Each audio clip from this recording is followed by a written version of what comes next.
in the system. We don't know when he's going to step up, but he is not going to be the guy who turns Russia around and puts it on the path of righteousness. It's not going to happen. Russia is an expansive imperialist power who will be wounded at the conclusion of the Ukrainian war. Their means of waging ground war has got to be destroyed. And that's going to take some time. It's going to take a couple of more years. But we're all here. I'd rather know it's going to be a long fight than expect any great, gift from above to end this war more quickly. But things aren't getting better for the Russians. They're getting worse. Yeah, I'd rather know it's going to be a long fight too, Chuck. And a long fight that the United States and every NATO nation signs up for, not by saying we're in it for as long as it takes, but by saying we are with Ukraine through final victory. We're talking about the same final victory, the same kind of final victory that we needed over Nazi Germany and Tojo's Japan. And we won those unconditional surrenders. Now, unconditional surrender may be going a step too far, but you know what? I don't think it is. Alan, I'll just add to what Chuck just said, just to support that fact.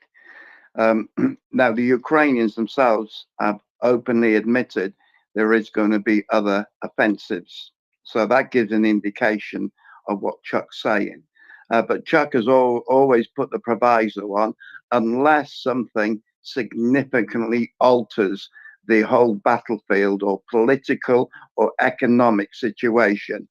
Yeah. So in theory, they could break through to the Sea Azov, wipe out the southern force, and that could cause a collapse in the political structure.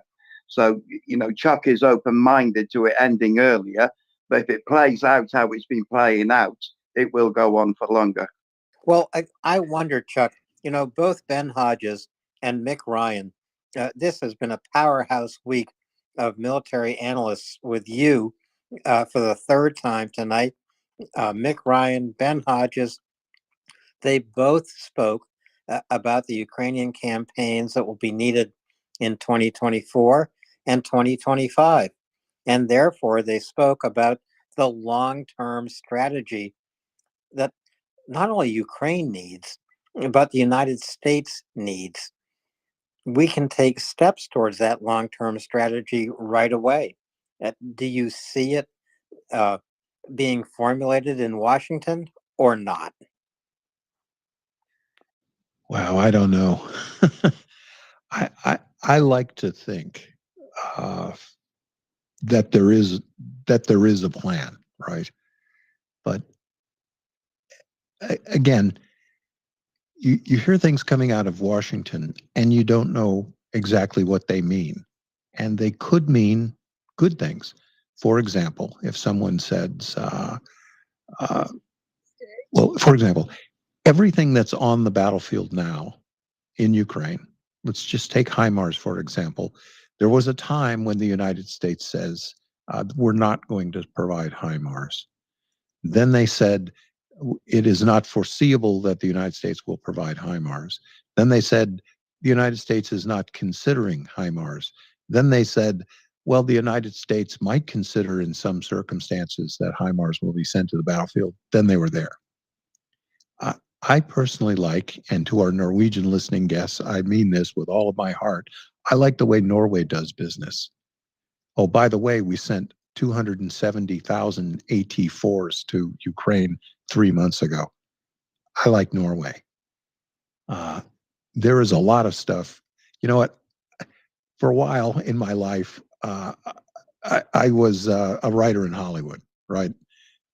It's a power town, and you look around and you learn the little mannerisms of people in power. And then for a long portion of my life, I was an intelligence analyst and a beltway bandit. And you looked around, and the trappings of power in Washington were different, but they were the exact posturing, hey, look at me, power politics and dynamics as they are in Los Angeles, just with worse clothes. And to get those people off the dime and to get them focused, and by this I mean our legislatures, our legislators, folks, these guys, there are some good people in Congress. There really are. Davy Crockett was one of them. There's been some others since then, but I'm trying to think of them. Most of what they do is make sure they get themselves reelected, right? That's what they do. That is job one. Every day, that's the job. We, as a people who elect them and send them to Congress, I don't think most Americans are aware of just how much power we actually have over the men and women in Congress. We need to use our power and to tell them, we need you to get off the dime and support Ukraine. And folks, it's so easy. And I say this a lot. All you got to do at the end of the show tonight is call Washington. Just dial your congressman's number. I promise you no one's going to answer the phone. You're going to get to leave a voicemail. But I do know this. Your voicemail, someone's going to listen to it tomorrow, and they're going to note it down in the call log. And if there are 50 calls tonight, you'll get their attention. And if you're feeling, if you're feeling expressive, write them a letter. Be polite, be firm, remind them you're a constituent, you vote, and you'd like to make sure that, you could even phrase it this way. You'd like to make sure that this war in Ukraine does not drag on and kill. We're not going to sit there and watch Ukrainian civilians killed by Russia. Give Ukraine what it needs to defend its cities. Give Ukraine what it needs to end this war of aggression. And let's all do it. And if you are a congressman or a staffer listening tonight, hey, the ball's in your court. Let's do it. Let's do it. That is so true, Chuck. And if you've already done it, then do it again, I'd say. Absolutely. So with that said, Chuck, I'd like to get over my fellow Commonwealth of Pennsylvania and Furious. I know he's been very patient. So Furious, please go ahead. Hopefully we got your communication all squared away there. You can talk to us. I'm going to make this quick. So on the F-16s, it depends on what Ukraine sends. If they send their best pilots, they can master the aircraft in about 3 to 4 months, to the point where they'll be able to launch a strike against the against the Black Sea Fleet. That's not the important thing. The important thing is it's going to take them another 3 to 5 months to master what they need to do, and that's wild weasel. In other words, training. You got it. As a pair, taking out surface-to-air missiles. Once they start doing that, then the whole ground war starts opening up, because then you can get your helicopters, your close air support, and you don't have to worry about Russian fighters. Because what's going to happen is, I'm talking about the Russian Air Force, because what's going to happen is you get the wild weasel, you take out those surface-to-air positions. Now you can push your Air Force forward, because you don't have to worry about surface-to-air missiles. Now, depends on what F-16s they get and which missiles. Now you can start actually taking out Russian fixed-wing aircraft. To be honest with you, I honestly think, and this is going to be a little bit of a shock to some people, but I actually think that Ukraine's going to have operational Gripens before they have F-16s. Something tells me Sweden just wants to stick it to everybody up the yin-yang, and that's the way to do it. And, another aircraft that isn't on the table, but really should be, there is an F-18 variant called a Growler. And folks, it is a high-performance fighter aircraft adapted to fight as an electronic warfare platform. And it can blind and fake out radar systems. That's its job. I think a couple of growlers might be, in some circumstances, worth an equal weight in F-16s. What do you think, Fury? Well, that's true. The only thing is that there's not that many available now. The F-16s you could put electronic like ECM type of pods on it. The problem is if Ukraine sends their junior pilots, then yeah, you're looking at about a year. You're looking about 6 months to 8 to 9 months minimum. You know, the wild weasel training is what's going to. So you learn how to fly the aircraft, but then you need to have a co-pilot, right? Because it's a tandem. It's 2 pilots, 2 planes that have to fly this mission, and it's usually 4 pilots altogether. 2 being, the Rabbit, and 2 being the Hunters. So what they use is a harm missile now to take out. Once you send the Rabbit forward, right, the surface-to-air missile system turns on its radar. Well, now once it turns on its radar, the plane that's going to launch the harm missile detects where it is, launches the harm, and the whole there goes the radar thing. The other thing that would do is, remember, we've heard stories that Russia has had to pull trainers from their schools to man these radar stations. So they don't have the personnel, right? And that's another reason why they're firing the S-300s in a surface-to-surface mode. Not because they want to. They can't use them as a surface-to-air mode because there's nobody to man the radars. That, I guarantee you, is one of the problems they're having. So the more radar systems you take out, you don't have to take out the launchers. You just have to take out the radars, because then the launchers are blind. And the radars are the most important thing, because the radars are the most important piece, and it's the hardest thing to train. And the other thing is, the Russians have never had to do actual training against a wild weasel formation. They have 0 actual experience on it. They can simulate it with their aircraft, but their aircraft don't have the ECM pods that we're talking about. And they definitely don't have the harm missile. So even if they do have the crews, it's very, very difficult to counter that type of formation. The Iraqis found out the hard way. We decimated their surface-to-air missiles using that tactic. And those were with older F-16s with actually older type of ECM pods, not the pods that have come out in the last 20 years. They're night and day with what we were using against the Iraqi surface-to-air missile batteries back in 1990 and 91.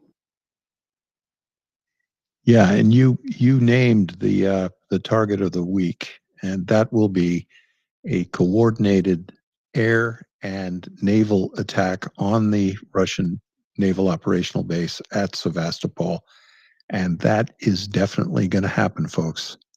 And it's going to be Russia's Pearl Harbor.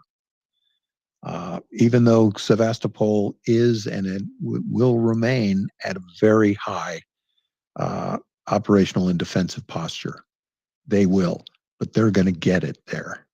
It's going to happen. And one of the preconditions of that battle is going to be Ukraine's ability to deploy, insert, and activate aircraft at that location. A lot of things are going to have to come together for that mission to happen, but Russia is going to get to taste what it's like to have so many incoming aerial threats that they can't deal with them. And that glorious day is coming. Chuck, I want to remind people, remember why the Moskva was very important, not because of the name. It was one of the few surface vessels that was designed for, for air defense. And They have command and control, George. Yes, they have very few AAW air vessels left in the Black Sea. I think there's only 2 or 3 left, right? And they obviously they don't fire the missiles that the Moskva had. They don't have the range. So if the Harpoon has an 80 80-mile range, and you can get the aircraft up, the aircraft doesn't have to get up high in the air. It just has to skim over the water and launch that Harpoon now 80 kilometers, 90 kilometers outside the air defense envelope of those ships. And, good night, Gracie. Good night, Gracie. George Burns, that was a great show. We're old, guys. There was nothing like black and white TV. That was the golden age. George is right. And a little later tonight, Chuck, I think we will look at the Sea Baby unmanned naval drones that were launched tonight. We have a lot of hands. We still have maps. This is going to probably be a long march to the end of maps. So I think we have Stephen, Hopsy, Bruce, and Alex. Stephen, go ahead. Appreciated. Thank you. This is really a follow-up on the comments earlier on about delivery of F-16s and the long war and the glass jaw. But I want to say something in advance of all that, and it's really something I would like this space to take note of. A great number of people, entirely reasonably, because it is the way in which these things have been referred to in the past, continually talk about the West. I would like that to end, personally, because it is not the West against Russia. You have to understand that when you are using language like that, you are actually feeding directly into Russian propaganda. And in fact, also CCP propaganda as it happens, but whatever. You are feeding directly into Russian propaganda. It is not the West.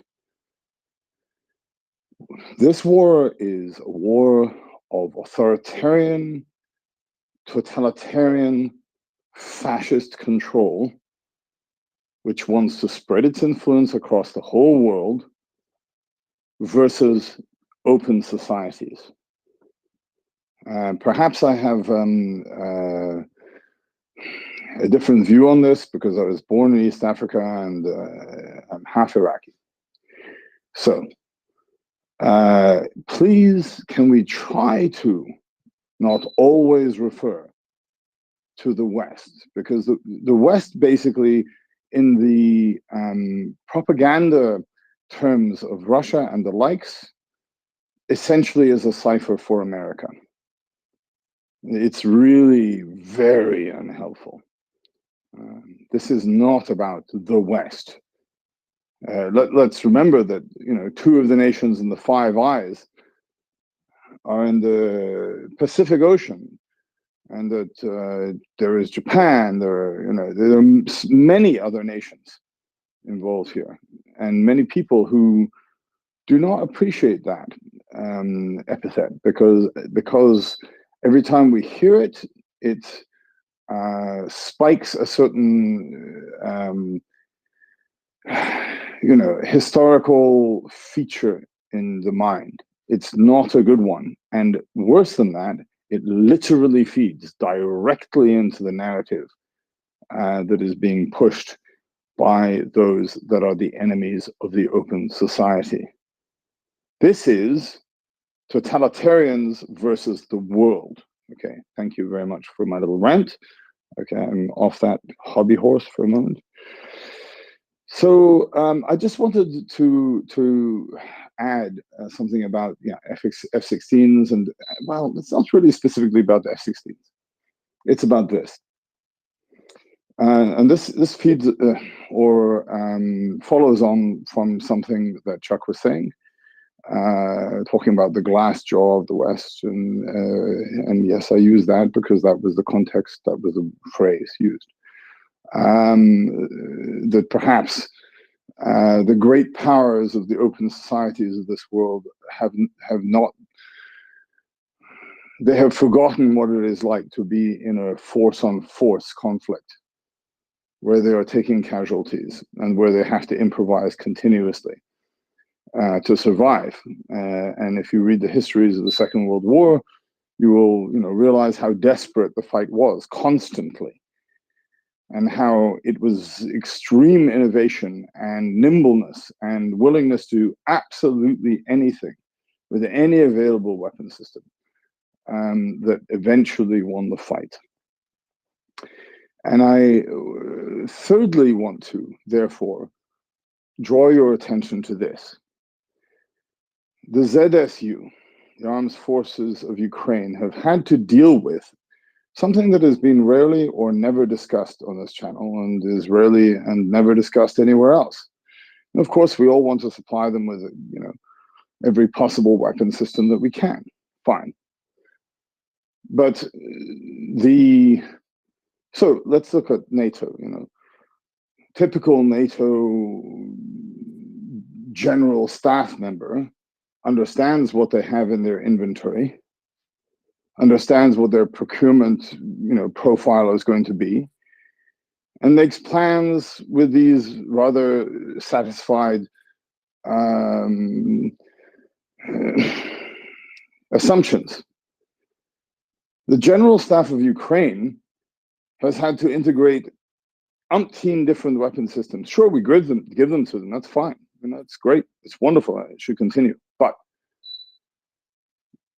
the difficulty of integrating those systems into an actual strategic and battlefield plan is manifold, and they have done an unbelievable job of that. I think I'll end there. Thank you. Stephen, I'm very glad you brought up the West, and that meaning a cipher for the United States and a means by which Russia and the CCP and other bad actors can use that as a lightning rod. There was a lot of time in my own operational career that the information space was exactly that, right? The United States was equated by this clever informational effort on behalf of the Soviet Union, whose capabilities the Russian Putin has definitely inherited those.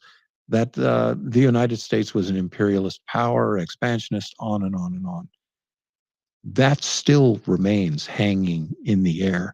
And despite the fact that in Ukraine, we are looking at a truly imperial war waged by an expansionist power who desires once again. May I interject? Right. Oh, please. Absolutely. Yes. One of the reasons that I find the narrative surrounding this war so absolutely frustrating. I'm going to say this, look, I'm not left-wing oriented, not right-wing oriented. There are elements of society that I think should be socialized. But I actually absolutely oppose socialism as a government. It's a different discussion. It doesn't matter.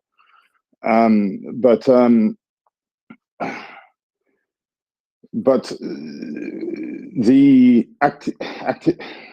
active measures of the former Soviet Union, which I would say the current Russian administration is essentially the continuation thereof, with barely a heartbeat in between, were extremely effective at infiltrating academia, and therefore influencing generations of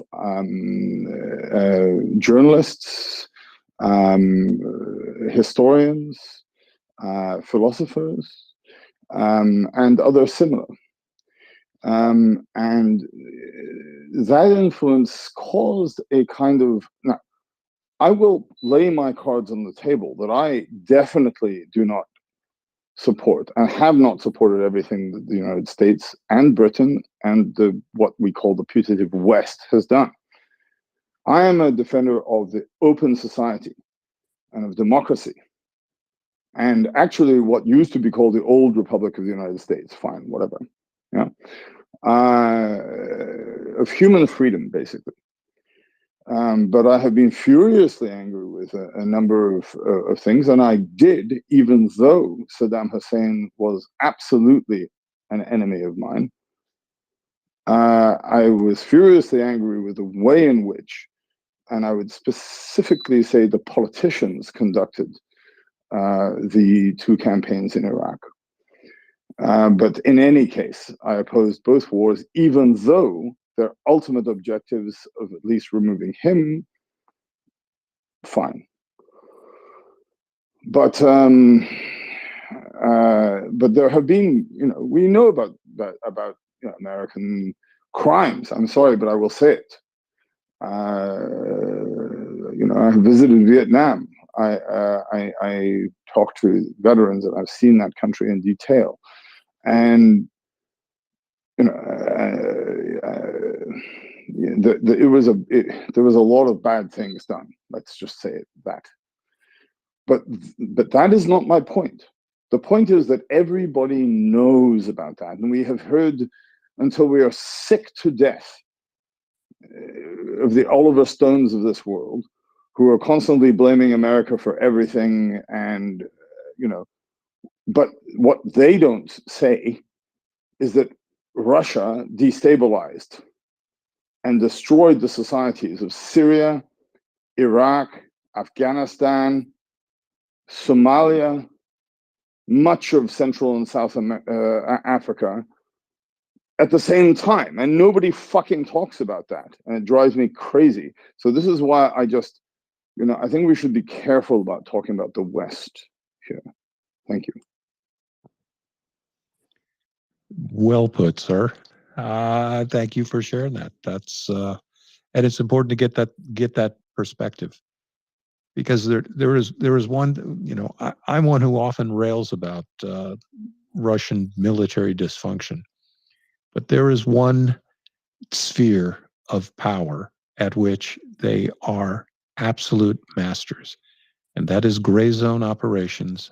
And a great portion of that, folks, is extremely elegant information warfare. Stephen referred to active measures, and this was the term of art during the Soviet times, where they did exactly do that. They co-opted, coerced, corrupted, enticed, paid journalists. They infiltrated with an eye to control a lot of worthy organizations, peace movements, people, green energy. There was communist infiltration of these organizations, and the information space was influenced. Apologies to interrupt. Please, your eloquent speech. That's okay. It's a discussion. Certainly. But you refer to it in the past tense. It is absolutely ongoing. Oh no, I agree with you. It is absolutely ongoing. But the information space was influenced to such an extent that were you even to trip up, as I just did, and say that these organizations were infiltrated by communists, you would immediately get nabbed with, you are fill in the blank, a McCarthyist, a right wing, and again, I don't touch politics on the show, folks. It isn't my thing. But information warfare is one of my things. And Stephen is right. Academia, all of the intellectual and informational points of concentrations were influenced, and they still are. Look, we've got people in the United States, a vocal minority, saying things like, "What do we need to be in Ukraine for? We have poverty in Appalachia." To which I'd say, as a Southerner. And what have you done about that? Look, folks, I'm a Mississippian. Look me in the face, Tucker. What were you going to do about solving poverty where I live? What have you done for the last 50 years? So don't give me that crap. Seriously, don't. You know, and I absolutely agree, Stephen. I'm very glad you came up to frame this.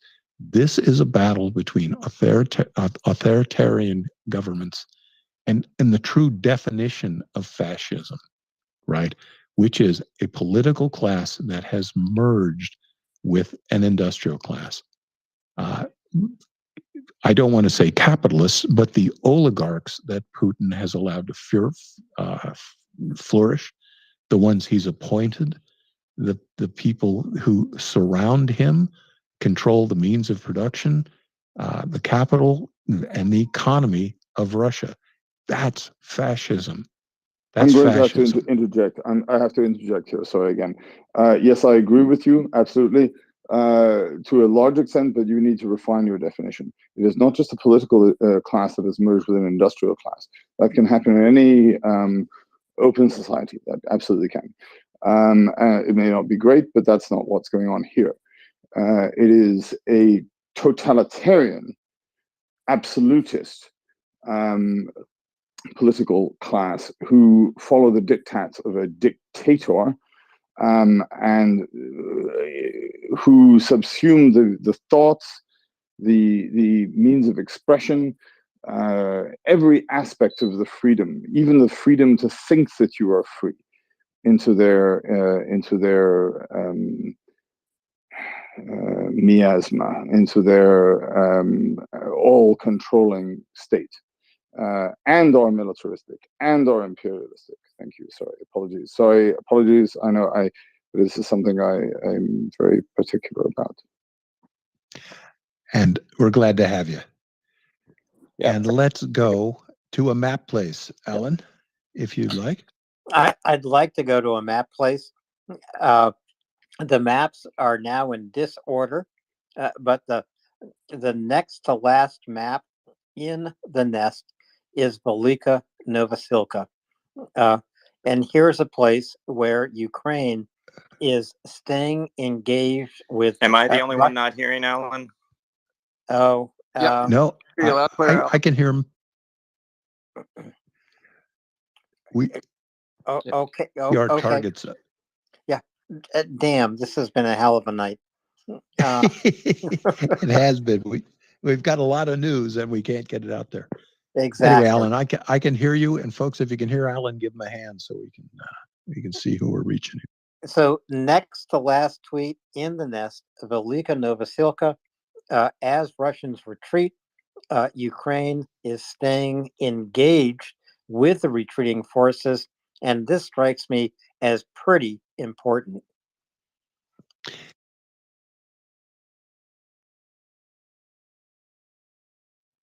Oh, Chuck, now we have lost your audio.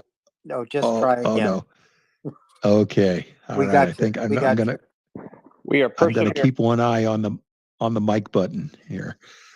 The fighting in Rovatny might be more severe than it is right now south of Velika Novosilka, but it's pretty much a toss-up. Similarities in these battlefields. Again, we have a north-south highway that is supplying both sides, in this case, the TO5-18, which heads south out of Velika Novosilka. And as everybody knows by now, this follows the Mokry Yali river valley. The Mokry Yali meanders to the east and west of the highway. But in the battle zone we're talking about, it is mostly to the west. However, it crosses in a couple of key locations that figure in exactly into the battle space. Ukraine has consolidated control over Staromayorsky. It was hit today by a Russian airstrike. Shelling and artillery have targeted this place pretty much during this entire battle. Again, it sits astride the TO-518, which is Ukraine's line of communication and supply into the battle space. Ukraine has been reported for the last couple of days as having liberated Eurozane, which is a little satellite town on the other side of the Mokryali River. Ukraine has reiterated again that it's in control. I deconstruct that as meaning this place has gone back and forth. But this was the place we talked just a little earlier about with Latin.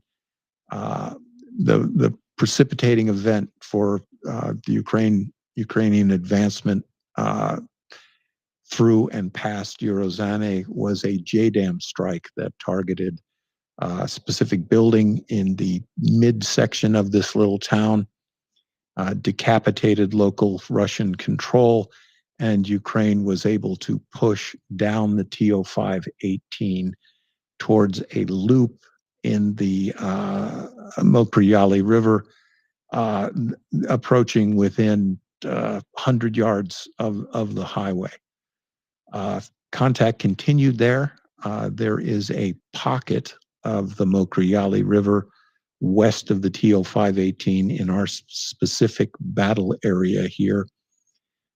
Russia has been pushed out of that. Again, one of those Russian slash military genius in the Kremlin battle ideas. Russia kept feeding men into this dead-end river pocket. This is another one of those counterproductive, not 1 inch back sort of orders. Those troops were attrited, right? You went into that pocket, you didn't come out, but Russia kept sending people in.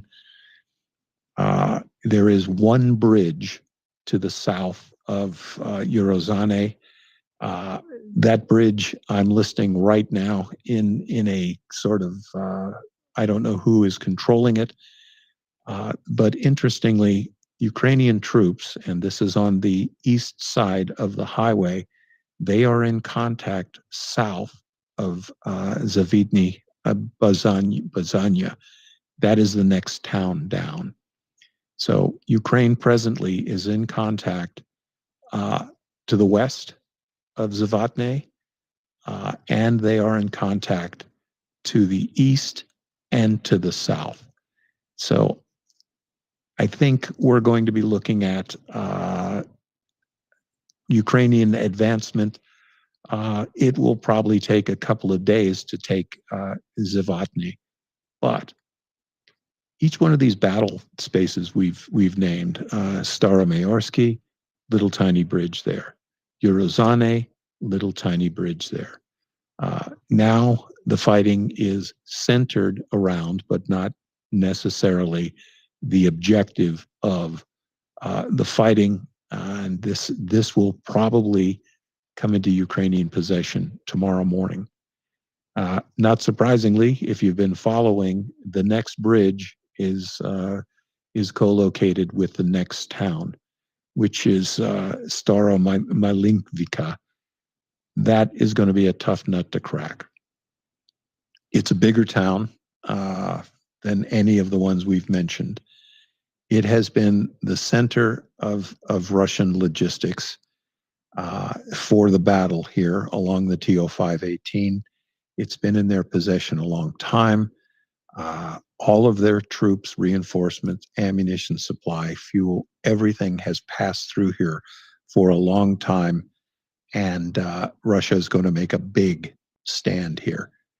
That is why I suspect that soon, in the next couple of days, we're going to see activity to the east.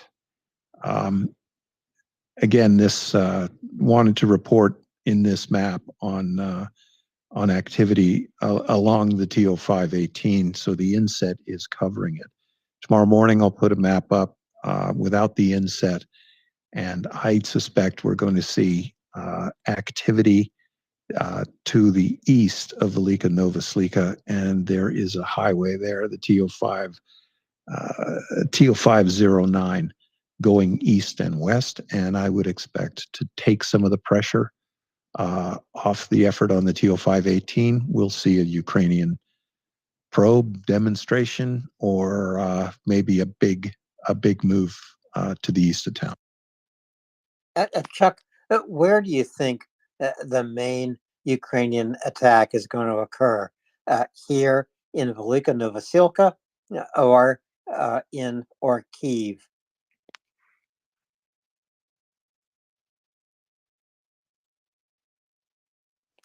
Chuck, tell me you're speaking into a muted mic. Oh yeah, tell me. Oh yeah, I gotta watch this. I think we've got one of those. It turns off when you turn it on. I think it's both places. Remember, Ukraine, thus far this summer, it's Ukraine that's picking the pace and place of battle. Velika Novosilka is just far enough away from Kyiv that Russian logistic decisions have to be made 20, 30, 40 miles south of the zero line. So Ukraine has picked their fights in positions that it is not easy for Russia to supply both of them. And more importantly, Ukraine has forced Russia to disperse. Right? These two battlefields, there's no solution for Russia to converge forces and link up its forces that are fighting here south of Velika Novosilka and converge onto the Ukrainian pocket south of Kyiv. That's out of the question. So this is another one of those pillar to post battle situations. There's one other thing I'll also point out, that east of both places, east of Velika Novosilka, east of the Kyiv battle space, at Kamiansky and south, that's the M18 highway. That's the place that goes directly to Melitopol. Each of these battles, south of Kyiv and south of Velika Novosilka, they require Russia to reorient their forces, right? And concentrate them at these two places. And I want you to imagine, when you move a large tactical element, a battalion, a brigade task group, with all its accoutrements and croutons and everything else, those things, they move like big blobs, right? Like big amoebas, like slugs. And they move almost analogous to that. They're slow and they kind of spread out and they have to move slowly and they leave a trail behind them, which is their logistical apparatus. And Ukraine is fixing these two forces here, and they are nowhere near the 100% solution, which is a strike down the M18 highway. So, people say, well, the offensive isn't moving very well. Well, what the offensive had done at this point is force Russia to fan out its military assets, its materiel, its men, and it's got to pay attention to these three battle spaces and other ones we're going to talk about. So in terms of how's the offensive going, it's doing pretty well at splintering Russia's efforts, right? These three battle spaces, Kamiansky, Kyiv, and Velika Novosilka, they are mutually exclusive, right? This is Russia fighting essentially three different wars. And throw in Bakhmut, throw in Kremenna, and throw in Kupiansk, and you can see that along the 600-mile battlefront, Ukraine is keeping the Russians fighting, on average, about 100 miles apart. And that means Russia's paying the freight, right? It means Russia's paying the freight. And in the much bigger picture, you pull up to the Napoleon-sized maps, you see that in every one of these situations, Ukraine's efforts are facilitated and made easier by internal lines of communication, right? Ukraine is inside the circle. Russia is outside. Ukraine can turn and orient and attack wherever it chooses much easier than Russia, who has to maneuver right outside the barn. They have to go completely around, and Ukraine is playing them. And what I said earlier in the pep talk portion of the program, it applies in each one of these battle spaces. Russian combat effectiveness is not improving. It is on a downward spiral. And we've seen the brittleness at Urozane. We had a demonstration of the brittleness of the Russian forces. If you take out a company-sized command center in a Western army, right, the chain of command is supposed to function. Whatever officers or senior NCOs who were not killed when they hit the command tent will execute the plan of the day, right? They will continue to carry out commander's intent. Communications vertically will be affected, but their lateral communications shouldn't be. Okay. Taking out a headquarters is much more survivable in a Western force because lateral lines of communication, the horizontal lines of communication are open. And remember, tactical authority is delegated down the chain of command in a Western army. You take out the headquarters element in a post-Soviet, a Russian-trained army, and you have not only decapitated the leadership, but those forces, they don't have lateral communication. They are not authorized to make tactical decisions on the battlefield. So they're going to be waiting for vertical communications to be reestablished.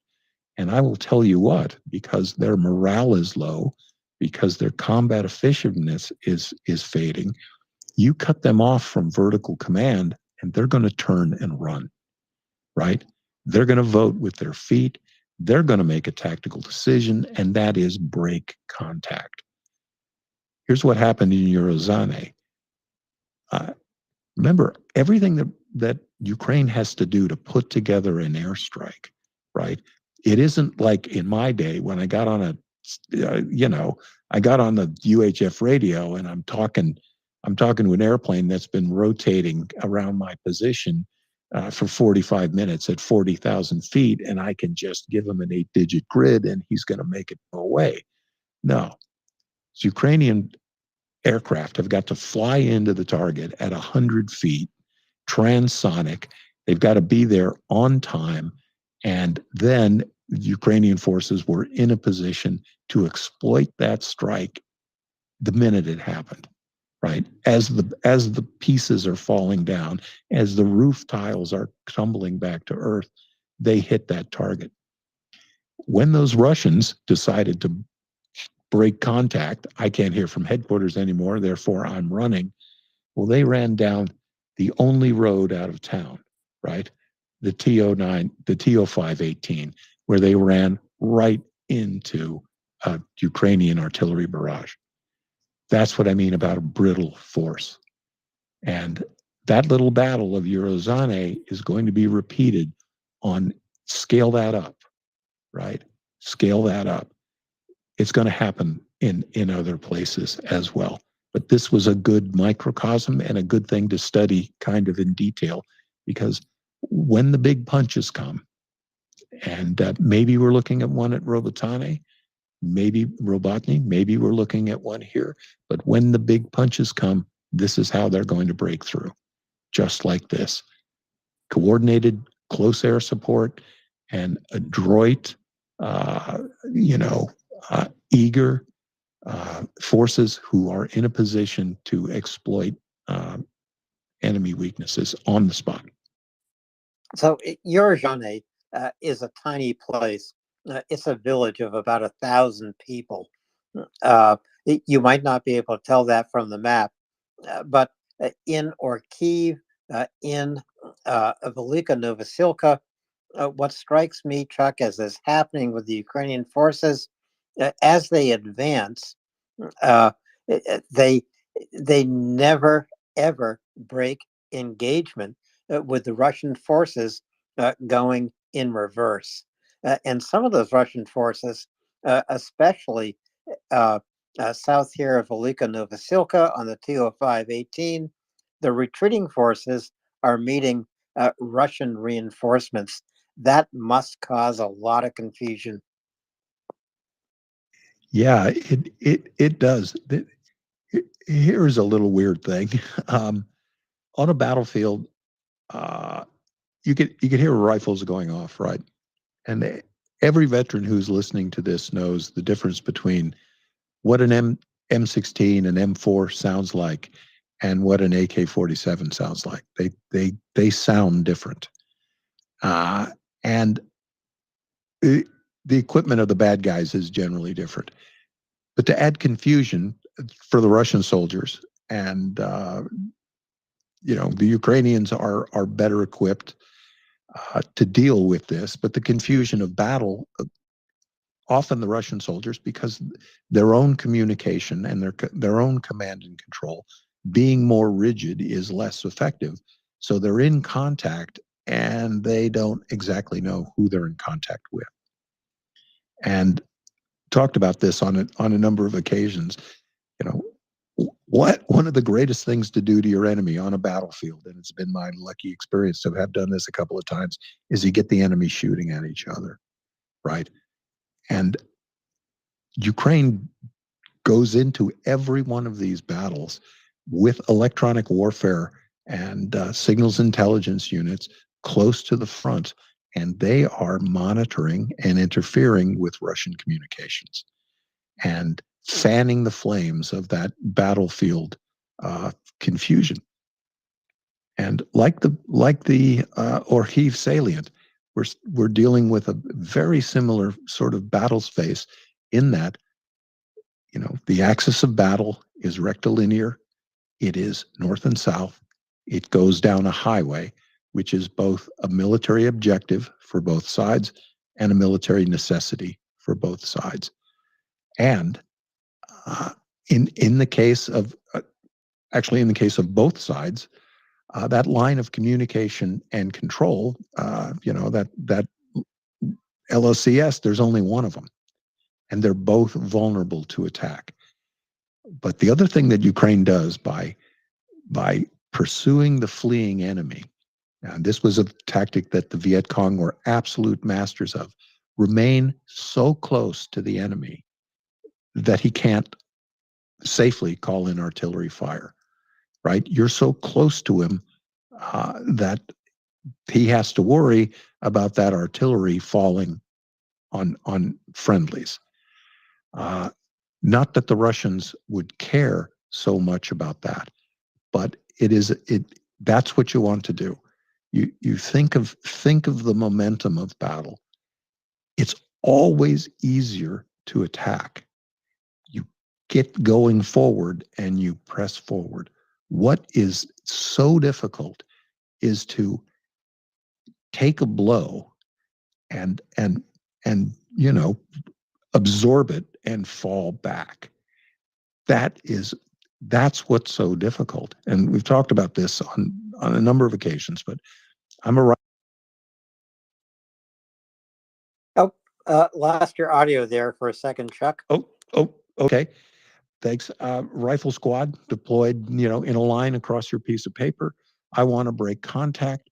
One fire team is going to lay down a base of fire. The other is going to fall back. Remember that little moniker, I'm up, he sees me, I'm down. That's the increment of movement. However far a soldier loaded with 60 pounds can go in 3 seconds, right? Then you hit the deck, you turn around, you lay down a base of fire. The other fire team switches their weapons on safe. They turn around, I'm up, he sees me, I'm down. Okay, that's the way it's done. The first time one of those fire teams, or scale it up, one of those squads, go bigger, one of those companies decides that they've done enough fighting for a day, or maybe I'm going to run a little bit farther than 3 seconds. Maybe I'm going to go 100 yards. Maybe I'm just going to go to the next crossroads. The whole thing falls apart, right? That whole thing falls apart. You can see where training, communication, dare I say it, leadership, morale, you can see where all of that happens. Because when those Russian cats in Zavatne When the headquarters went up, they said, we're going. We're going. It also was a bad decision, right? Bad decision. If I was there in contact, they got the headquarters tent, and I'm looking at the only road out of town, I wouldn't have gone on it, right? That wasn't the smart thing to do. The fact that it was done tells me a whole lot, not just about command and control, but about training and the individual decision-making of those Russian riflemen. Bad call. And that's in microcosm. That's how Ukraine's going to advance. That's how small battles are won. And on a much larger scale, that's how big battles are won. Just a last question here, Velika Novosilka. Then we'll go to Bakhmut. But to the west on the map, engagement around Pryutne. This is where Ukrainians have stayed engaged. It strikes me that west of Starom Lenivka, the Ukrainians have an opportunity here. They could, if they strike down from Pryutny, they could begin some kind of encirclement here. There could be another Russian salient that is really exposed. I'm putting you in for War College Student of the Month, Alan. You're absolutely right. So all eyes on the TO518 highway, and to the west of it, folks, little farm village, Pryutny. There is a road that goes north and south from Novopil, which is a sister town to Rivnopil. There's a road going north and south through Pryutny, and Russia cannot uncover that flank. And once again, there are only a few roads over there. There's only one that goes north and south, and it doesn't connect up to the TO518. So lateral movements of Russian forces, resupply, reinforcement troops, they have to expose their flank to the zero line. It's open terrain. This is agricultural land. If you are looking at the map, you see those little green rectangles all over it. Those are bands of trees planted long time ago for soil conservation. And those are the only cover. Let me change that. Those are the only concealment on the battlefield. And concealment is not the same as cover, right? If I hide myself in a salad bowl, I have concealment, but I don't have any cover, right? So there's no telling when Ukraine will strike at Pryutny or how far they're going to go. What was a little surprising to me was the contact point planted to the south of Zavitny, Bazhana. I'm surprised that they're in contact there. I'm surprised, but I'm not as dismayed as the Russians in Zavitny are, because that puts the Ukrainians astride the only road out of town. So we'll see. And Alan, I think you may be right, because were I a local Ukrainian commander, I don't think I'm ready right now to go down to Staromalinkvika. That is going to be a tough place to fight. It's going to be street to street. And you know what? I don't really want to fight street to street. And what we want to do always, folks, you want to go around an urban area and converge on its in the rear. You don't want to fight, if you don't have to, doorknob to doorknob. So good call, Alan. And let's all watch beautiful downtown Pryutny and see what's going on. So with this, we're going to move another map away. It's the Bakhmut. This is the fourth tweet in the nest. We're going a little backwards. I blame the crash on this. But if we go to Bakhmut, here again, Ukraine really pressing forward against Russian forces with a lot of success, having gained the high ground in Klishvika, having executed these raids to the north in Soledar. Bakhmut is actually looking pretty good for Ukraine.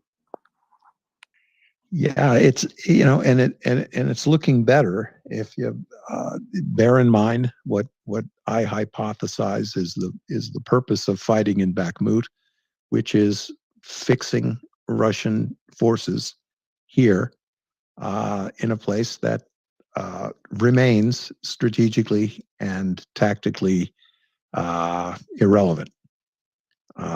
This city was taken at extraordinary cost by Russia. A conquest, if you want to call it that,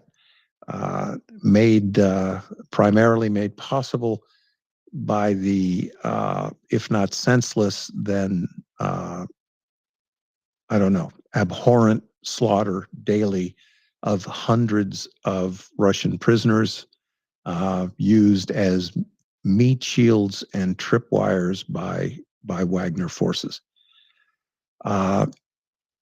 Starting to the north, looking around the Soledar area. Remember, in the previous 36 hours, Ukrainian forces were in contact south of Bakhmutsky, which is itself south of Soledar. We suspected at the time that was a raid.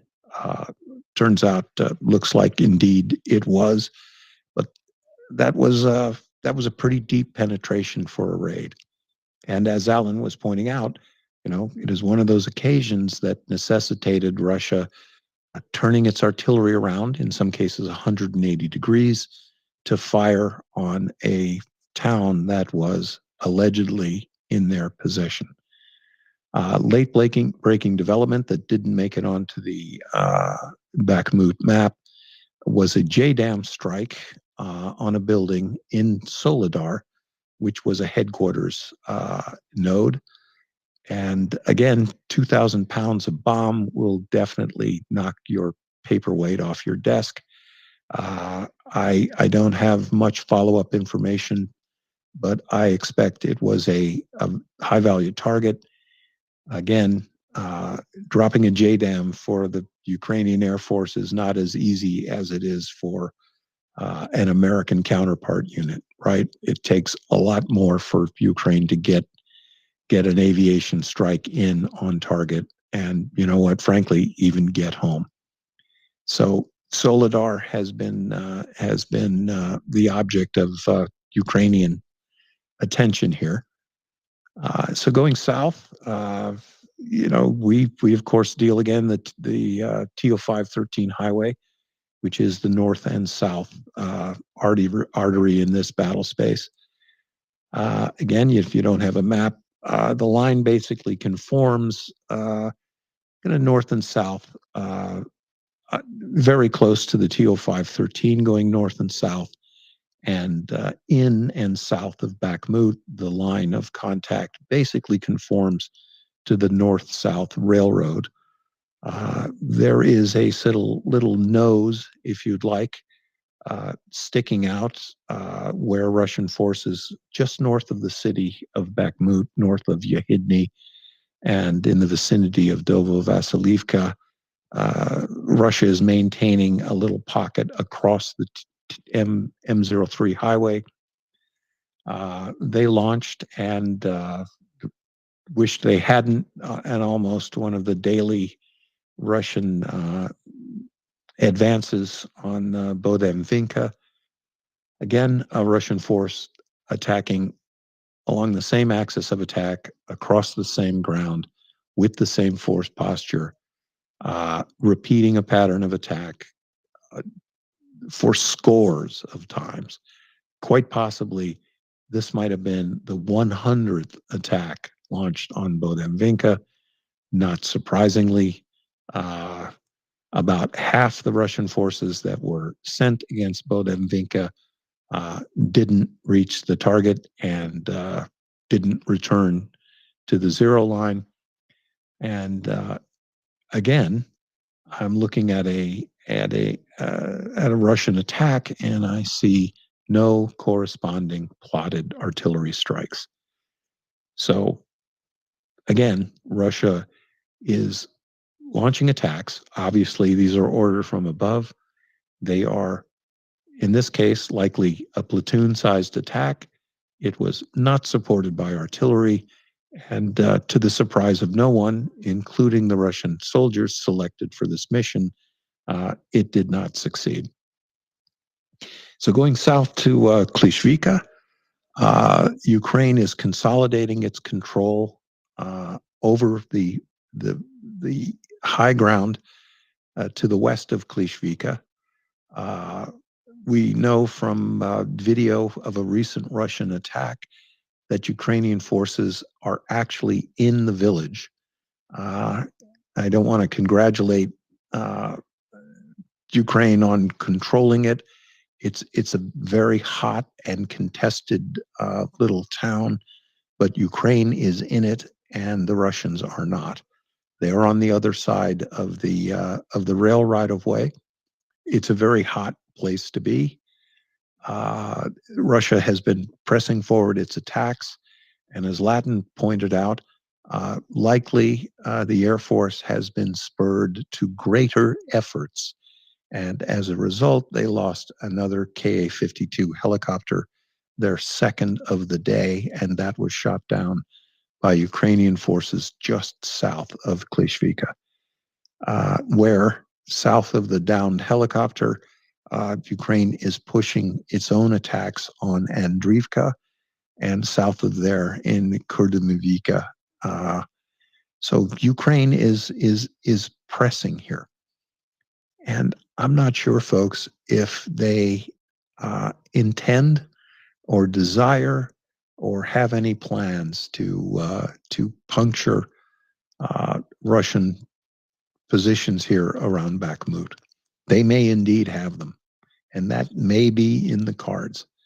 But we talk about the 80% solution here is just keeping Russia around Bakhmut, just making them do the things they do every day. These little probes, like the one that happened at Bodavinka, they appear to be militarily insignificant operations, and in the big scheme of things, they are. But it is Russia losing one or two, possibly three or four infantry fighting vehicles in every one of these failed attacks. They lose 10, 15, 20, 30 guys in every one of these attacks. They are carried out to no military purpose. They don't do anything. One of the overhead images that I saw today is from the vicinity of Novovasilivka. It was about a 1 acre plot filled with stacked Russian bodies. It was their casualty collection point. That might give you an idea of what a militarily insignificant operation means for the Russian soldiers who carried it out, right? And again, if you feed your soldiers a constant diet of defeat, if you show them that you don't care that they attacked over this same ground using the same force posture, you don't care that they've done it 100 times and it's never worked, we're going to do it again. It has a bad effect on combat effectiveness. And that's Bakhmut, folks. So, Chuck, I know we have only a few more minutes. We should talk about sea babies, the new Ukrainian unmanned surface vessel deployed in the Black Sea. Are sea babies going to sing the lullaby of the Russian Black Fleet? Yeah, rock me on the water, baby, as Jackson Brown says. And if you are an old surfer like me, you got to love that song. So, what happened here, folks? Just about sundown local time, about 7 o'clock, 7:30, a Russian 22-160 project patrol ship, sometimes called a missile corvette. This is a warship smaller than a destroyer, about the size of a destroyer escort, but you wouldn't call it that because its missions are completely different. This is a ship armed with Caliber cruise missiles, and their classes are being updated with better anti-air defense systems, often to the point of quite literally strapping a Tor air defense system to their helicopter deck, which I would suggest as a naval officer, if you take a land-based air defense vehicle and bolt it to your flight deck, you might not exactly, well, I'd just say this, your results may vary, but that isn't going to work. So there were two of these patrol ships out. They were 270 kilometers southwest of Sevastopol. We're talking open ocean, and two of them were attacked, one at 1900 hours, the other one at 2200 hours. So about 3 hours apart, Ukrainian naval drones attacked these ships. Russia, of course, said these naval drones were destroyed, but that's what they said following the successful strike on the Russian Rapuchka class LST. So the sun will come up here soon. What time is it? It's 5:30 in the morning, Kyiv time. Sun will be up soon, and we'll see. But with these naval drones, it is not so much whether they succeed or fail, although that is important. The message to Russian combatant commanders in the Black Sea is you're not safe anywhere, right?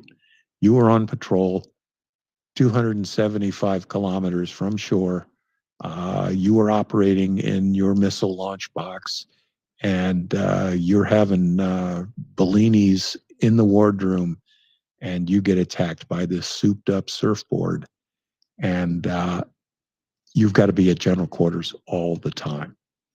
Whether or not this attack succeeded or failed, to our Russian listening guests, I'll tell you that this attack was undertaken because there are dozens of these Ukrainian naval drones, and they are scattered all over the Black Sea in operational areas that are used by the Russian Navy. And write this down, Russian listening guests. These naval drones, they go dormant during the day. They stop. Some of them submerge so that they are awash. So they are not detectable during the day. You can't see them in overhead imagery, or they'll be very hard to see. They have no appreciable sonar contact. They are in the surface zone.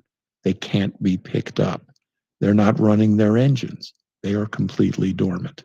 And when the sun goes down, timers are activated. They surface and communicate with higher headquarters, who tells them, because there is overhead imagery of the Black Sea, there is a Russian target within 10 kilometers of you on bearing 270. Converge and attack the target. That's what you're up against in the Black Sea. And it'll be a matter of time, but it will be inevitable that one of these Russian combatants is going to be sunk. And it likely will be in a situation where that little Russian patrol ship is fighting off 2 or 3 naval drones, and just like the Moskva, they're going to take their eye off the air defense ball and they're going to eat a Neptune. That's going to happen. But for a nation that doesn't really have a navy, Ukraine's doing pretty well in the Black Sea. And we'll see. We'll see what happened tomorrow with these 2 ships. And I'll remind you, if you happen to be on that ship and listening, tomorrow will be a long day. And there are more naval drones out there, and they are operating off the roadset of Sevastopol. You're not safe anywhere. You're just not. These are roughly the equivalent of naval mines, except when they're commanded to, they will converge on and strike you. So it's fascinating. And Admiral Stavridis talked about this the other day. There has never been a capability like this in warfare. The United States Navy, although it had unmanned surface vessels, it didn't have this ability. This is a niche. This is a weapon that was created by Ukrainians, right? The nation that was the brains of the Soviet Union. I'm not sure if Moskva was built in Ukrainian shipyards, but she might have been. I know that several other Russian capital ships. She was. She was? Thank you. Yeah, isn't that interesting? I'm glad you brought that up. Whoever said that, good on you. Good on you. And it just goes to show, right? I'm not just saying that because I'm in the tank for Ukraine, and I am, by the way. I cash those big Ukrainian paychecks every week because I'm a good propagandist.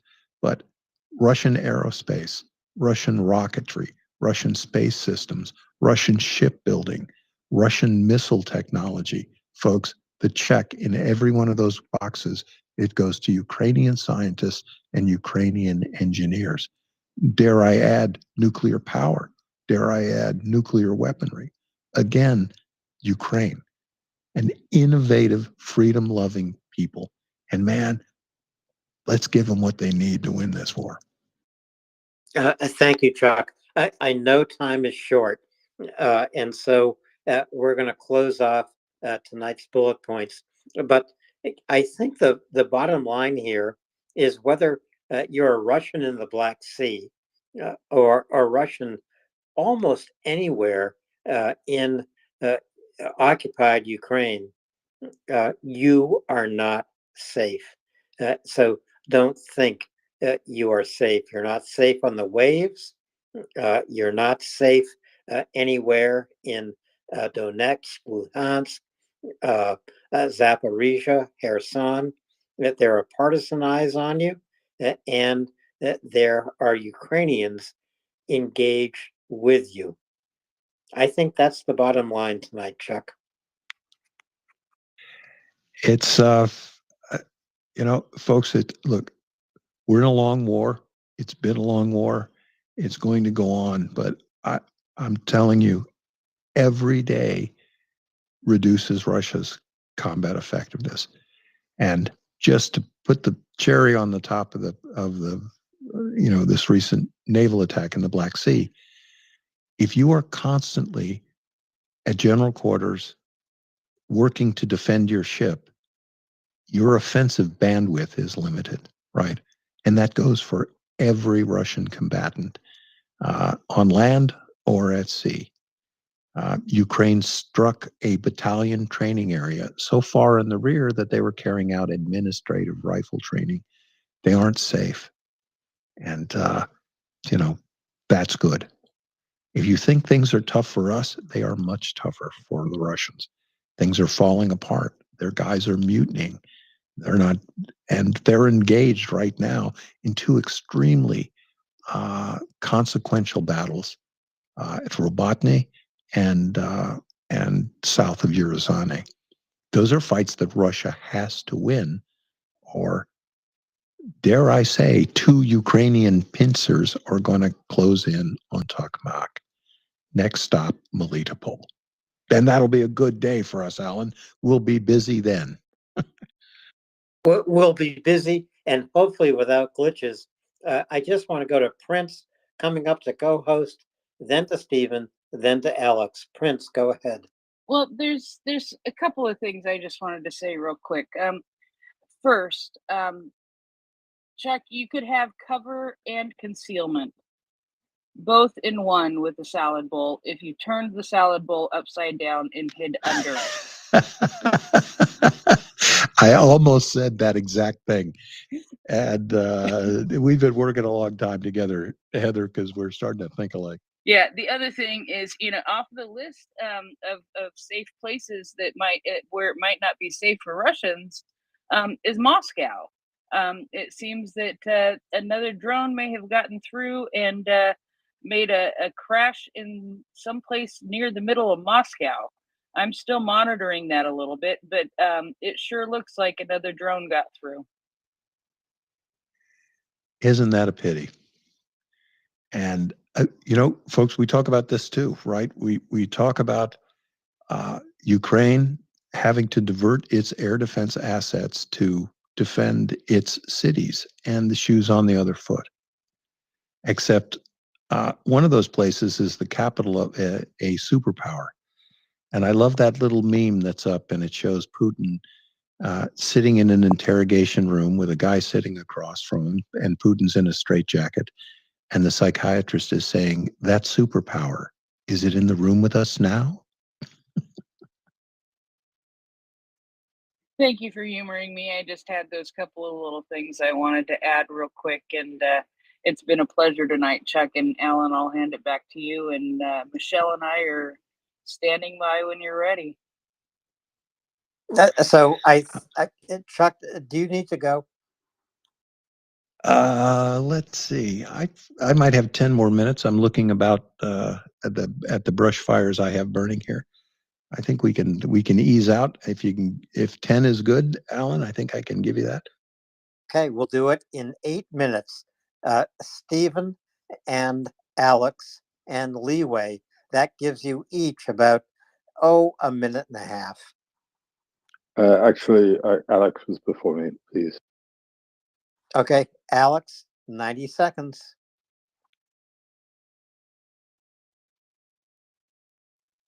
Alex, I'm okay. I don't have question. Thank you. Okay, so Stephen, back to you, then to Leeway.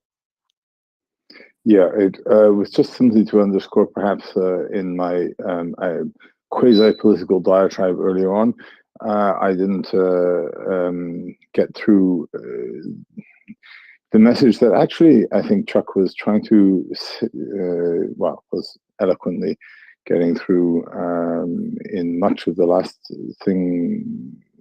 few sentences that he was saying in the last segment, which is that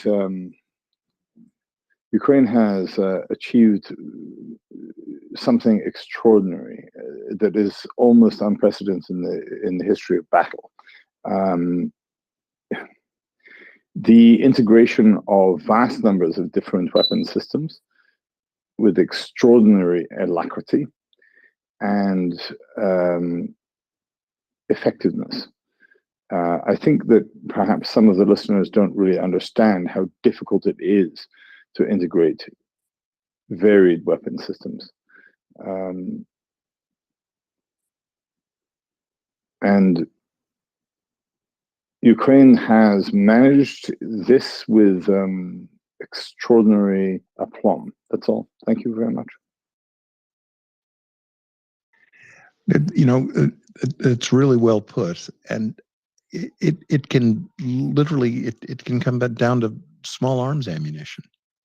I see Ukrainian soldiers carrying AK pattern rifles that shoot, 2 different kinds of ammunition. That's 7.62 intermediate and 5.45, and then there's M4 pattern rifles, Western pattern rifles that shoot 5.56. They have different artillery systems. The Western artillery systems fire 155 millimeter ammunition.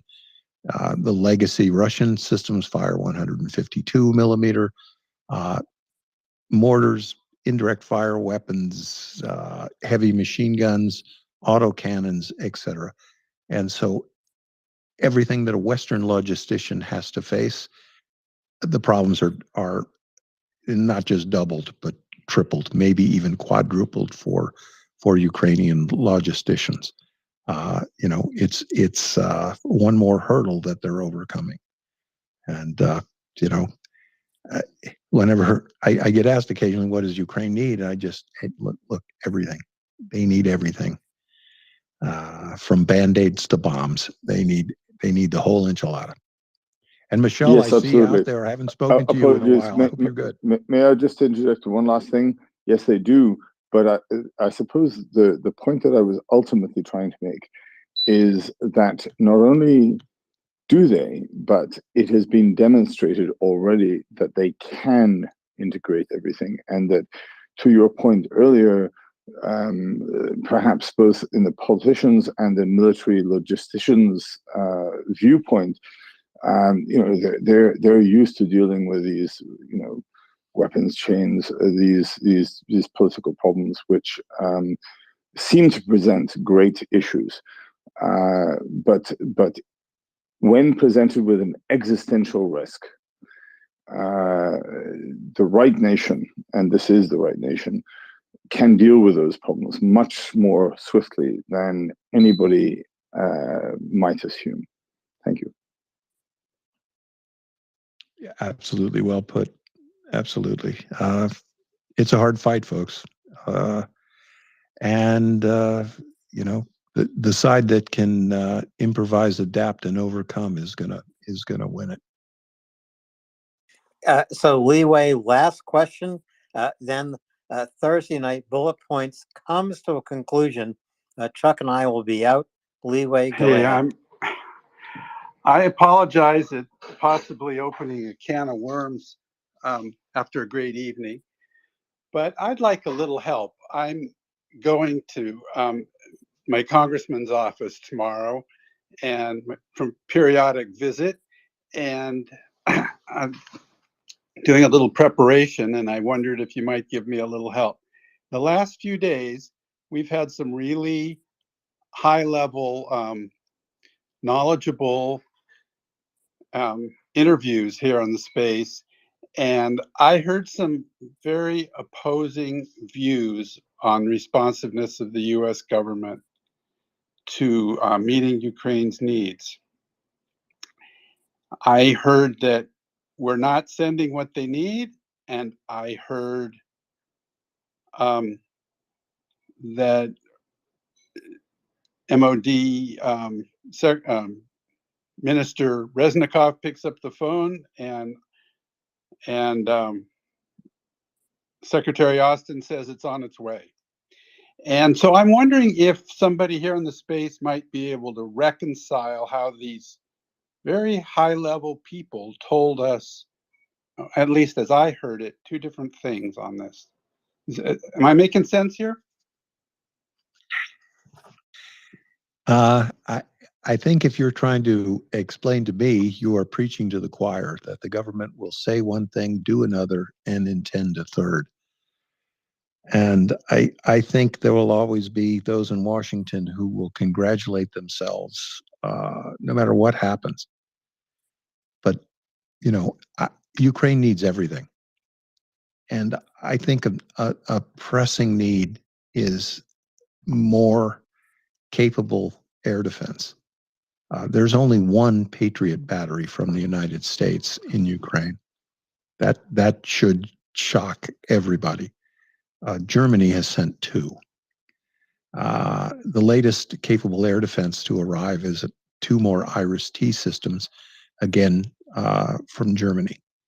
Norway supplied NASDM systems, which is the national/Norwegian standard air defense system, an extremely capable unit. Ukraine could use more of those. They could use much less capable, but give it to them. Avenger, SHORAD, essentially a multi-barreled Stinger launcher on a Humvee. There are hundreds of Hawk missile batteries retired in possession of the United States. Not the greatest system, getting a little long in the teeth, but absolutely better than what's there right now, which is not enough. So I'm glad you're going to your congressman. I absolutely congratulate you, and just going and speaking politely with your representative and urging them. They need everything. So God bless you. Okay. Going to Yeah, Washington. thank you. I'm I have a lot of respect for the people who were talking to us in the last few days, and it's just hard to reconcile the messages. But I didn't feel like it was just my government talking points kind of thing. But okay, I think what you're saying confirms most of what I'm hearing. So I appreciate it. Thank you, Chuck, and thank you everybody for being here. Leeway, great opening question with your member of Congress. Just a big blue sky question. Are you doing everything you can to support Ukraine and make certain they win? Just a big question to open. And don't say anything when your member of Congress stutters or goes silent. Eventually, he or she will have to answer your question. Prince, go ahead. Just when I closed what I had in my up on the screen. Actually, I've been a little bit passionate. I've been a little bit passionate about this the last little bit, and Leeway, I just sent you a message because for me, what it is what does Ukraine say about that? And evidently, I have the wrong article linked in here, and that sort of makes me mad. But there was an article with the Ukrainian ambassador to the United States, and I hope I just reversed those. And what it was in a Ukraine form on August. Nope, I screwed it up. On August 12th, and if you look on that day on Ukraine Forum, you can find another article that very specifically talks about what Ukraine says they need. And when you listen, you hear what the ambassador of Ukraine to the United States, she has very good communication with them, and they work very closely on what those packages are going to be. In fact, I saw another quote today from President Zelensky, and I don't remember if I put it here or in another spot. Yes, it is. It says, President Zelensky says, we constantly monitor the supply of equipment and ammunition, as well as the pace of our own production. The Ministry of Foreign Affairs and the Ministry of Defense have been instructed to work with our partners on that, so that sometimes I only write part of the tweet in my notes and I have to open it. So that the next defense packages have exactly what we need. And I think that is the point, is that there's constant communication between the government of Ukraine and the governments of other countries, so that the next package has exactly what they need and exactly when they need it. I understand Ukraine needs everything and they need it now is a great concept. But if we send Ukraine everything and we send it absolutely all now, Ukraine doesn't have the soldiers or the staff probably to be able to deal with all of that. So Ukraine is saying, this is what we need, and we need it by this time. And it sounds to me, from the information that I've read from President Zelensky, from the Ukrainian ambassador to the United States, that is sort of what's happening. I'm sure there's things on their wish list that they do want that the countries are not providing yet. I'm sure of that. I have no doubt. But to say that basically what I want to point out is that they focus very strongly on what Ukraine needs and when they need it, and they communicate that with other countries very strongly. The other thing that I'll point out real quick is if you look on my profile and look at my pinned tweet, there is a tweet there that I made a while ago.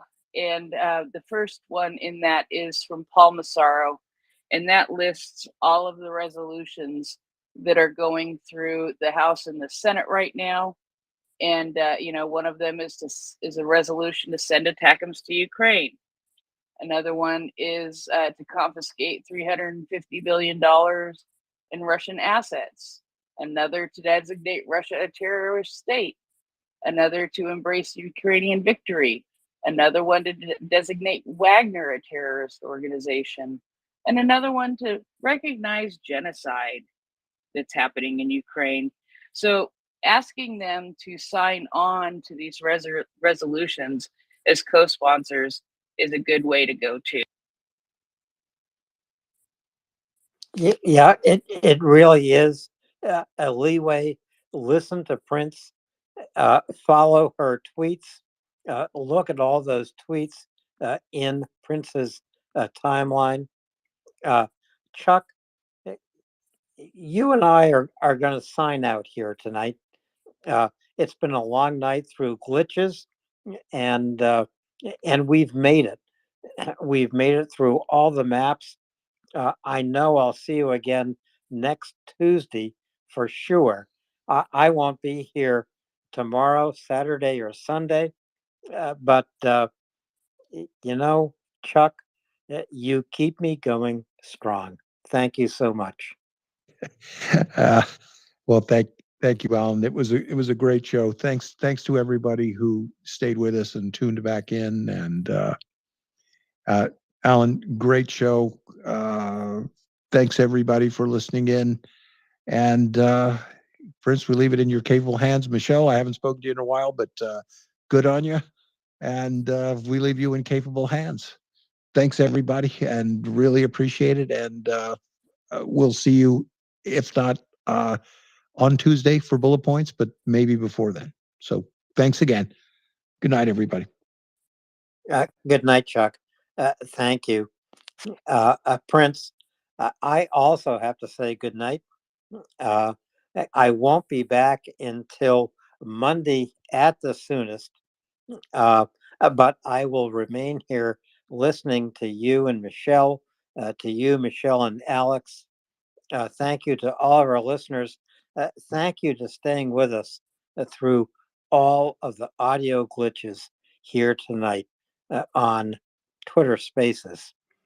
It's just something we live with, and from time to time we can fix it if Elon doesn't fix it. With that, Prince, Michelle, I want to say good night and Slava Ukraini. Heroam Slava, Alan. Thank you. And Michelle will be joining me soon. So, yeah, I look forward to seeing you up here, Michelle. I haven't seen you in a little while. It'll be good to catch up with you. And Alan, have a good trip. Chuck, thank you as always. Always wonderful. And very rarely do I have military advice, but my military advice to you is turn the salad bowl over and hide under it. Have a good night. Alex, now you have your hand up. Go ahead. Oh, it's a mistake. I don't have anything. All right then. So welcome to the MriyaReport. It is 7:55 here on the Pacific coast of the United States, where we are just a little bit behind time-wise. But it is 7:55 here. It is 10:55 in New York, and Kyiv is ahead of us. And it is just coming up on sunrise at 5:55 a.m.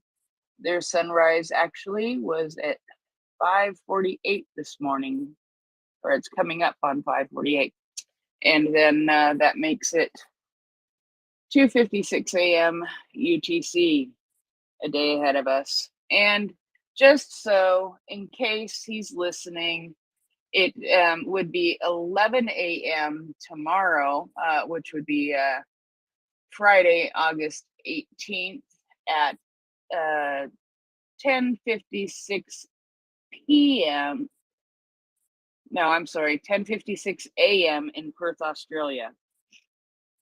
I have managed to learn that Perth, Australia is 12 hours ahead of New York. Good evening, Michelle. How have you been?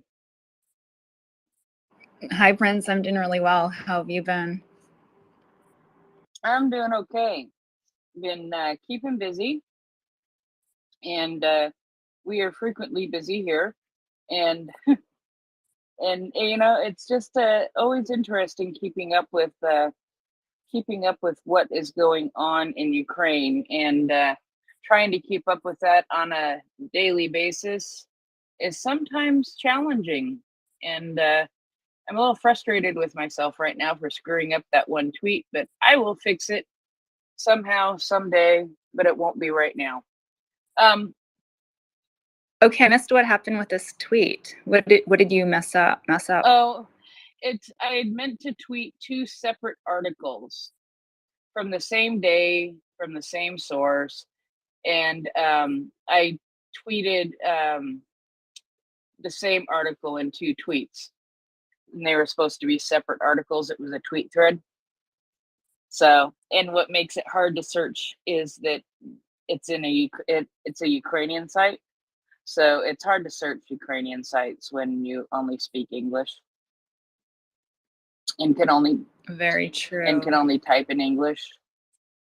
So yeah, that makes it a little bit difficult, but I shall find it somehow, someday, some way. Yeah,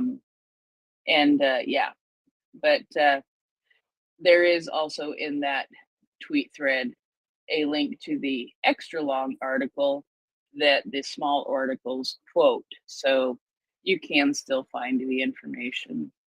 But yeah, there has been stuff going on, as we've heard Chuck and Alan talking about a bit tonight. There have been alleged attacks on some ships by our good sweet baby seal sea drone, and that is always a good thing to see. And I'm sure hoping that we get some pictures of those as the sun comes out and people start sharing things, but that doesn't always happen these days. And you know, one of the more frustrating things that Mockers points out is from the last time that we saw that there was the possibility of the Kerch Bridge being attacked, we still have not seen any pictures since then. We haven't even seen a satellite image to see if there was any damage. So that is really odd, because usually, you know, there will be someone going over the bridge who shares a picture or a video, but there just hasn't been this time, and it's been a little weird. But anyway, so this is a really short thing, but I'm gonna share it, and I want to say it.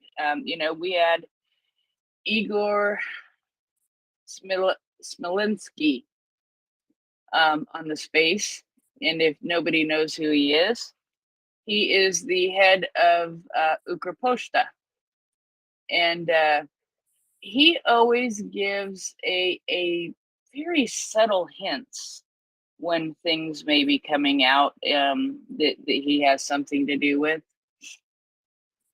And tonight, well, my night, his last night, he posted a picture of him wearing a very unique custom-made hoodie. Well, I would assume it's a custom-made hoodie, but it's a very unique and very good one. And that is the Motherland statue that has been, worked on recently and had the Soviet systems removed from them, and has have the Ukrainian systems put on them. But it is an image of that statue, that monument. But it's making a hand gesture, and so I think that he may be coming out with a new stamp. It's always a possibility. He sometimes drops these kinds of hints, and they always intrigue me. So I did pop that up into the nest because he's subtle like that, and you never know. You never know what he's gonna surprise the world with. So anyway, Oh, I'm looking at it. I'm looking at it right now. That's great. isn't that awesome? And you're right. If if there is a bit of a subtle hint of a stamp or something else coming out, that would be pretty cool. It could be a stamp. It could be a just, hey, screw you, or it could be. I don't know what else it could be. Maybe the middle finger is significant because of the drone attack on OC tonight.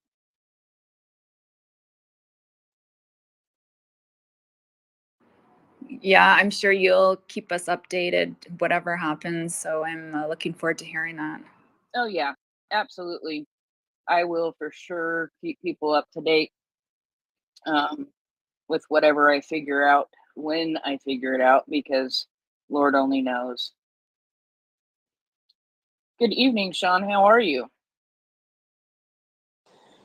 Thank you. Good evening.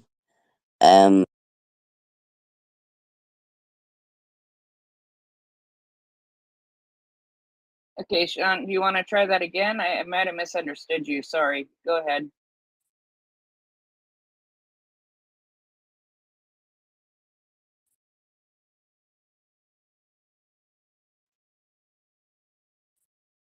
I thought he said he was doing fine, but there was no question there. Sean, do you have a question or comment?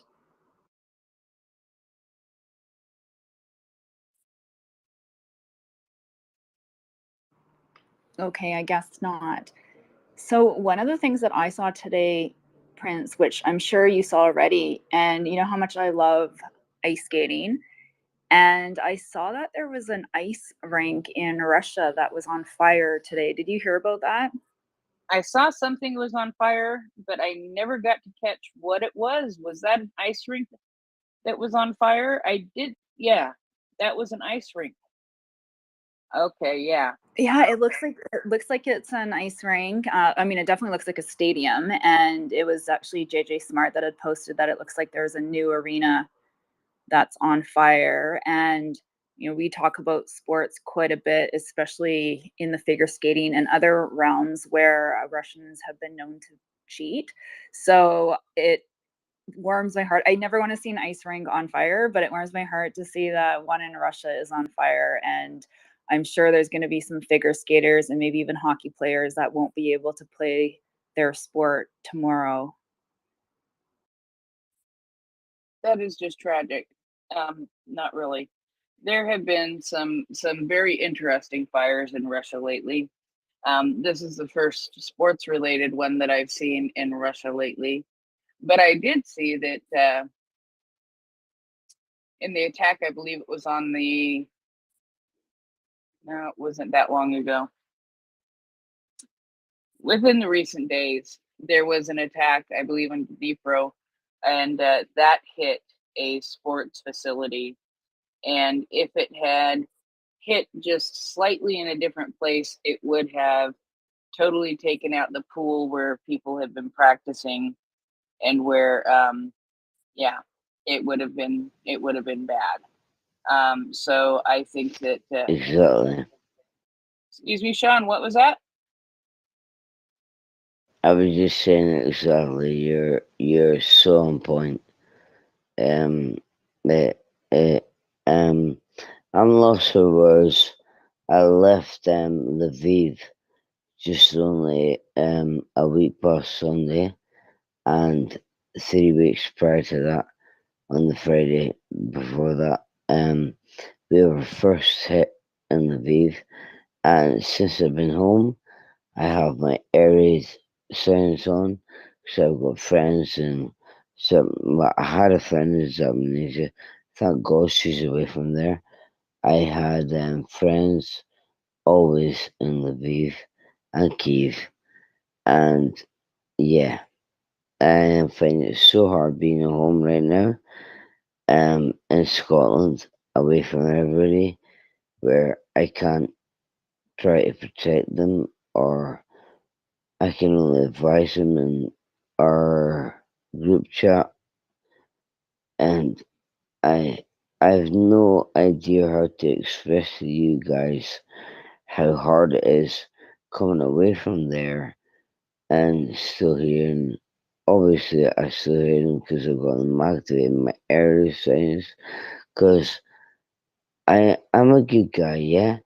I worry about the people that I've met, and I love them, and I spent so much time there, and I get on with everybody there.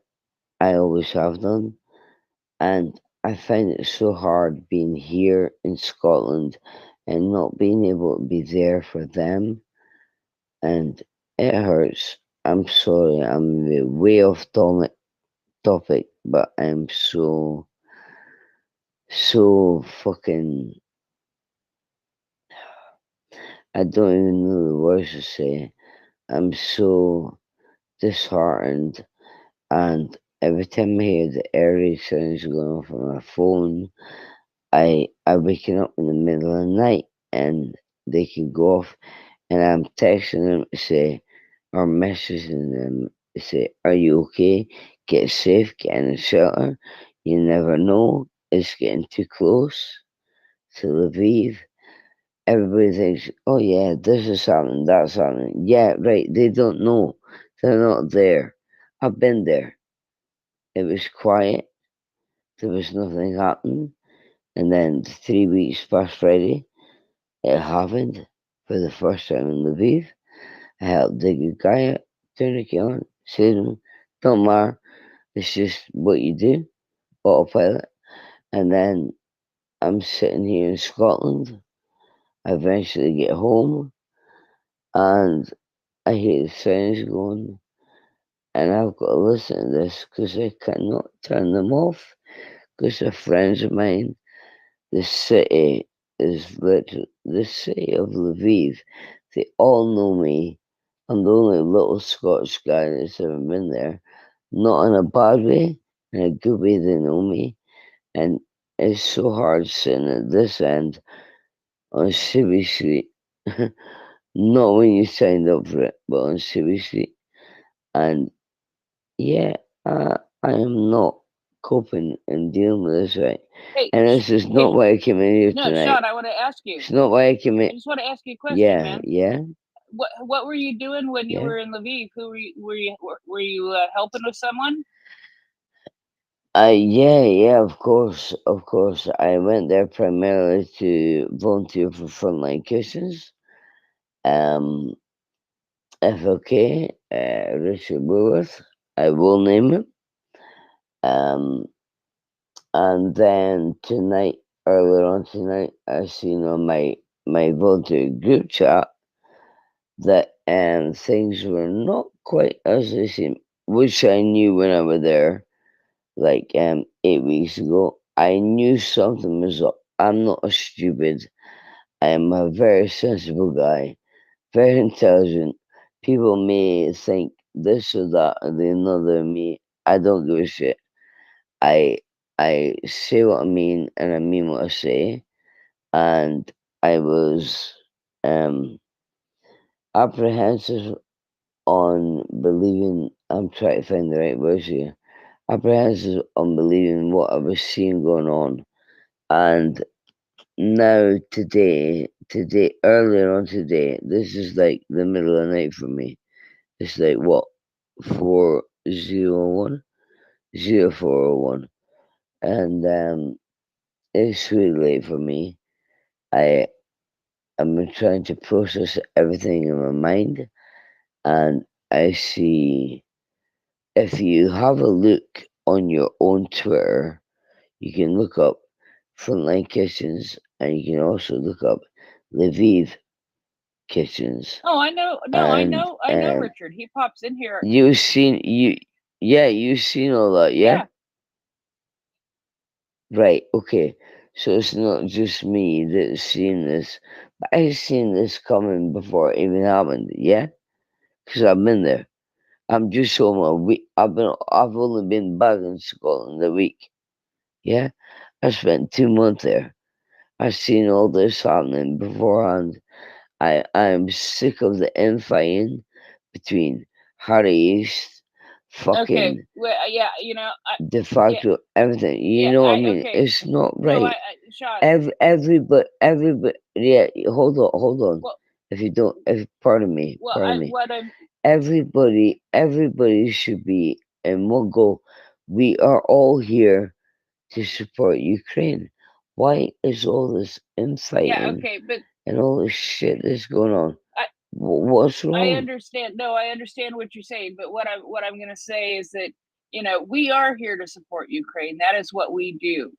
But we don't talk about what's happening with other aid organizations and their drama, because some of that does. Yeah. Some of that does happen. I know that just from, you know, from being on Twitter. I know, but we don't we don't talk about the drama that they're having with each other, just because that's not something, you know, we try to do. Of course. We try to focus on what we're doing, and you know, one of the things we're doing is we're raising money for one of the brigades.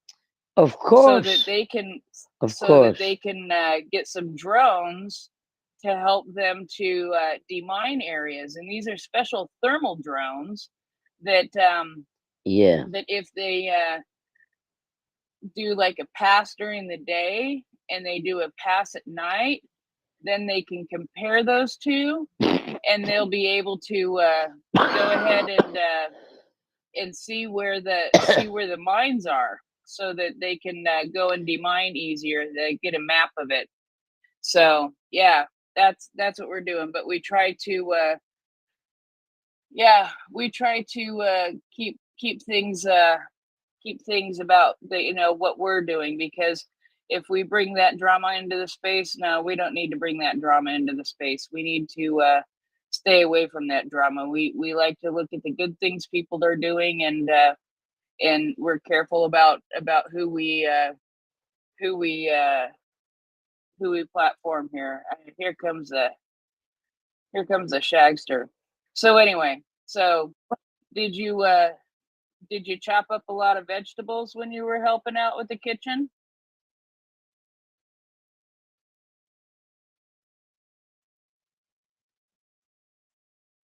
Go ahead, Shaggy. Hi, Prince. I'm Michelle. I just thought I'd come and say hello. Did you hear there's supposed to be something happening in Dagestan in Russia? Did you hear about that? Stuff has been happening in Dagestan for several days. You know, didn't they, like, they've been having power problems? And, you know, I heard about like a big, huge protest about power problems and problems with water. And that was like the same day or just a few hours before. And when I say a few hours, I went to bed and I woke up and that gas station had blown up big time. And that gas station took over the news for a little while. But then again, today, I saw that there were more protests, and I believe it is over the lack of power, because they have been without power for a long time. Do you have details on that? Yeah, I mean the video I saw a few videos, and there was definitely power on it. It was on a street or whatever, but there was big traffic jams, and there was protests as well. And the protesters were allegedly infiltrated by FSB and informers and stuff, and they're taking all that kind of pictures and stuff. So yeah, it's kicking off in Dagestan.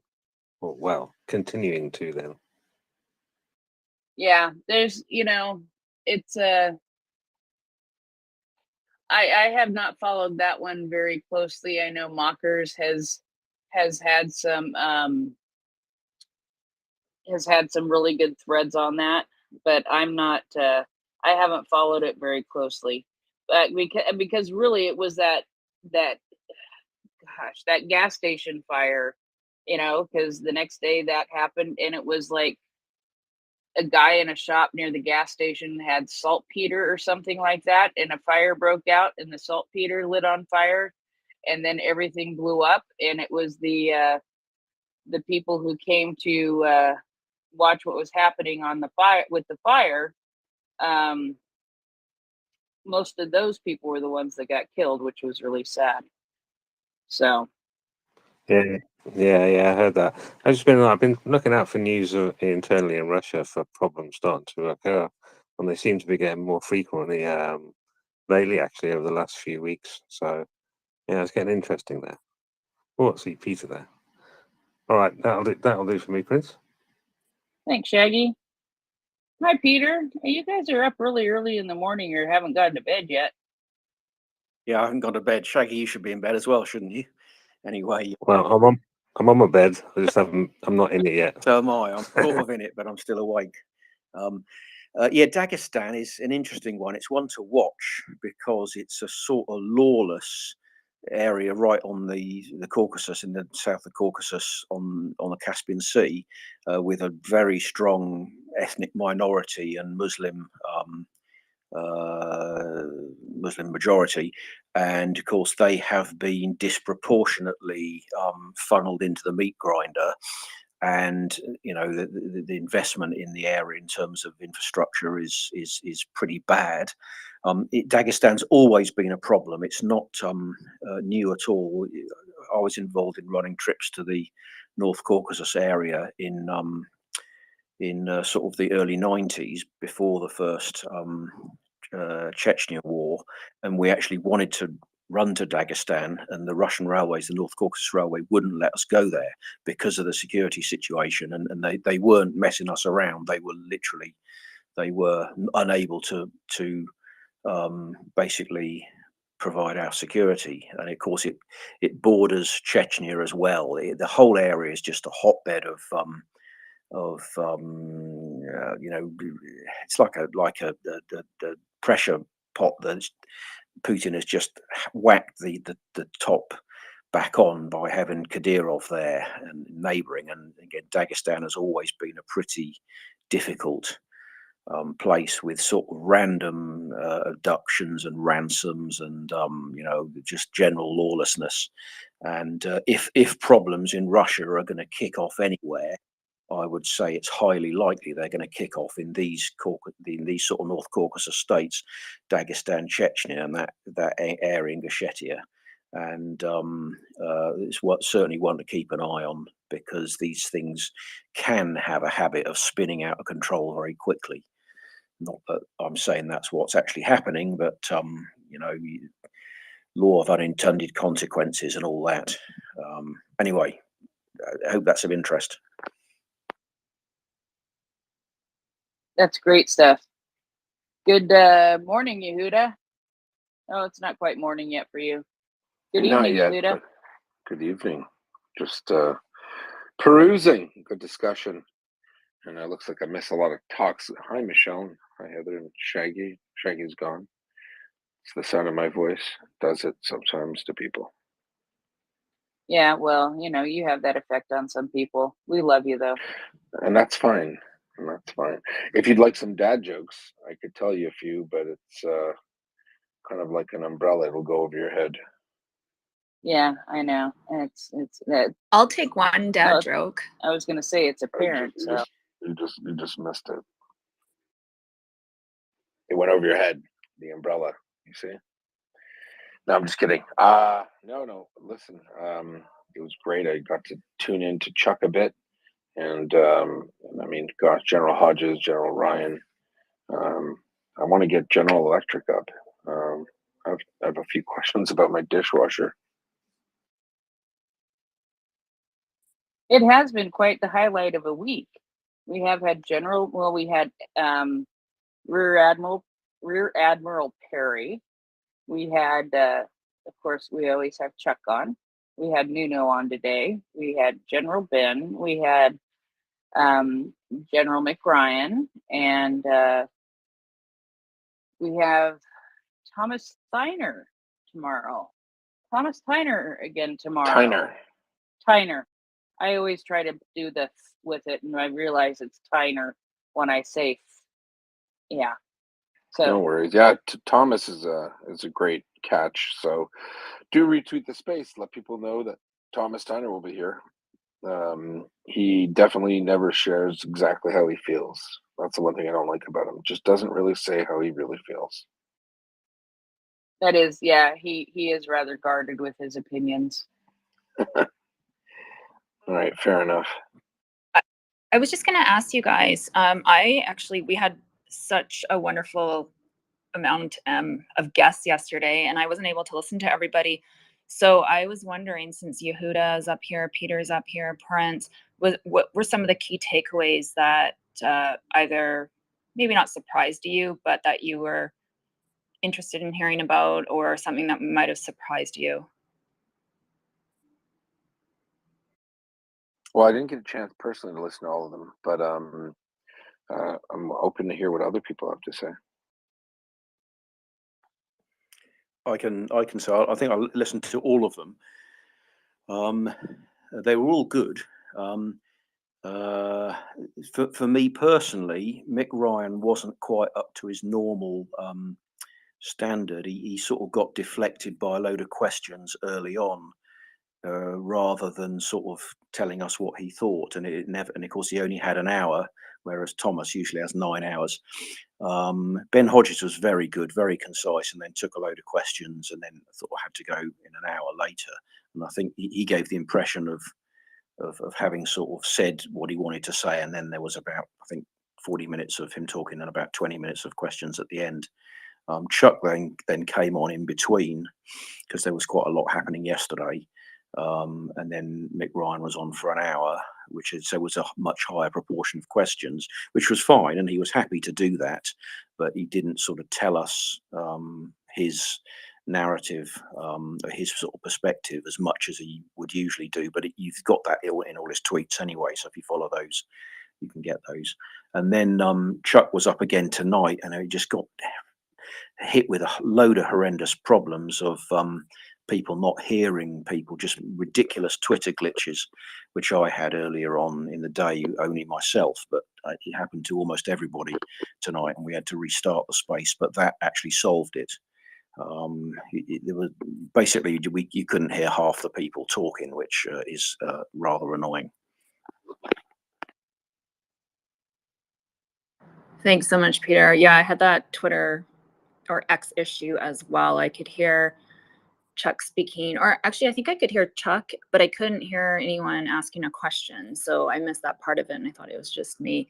And actually, as a reminder too, in case any of you did miss General Ben Hodges yesterday, it is up on Spotify now, so please check it out. I was able to hear just a little bit of it, and the one thing that I really appreciate about him too is just him coming into the space. He's such an important guy, and yet for him, the questions that this group of individuals from MriyaReport ask him and all of the guests, he seems to really appreciate all of that. Sorry if you guys can hear sirens in the background.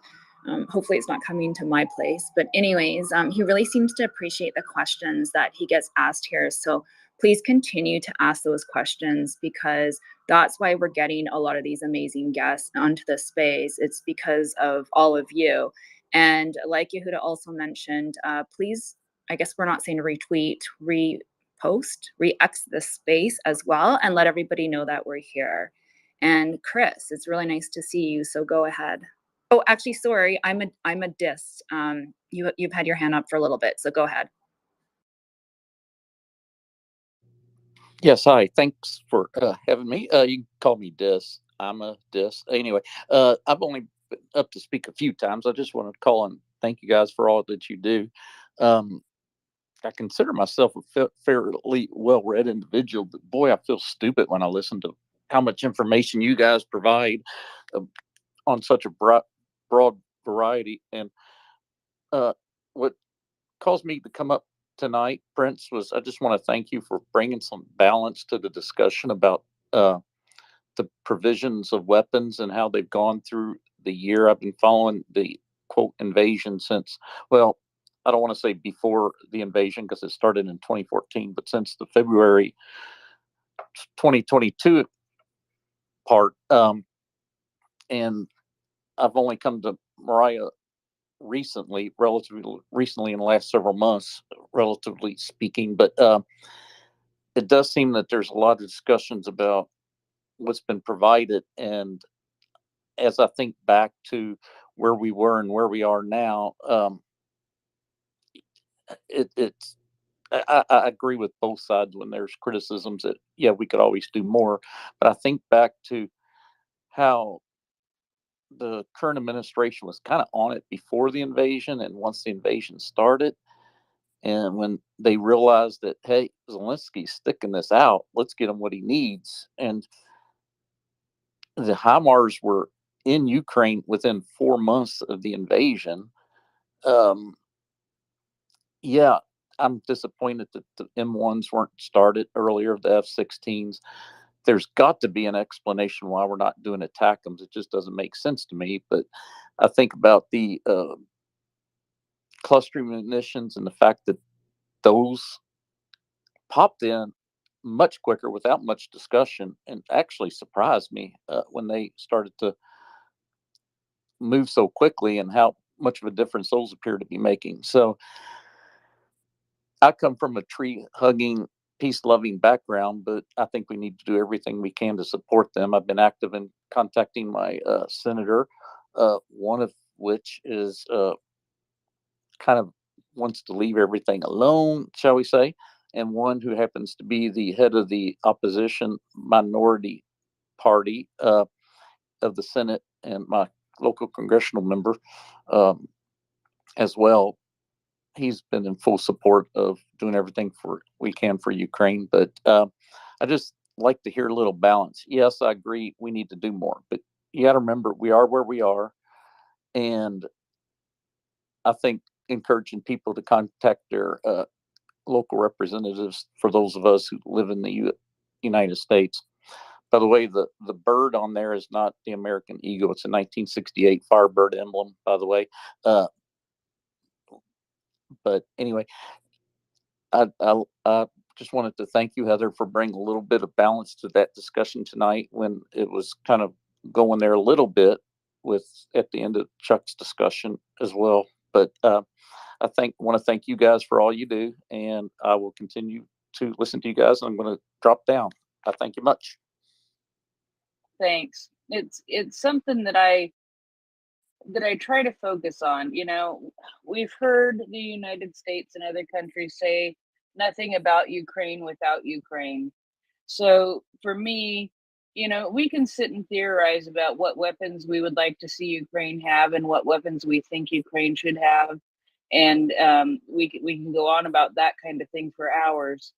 But what does Ukraine say about what they're getting and how fast they're getting it and what they need?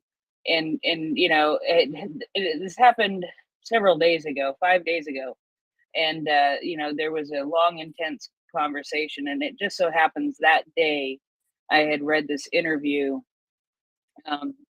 with the Ukrainian ambassador to the United States, and she's just a wonderful woman, from what I can tell and what I've been told from people who've met her. And you know, and she made a very big point in this interview to say that, you know, she is in constant contact with you know, the Department of Defense and the government in Ukraine to help to facilitate each delivery of aid and to make sure what they need is in those deliveries of aid. And like I said earlier, I'm sure that there are things that they want that they don't get in that aid, but as long as they're getting a decent amount, you know, and they're getting the bullets. I think the bullets in the air defense are some of the biggest ones. Air defense, air defense, air defense, and that is so important. And then to read today this thread that I inadvertently closed, where it mentions that Zelensky says, you know, there's a quote from Zelensky today you know, that they are constantly, pull it up real quick. Sorry about that. Zelensky says that we constantly monitor the supply of equipment and ammunition, as well as the pace of our own production.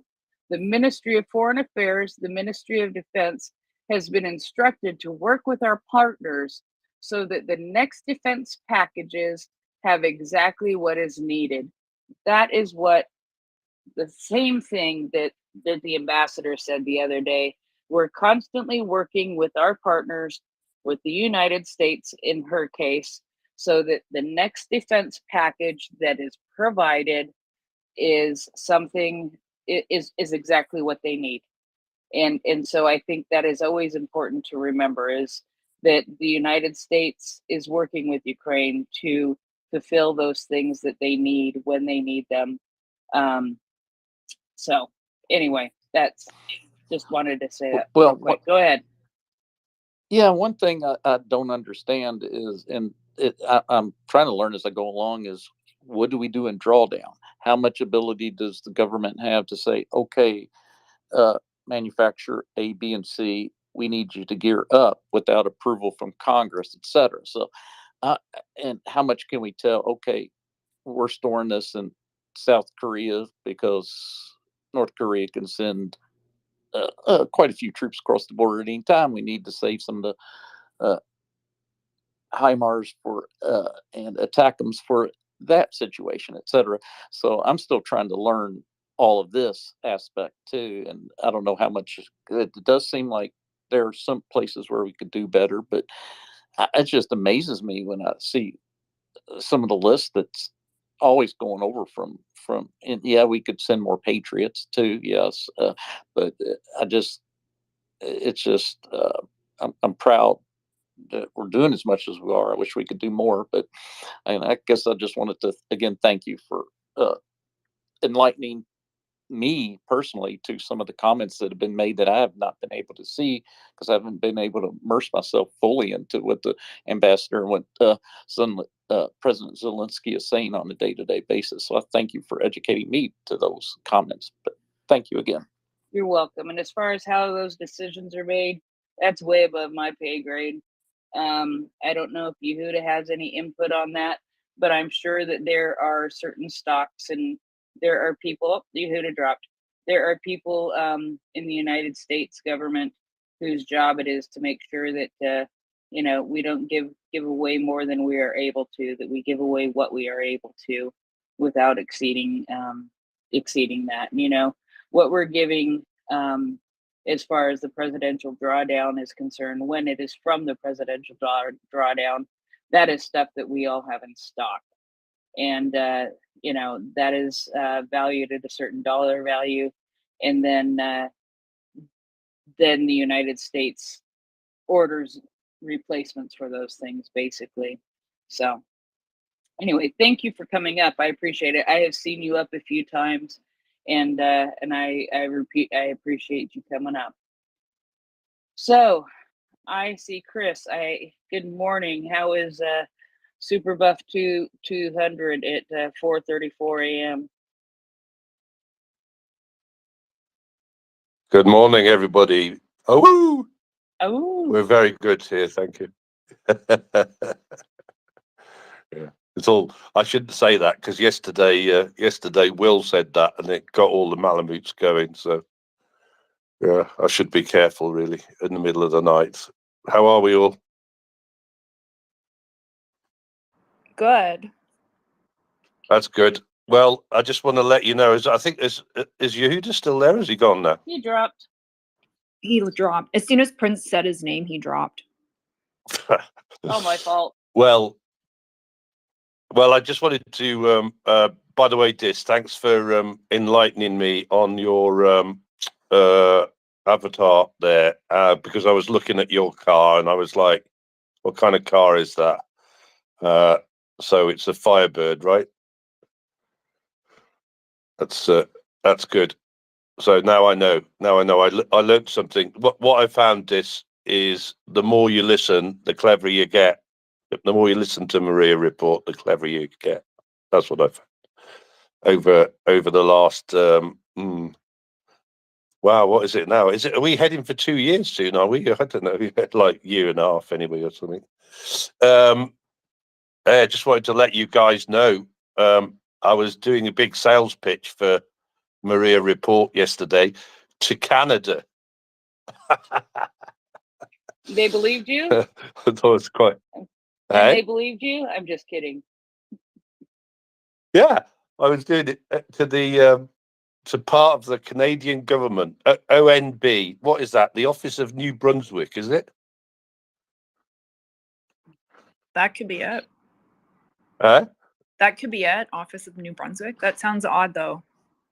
I think it is. It's ONB anyway. ONB, right? So definitely New Brunswick area, Michelle, right?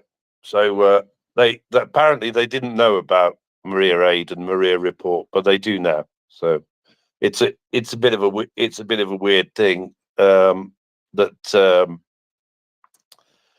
I happen to have had a lot of contact with those folks there. Is it Frederickstown? Frederickstown? Fredericton. What? Fredericton.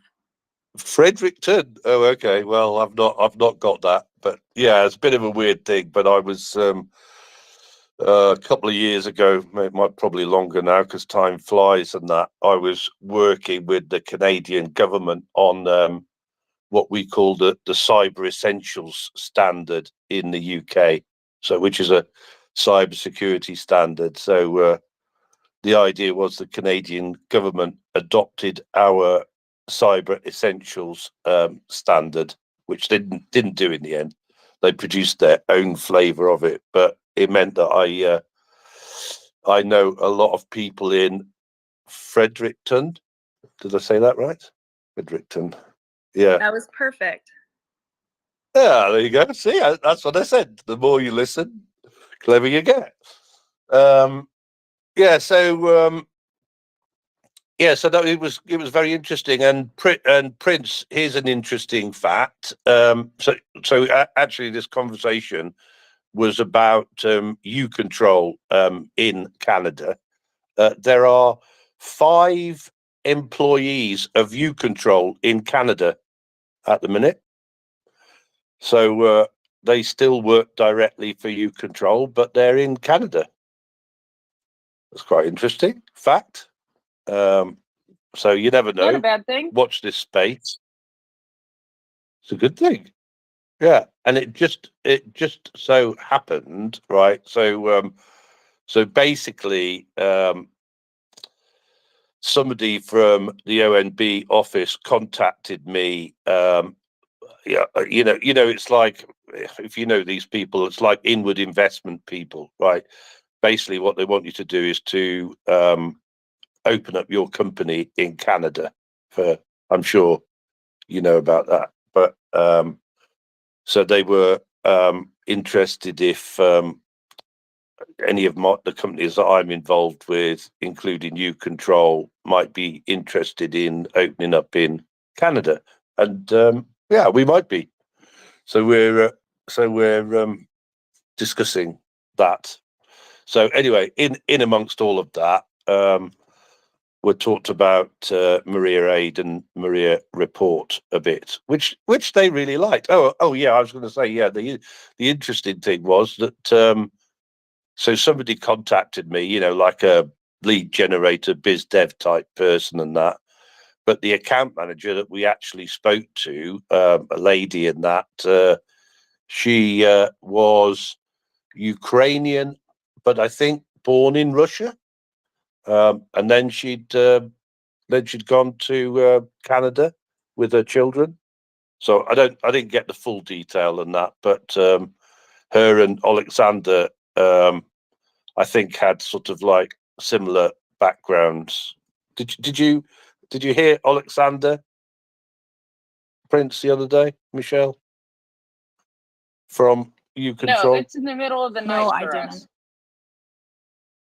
Yeah, I know. Well, it's the middle of the night for me as well. What's that got to do with it? You seem to function Anyway. at this hour. I don't.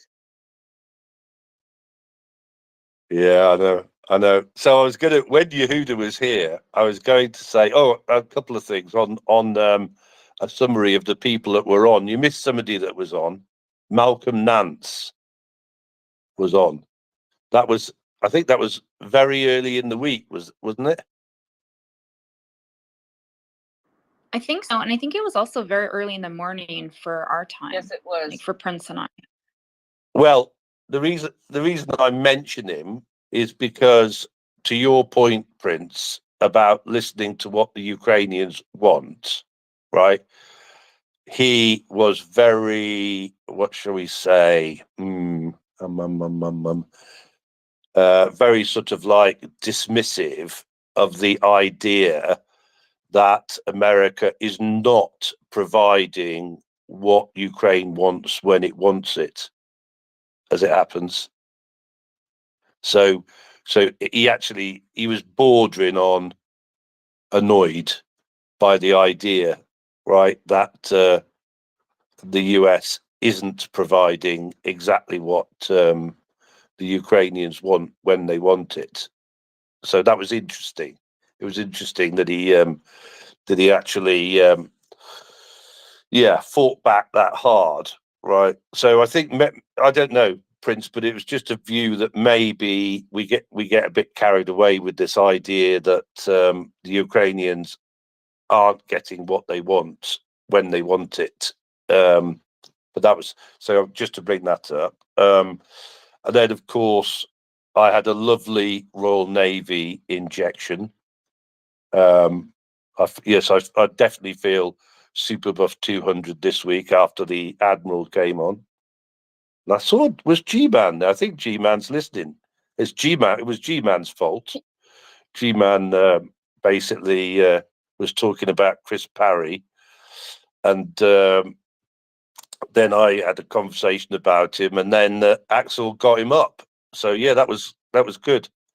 And actually, that was a bit for those that don't know. It was really, really good. Everybody said it was really, really good, but there was a controversial bit in there, right? Which was what I'll call the wither on the vine strategy. Have you heard the wither on the vine strategy? Now, I heard that talked about a little bit today. With, I can't remember who it was with, but a little bit of the wither on the vine strategy. So why don't you, because I think it's interesting, the idea of the wither on the vine strategy. Well, I think it's interesting as well, you see, right? Now, people got, when Chris Parry said it, right? Okay, so what is the wither on the vine strategy, right? So basically, the wither on the vine strategy is that instead of basically invading Crimea, you cut Crimea off, right? So that there's basically no way of the Russians supplying their troops in Crimea, right? And hence they wither on the vine and die, right? Basically, they give up and go home. Yeah. And actually, of course, there is a precedent for that already in this war, I would argue, because basically that's what's happened in Kherson, wasn't it? You know, if you remember, if you think back, like there was a point where we were going, yeah, the Russians are going to stay and fight on the right bank, but they didn't, did they? They legged it across the Dnipro to the left bank because they went, yeah, no, for whatever reason. So it's sort of interesting, isn't it? You know, because we like don't credit them with any what's the word, strategy. But anyway, somebody somewhere in Muscovia decided that instead of staying and fighting on the right bank, they'd leg it across to the left bank, destroy the bridges and all that blah. So anyway, so that basically is the strategy, right? And people were, I think, misinterpreting that, or I'm going to say they were misinterpreting it anyway, right? They were misinterpreting what he meant. He didn't mean that Ukraine should not have Crimea back. Quite the reverse. He was absolutely adamant that they should have Crimea back. It was just the way that you did it. Right now, I can speak confidently about something here, right? Because I've double checked it with Axel. I've come up and I've said to Axel, "Look, Axel, this is what I think. What do you think?" Right? And the fact is, right, is that if you look back over history, that Crimea has basically always been taken from the land side, apart from one time in history when I think somebody sailed ships to Crimea and landed from the seaside or something like that, right? It's always been taken from the land side, like, for example, in the Second World War, I think both the Nazis and the Russians both took Crimea from the land side, but at terrible cost.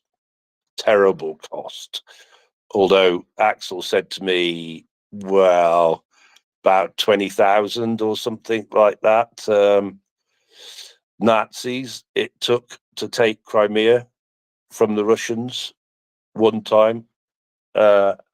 So basically what Chris Barry was saying was, okay, let's not lose loads and loads of lovely Ukrainian people, right?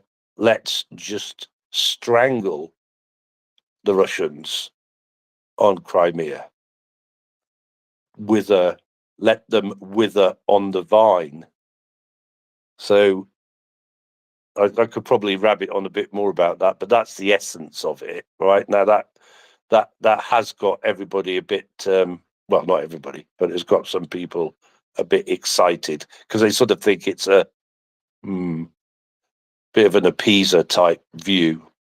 I don't think it is, personally. It's a how to get Crimea back efficiently and without too much loss of life view.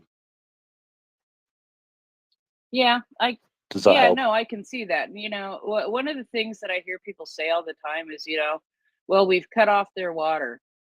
Realistically, Crimea was cut off from water for many years because they didn't get the water supply back to Crimea from Ukraine until 2022 when they were able to take over that canal again in the invasion.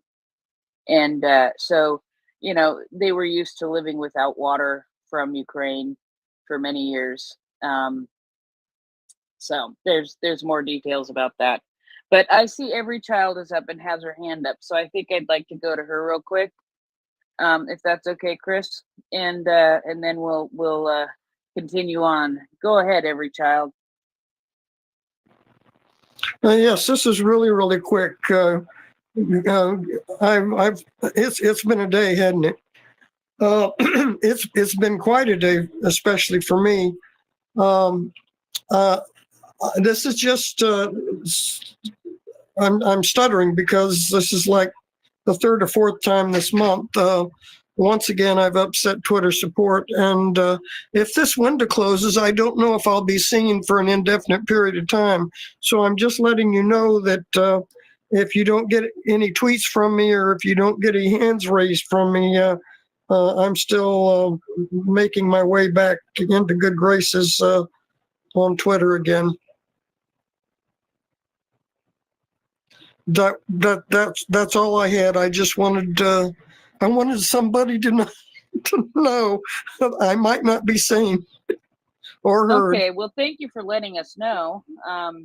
I know that you have them come and bug you on a regular basis now and then, and try to shut your accounts down. And you got a couple of them, which I don't blame you. Most of us do too. We tend to keep ours a little bit secret. Got it. Yeah. I may do a third one and keep that one secret. Yeah. Okay. We'll sneak in and listen on things, but we won't ever usually come up and talk with them on. So anyway, I will keep this window open as long as I can, even if I'm not awake. All right. Slava Ukraini. here Slava. Thank you. I'm gonna go to I'm a dis with the beautiful Thunderbird. Yes. It reminds me of reminds me of Thunderbird High School in Phoenix, Arizona. I do love the Thunderbird. 56 cream color, beautiful car. It's a Firebird, but that's okay. But we're good. Yep, I think I've knocked the lid off the basket here. I'm on twice in one night. It's kind of scary. Talking about what Chris was talking about, was it General Perry, I believe, was talking about. That's been my feeling all along with getting past down to even getting down close to Tokmak. You can, and pretty much what Ukraine's been doing is isolating Crimea incrementally as we speak, with the attacks on shipping, the oiler, the landing craft that was portaging equipment over, their periodic attacks on the Kerch Bridge to keep people guessing. Once that's cut off, I don't see a reason to go in there full bore and lose a lot of people. And to continue the attrition process and getting that close will allow a lot more reach further into Crimea with their standard weapons and etc. So I just wanted to mention I'm totally in agreement with that approach without having to go in and rip, blank, and bust to get there as quickly as Ukraine needs to, or what people say they need to, and have a bit of patience in doing it and allow them to curse on the Crimea Peninsula, kind of turn it into a verb there. But that's all I wanted to say. Thank you. Thank you. And I think I'll just go right back to Chris. I do have.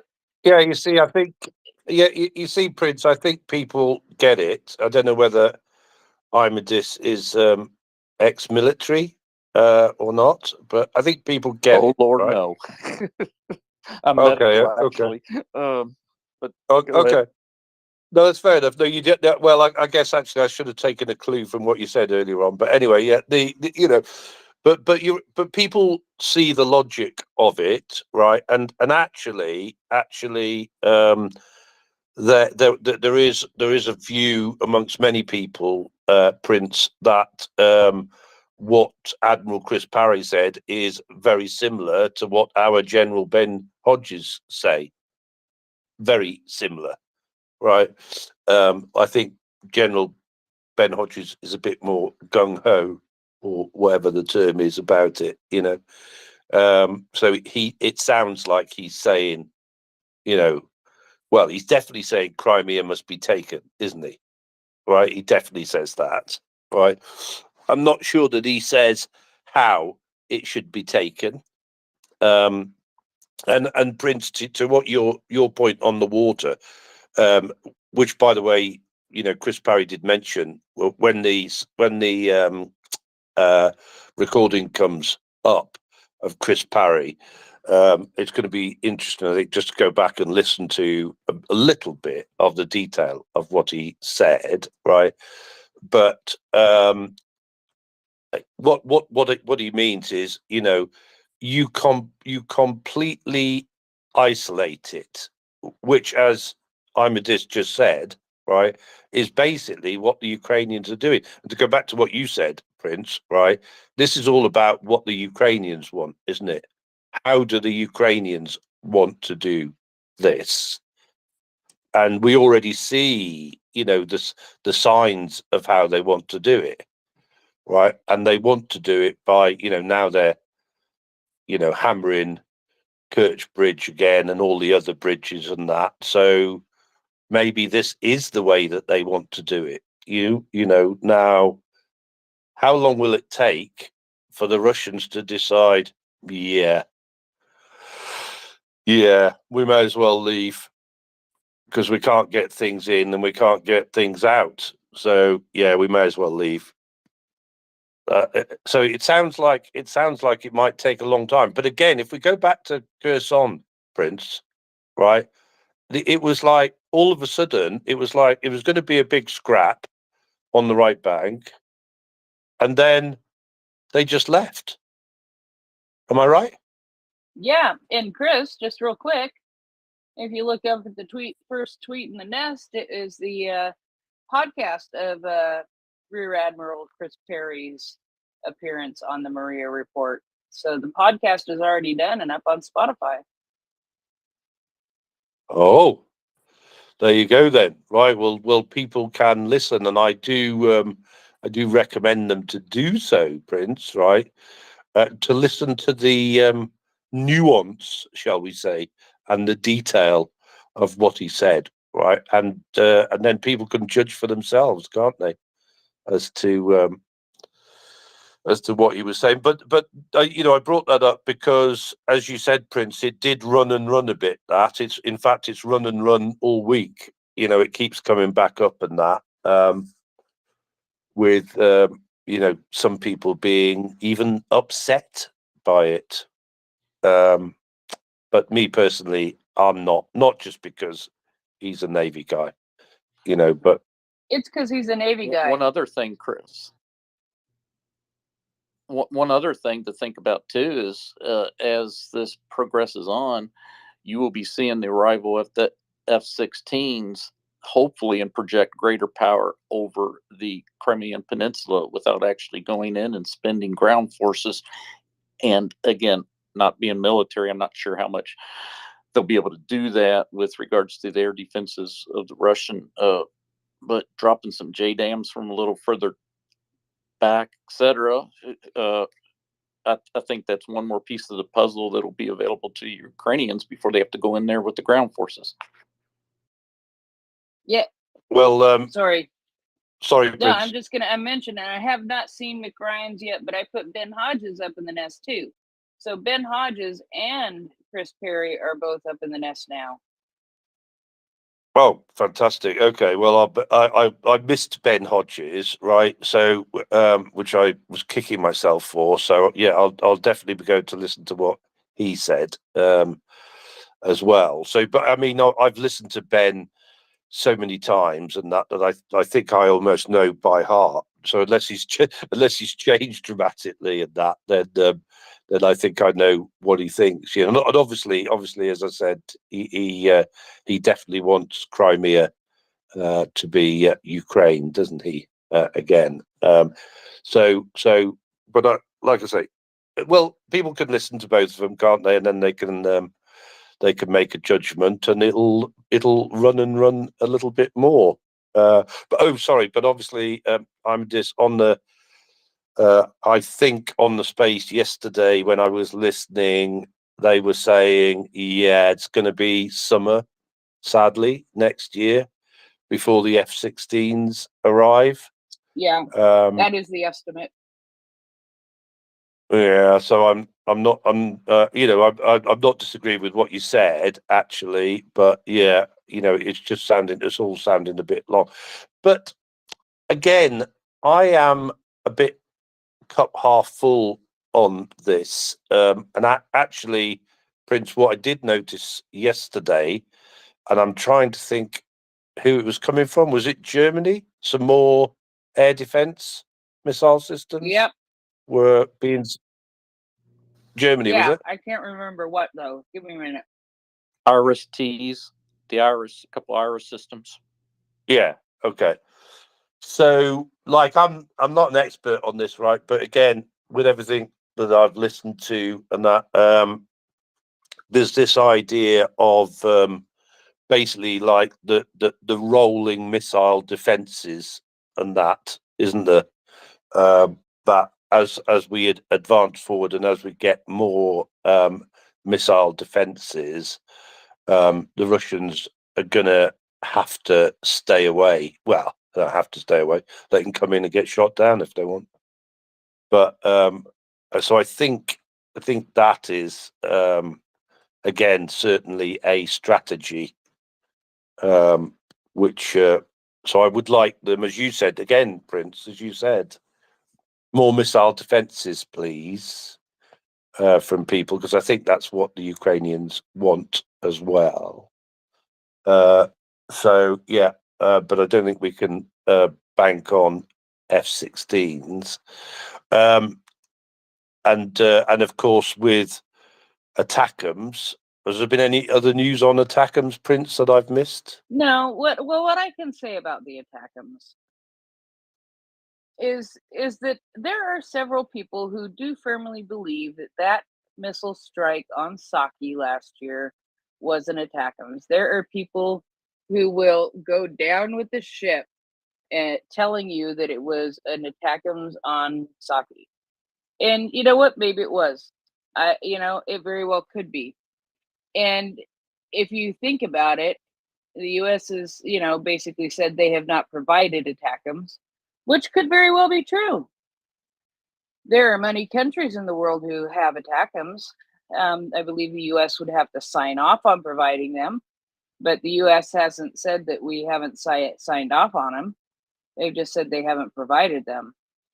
So, some country somewhere may have snuck one in there, and nobody is none the wiser. But there's not a very, very large supply of them. Or it was a Ukrainian-built missile, which I would also believe very easily and wholeheartedly. Go on then, Chris. Yes, well, I like to think what you think as well there, Prince, right? I have these little, what shall we say, beliefs going on in my little head. And one of them is that actually they have got some ATACMS from somewhere, right? And of course, we joke about the Super Buff 200, but it is a fact. It is a fact. Somebody said the other day, well, basically they said, well, we don't have ATACMS, but we do have modified S-200s, right? Which are not the same, but can do a similar thing, right? So this is, and if we follow that track a little bit, one of the reasons that we get excited about the Super Buff 200, apart from it being 7 tons, right? 7 tons when it falls on you, is that there's loads of them around. Apparently the briefcase, brolly, and them people have been out there and bought loads of them and given them to Ukraine, and then Ukraine has modified them, put better guidance systems in there, and so they've got loads of accurate missile systems, maybe, right? So again, we don't know, do we, for sure? But Will and I are promoting and working on the Super Buff 200 as hard as we can. Really, we might open up in Canada soon. You never know. You never know. You never know. So, I'm going to try to get to some news here because, that's what we should do. That's what we should do. Let me just real quick here. There was one thing that I saw earlier today that, Mockers sort of really focuses on the tales of woe. And this instance is something that you would think would be a tale of woe, but I don't think it's a tale of woe. And I think that I would like to share it with you. And it is a bit of a thread, but I think that we can go past it. Because I have made the personal choice not to show images of prisoners of war, I will not put this thread up in the nest, and I did not retweet it. But it's very possible people have seen this today. But what this is about is how are Russian prisoners of war being held in Ukraine? This guy says you'll be shocked. There was a special put out by Dmitry Gordon and the Ukrainian State Program for Voluntary Surrender, I Want to Live. In this thread, he goes and talks about the most notable things in that documentary. And so just by telling that, you can probably find the documentary, especially if it's associated with I Want to Live and somebody named Dmitry Gordon. So first of all, when a prisoner enters war camp, they are first examined by a doctor. Then they can wash themselves and get a haircut. There's hot water available all the time. Then they do go into a 2-week quarantine area to ensure they do not infect other soldiers if they are sick. They're given clothes, new leather shoes, bathing flip-flops are also provided. During the 14 days of quarantine, a psychologist also works with the POWs to rule out suicide attempts due to PTSD.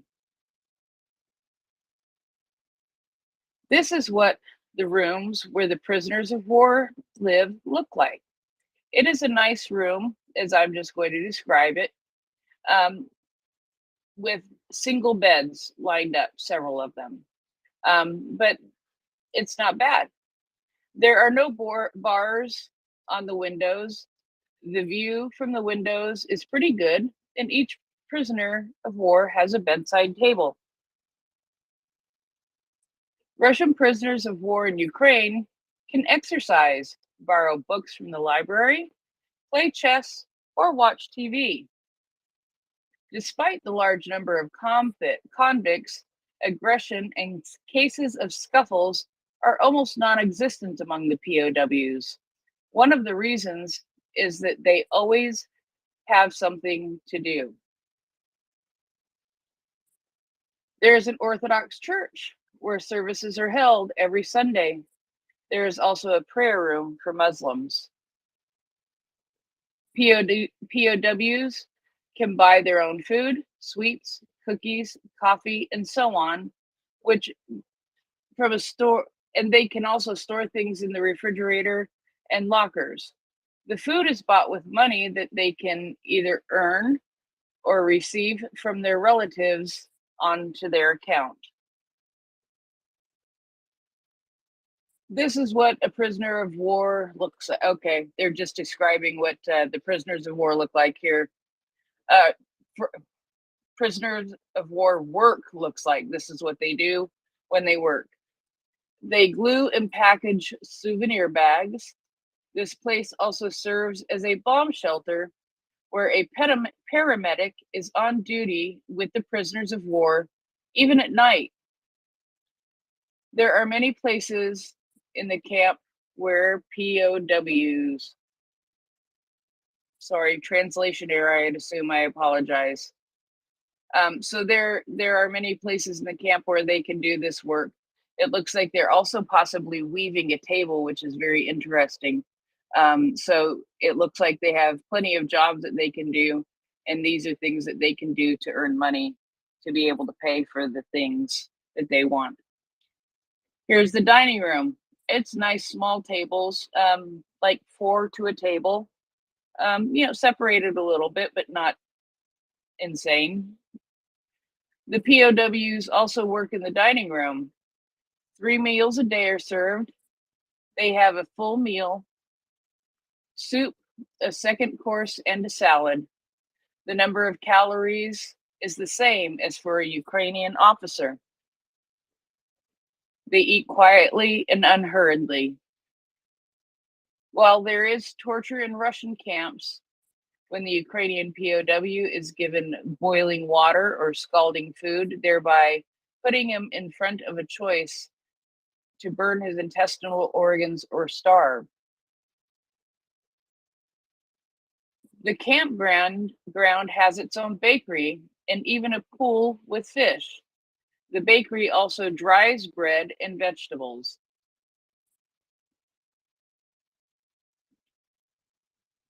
This is not provided for in the Geneva Convention, but every POW can call their relatives in Russia, approximately 15 minutes per week, depending on the workload of the camp. Video calls are available as well.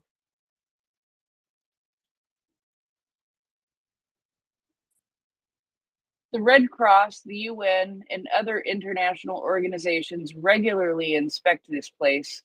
The Ukrainian authorities have never hindered their work and have complied with all of their requirements. How about Russia? What we know is when the Ukrainian defenders return from Russian captivity, it is hard to look at them without tears. They are tortured, starving, damaged, both mentally and physically.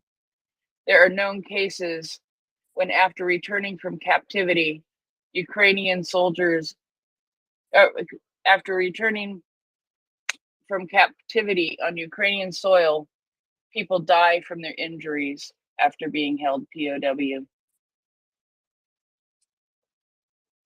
So yeah, those are some things that were pointed out in this thread, and I thought it was really interesting to get what it sounds like and what it looks like for a Ukrainian Russian POW in Ukraine. I talk about it on a regular basis as far as how they are treated much better than Russian POWs. Michelle, do you have anything you'd like to add before we go to hands? I was just going to say thanks so much for sharing that, because you're absolutely right. We see photos often about how Ukrainians are treated after they've been captured. And I think Aiden Kosip Gundy is one of the stories that really stands out to me. And we had him on the space as well, and he now has a book. But just how much detail he goes into of the mistreatment and so on.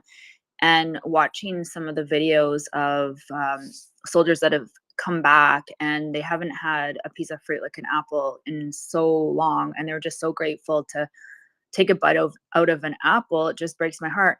And then to hear that Russians are treated in such a different manner, to me it's not surprising.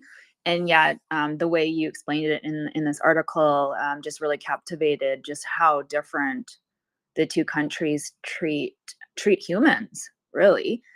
One of the things that I saw today, which I think same thing, it's not surprising. We've heard so many stories about all the things that Russian soldiers have stolen. So whether it's dishwashers, iPhones, and so on. And today, some of them were gloating gloating about stealing bicycles.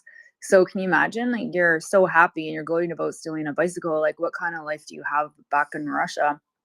It's pretty sad. So thank you for sharing that and just kind of putting that into perspective again. One of those things that touches me, because I know that I've also read the there is a specific ministry in Ukraine that deals with the Ukrainian POWs in Russia.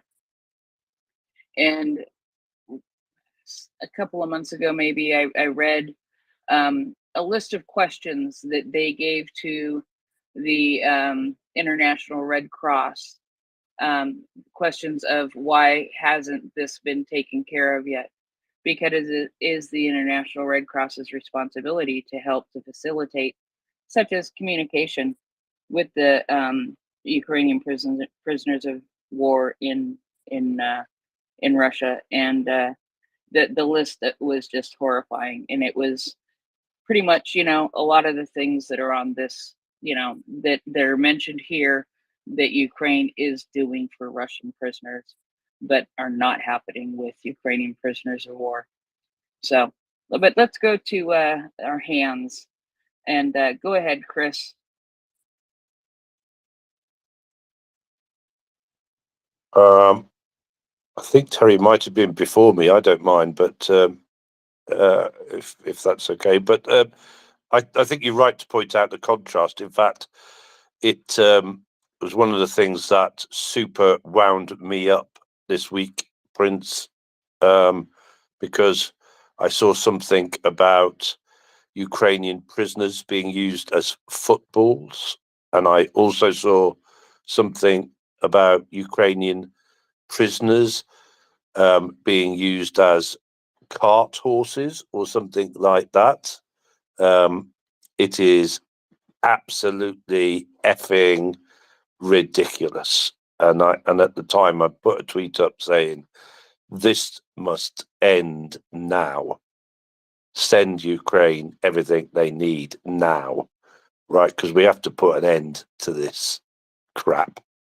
That, you know, I don't know what the word is. I'll be going into words I'm not allowed to say, Prince, at this time in the morning. But it is just ridiculous, the contrast in the way that they're being treated. I can't. It's just mind-boggling. The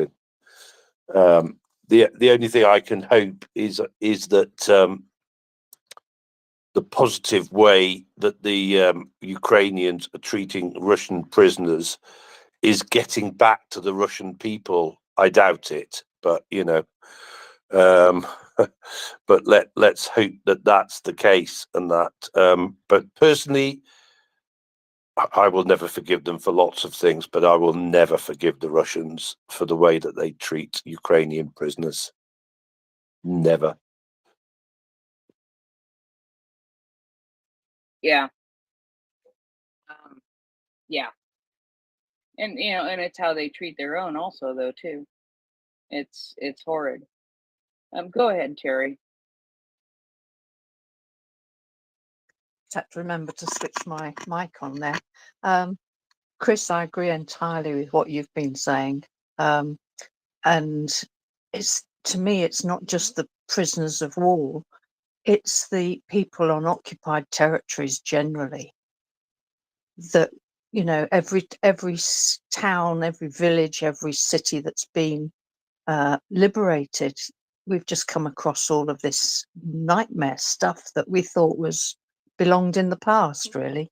But anyway, there's two things I think I wanted to talk about. One is about, yes, the treatment of the prisoners of war. The fact that Ukrainians are sticking to the Geneva Convention, I think, is going to help gradually convince more people around the world that Ukrainians are the ones in the right. There's still, I mean, I know there's so much support for them around the world, but I still get completely dumbfounded sometimes by how can some of these people be so stupid and not see that it's Russia that is the barbarians. And I think, as Chris said again, that they treat their own like that. And they've been treated like that for so long, they assume the rest of the world treats their own like that. That's what all propaganda is all about, isn't it, really? But main thing I put my hand up in the first place, or requested to speak, was actually going back to Crimea. I just wanted to add, I've listened to Ben Hodges for months and months, probably since the beginning of this whole full-scale invasion. And I totally agree that, you know, without Crimea, Ukraine hasn't got all of Ukraine back. And I think it's more important that they sort of succeed in Crimea before they get over to the Donbass area. That if they can crush Russia by getting Crimea, then, you know, that could be that sort of collapsing moment. And I think I'd not heard of the phrase "wither on the vine" before, but I think it's a brilliant idea. And one of the things I've been thinking ever since the first hit on the Crimean Bridge, and it didn't go down completely, but it caused a lot of chaos. And several people have been saying, we haven't seen any images this time around of what damage has been done. And yet there's all these boats that are being kept back. that aren't allowed anywhere near it. There was all those smoke screens and everything else. And regularly on Twitter, everybody is saying, oh, we need to blow that bridge completely. I don't know. My cat's coming in to say hello. I don't think it should be blown until the panic sets in and they all start trying to run. I really think that, cut them off and cut the, what's it called? The lifeline, the routes of communication, not, what are they called? Thingamies, lines of communication. Can tell I'm not military at all. In fact, I didn't know anything about anything military until this was going on. But anyway, cuts the ground lines of communication. There we go, got it, GLOCs. And stop all of that for the Zaporizhia and Kherson areas and everything else, and being able to get stuff through. But I think as far as being on Crimea is concerned, we need to scare the shit out of them, excuse my French. In Sevastopol, we've already started, I think the Sea Babies are brilliant at what they're beginning to do.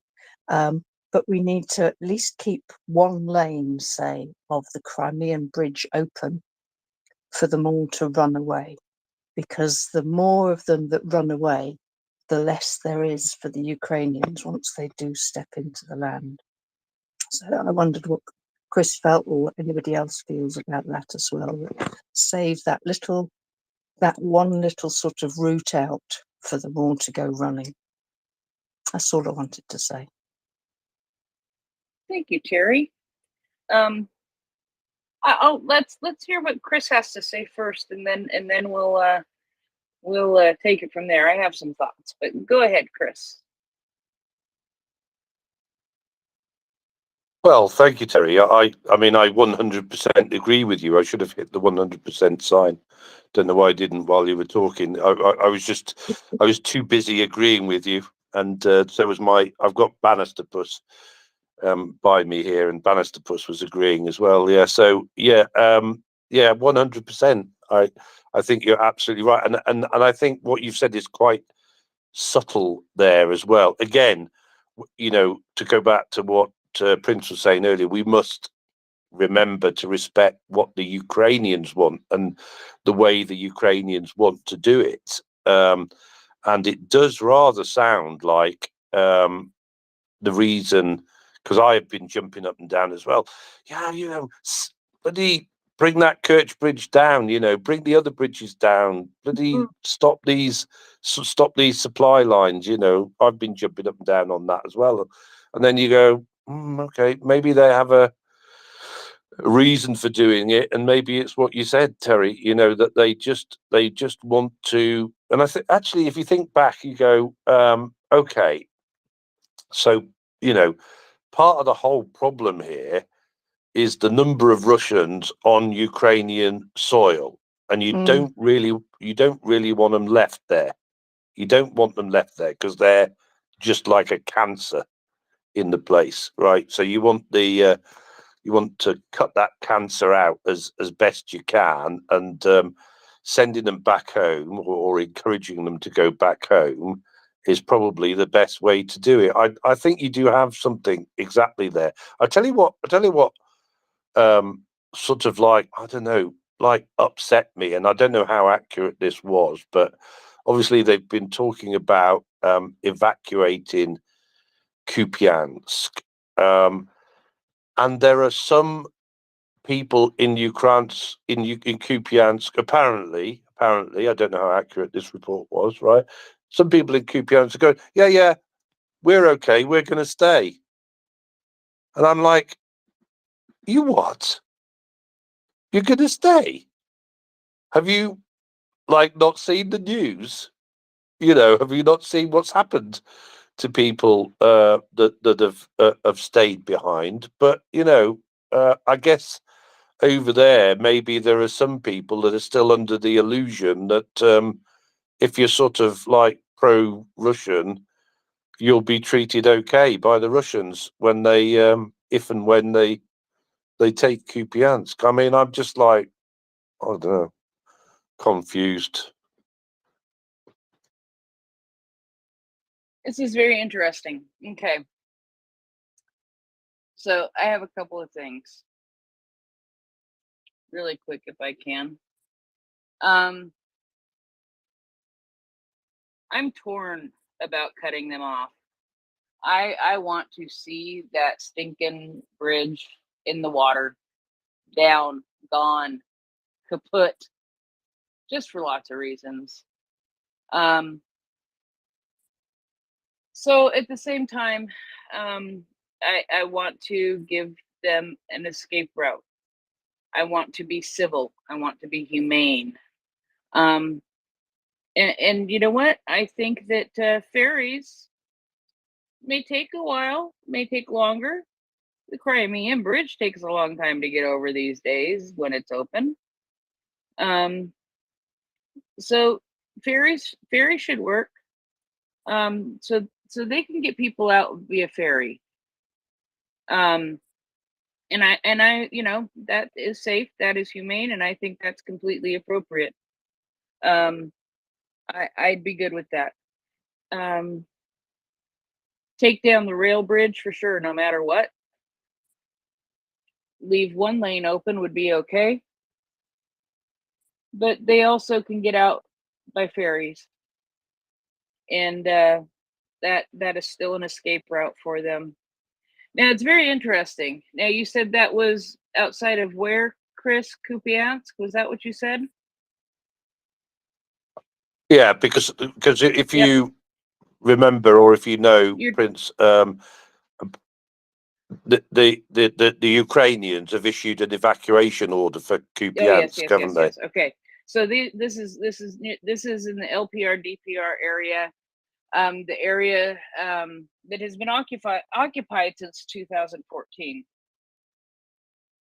And it's very interesting. I read an article the other day, and I messaged Dr. Nick about it because I would love to be able to have a good conversation with Dr. Nick about this. So let me find this really quick. I think it's this one. And what it was saying was the thesis of this, the expert was saying that she believes that when it comes time, it will be much easier to reintegrate Crimea into the rest of Ukraine again than it will be to integrate the Donbass. Yes, the Donbass is where she says. So she's convinced that Crimea and Donbass are different things. It is much easier for us to cope with Crimea, to cope in Crimea, if the Russian military is removed from there. A high portion of pro-Ukrainian people will remain there because when Crimea was annexed, there was no war there, and many people simply did not leave there, despite their feelings. The second peculiarity of Crimea is that there are Crimean Tatars who are pro-Ukrainian. So she also noted then that the situation with Donbass is fundamentally different. In particular, blood was spilled there, and formally there are no Russian troops. At the same time, due to the hostilities, a vast majority of pro-Ukrainian people have already left that area, according to the expert. Ukraine should prepare for the fact that the deoccupation of Donbass will cause opposition from people who have lived under Russian rule since 2014. So those are a couple of very interesting points, I think, in the difference also. You know, and you also, the other thing that you hear about all the time is you hear about the Yellow Ribbon Project, you hear about the underground, you hear about Attrition, you hear about all of these things happening on Crimea. You see the yellow ribbons everywhere. You see them, blowing up rail things and doing little acts of sabotage here and there. But you don't hear about that in Donbass, and there's a reason for it. And so it will be a very interesting. It will be very interesting. It will be very different to compare the two different places as far as when they are both liberated. So I know it wasn't Cal. I know it was 5. It was it Chris or Terry first? Terry. Go on then, Terry, and then we'll go to Chris, and then 5, and then Cal. Okay. Yeah. I think I heard that thing, or was it? I've certainly listened to Dr. Forgotten her name, but I've listened to her comment about it quite a bit. But I've also read about that stuff that you've just been reading, and I think the fact that Donbass has actually been at war for the last 9 years, I think is exactly the reason why it's going to be harder to win back the people of the Donbass region. Like you say, a lot of them have left, but I think there's possibly a lot of people want to go back as well. But I do think in Crimea, I want to clarify, I do think that the rail bridge ought to be got fairly soon.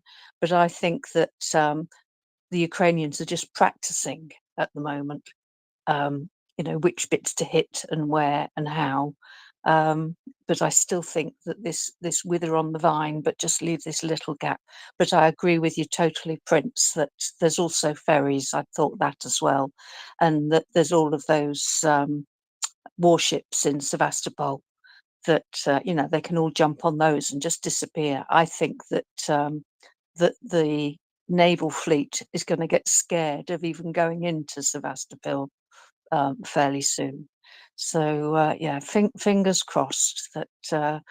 And I really do think, listening to what President Zelensky says, listening to an awful lot of what I hear, I'm totally consumed with Ukraine. I'm switched on. I mean, the fact that I still haven't been to sleep yet, and I'm same time zone as Chris, so it's 5:33 for me. I keep doing this in the night, and then I sleep half the day. Luckily, I'm retired, so I'm okay there. I can suit myself. But I just want to say, the bridge should go. I think it's going to be easier to win back the Crimean people. It's just dawned on me as well. This is the last thing I say, I promise. I'm very much into mental health and the psychological side of it. And I think that's, whereas I know nothing about the military side, it's all the human aspects and those, how people are feeling, what people are coping with, that has grabbed my attention, but just the barbaricness of everything as well. But I don't want to go back into that. One little thing that I hope MriyaReport will pick up on, maybe at another date, is about the way that the wounded of Ukraine are looked after the war. I know it's a very different situation to say. I mean, I'm old enough to remember the Vietnam War and all of that, and how in America and probably in the UK as well, a lot of veterans sort of got ignored afterwards and just left to their own devices and not looked after. But I'm really hoping that the wounded in Ukraine are heroes for the rest of their lives, and that they are looked after and integrated into society more than ever. I think Ukraine could be the way forward for looking after veterans in the future. And I'll finish on that note. I just wanted to add something there, Terry, to what you were saying. I think the difference in this situation is that the war is happening in Ukraine versus a lot of the other countries. Veterans were coming back to the US or coming back to another country, and the Americans didn't appreciate what their veterans had had to go through because they weren't experiencing it themselves. Whereas I hope the difference is that Ukrainians are experiencing all of this with their loved ones. And so I'm hoping, and I think things will really be different. I think we've come a long way when it comes to not just physical wellness, but also the mental aspect too. And we've had quite a few psychologists on here in the past. We have Tom Zimbardo and others who have spoken quite often about the psychological aspect and some of the things that have been happening or that are continuing to happen from a mental health standpoint in Ukraine right now, and just some of the support. And I think there's always going to be more support that's needed. But to your point, I'm hoping that in this situation it's going to be different because the citizens of Ukraine are going through it with their loved ones. Yeah, and Absolutely. Yeah, absolutely. I just want to say, I want to step down. I've heard people talking about stepping down. I put my mic on to mute, but I don't know how to step down. okay, I will tell you that, but you're going to have to listen to me for just a second first. Yeah. You need to stay up all night and listen to me talk sometime, and come up and ask me about the veterans, because I want to stay on this subject that we're talking about right now. But I can tell you that Ukraine is very actively working to make a plan to go from here on out and a way to take care of their veterans. They're working very hard and very actively on that. And we may have somebody who can share some of that stuff in the next couple of weeks. I don't know. I have to check in with them. But yes, they are doing a lot of things to make changes. They're getting ready to put veteran centers in different areas, and they are going to have volunteers to sort of be a veteran buddy kind of thing, to help a veteran from the time that they get out of the military all the way through doctor's appointments and finding housing and finding a job and making appointments and all of that kind of stuff. And they're already starting to train volunteers to do that kind of thing. So it's something that Ukraine is thinking very much about. And I think that they're doing what they can to put it all into place as we go along here. So anyway, and then how to do it. You click on your picture there, and then you say, I think, drop to listener. It says something like that. Or switch to listening. You see that there, Terry?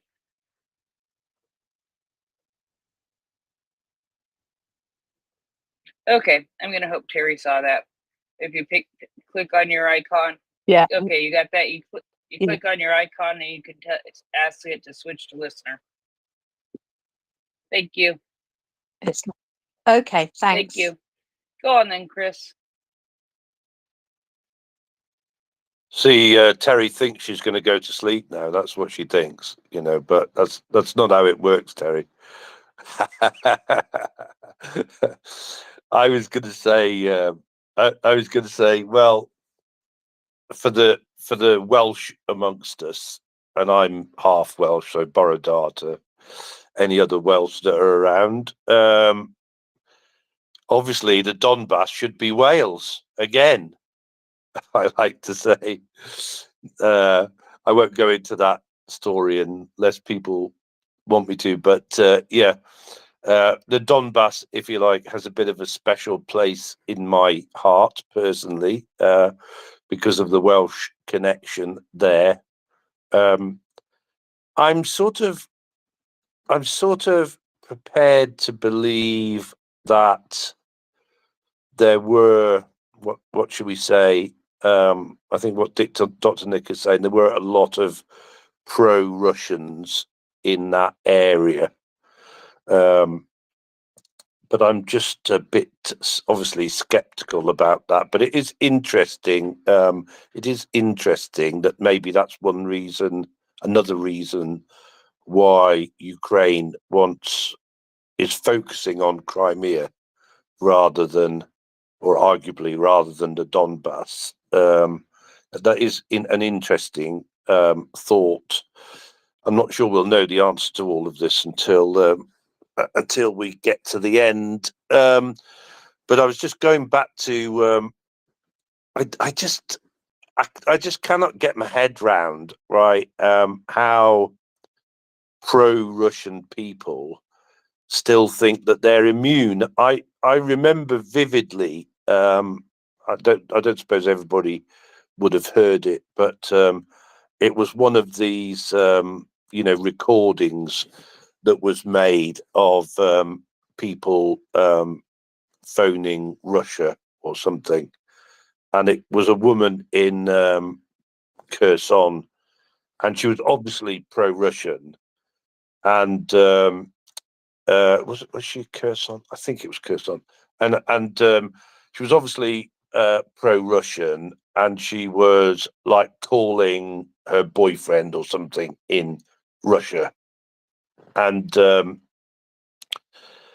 she was like beside herself, she was saying to him, she was going, they're killing and raping us Russians as well. And he's like going, nah, you must be mistaken. They wouldn't do that. And she's like going, no, I'm here, right? I'm seeing this. I'm telling you, it's happening. Why are they doing this? Why are the Russians killing and raping, etc., and torturing pro-Russians? And I mean, it didn't really get anywhere because the guy just basically said, yeah, you don't know what you're talking about. You must be imagining it. And that's pretty well how it ended at that, but somehow you've still got these pro-Russian people that think they're going to be treated differently. And I just, okay, I can't get my head around that. Anyway, there you go. Thank you. Thanks, Chris. All right, let's go ahead, and that is 5 for fighting fella. Go on ahead. Hi everybody. I just wanted to mention something about with the Kerch Bridge. I don't know if you guys have touched on it at all. I've been popping in and out of spaces all night. But when you're speaking about the humanitarian side of that, I understand wanting to leave a pathway open. But I'd be willing to venture a guess. It's been what, almost a week since the strikes happened. And the lengths that Russia's going to prevent anybody from catching a glimpse from it, I would be willing to venture a guess to say it's already toast. And while it might not be the greatest humanitarian thing, cutting that bridge off and forcing everybody that wants to flee from Crimea having to take that road around the coast to take that land bridge while it's still there, that would be extremely advantageous for the Ukrainian armed forces to have that already severely bottlenecked supply route being clogged up with, really at this point, anybody that's vacationing in Crimea. Like, they're obviously not that smart to begin with. So, I mean, just being able to clog the only artery you have left is it's a way for a pretty quick death. So I would lean towards the direction of cheer for that bridge to be at the bottom of the sea. It's only going to speed this thing up. That's all I got to say. Thanks. I understand all of it. Go ahead there, Cal. How are you this evening?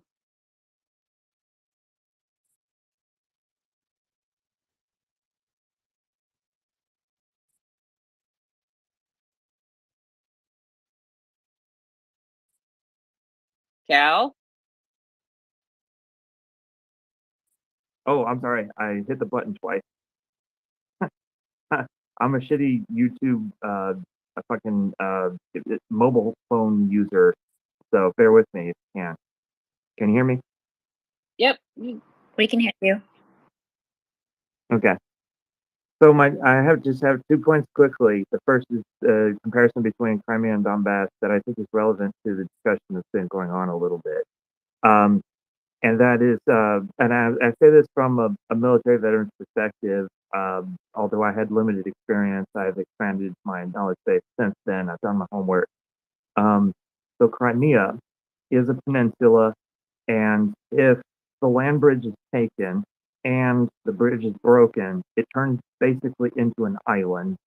And so there may in the future, and I'm not saying that this is the plan.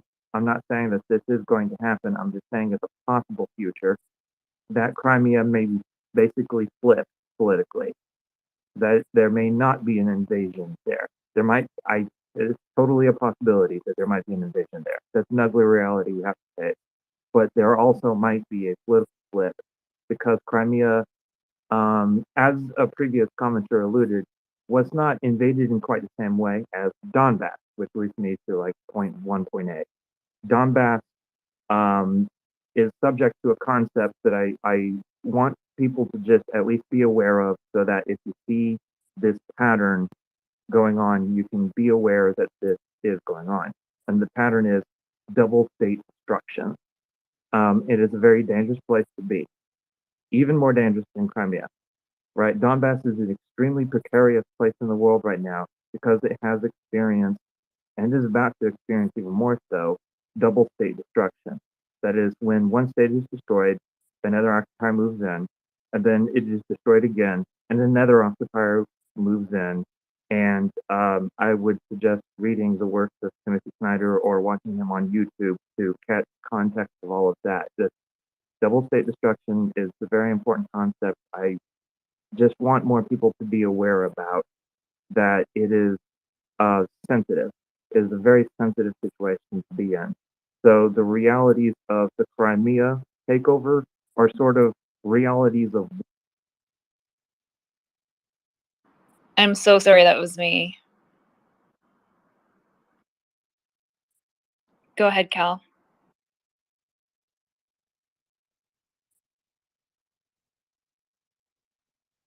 Go ahead and unmute again, Cal. It was an accident. It happens now and then. Yeah, Twitter is fun. Okay, so the difference between Donbass and Crimea kind of comes down to the fact that Donbass was invaded very violently, and so the repatriation of that territory is going to come at a very complicated and very difficult task. It's just not going to be fun. I mean, none of this is fun, but you know, I hope you take a little bit of British understatement in stride. But the takeover of Crimea could be quite a lot less violent. So those are possibilities in the future. But I would especially focus on Donbass having been subjected to much more violence. And so there will be consequences of that, even in the case of full 1991 borders restored. It will be a difficult problem to overcome, and it will be quite frankly, generations in this big thing. And we need to be here for the long haul for it. And I am here for the long haul for it. So a second point, people were bringing up, returning veterans from this war. I would add to that also that there are civilian victims of this war, and many of those civilians are children. And so that's why I posted a reply in response to this group chat to the thread that I saw, the little blue pill.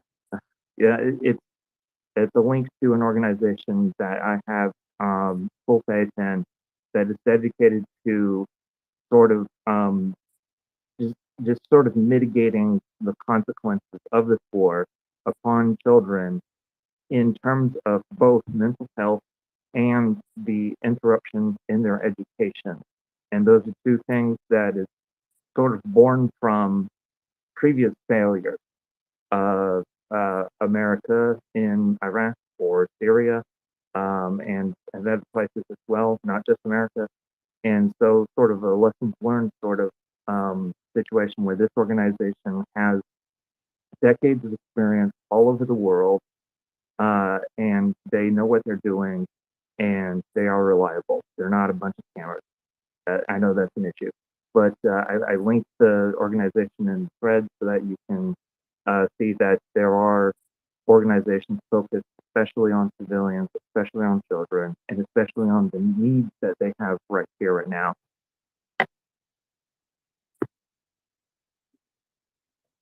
Yeah, you know, Ukraine actually has an organization where Mrs. Zelenska is one of the oh, patrons, I guess is what you call it. She is a big influence in that organization. And it is an organization that focuses very specifically on kids, and you know, one of the unusual things that I found about this organization, and I would have to go back and look at my notes to find the exact name of it, but they have been holding 21-day camps. These ones are specifically for kids who have lost parents. So when you talk about what are they doing, well, they're in this camp for 21 days. There's a physician. There are physicians. There are mental health professionals. There are art therapy people, physical education kind of people. There are all kinds of different outlets and all kinds of different therapies. And for part of the camp, their guardians, whoever their guardians are, come to some of that also. And what is focused on with the guardians is how to look for and what to look for in mental health problems with these children who have lost family and lost their parents. So I've been really impressed with the things that Ukraine is already doing and putting forth and putting together to deal with the mental health of the children and their entire country. So they're doing some good stuff. There's already a phone number that you can call for mental health therapy, for mental health help, 24 hours a day. That's a little different than a suicide line, but it's sort of along those same lines. But you know, they're doing what they can to help their country as they go along, and I think that's an okay thing. So yeah, I'm gonna go to the next hand now. Unless Michelle, is there anything you want to add?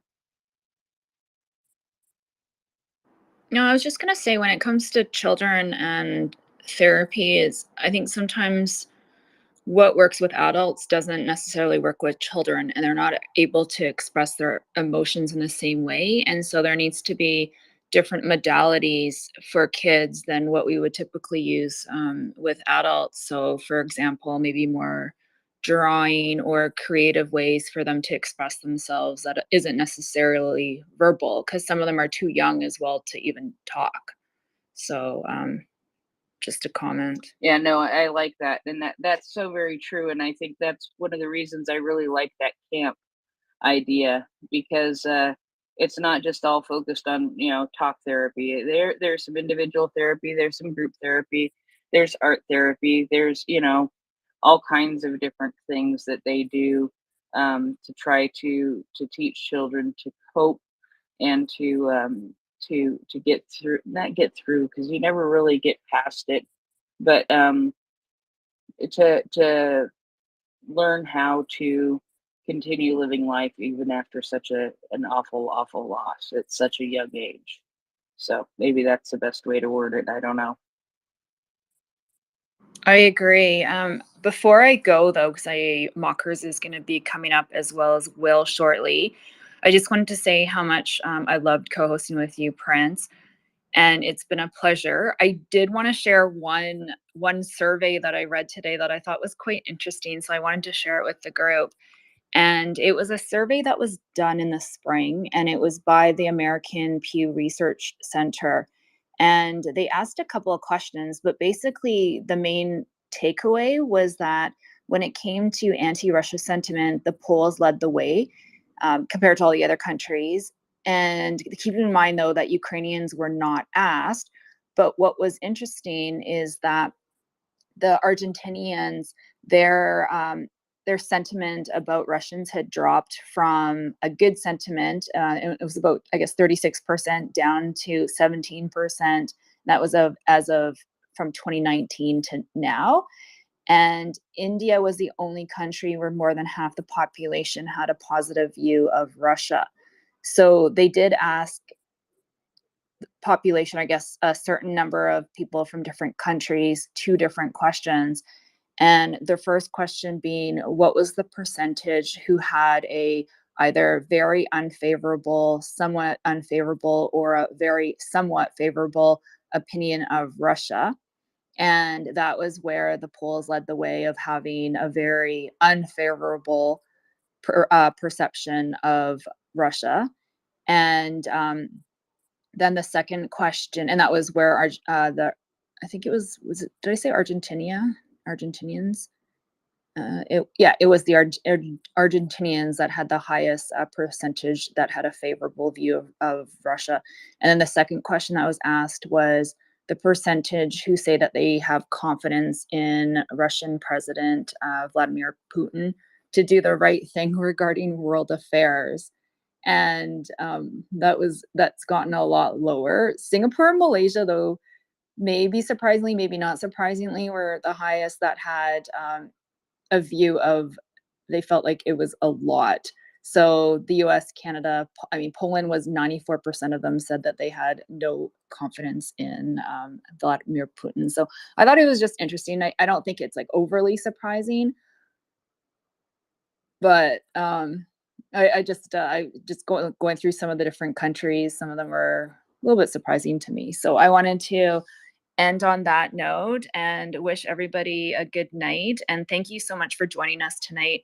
I know this time slot, most North Americans are falling asleep and most Europeans aren't quite awake yet. So Prince Heather, you have to be here, not on your own, you have company, but it's a interesting night slot. So thank you so much for being here with me, and thank you everyone else for being here.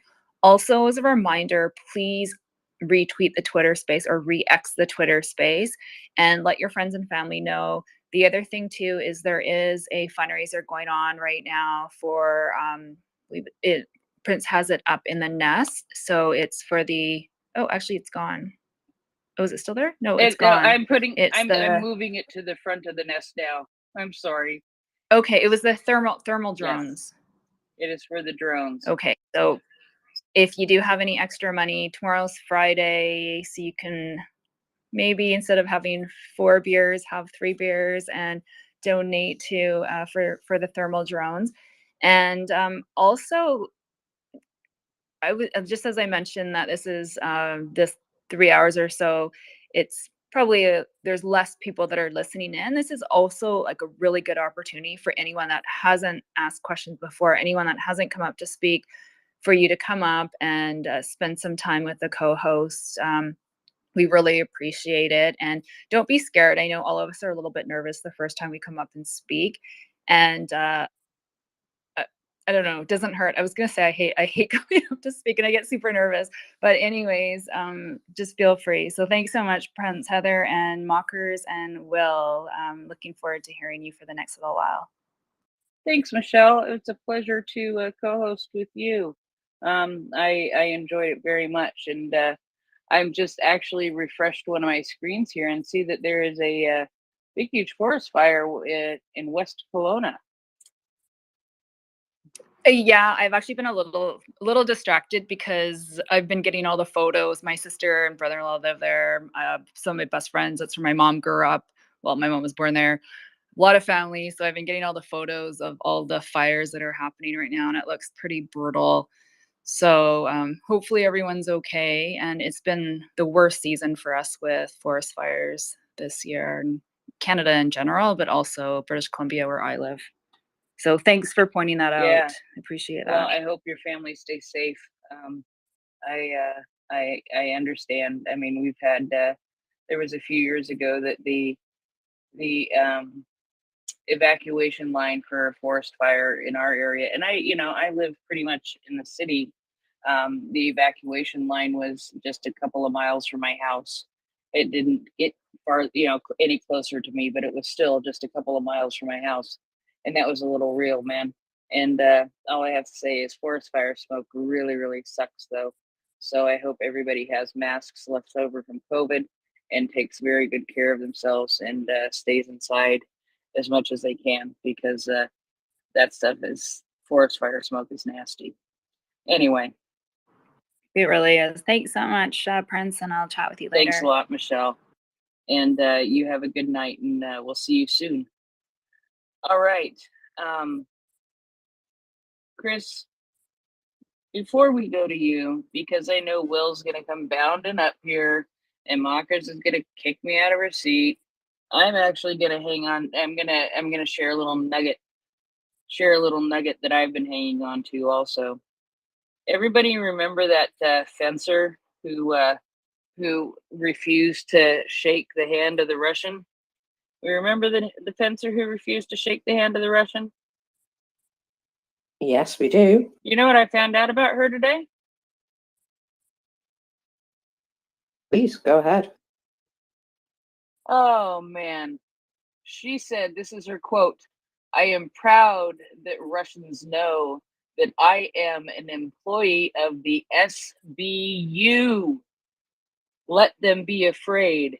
She is an employee of the SBU for Ukraine. I had no clue until today when I saw the security services put out the message about this. It just blew my mind. I think it's absolutely fabulous. Now she works, I believe it's in the training. She works in the academy with the cadets. But I just love it. I love it. I love that she is that is her profession, that she has worked at the SBU Academy for many years, and today she was awarded a oh man, where is the specific award that she got? Did she get a Russophobia medal? Is that what it is? A what kind of medal? It was a Russophobia medal. A Russophobia medal. No, you're funny. No, the National Academy Andre presented the athlete with the institution's highest award, the Badge of Honor. So she got a medal, and I like her medal better than any of Shoigu's medals. I just got to say that. She's got a better medal than Shoigu. Just period, the end. So yeah, that was on the SBU. You can look up the SBU on Twitter and see that. It's absolutely fabulous. I love that she is kick-ass enough to not shake the hands of the Russians, and that she trains the SBU cadets. I think it's fabulous. So, good day, Will. G'day, Prince. How are you? I'm doing okay. I'm still waiting to hear. I haven't been able to refresh much to see if we got anything as far as damage goes for the sea drone attack that we, have heard may have happened. When Russia says something didn't happen, you kind of think it did. And according to them, they killed a sea drone today that was going after a ship out in the Black Sea. So I'm waiting to see if anything comes of that. It may not, that's fine. But I loved it, freaked them out. But there was a nice little boom in Moscow today, and it looks like another drone got through right into the center of Moscow. And again, I haven't been able to look at much of the details while I've been co-hosting, but I have sent some stuff to Mockers, and I will be looking for updates while I eat my dinner. And from there we'll go on. Mockers, Good morning. Are you ready yet, or do you want us to continue taking some hands here? Oh, you take some hands, my lovely. I am kind of ready. Yeah. So whenever you are, feel free to swap with me. But yeah, go through your hands. Okay, we can do that. I believe it was Chris Cal Curry. So let's go, Chris. Morning, partner. Will, how are you? Auga! Oh, oh, He's gonna wake up the be mailman. quiet. Yeah, he did Oh, yesterday. and since Prince is going off, let me just say to your cockatoo. Will, I got to tell you something about my cockatoo. She was on my shoulder a few days ago while I was washing some dishes, and something pissed her off, and she started to scream. Okay? And my ear has been hurting ever since, and it's been freaking bleeding a little bit. I think the freaking bird burst my eardrum. I will live. It will heal. I will be fine. But yes, cockatoos scream extremely loud, and you don't ever want them right by your ear when they do it. Go on, Chris. That's funny. Yeah, Will, you need to be careful, mate. Look, now you're damaging people's ears, and you're basically waking up the bear as well. Did you see Bear's face? He's like, "Who went to woo? Who went to woo He then, looked like Dad?" he wanted a belly rub. Yeah, he did. He did. Yeah, he was very confused though. Will, I have to just say this to you, right? Check your LinkedIn, mate. Check your LinkedIn connections. If I remember correctly, I know you're on there, but you're not big on LinkedIn. Is that right? Dude, I'm not big anywhere. I'm big right between my ears. That's about it. So Yeah. I actually don't use it that often, but I will get on and check it for anything from you, Chris. Thanks. Yeah. Well. No. This is actually from a lady in Canada.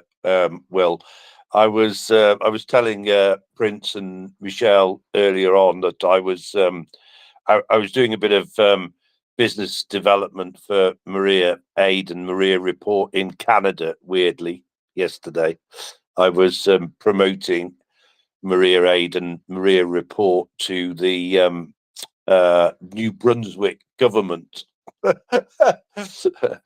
and Michelle has told me how to pronounce Fredericton. I think it is. I thought it was. I couldn't say it anyway, but apparently it's Fredericton. Anyway, yeah. So you might get a connect request. The lady that we were speaking to in the I think it's ONB, Office of New Brunswick or something like that. She was Ukrainian. If I got this right, Will, right? She was Ukrainian, but she was born in Russia, and then she left Russia with her children to live in Canada about 4 years ago, and she'd been in the oil and gas industry. Actually, she was in. She corrected me. She said, "Well, you're sort of right, Chris. I was in the pipeline industry in Russia, which to me is the oil and gas industry, but she seemed to think it was slightly different." Yeah. Anyway, so I said, "Oh, I know somebody in the oil and gas industry," and I said, "Oh, you should connect with Will." And that, so yeah, so you may get a strange connection from a lovely Canadian lady. You might have just found your third ex-wife. Oh, you never know, Will. You never know, mate. Well, I am taking applications. Are you okay? Well, I did know, Will. If I am taking applications, but I would basically never ever answer a message I got on LinkedIn from a Russian-sounding bird that I didn't know. Well, we'll see. Let's see how this goes, Will. Let's see how it goes, mate. Oh God, I was going to. What was I going to say? Oh, do you know what? Prince, do you know what made me laugh with Michelle? Right, how she went re-X the Twitter space, and I was like, I've got to jump up here and say, no, you've got that wrong, Michelle. You've got to say re-X the X space. Re-shitter the shitter space. Or is that jitter? Re-shit the shit space, shitter space. Yeah. I'll shut Hey, up honestly, at this. guys. Honestly, Chris, tell me that it's not totally shitter than before. Oh man, it's just crazy, isn't it? Right? I used to think he was clever.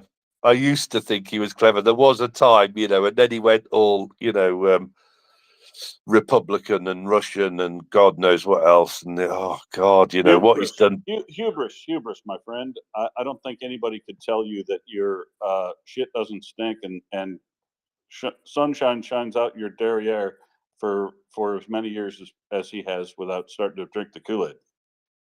Yeah, right. Well, what you said, mate. But I was going to just pick up on something else that Michelle said there, where she was talking about the way that people around the world think about Russians. And I can't remember who did the survey, but it was basically a survey about brand reputation. And it was a comparison of the brand reputation of the Russians and the brand reputation of Ukraine, and the brand reputation of Russia has fallen from, don't quote me here, something like 22 to 58. And the brand reputation of Ukraine, if I remember correctly, went from something like 48 to 47 or something like that. So yeah, Russians have given themselves a good kicking in the arse here on the brand reputation, generally speaking, across the world. Just to add to what Michelle said earlier. I'll shut up at that point. Let other people come and speak.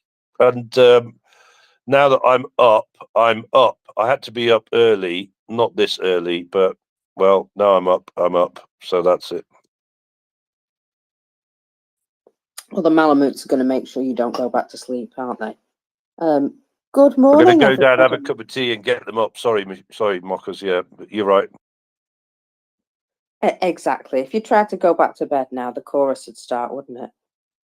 It's just the way it goes. Now, I got a couple of hands up here, Will. Shall we go to Cal? Indeed. Hello, Cal. Hello. I want to follow up on some comments about child therapy that I think are important in the Ukrainian context and what I was saying earlier. And that is that I was one of the children who benefited from child therapy due to extreme violence. And that's not war, it's not the same, but it is in a sense a microcosm of it. Violence is violence, and children, I think one at the same time, we need to understand that yes, they are vulnerable, but also they are extremely adaptable and resilient and capable of understanding this world far more complexly than we give them credit for. They see what's going on around them. And so in order to meet them where they are, requires a great deal of research and development of techniques that is the business of science, the business of mental health. And so, when I link this link that I did earlier, I do so with the full confidence that these are people that over the course of my lifetime even have been learning through trial and error in various places of the world, including Guatemala of all places, that they go to places where children are experiencing violence and experiencing disruption in their education and their life, and they try to meet those needs. That they are well practiced in this. They've been doing so for decades, and I can personally attest, this is anecdotal, it's just my personal experience, that where in my life I saw failures and successes, both, in the way that they try to treat me, I see the same in this organization, that they have gone through that process over the few decades of trying to figure this problem out, and that is exactly what needs to happen. And so when they hit the ground, as they did last year, they've been there all along.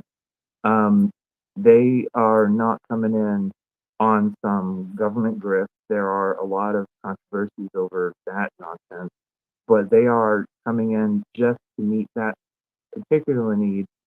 But it doesn't seem to be like a central focus. It's not, Feed the Wolves. It's not Georgian Legion. It's not, United 24. It's not the war effort, but it's immediately adjacent to it, and it has longer consequences. It has civilizational consequences, in fact. And so, like, the subject of taking care of children during time of war doesn't, immediately leap to the imagination of that's what we need to focus on. But there are some people focused on that, and so I suggest we support those who are focused on that, sort of as a widespread, effort to make sure that all bases are covered and that we are there for the long haul.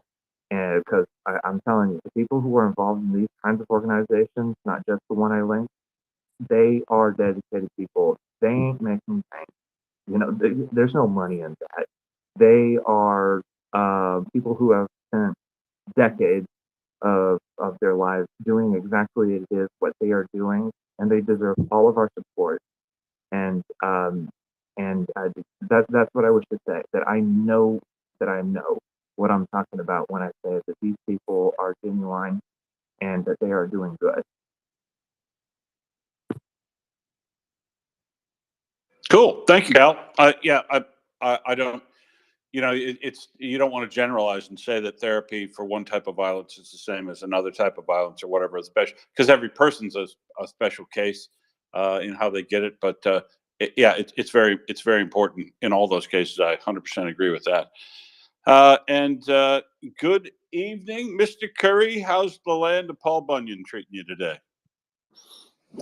Well, I'm here in Minnesota. I am listening to so much of the report that you've given.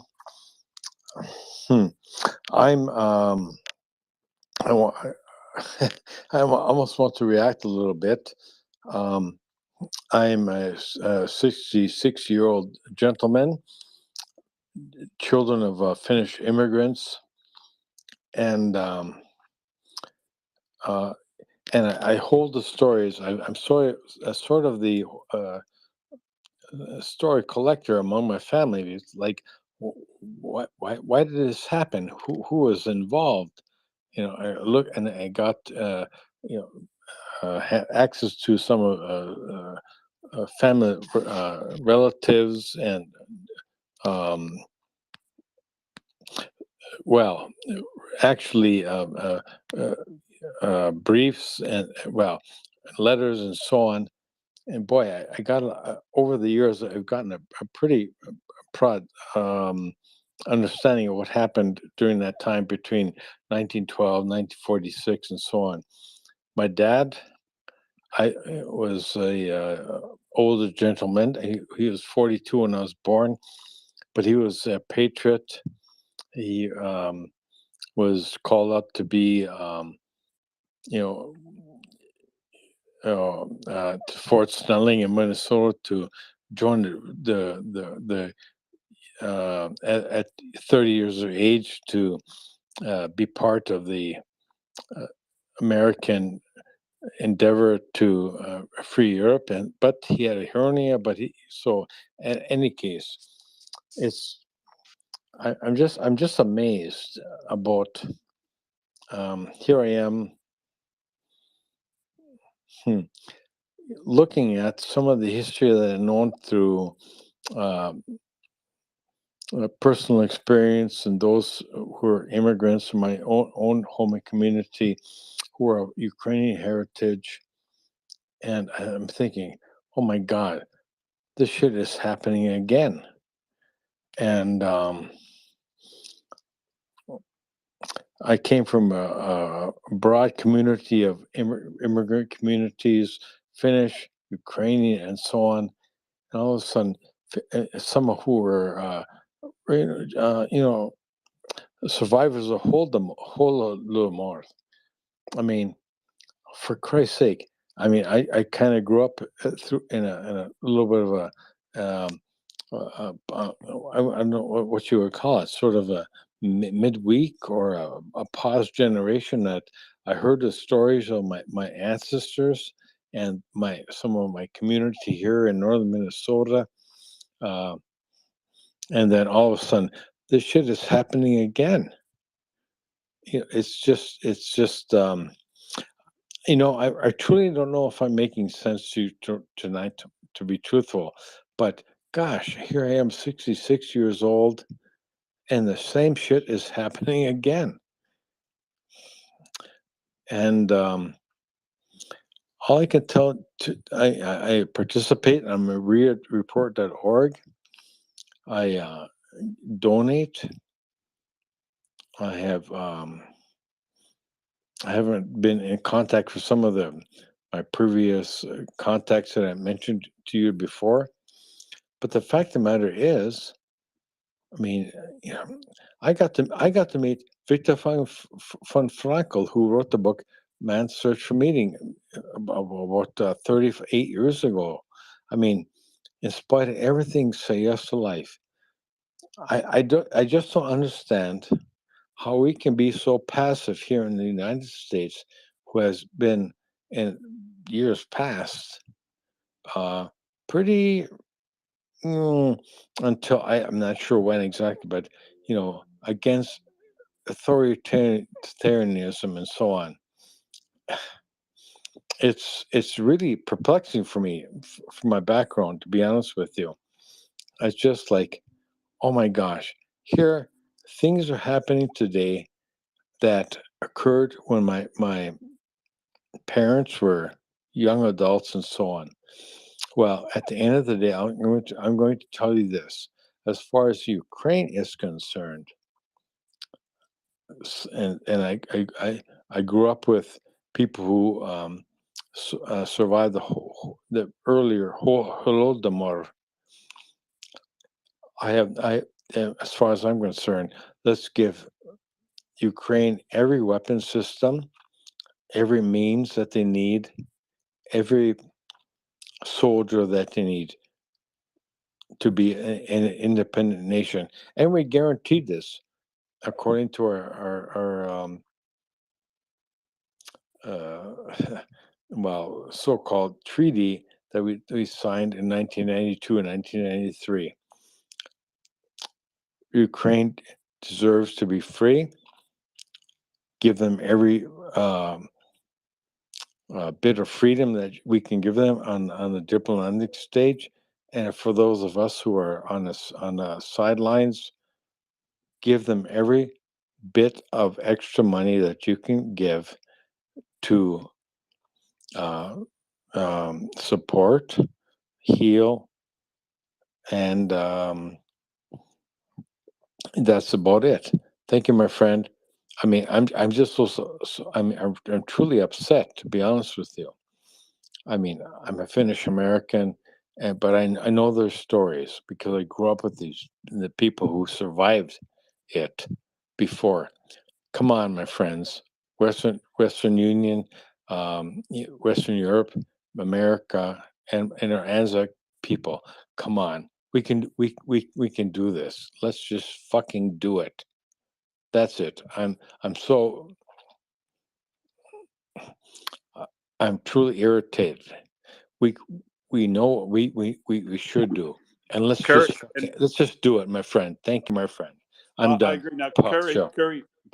Curry, but now you owe us 2 of your weekly coffees, because one has to go in the curse word jar, and the other one can go into your regular donation to MriyaReport. But I'll tell you what, we really thank you for doing that, and especially in talking to your friends and telling them how insignificant is the amount they can donate compared to the good it'll do. So thanks very much for your input and your continued support, Curry. You're a good man. Cal, back to you again. Sure, I'll just actually change points and piggyback on the last comment, and that I'll say that the United States the United Kingdom, France, China, and Russia. I believe those are all the signatories to the Budapest Agreement. Correct me if I'm wrong. They all have a moral and legal responsibility to defend Ukraine's independence. And since Russia has egregiously violated that, the rest of us, including China, have that legal and moral responsibility. This isn't an Article 5 NATO situation. This is a Budapest Memorandum situation.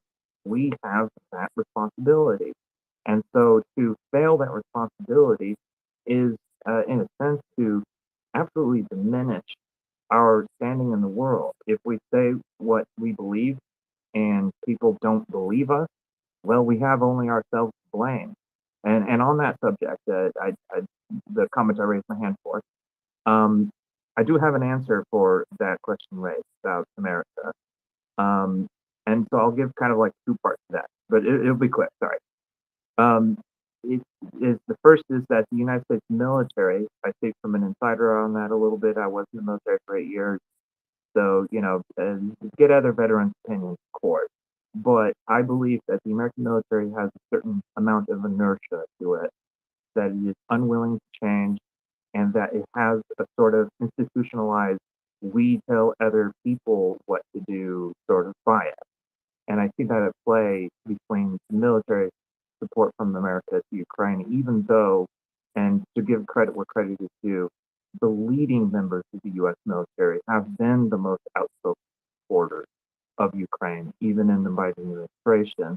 So, not to get political, but it's just that, the defense secretary, the chief of staff, those guys are the most outspoken in full-throated support. So, but about American people generally, I think that American people are fickle and do not understand their history, and so do not learn the lessons from that history.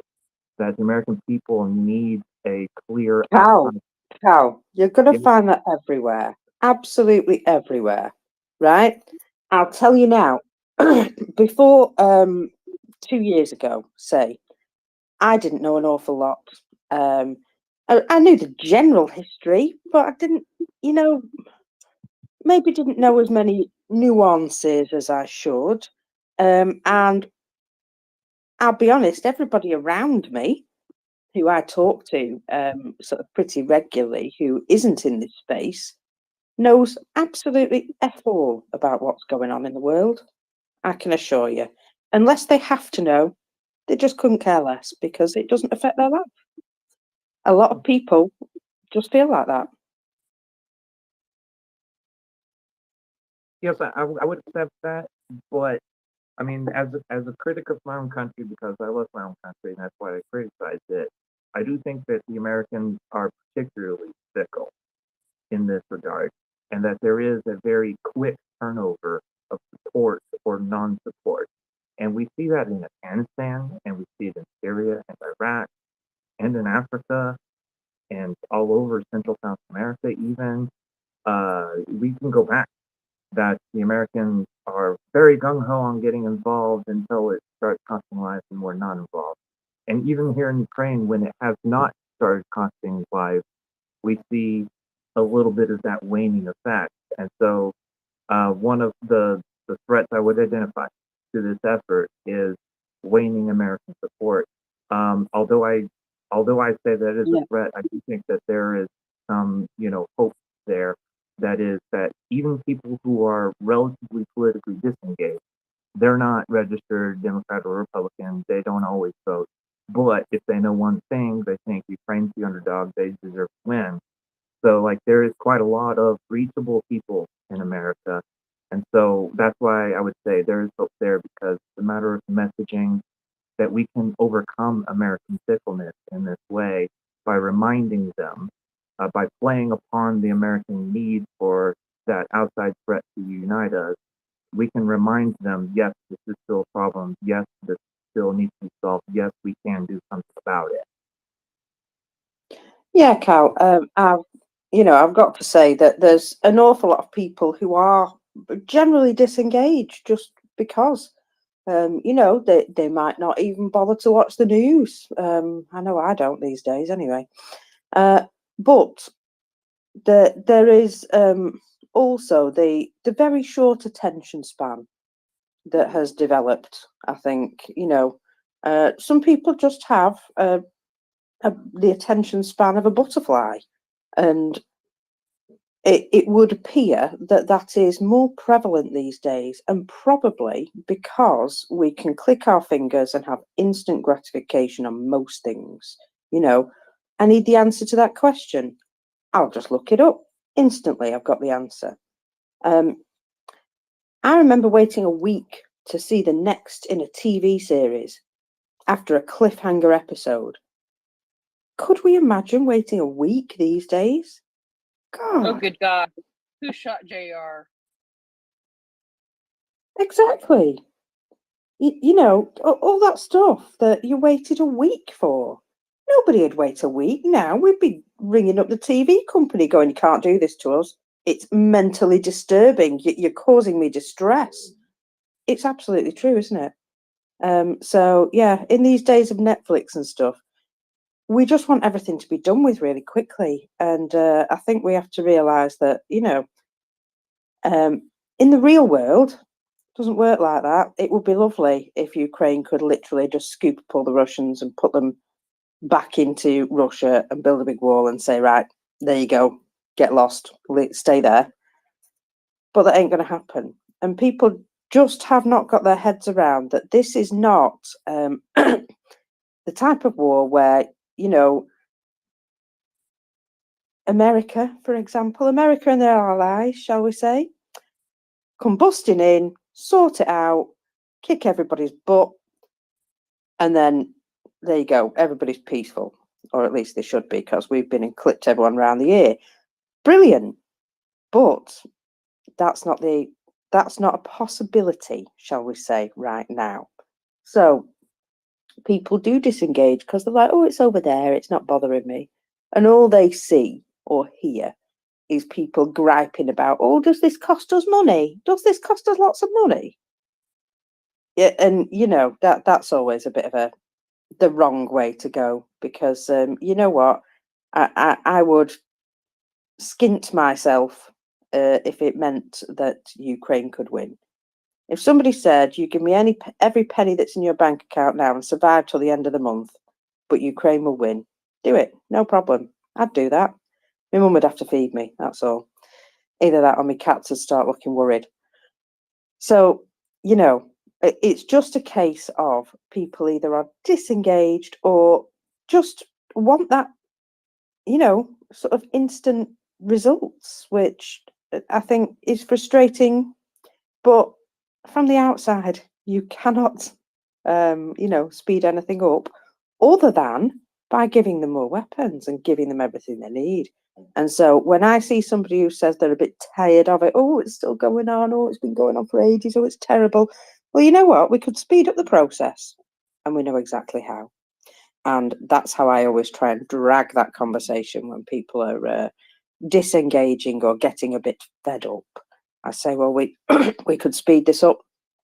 We could make this faster. We could encourage the Russians to go home a lot quicker. And yet we don't. So let's do that. Good morning, Fluffy. I'm sorry, I had a little bit of a soapbox moment there.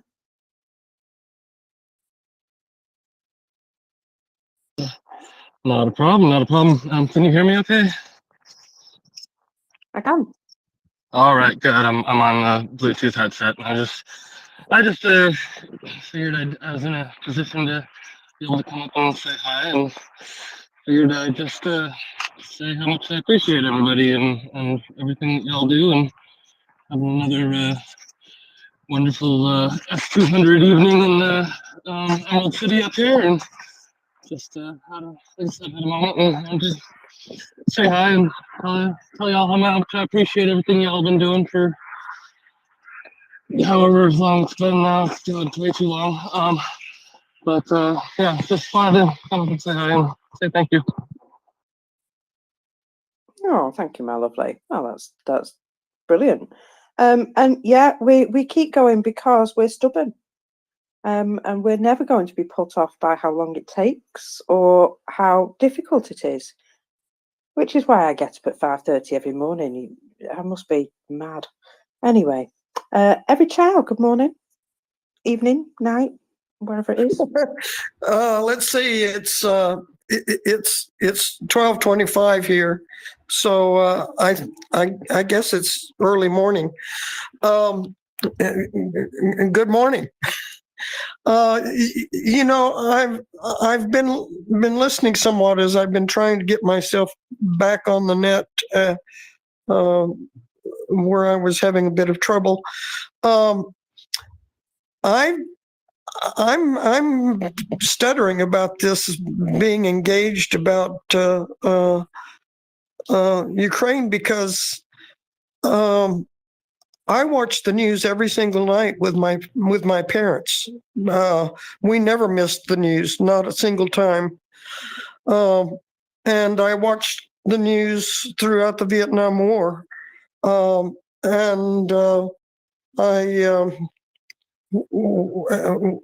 I was in my 40s and I went back to school part-time, I worked on the student newspaper and I read the press off the ticker tape every day. That said, the only thing I knew about Crimea before the year 2000 was Florence Nightingale was there. And that's all I knew was Florence Nightingale and the name of the country, the name of Crimea. What I know about Ukraine, I've started ordering books to start reading because Ukraine wasn't coming across, in my experience, in any of those years, until 2014, or just before, probably 2013, and then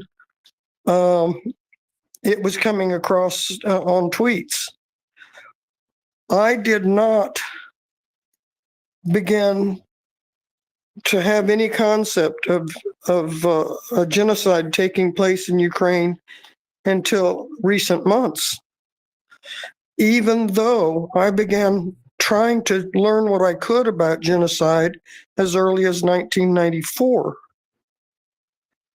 So we cannot remember things which we never even learned. And I'm having to just knuckle down and study about the history of Ukraine and redouble a more academic study of genocide. In the past, genocide has been just whatever came around and whatever I could dive into for a moment here and a moment there. I'm sorry, but I felt like I was really dedicated to hearing what was going on in the world. When I was in international broadcasting class, I had a shortwave radio, and I was catching news broadcast all over the world through shortwave. And years later, I ran into a retired lieutenant colonel, and I asked her, I said, you know, I don't get it, because while I was listening to news broadcast on shortwave radio, I was hearing things 2 and 3 weeks ahead of any coverage that hit the United States. And I said, I've always thought that I was up on news all of my life. But when I listened to shortwave radio and I found out that there were a lot of stories that were never covered in our press, and many of the stories that were covered 2 and 3 weeks late. I said, and she had been an operations officer in some part of the Air Force. I said, do you have some explanation for why there seems to be an electronic wall around the United States, and some things don't get past that wall at all, and other things come in weeks late? And she just looked at me and she said, well, the American people don't need to know. I'm sorry, that's anecdotal story, but it was an anecdotal story based on my experience. Yes, there's a lot we have to learn, but you don't try to learn things that you don't know, and that's the work of the fellows to let people know there are things they don't know that they need to know about, and I guess it's not a question, it's just a rant. But that's what stirred me up with the conversation today, and I guess I've had my say on that. Anyway, we have our work to do, and I can't do that work until I do more study. Thank you all very much for being here. Slava Ukraini. Heroem Slava, and thank you very much, every child. We do our best, all of us. And yeah, it's it is a bit of a shorter attention span thing, I think, in some cases. I don't, I know it's not something that people just maliciously ignore what's going on in the world. I think it's just a case that we get busy, and sometimes some people have to, just tell you about it, open your eyes, give you a good reason to want to know what's going on. I think that's generally the case. Prince. It's interesting. You made me think of something very interesting, every child. What did I learn about genocide growing up? When did I hear about genocide growing up? And it's curious and interesting to me that I never referred to the Holocaust as a genocide. Probably, I don't. Well, I mean, because it was a genocide. It is definitely a clear example of a genocide. It is something that I think inspired the Genocide Convention to be written in 1948. But I never thought of it as a genocide. I always thought of it as the Holocaust. And when this first started happening in Ukraine, it brought up so many memories for me of what I have learned and read about the Holocaust. But I think it took me a minute to put the word genocide to it. And I think it's because I didn't know about the word genocide like I do now. I know very much about the genocide, what the word genocide means, what it looks like.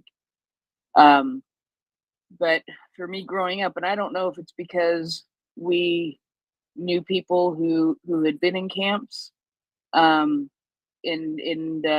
people who had lived in Germany during World War II. But I always just referred to it as the Holocaust. And it should be referred to as the Holocaust also, but it should also, I think, be recognized as a genocide. And we should be able to recognize that as a genocide to help instruct ourselves to be able to see that what is happening now is a genocide. And you just made me think about that for a minute, every child. And I appreciate that, because it's just a realization that I never thought about the Holocaust as a genocide as I was learning about it, and I never thought about genocide much until I've learned about it through Ukraine, and now I know a whole lot, and I actually have an article to read on genocide that I need to get to. But anyway, so thanks for humoring my sort of wobbling and wandering remark, but it's just one of those things where I just sort of feel like I got hit up by the head thinking about that never heard it, never thought about it referred to as genocide. Even in all the books I read, it was always the Holocaust.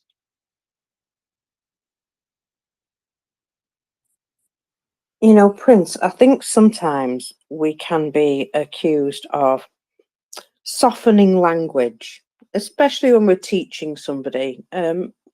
school and stuff like that.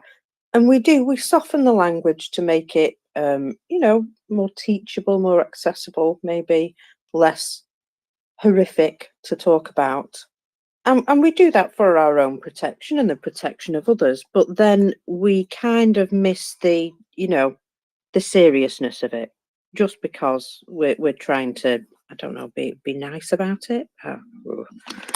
In some ways, yeah, I feel as though my education on World War II and the Holocaust and everything that happened there, certainly growing up in school, I would say that we certainly talked about it and touched upon it, but we never went into the details, shall we say. And that was purely because, well, you're school children, we don't want to talk to you about such horrendous things. And I think in some way that does us a disservice. It's only through growing up and learning through. I'm a terrible nerd as well, I'm afraid, folks. And when I was growing up, when I was a kid, rather than watch cartoons, I would watch documentaries and animal documentaries and things like that. So I did indeed watch some quite serious and well-informed documentaries, shall we say, on wars. And well, it was something that my dad used to watch, so it was tough. If I wanted to watch something else, I wasn't going to. But the point was, I found it really interesting, and so I did sort of learn a lot more than probably, your everyday kid who likes to actually go outside to enjoy their life. Yeah, I think, it does depend on who you are and your upbringing and what have you, but it is also that in education, I think when we talk about it, we do soften our language, and maybe we shouldn't do that. Maybe we should spell things out exactly as they are. I agree. Anyway, yeah. I agree, Mockers. I find that interesting too, Prince, that you would have gone, never heard the term genocide. I mean, you're 100% correct that the Genocide Convention in the United Nations is derived precisely from the Holocaust experience.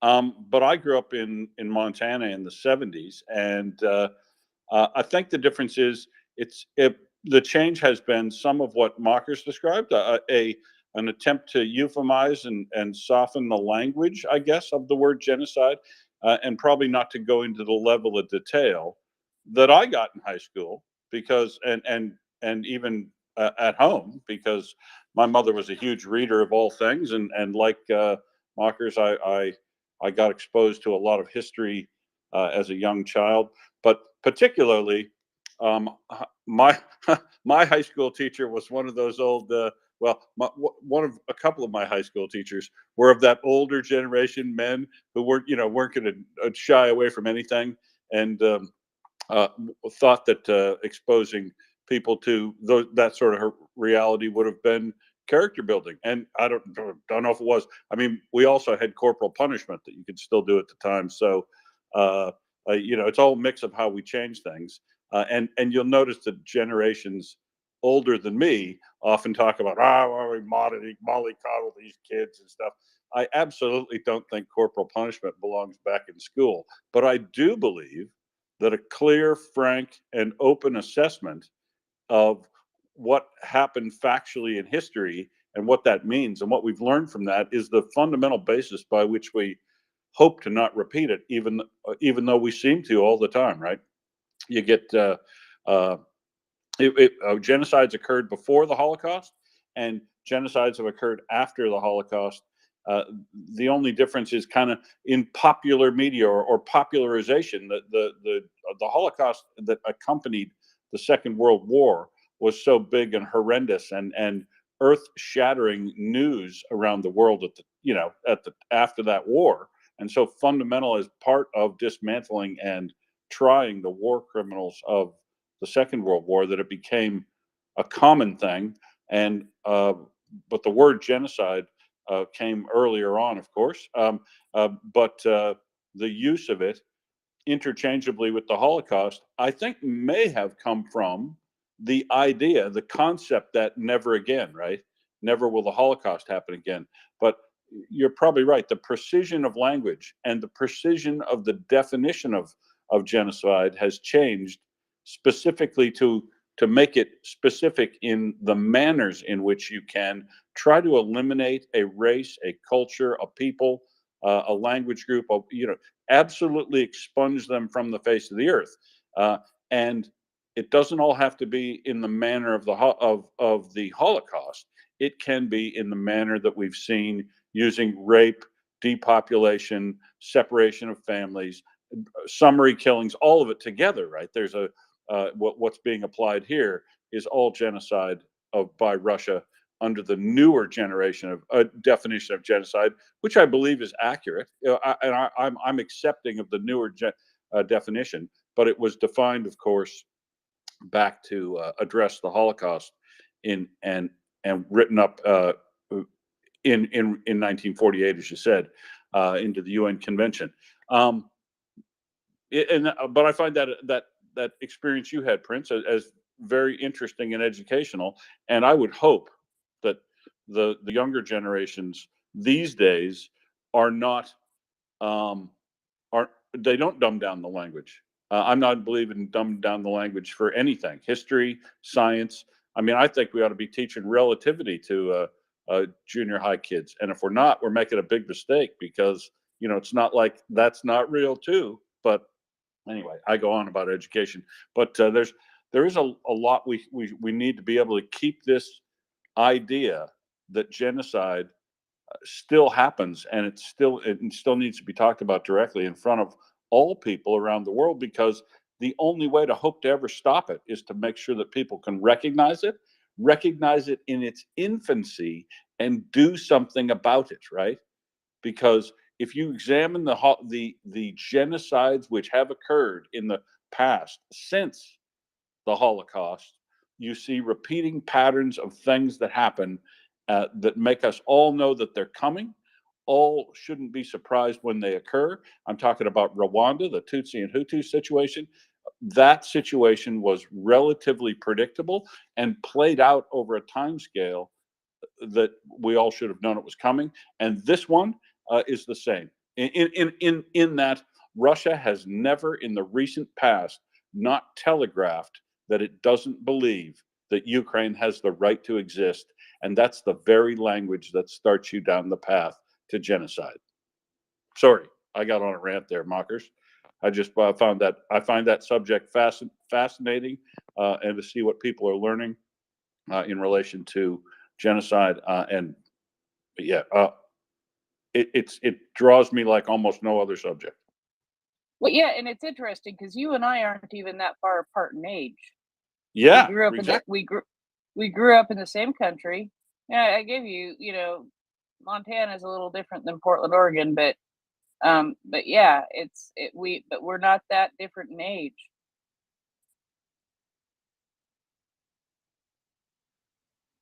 Shall we go to hands, Will? Yes, please.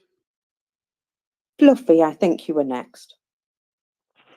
All right. Well, yeah, I think that that's fairly interesting what Prince was saying too, because whenever I think of Holocaust, genocide is the first thing that pops into my head, and I don't know. I up until this newest genocide, I had no concept of genocide being anything but like a Holocaust, where it's just the mass extermination of people, but never really thought about the deportation and the re-language learning and all that sort of stuff. So the conversations like this just really, really, this is why I listen to the space. This is why I love this whole thing. Yeah, it's really amazing. I did have a question though that I realized earlier that I had been wanting to ask for a little while. Have we heard anything on the results from the Lou's big fundraiser drive thing where he was matching donations for tweets?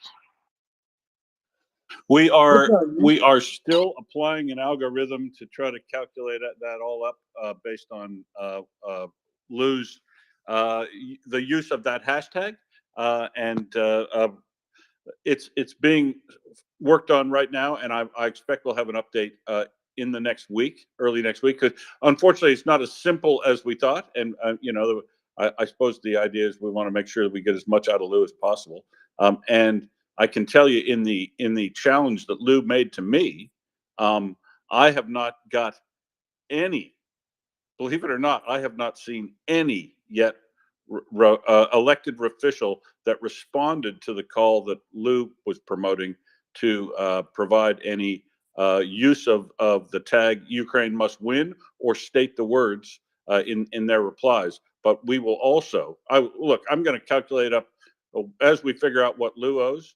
And even if I don't find any responses to it, because it was a very impromptu thing, if I don't find any, I will make a significant donation that can be publicized if MriyaReport wants to do that for my part of it. But I expect we'll follow that up and make that announcement next week after we're able to calculate that and confirm it with Lou.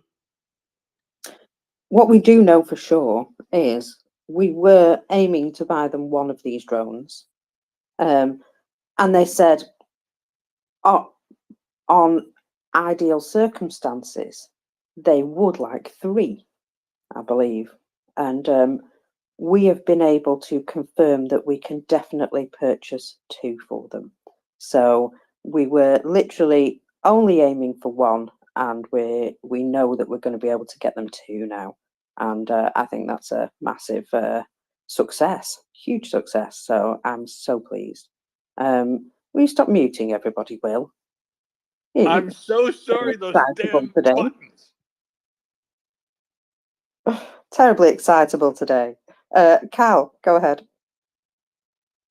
Cool. I linked another comment in the thread about Ukraine, and like a general American ignorance about Ukraine can be alleviated by this source. Timothy Snyder's The Making of Modern Ukraine course is available on YouTube, free. He's a Yale professor. He is an expert on this subject. I highly recommend checking it out for anyone who hasn't. And I would say also about his book, because I'm a big fan, and it is immediately relevant to what I'm saying here, that I'm a person that when I was young, back in 2000, I dedicated myself to the project of anti-fascism, of watching out for the next one. And it wasn't until 2014 that I recognized Putin is the next Hitler. That's the guy. That's the person that we have to fight in our time. And so I'm sorry to the Chechens and the Georgians and others who I didn't see that fight. I was too young or uneducated or unaware, but I see it now. I see it in Syria. I see it in Ukraine. And it is all the same fight over generations. And I'm here for it. So Timothy Snyder's books and YouTube videos, you can check that all out. It is extremely informative, and it can give you kind of the context of what's going on. As to like the last couple of points that was brought up, I'll maintain that children are not to be underestimated, that they do lead rich internal lives, that they do see the world around them in its complexity. And for that reason, I would agree with the sentiment expressed about education, is don't lie to children. Don't even use soft words or try to soften the blow in any way. No, just tell them the truth of what happened in history, and that will toughen them, and it will give them the tools that they need to create a better future that we hope that they will. Because if we hesitate on that, they can detect that. They know that we don't really believe in what we're doing if we don't. But if we give them a very clear answer that, yes, this is what the reality of the world is, yes, these are the evil things that have happened and continue to happen, then they are best equipped. And I think that's something that we need to not wait for our education to fix for itself. but to do it right now. And I think that's something that NATO is uniquely fitted for. And, mostly we're adults talking to other adults, but the kids are listening. So I would say just keep that in mind, and maybe even take special care to send a bit of messaging out on that kind of basis, that we can be honest with the generation that shit's fucked up right now. It's kind of our fault. You got any ideas? Which book in particular would you recommend by Timothy Snyder? Okay. Black Earth, the Holocaust as History and Warning. And on a specific point on that book, that's one where he clearly lines out the concept I was talking about earlier about double state destruction. It's a little bit kind of an issue, but it's why Donbass is in a very precarious state. And so those of us who kind of like are focused in on that subject in particular, we do need to like raise the alarm that there is potential for extreme bad things, if I can just speak generally and use very non-technical language. There's the worst things can happen in places that experience double state destruction. We saw it in Syria, we saw it in Iraq. We of course saw it in Eastern Europe during World War II, which is the subject of the study. And so when these things happen, when these patterns emerge, we need to be very careful how we go forward in resolving the problem. And we need to take caution to provide humanitarian aid and state structure, like restore the state, restore democracy, restore civil society itself, and then draw a big fucking hard line around it and say, you will not take this from us. So like that is I see an international effort. They can't do it alone. I promise you, they cannot do this alone. But we have so that we have to step up and we have to back them and say, we believe you, we believe in Ukraine, you do exist, and then continue to interact with them as a society in every single way possible to support them. Because as people are repatriated to East Ukraine, they will be going into places that are bombed out. There's a lot of hard work. I'm signed up for it actually, of rebuilding it, and it's going to take a complete bottom-up restructuring of civil society, of government, of military defense, of just all of the things, in order to avoid the very nasty consequences that would be otherwise. Yeah, thank you, Cal. Mic drop. Sorry, I just heard that click. Vojta, please go ahead. Good morning, mockers. Can you hear me well? Yeah. Hello? Oh, perfect. Well, I have two things. The first, the more important, is the report about the price of the bread in Czech Republic, as Will has asked yesterday. Unfortunately, I cannot send you a direct message, Will. If you can send me a message, I will send you a photo. Basically, the price of a 1 kilogram of the bread in Czech Republic is about $2.5. So now you know. And the second thing is it's just a new, like it's a small new, but it always make me glad that it is successful. There is this sopran opera singer Anna Netrebko from Russia, who was supposed to have a concert in Czech Republic, and this concert has been cancelled, which make me really glad. And those opera lovers and lovers of genocide cheerleader of Anna Netrebko can visit her concert in Berlin, which she announced on her white shirt with the sign to the Berlin, like let's charge to the Berlin.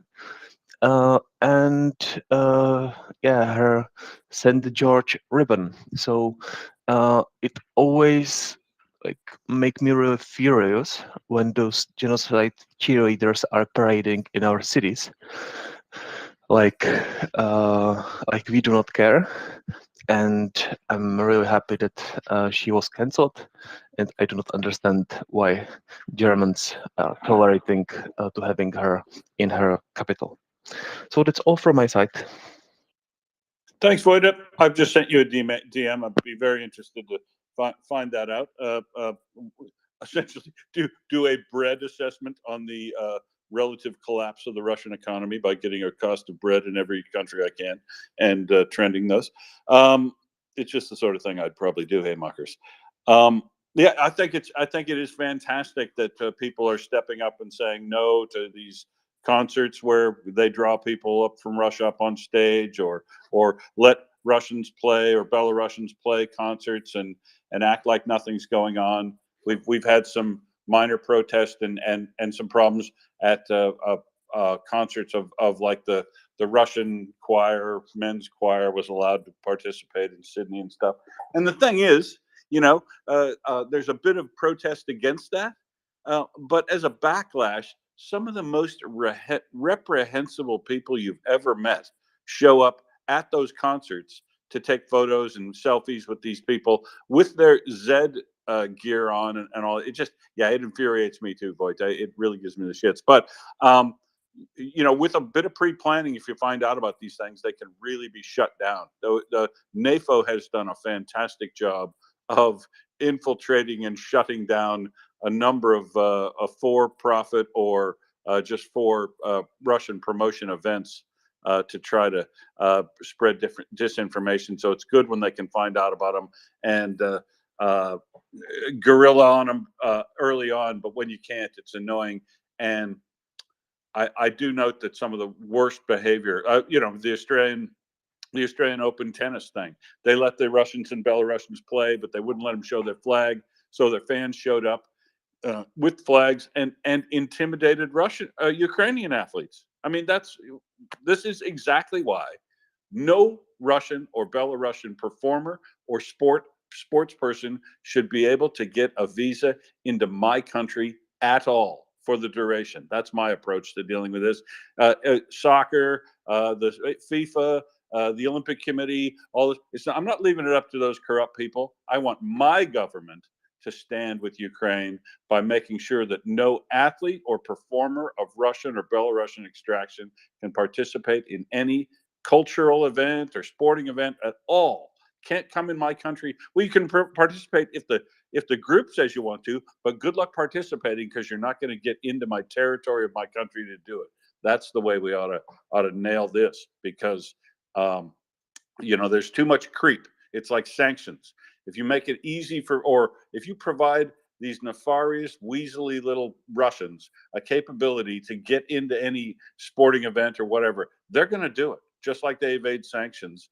And they bring along some really detestable behavior. Look at the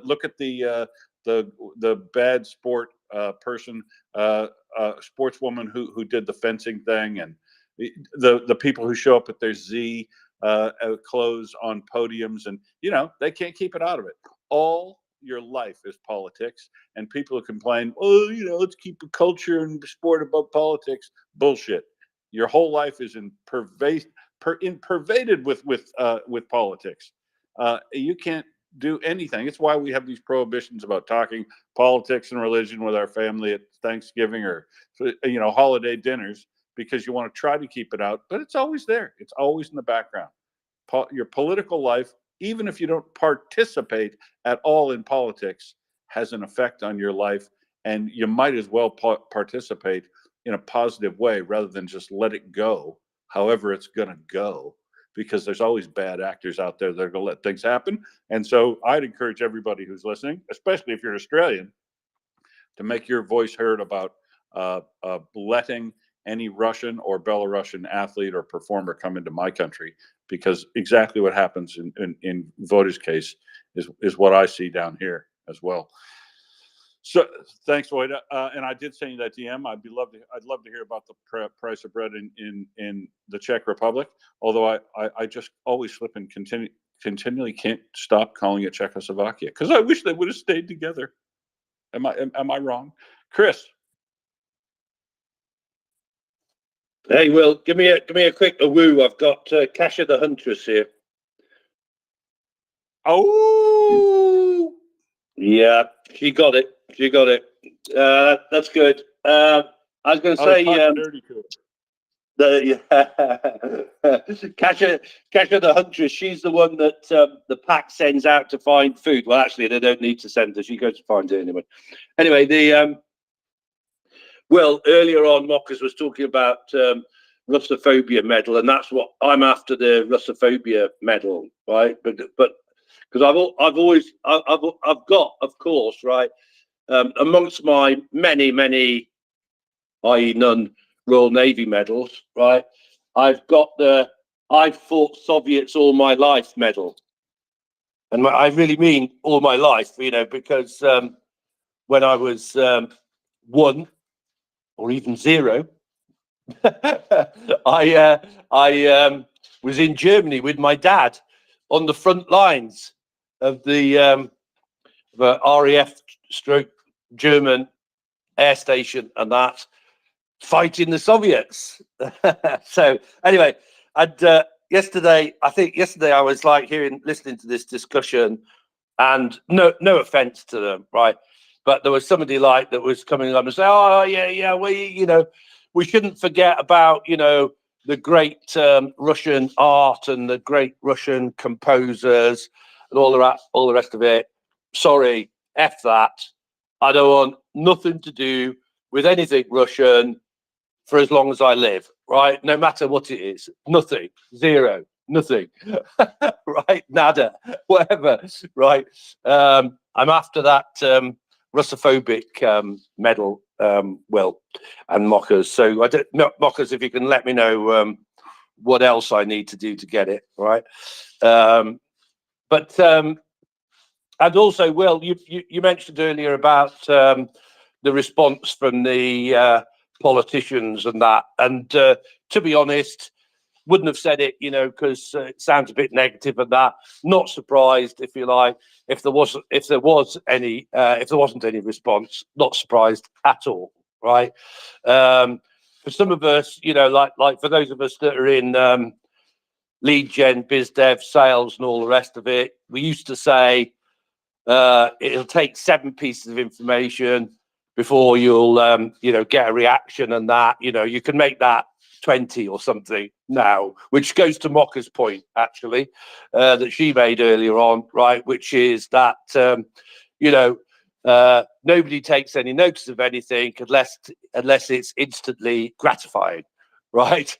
So if you want to get a message across, you have to be consistent and persistent, right? And that's one reason why, actually, like, for example, with hashtags and stuff like that, right, you have to be very careful of like diluting your efforts. What the Free the Leopards was successful for many reasons, but one was basically it was the only hashtag, if you like, related to that. I absolutely love Prince's Ukraine Must Win hashtag, and I basically use that everywhere. I am also using Stop the Genocide as well, as it happens, right? But you just have to be very, these days, again, going back to what Mocker said, to get people's attention, you have to be very on point, you have to be original, you have to think out of the box, and you have to be consistent and persistent. So it don't matter really whether we got the response from the politicians or not, because it was a fantastic effort to get the message out there. And somebody said earlier on, you know, we need to be in this for the long run, and that we just need to water off the duck's back, keep going, keep messaging them. Obviously, here in the UK, you know, the best response that I've had, I mean, obviously, I know Michael Fabricant. I didn't know him that well, actually, before I started bugging him about Ukraine, right? I mean, I knew of him and that, but didn't really know him that well. But obviously, I got to know him and that. And, you know, one of the best ways that I've found is emailing the MPs in the UK, because they basically always respond. They might take a little while to get back to you, but they always respond. And as some people know, you know, when I emailed Michael Fabricant, I probably hit him at exactly the right moment with, you know, wanting to free the leopards and also free the challengers and all the rest of it.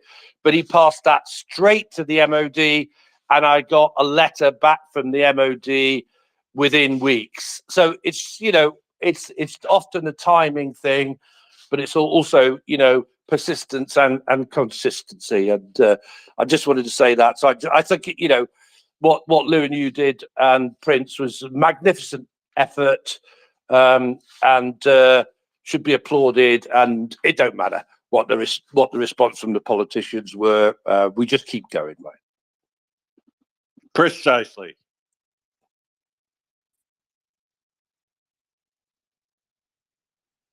Right. I think, Cal, you are next.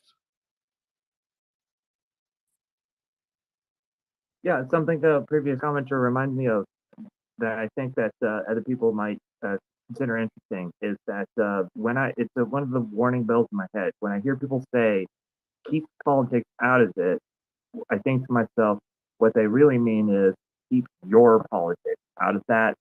And I think as that relates to Ukraine is that, again, with the American sort of fickleness, news cycle, short attention span problem, they don't want to be confronted with truth. And so keeping politics out of it is something of a general rule that, like, I avoid that. I mean, I completely reject that argument, except in the very occasional space, like, for example, NAFO After Dark, that space, we're not talking politics at all. There is a space for that, but that's just it. There's a space for the no politics rule when it's genuine. And then there are spaces like this in which, you know, just about anything, I believe, can be raised on this issue. We're going to hear it out. And so when people say keep politics out of it, they sort of shut it down. They shut down the conversation. That is the opposite of what we want to happen. We want to continue this conversation, to keep the awareness up, to keep pressure on elected Congress members, our president, our prime minister, wherever we're at. We want to keep it up. And so we have to sort of, in that sense, in these places, reject the keep your politics out of it argument when that argument is not in good faith. Yep. Thank you, Cal. I agree. That keep politics out of it is a means to try to cut off any conversation down an alley that they don't want to pursue, because they would lose the argument essentially, or people that want to shy away from that. Forever Child.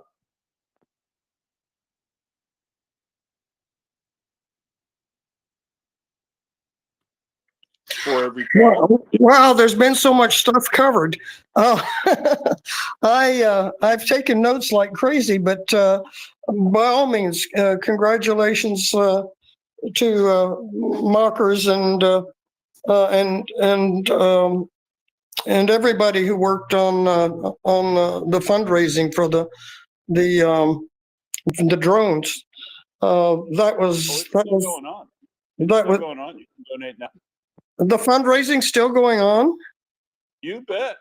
We're still raising money for those drones. That was just a one-day booster charge that Lou gave it, but you can absolutely make a donation today for the drones. Just go to the MriyaReport website, click on the donate button. It'll take you right in there, and you can still make donations to this day. Lou's little competition isn't on anymore, but we're still collecting money for that very project.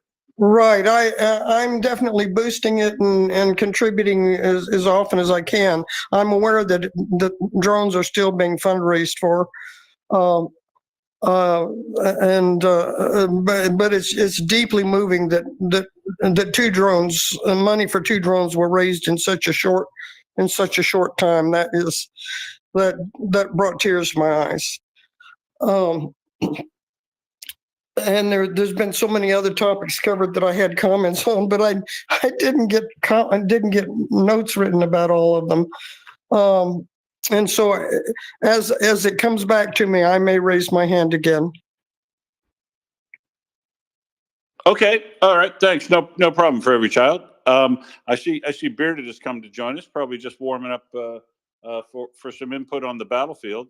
Mockers, have you got a boom report you want to cover, or an MOD report you want to cover, or do you want to talk about anything on the battlefield in Ukraine? Or do you think, well, you and I haven't covered it, even if Prince had, but I see Prince has got her hand up too. Go ahead, Prince. I have the numbers, and I'm going to That's go what I through was the going to numbers. say. Yeah, I'm going to go through the numbers because, well, we have confirmation of something this morning. Here we go, found them. Right, so let's go with the scores on the doors for the 18th of August. So we have 460 liquidated personnel, 3 tanks. So I had to make that bigger. I obviously got my morning eyes on. It is a good one today, by the way, even though there's only 3 tanks. Still 2 more than they had in Moscow. Exactly. Yeah, 12 armoured personnel vehicles, 24 artillery systems. Love that. 2 helicopters. Dun, dun, dun, confirmed. 4 UAV.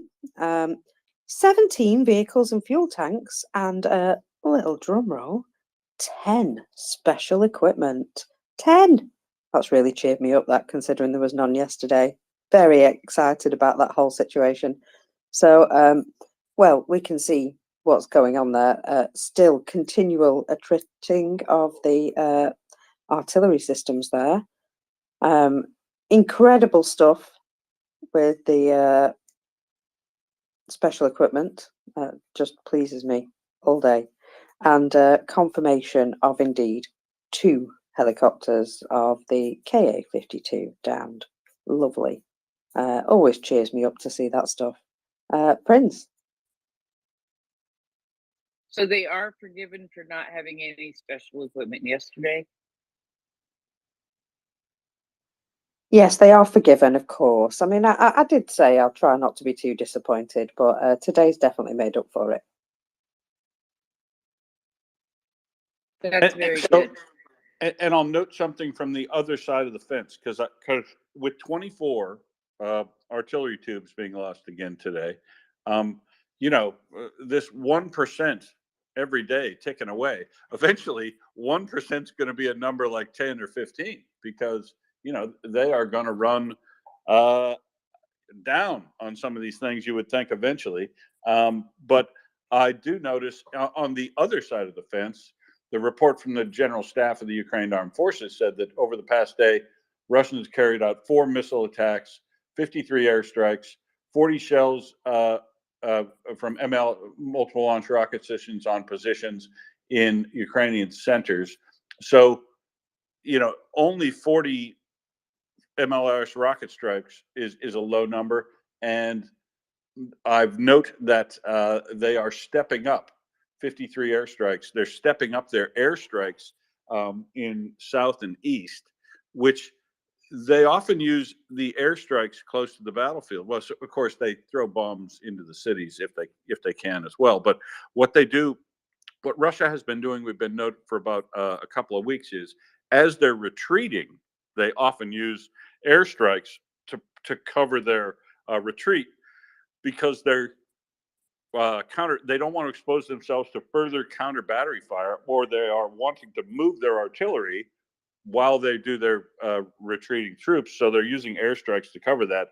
airstrikes have gone up a bit, and eventually we're going to see them. I hope them move some of those Avengers or some of the mobile, smaller, short-range air defense systems up with the Ukrainian advancing troops. And when they're capable of doing that, then they can also possibly knock out some of those airplanes, the Su-24s, 25s that are harassing them with close air support attacks.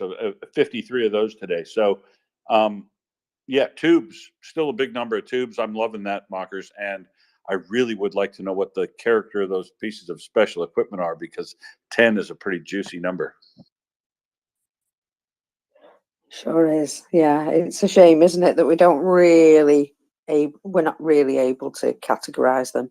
But if you check Oryx, you'll be able to see, you know, the different types of jamming equipment and that sort of stuff that's been taken out, the EW items that have been confirmed, and you can definitely see that there's been an increase in that they seem to be losing this stuff all over the place. It's very careless of them. Chris?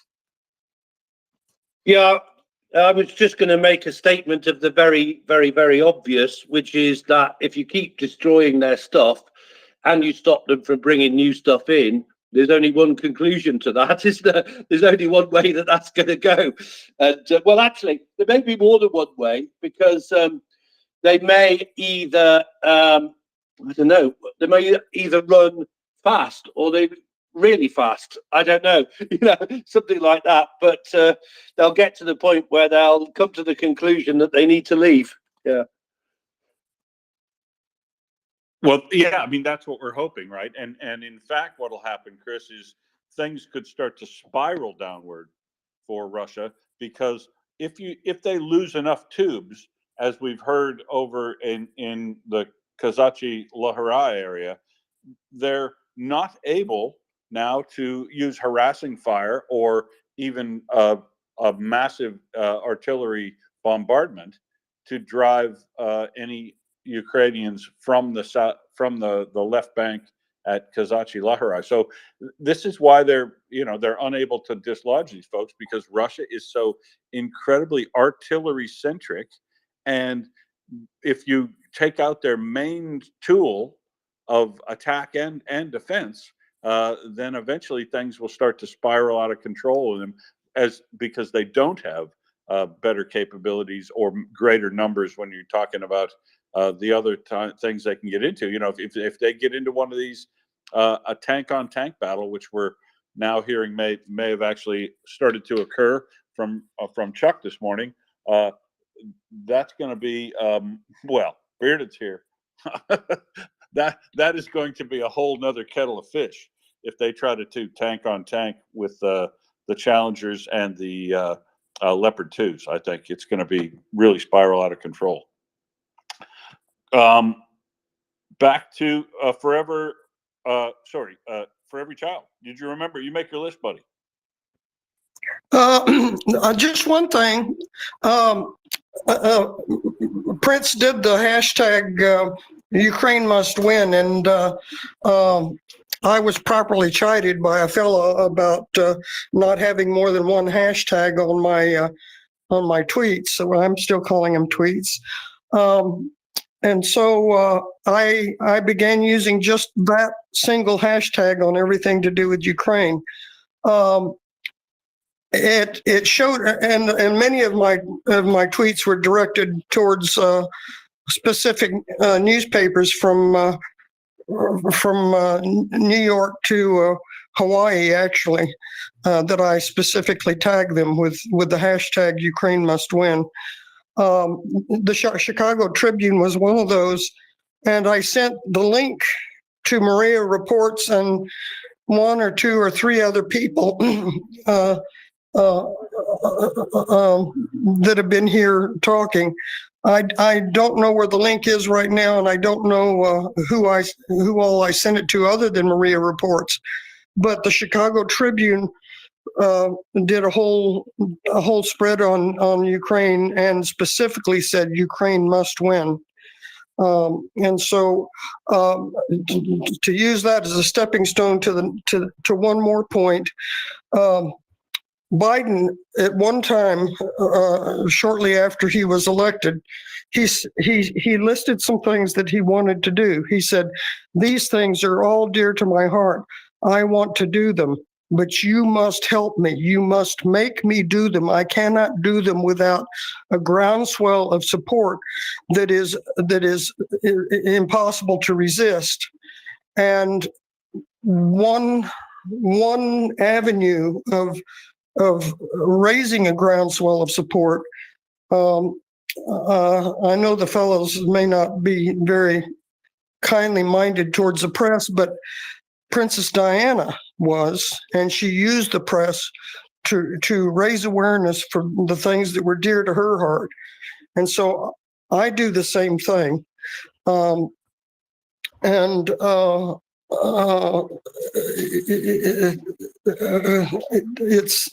It seems to be helpful to our representatives, our senators, and the president, for us to have a lot of press coverage supporting different points that we want made. And different laws that we want passed. But I want to specifically thank Prince for the hashtag and for her hard work.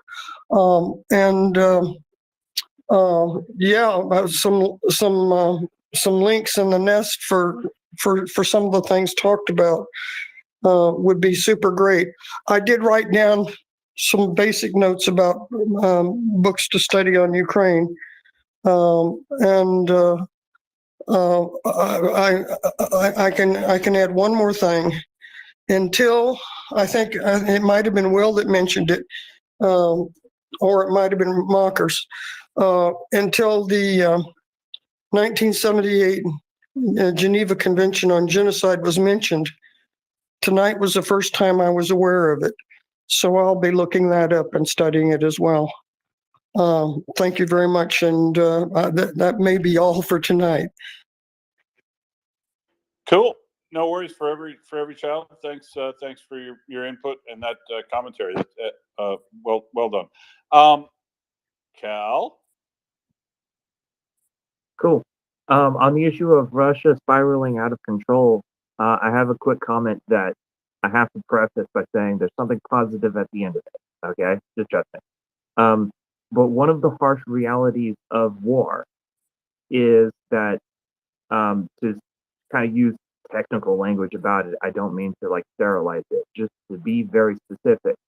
Hostilities will end when one side of the conflict experiences a catastrophic failure in the ability to wage war. And the dark side is we don't know who that will be.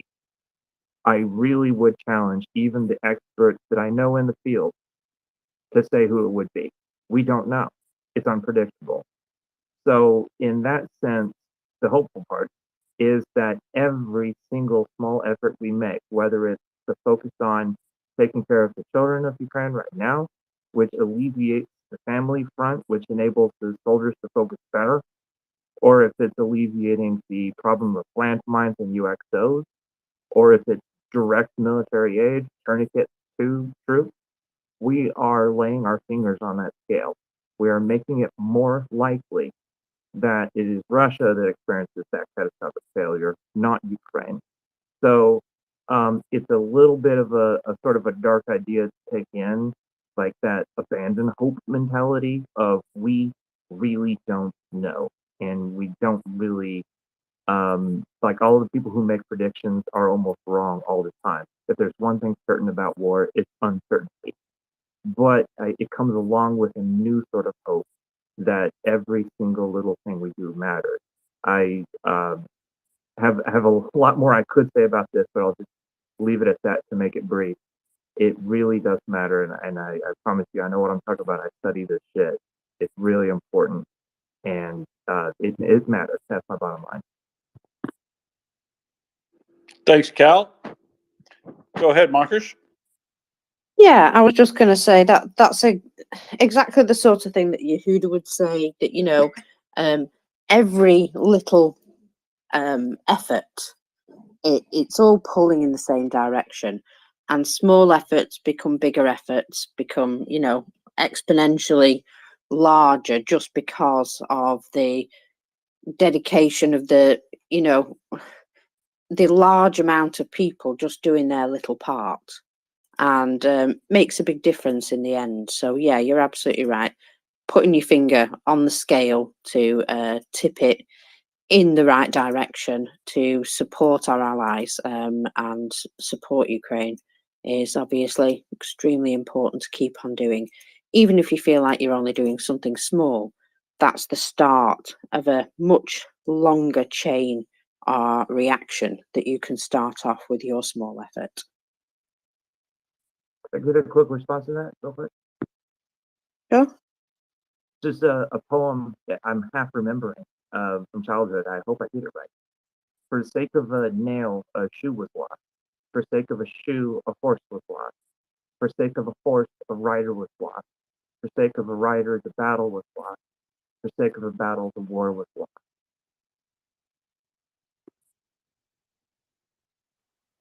Yeah, and it's very true that you know, the small things add up into bigger things, and I find that yeah, definitely a truth.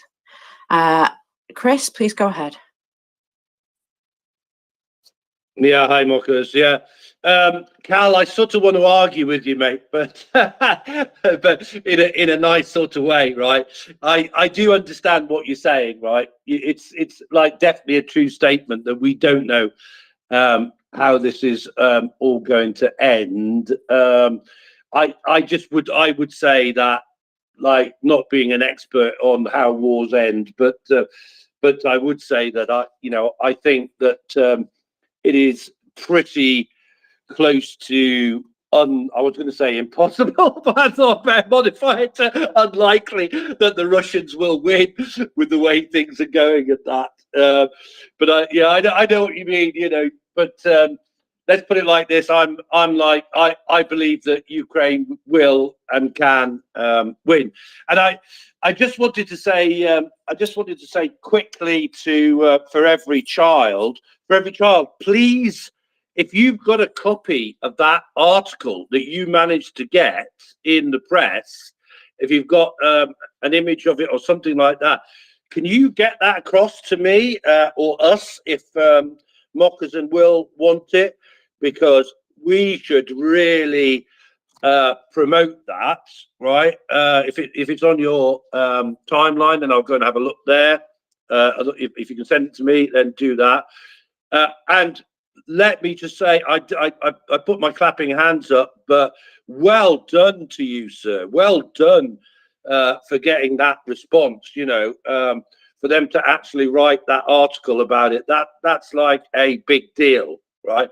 And the other thing I would say to you as well, and I don't mean to be mean to anybody here, right?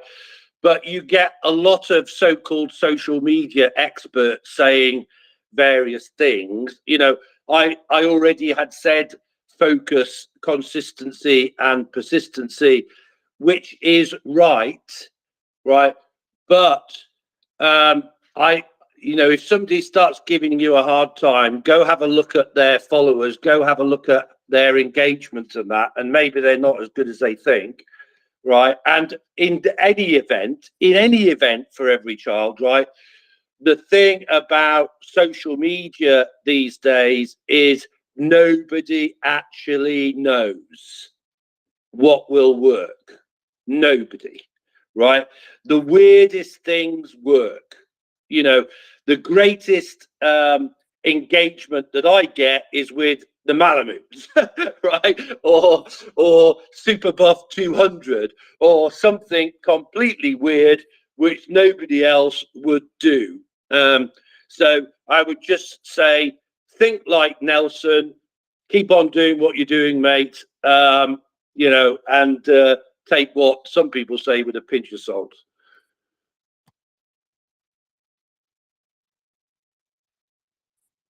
Thanks, Chris. Now you want. I'll go to for every child first, and then we'll come back to Cal. Cal, or for every child. I wasn't sure who was speaking. Was that Chris that was asking me to send him the link? Yes, it was. I will try to find it. I send sometimes more tweets than I want to admit to. I've had probably close to 500,000 tweets since I've been on Twitter, but I will try to find it. I did send a copy of it to Maria Reports if anybody has access to that. But I will go back and look and get back to you. It matters what we do. It matters what we do on Twitter specifically. That's why so many people are still here, is because many of us have seen Twitter be effective in changing things that had to be changed, and I'll just leave it at that. But yes, I'll go look for it right now. Super. Thanks for every child. Cal. Cool. I just want to say I take the criticism in stride, and I'll counter that I am actually personally more hopeful than I may come across at times. I try to be as objective as possible. So I would just more broadly describe the situation as Russia is in a lose-lose scenario. Ukraine is in a win-lose scenario. So it is not possible for Russia to win, but it is possible for Ukraine to lose, resulting in a lose-lose scenario, so-called frozen war, that kind of bullshit. All right. So the hopeful part of me sees that the Russians' lose-lose scenario is the scale is being tipped forward to restoration of borders, and that is just the beginning of making this right.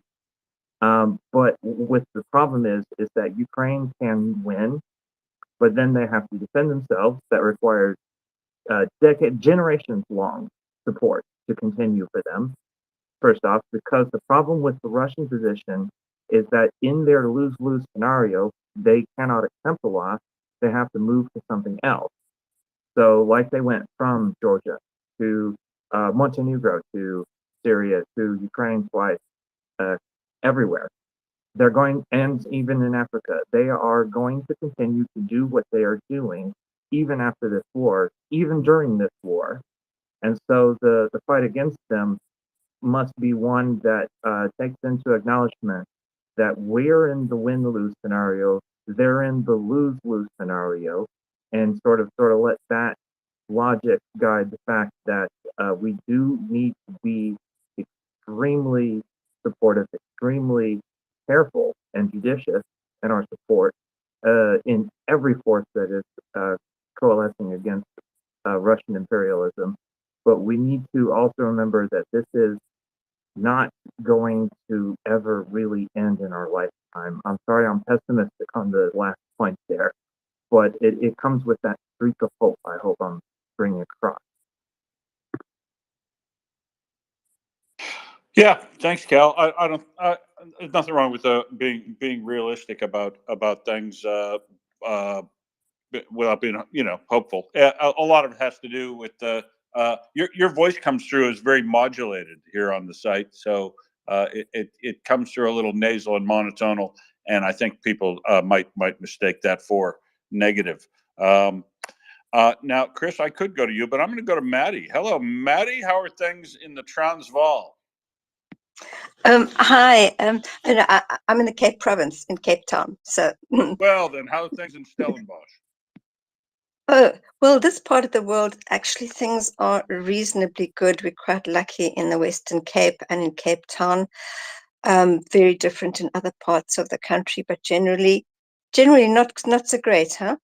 And we start, and a BRICS is starting to. Well, the events are starting to happen now, leading up to the 22nd to the 24th. So we'll probably have all sorts of interesting things coming out from here. But of course, lots of things.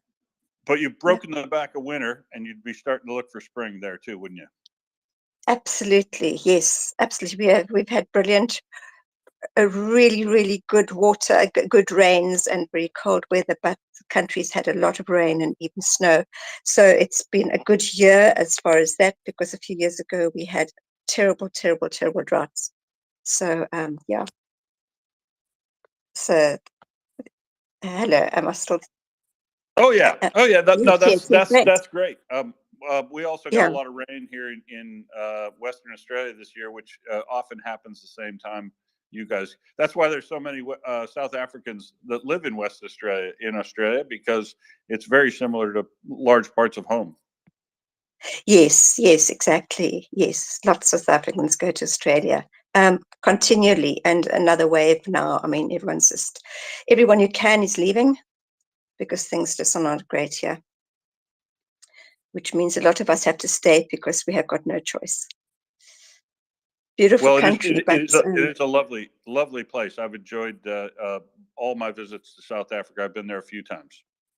yeah, it truly is a beautiful country, but other ways it's really bad. Corruption and just everything's sort of falling apart. Sort of works, but actually a lot of corruption and a lot of crime, and it's a pity. It's a real pity. But anyway, we remain hopeful because of your engagement down there, Maddie. You staying and trying to make things better is a good sign of hope for the world. I think, even just a common person who wants to stay, because it does always bother me when I see South African immigrants coming here commenting on how much it seems like home, but they had to leave home, and you go, well, I wonder why that is. yeah, and the good thing is, I mean, people here, South Africans are really strong people, and we've got freedom of press, and we've got amazing organizations that are fighting for all the right things, really strong, and they don't give up. So we do make some kind of yeah, we do try keep things on the right track, and there are very resilient people and amazing freedom of the press, and so we don't give up. South Africans are special people in many ways. Good sense of humor, but strong people. Well, yeah, you have to have a good sense of humor when things are tough, don't you? So after I diverted you, what did you want to tell us about Ukraine today? Oh well, I actually just started listening, and I heard someone talking about genocide. And just to say that on the 11th of August, I actually wrote a long thread and posted it on genocide for people to see with the link, which I thought might be helpful for people just to see all the different parts of genocide and link to United Nations where it's all written up. So I've just reposted that, but it's very useful for people to look and to see exactly what we are dealing with, all the different parts of genocide, and exactly what we are dealing with, and how shocking it is that that nothing is, well, I can't say nothing has been done, but that's been allowed to carry on, and with it's just shocking what is happening, and people, and that it's been allowed to carry on for so long. We just know that people should have, countries and whatever, it should have been much more help, much quicker, because this is actually everyone fighting for good against evil in the center of Europe. And without Ukraine doing what they're doing, everyone else is at risk, and we have to actually stand up and help them, because that's actually the border, the line that cannot be crossed, and that's helping Ukraine. But just for information's sake, for people just to read what genocide actually is. Cool, thanks for that, Maddie. So you posted that on your thread, have you? Yes, I have. Yeah, and if you can't find it, it was the 11th of August. Yes. Yeah. All right, thanks. Good on you. Yeah, So, I mean, see, thank you. thanks, Maddie. I mean, the issue is with intolerance, right? The intolerance in behavior and language that then leads to the demonization of people, and this is why I try to be careful. I try to be very careful about the Russophobia thing. Although although I understand why Chris and others use Russophobia, because it's a great thing to counter Russia with, because they made up this thing, Russophobia. I don't have Russophobia. I have a great hatred for every Russian who's inside Ukraine. They all deserve to die, or unless they get out. But anytime you start to hear language like in a peaceful country, if you're in wherever, Australia, South Africa, America, and you see one cultural group starting to get ostracized to the point where people are using language and treating them as an other and dehumanizing, when you see that happening, that's when you got to say something, because hanging around and allowing a group of people, regardless of how badly you disagree with them on issues of any principle, you can't essentially, the reason why genocides keep happening is because of freedom of speech, we are tolerant of intolerance. And you actually have to be intolerant of intolerance in your country in order to stamp out the budding of the otherization of people that facilitates the growth into what becomes genocide. Right? This is why you absolutely have to stamp out. I'm an atheist, but I take on and smash anti-Semites when I see them. Not because I care about the Jews or I believe their religion or anything like that. As I say, I am a anti. I don't believe in anything, any religion. I am an atheist and proud of it. But that level of intolerance is the reason why, and it keeps coming up, right? It's okay to hate the Jews and see them as some sort of alternate human being, but I'm not going to go to genocide. It just doesn't work that way.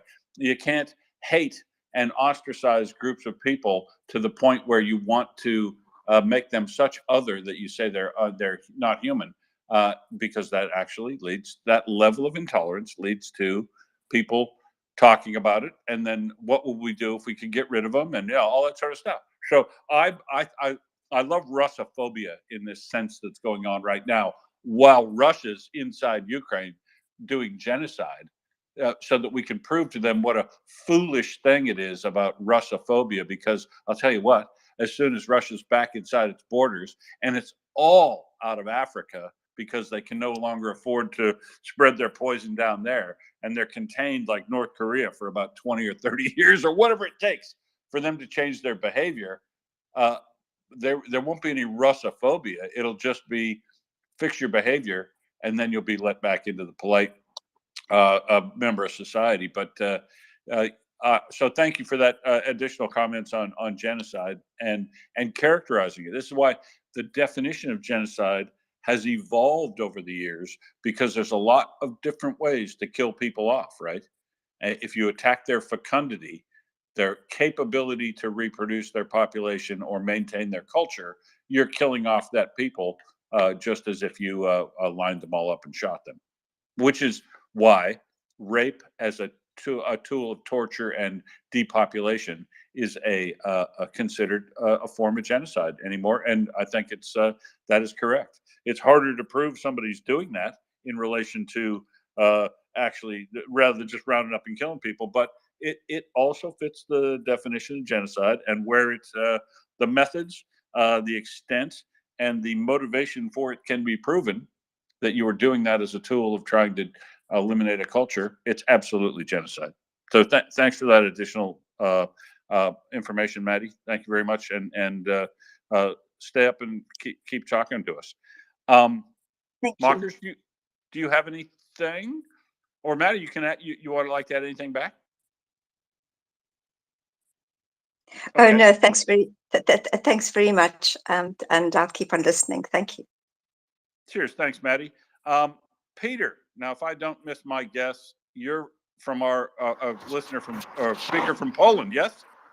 Good morning. Yes, that's correct. Well, actually, right now I am in a little small town in Bulgaria. I'm on vacation, but I just wanted to chime in because I read an article today in Financial Times. It's from the 26th of June, and it got me a bit riled up, to be honest.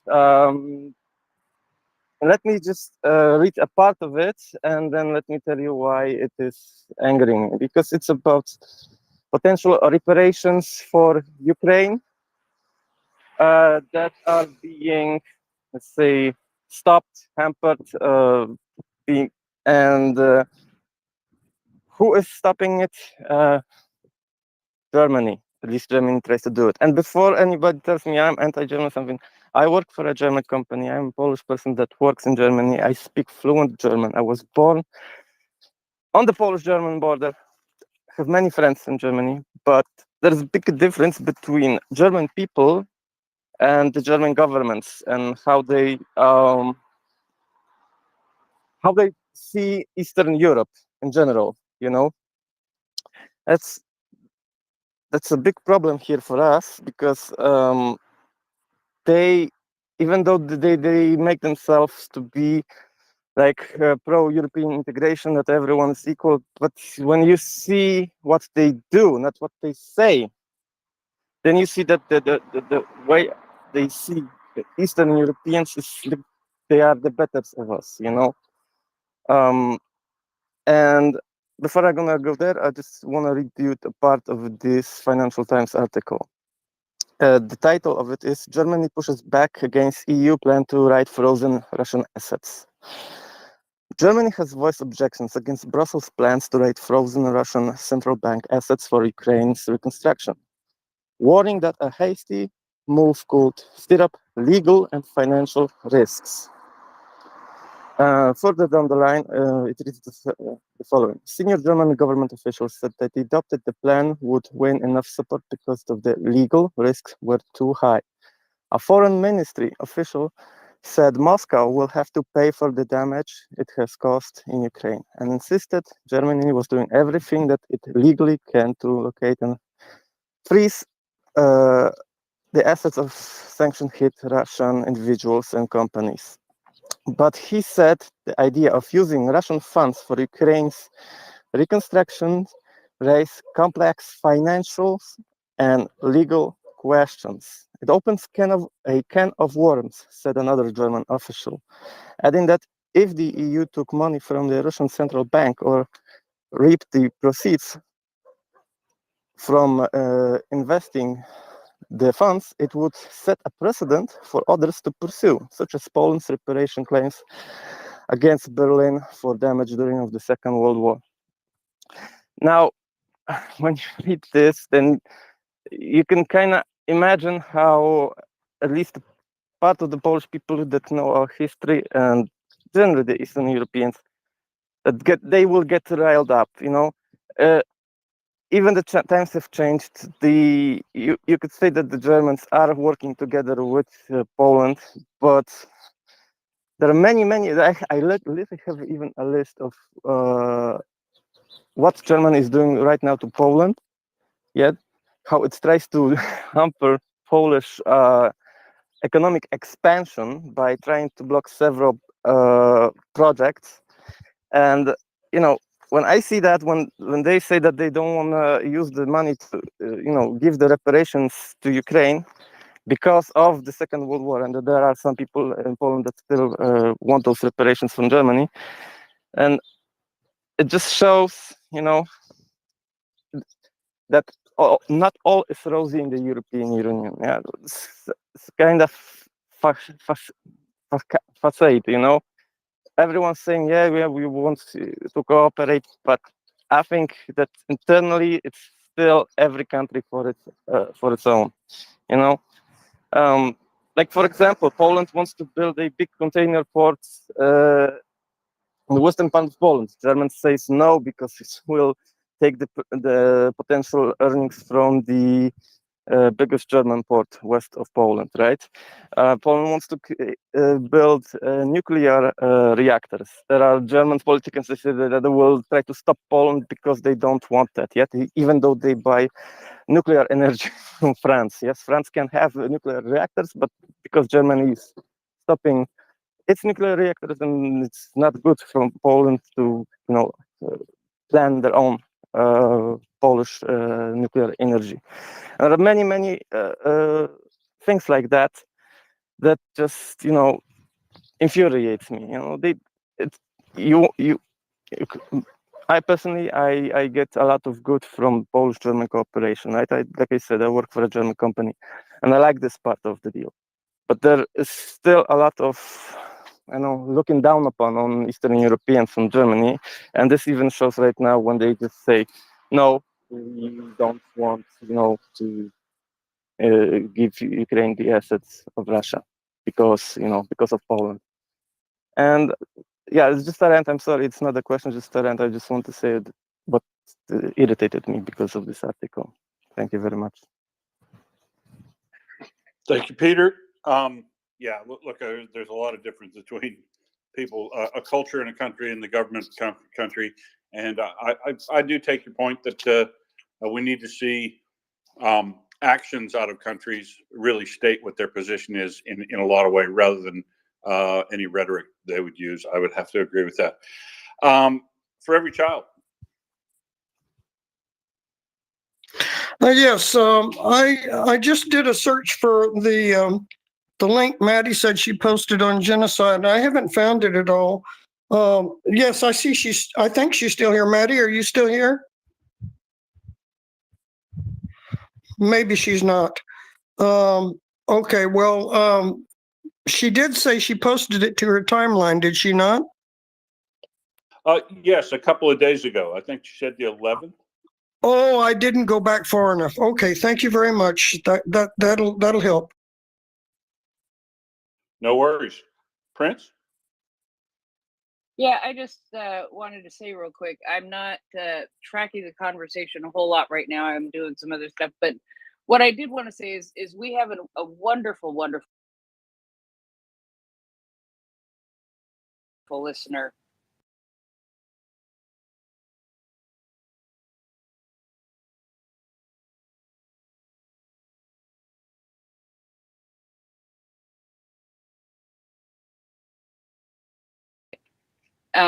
But she went to Ukraine as soon as possible, says the Archbishop. So I actually have not had time to read it. It is something that I am going to go and read now. But I would like to put that in the nest if people would like to pick it up real quick and see if that's something that they would like to read and look at themselves, because and I totally suggest following Gina. She has do pop that in. Yeah, she has amazing articles. She was in Ukraine recently, and she is still actually writing articles about her trip to Ukraine, and so those are just follow her. And to me, you know, I'm not Catholic, and it sort of doesn't matter to me, but because what she writes is good and honest and very, very truthful stuff about Ukraine. Yep, 100% agree. Love to see some of that. The Gina. So yeah, I mean that's the kind of atheist I am. I don't mind if you want to be religious. Just don't expect to try to proselytize and get any on me. And Gina does really great work there. I second what you've said exactly. I would like to plug that up in the nest because I think it's well worth a read.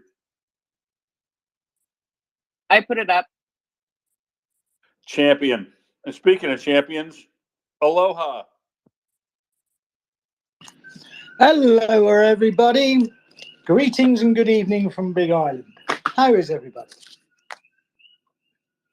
Oh, no, can't complain. Nobody listens. Cool. No, we're doing good. Normally, I'm on a little bit later or earlier than I am today, but I've had a bit of a day. I've just flown back from the island of Maui after conducting a site visit there with my bosses to have a look at the devastation. And it brings my attention to Ukraine. We are looking at somewhere between 7 to 10 years to get Lahani back on its feet. That's just one town.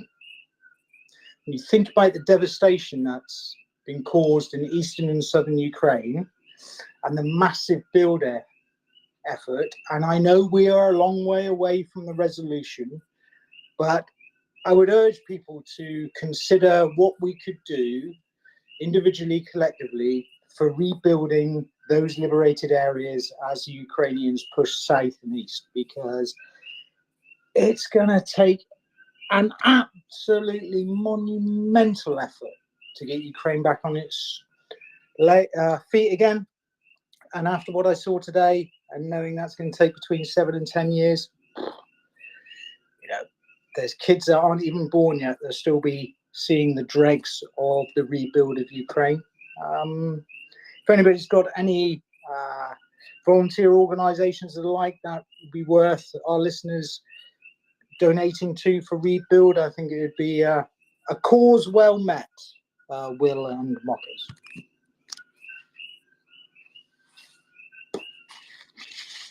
I'm going to say that. Oh, sorry, David. I'm just going to mute you a second. Your tweeters were tweeting in my ear. I was just going to say that it's very likely that even at the war's end, we are still going to be here and doing exactly that, continuing to advocate for assistance with rebuilding, because, I mean, what else are we going to do with our lives? We found a cause now, and we're going to stick to it.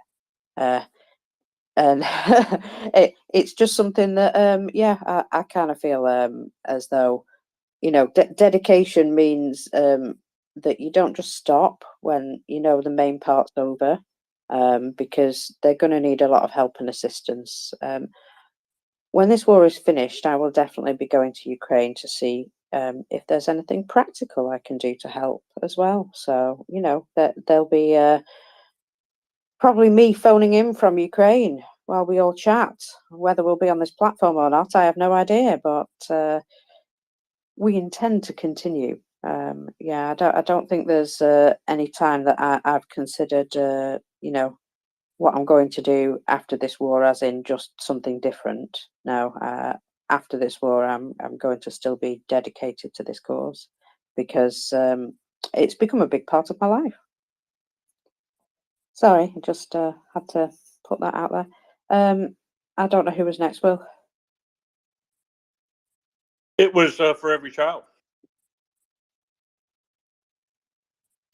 Yes, I wholeheartedly agree with Mockers. I'm still supporting people that I began supporting in 2011, and I've watched them go from teenagers to getting married to having children, and I'm still supporting them. About a comment about rebuilding Ukraine. Ukraine has actually begun rebuilding right now, and I've got to plug in my phone because I have 6%. Just a minute. For those who haven't noticed, on Etsy, there are numerous people doing small businesses from Ukraine that are trying to raise money to continue managing through their day-to-day activities. And there's a great many metalworking projects that they have for sale. And just going to Etsy and doing a search on Ukraine will turn up individuals who are trying to raise funds for them, for themselves or their communities. I just wanted to toss that out there.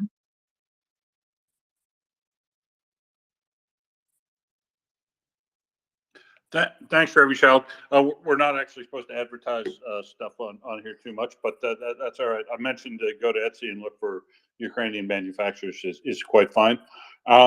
Noting, I might as well do the PSA while I'm here, that we can't do that sort of thing because MriyaReport is a 501c3 registered charity in the United States. So we're subject to a lot of rules and regulations on reporting and what we have to do in order to justify who we're giving money to when we raise money. and reporting requirements. I mean, the accounting that you have to do to tell exactly what happened with every dollar that came in, and then it went to a place that you said you were going to send it to in relation to the charter of what the organization is supposed to be. You know, there's a lot of work that goes into setting up a 501c3 charity, as is MriyaOrg in Canada, also a registered charity. And this is why in times when there's a lot of scams going on potentially, and not that any of the stuff on Etsy that people are selling is a scam, but you know, the unfortunate part of a war like this or any disaster situation is there are always people who will pop in and take advantage of it. And that's why I just want to, from my own perspective, remind everybody that MriyaReport is a 501c3 charity. The money that you give to MriyaReport goes to support the things that we've currently working on, like drones. And none of the money goes to pay people like me and mockers, because we're all volunteers, as is everybody that works behind the scenes and has information at hand that makes us generally look like we know what we're doing up here. And so at the end of the year, MriyaReport is going to have to put together a report to say what money we collected and where it all went. And where it all went will be shown if you look through all the reporting, as probably you can calculate out for charities a percentage of what goes where. And you can be assured when the reporting is all said and done, because we don't spend any money on expensive things like human beings. It's all given for free, that any money that you give to MriyaReport is going to go to a bona fide charitable non-lethal causes, as we're talking about drones and stuff right now. So if you have the capability to do so, join me in making a donation regularly or periodically as you can do so to MriyaReport. And even though I'm Australian and I don't get a tax credit for it, I don't really care, because I'm not really interested in tax credit. I'm interested in making sure that money that I give to good cause in Ukraine makes it to a good cause in Ukraine without me having to think about each and every time I donate, doing checking out the bona fides and doing a due diligence search on the company or the entity itself. But and I'm saying that, I'm probably going to get Chris as excited about, because he knows companies that do due diligence on folks in Ukraine. But you don't have to do all that. If you just want to support Ukraine and know that somebody else has done that due diligence for you, I'm here to tell you that MriyaReport is one of those places. And we'd love to see your support if you've got any money to donate. Here ended the PSA. And Chris, I would go to Chris, but I always go to Prince first because she's one of those volunteers. Prince? Talking about the rebuilding made me think of something. You know, sometime when we have Lev Parnas on, when he just stops by, we should talk to him more in depth about what he did to help to rebuild Bucha, because I know that he was very, very involved in rebuilding Bucha, and Bucha looks absolutely wonderful now. I don't even know who this is. But I guess somebody, and I don't know for sure who this is, but somebody was in Bucha, a volunteer from out of the country, and was driving down, down streets and stuff like that, and didn't even realize that famous street that we all remember from Bucha, didn't even realize that he had driven down that street. And he went back to go and look at it more carefully. So, they rebuilt Bucha very quickly. And I know Lev had a big hand in that. So asking Lev about how they rebuilt Bucha, I think would be a very good and very interesting thing. I agree. And one of the things that's interesting about Bucha is its tie to being one of the first places where they discovered a whole bunch of genocide being committed in Ukraine. And I think rebuilding that the way they did, as quickly as they did, and lifting it all up and turning it into a nice new place aspirationally, where people might want to look and go, hey, I'd like to live there. is a really important step that's going to have to be repeated over and over and over in Ukraine to make people be able to get over the what's happened to them in these locales. Because imagine having to walk by for years and years and years a decrepit old building where you know that the Russians hold people in there, tortured and killed them. That, you know, removing that blight is incredibly important. As you know, the place we're going to get to, that'll have to be done just in incredible volumes, is going to be Mariupol.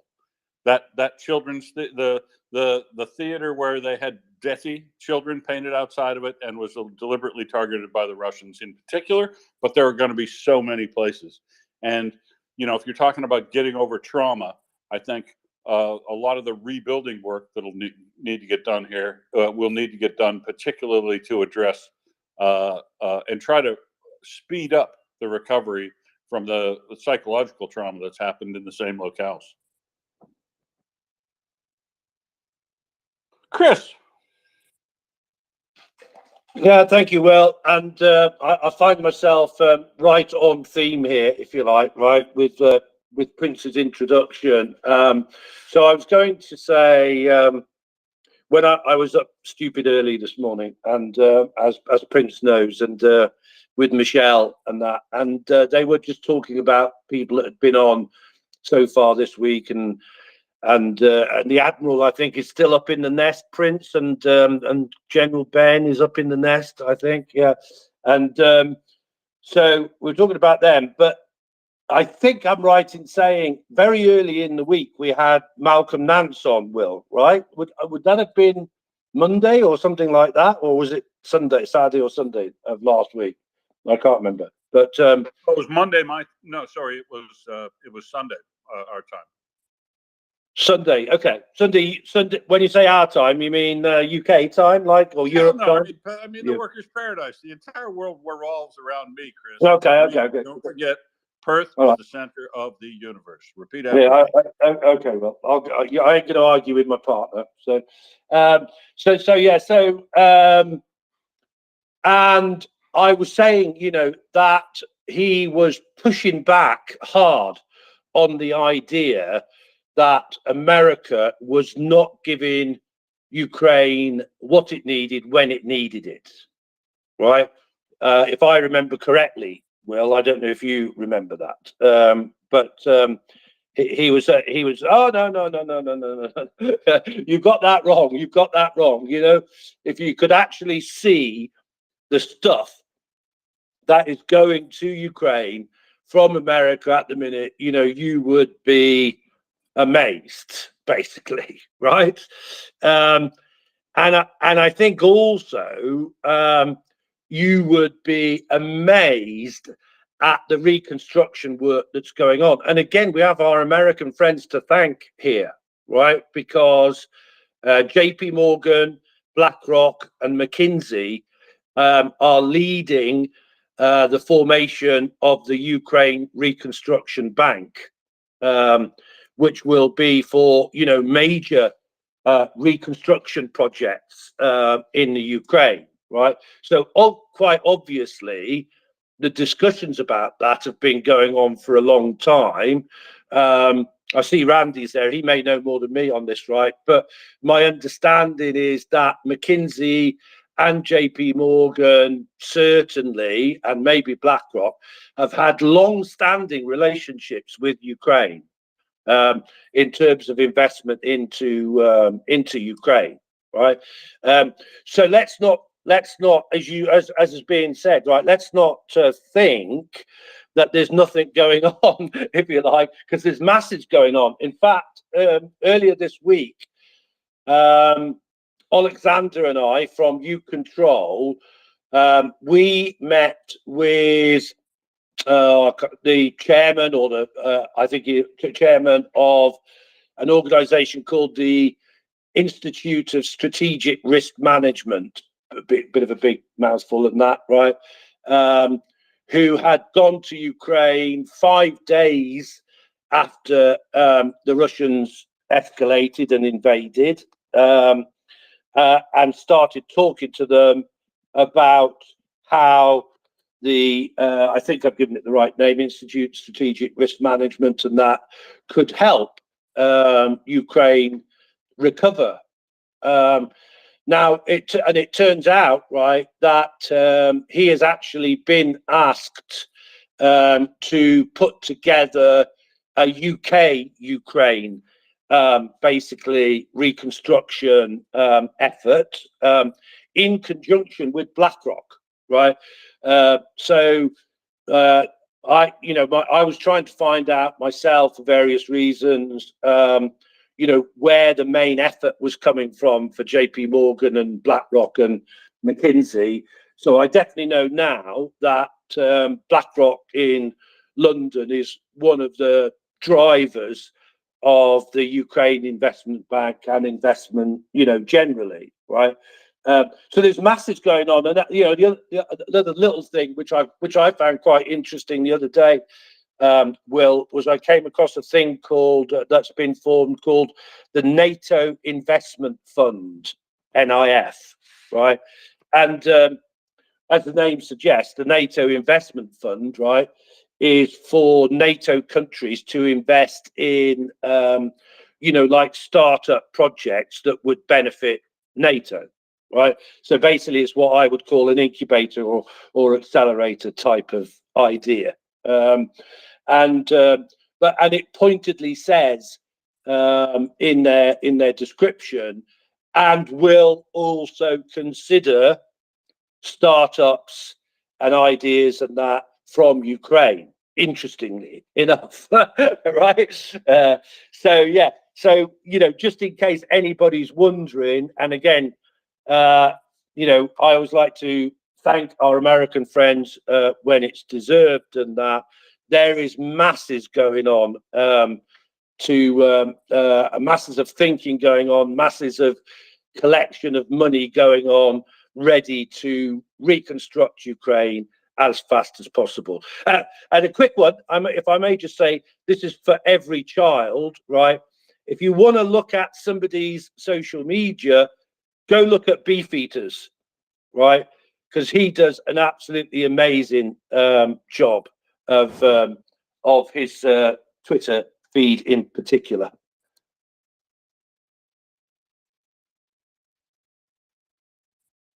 Yes, he does, Chris. Absolutely. Beefeater's a really good read.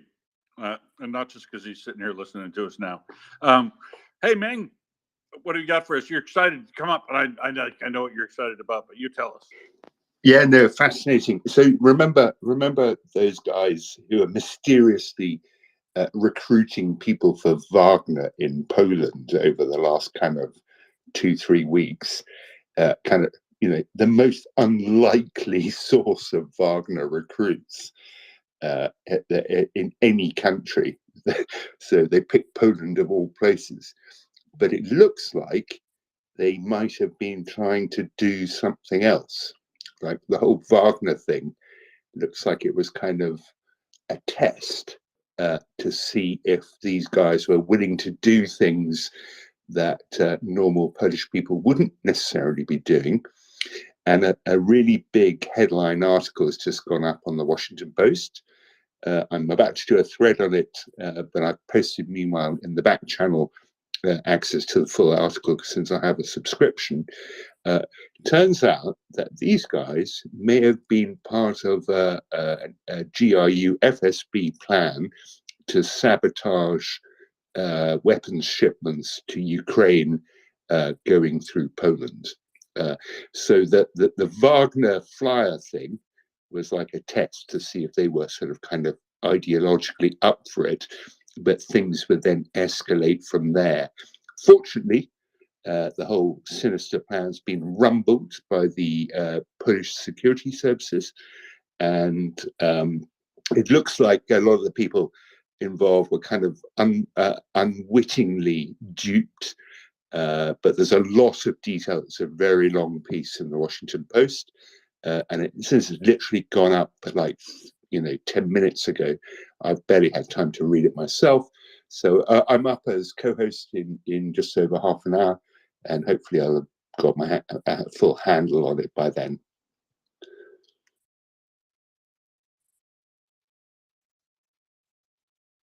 Well, that sounds quite interesting. So yes, I'll be waiting to hear about that. We know that they've been doing all these sorts of things, and I think in a way, a lot of regular people, you know, it's like, oh, that stuff only happens in the movies. You know what I mean? And they don't seem to understand that it is actually, a real and present danger. I was just going to add that there's been some, well, a large fire reported, shall we say, at the cargo terminal at Novorossiysk. And there's a lot of smoke coming out of it. I'm just going to pop that up into A the lot net. of very, very black smoke. Yes, I thought that. It seems quite interesting.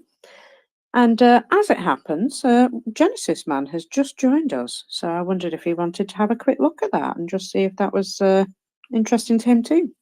Looks like a lot of plastic to me, Genesis. What do you think? If you look at that post in there, that's definitely complex hydrocarbon being burned there, which produces that thick, inky black smoke, full of yummy polyaromatic hydrocarbons if they're, and polychlorinated biphenyls if there are any chlorine in that plastic and stuff that's burning there. Yummy. What do you think, Genesis? Are you with us yet? Yeah, morning, Will. Hope you can all hear me. Yeah, I'll have a good look at that in a minute. I just wanted to say a couple of things reference to space. So, go ahead. I can't believe, and we've had some excellent speakers over the last week that I've listened to, especially Ben Hodges. Man, he talks some absolute sense, and I would ask everybody to go and have a good listen to that on Spotify and just have a good listen because it is a really good chat. And Ming, I look forward to that. It's very interesting, and I completely agree with what Chris says. So thank you for that. And the only other thing, Will, is hard luck. That's all I'm going to say. But hard luck. Nice attempt, but the Lionesses sorted you out. But yeah, I'll go and have a good look at the fire and report back, peeps. Thanks. Yeah, thanks, mate. We covered the World Cup soccer match yesterday, but I'll just reiterate: excellent, nice, sharp goals from the British or the English Lionesses. Well played and well deserved. Just one point. I must say, the Matildas put up a good fight, and they probably, or may, don't know. It's a how you see it thing. They may have scored the goal of the tournament, but no, absolutely well played. Yeah. I that is actually a good consolation that she just carved directly right through. I mean, those guys were the two defenders were running with her, but she just managed to carve right through them and plant that shot perfectly over them, over the top of the goalie, and right into the corner. It was a thing of beauty for sure. Unfortunately, we needed a couple more of those from Mary Fowler and Rosso. So yeah, well played, good sharp goals. I mean, that's the thing about the English side, that all the three goals that were scored by England were very good quality goals in themselves as well. Great game. In fact, I'll tell you, folks, if you're not like Mick Ryan said the other day, to bring us back to Ukraine, as Mick Ryan said the other day when they played, it's turned him onto the game. And I can tell you, I've been watching soccer or English, football, the men's World Cup for years, and the women's World Cup this year, it was, I would have to say, as entertaining or more than the men's game. Frenetic play when it comes down to needing to score. So yeah, it was great. And I learned a little bit of trivia during this Women's World Cup. Do you realize that over the entire Women's World Cup, if you don't like penalty shootouts, they actually don't happen that often? Australia's penalty shootout to get into the quarterfinals was, I think, only the 12th or 13th in the history of the game. Genesis? Yeah, thank you, Will. Absolutely agree with that. So I've had a look at that fire. That looks a nice Class B fire. I'm quite happy with that. And the only thing is, in a cargo terminal, sometimes they do store lots of plastic ready for scrap, and they transport it all around the world. So it might be a plastic scrap terminal that's on fire, and they're really difficult to put out. And as I said yesterday, I'm not too sure that Russia's got much fame left. the rate they're using up. But fair play to them. Yeah, nice one. Yeah, if you get a tire fire or a whole big bunch of plastic pallets and packing materials going, you might as well just contain and let that one burn out. Yeah. And unless you've got the right stuff to put it out, you're on a fighting footing or unfighting footing if you don't start out right. The only thing I will turn back to again, like Mockers, is how do fires like this start? I'll just ask that question because then not every scrap place in the UK or Canada or around the world is on fire, but all theirs seem to be bursting into flames. Yeah, something's at work, peeps. Something's at work. Things that make you go, yeah, I wonder. I do not know, but you're right. There are, as mockers would tell you, being addicted to seeing them, there are and I actually, we should pull up the international or national statistics on this, Genesis, in relation to the numbers of either known cause or unknown cause industrial fires and commercial fires in Russia. I know they keep that sort of statistic, and now you've piqued my interest. I'm going to see if we can find that because in addition to strikes by drones and whatever like cause that, there just seems to be a lot more industrial accidental sort of fires this year than or in the past couple of years than I've ever. It seems anomalous, I guess I'll say. Yeah, I totally agree. And I've seen a report, and it's upwards, like I said the other day, of upwards between 400 to 500% increase in fires. So there's definitely something going on. But if you I've finally got the video to play. If you look at that, that's only a very small area of flame and a vast amount of smoke and detritus being produced. So I would suggest that's some sort of plastic cargo, plastic rehabilitation stuff that's on fire. But yeah, have a good look, peeps. Thanks for that. Now, mockers, have you got more news to share with us, or should we talk about some of the few things that I've piled up over the past several hours that I was going to use and then never got around to using it? Well, I do have the morning's MOD report if you'd like that first. Woohoo! I'll take that as a yes. Oh, hello. I'm looking in the wrong place for it. There it is. So, this is today's UK intelligence update for the 18th of August 23. On the 15th of August 23, first deputy head of the Russian presidential administration, Sergei Kiriyenko, travelled to Donetsk in the Russian-occupied eastern Ukraine to visit schools and check their integration into the Russian education system. Excuse me while I shudder. In Zaporizhia Oblast, the occupation administration received instructions from Russia regarding the introduction of new standards for the accreditation of educational institutions. Journalists from Russia are also being employed in media outlets in the occupied regions. A new textbook on the history of Russia will be issued in schools in the occupied regions of Ukraine and throughout the Russian Federation from the 1st of September 23. This book praises the so-called special military operation and describes Ukraine as an ultra-terrorist state. Ridiculous. Russia's aim is to create a pro-Kremlin information space in the occupied regions in order to erode further Ukrainian national identity. And we've seen these textbooks that they produce, haven't we, Will? We've seen the maps that they use, and we've seen the very alternative history that they seem to pronounce. I find it all terribly disturbing.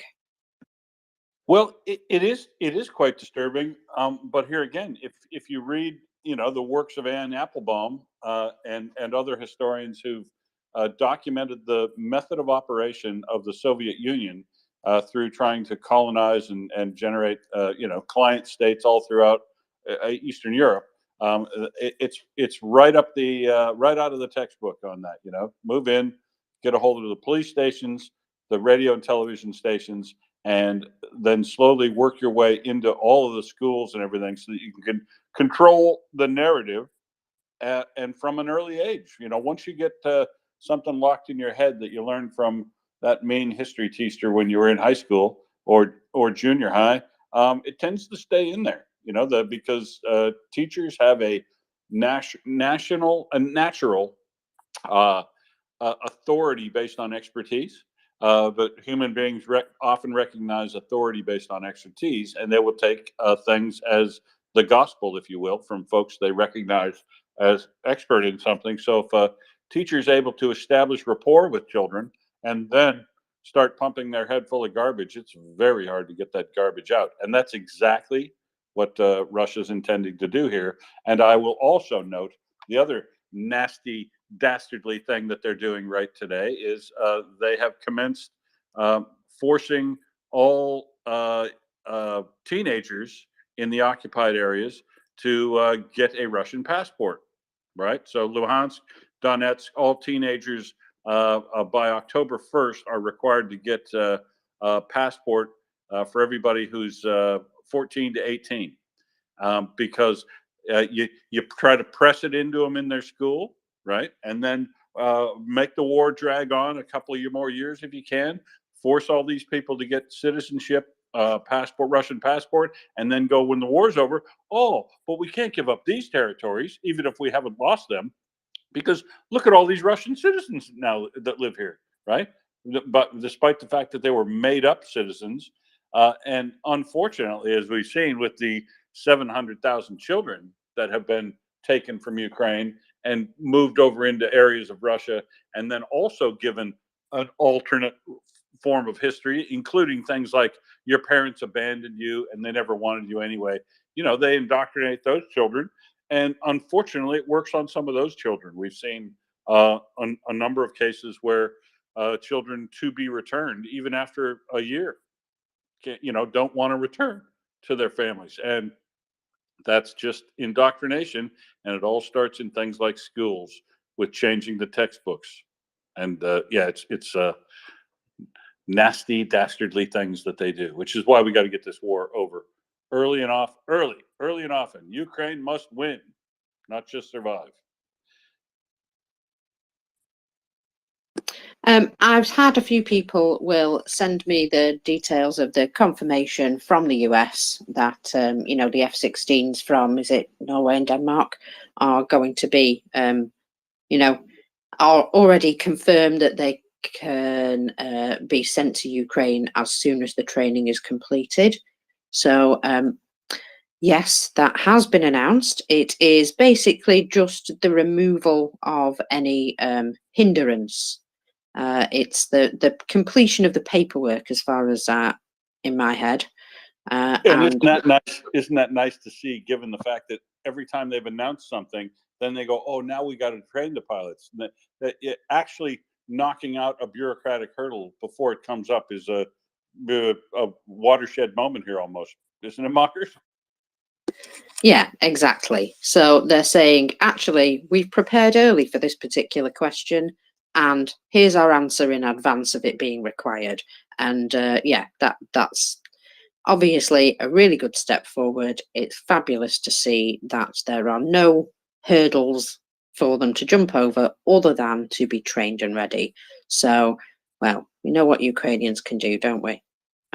Hopefully they will excel, as they do in a lot of things. Morning, Rich. Hope they have soup at that training center. I'm quite sure they're going to be providing soup. Either that or there'll be a revolt.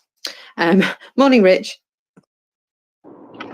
Morning. Yes, understandable. Soup along with bacon is life, unless of course you're a vegetarian. But then you got vegetable soup. Anyway, I did come up to talk about a couple of other things. But while we're on the topic of that release yesterday by the US of the F-16s, what does everyone else make of the timing of that?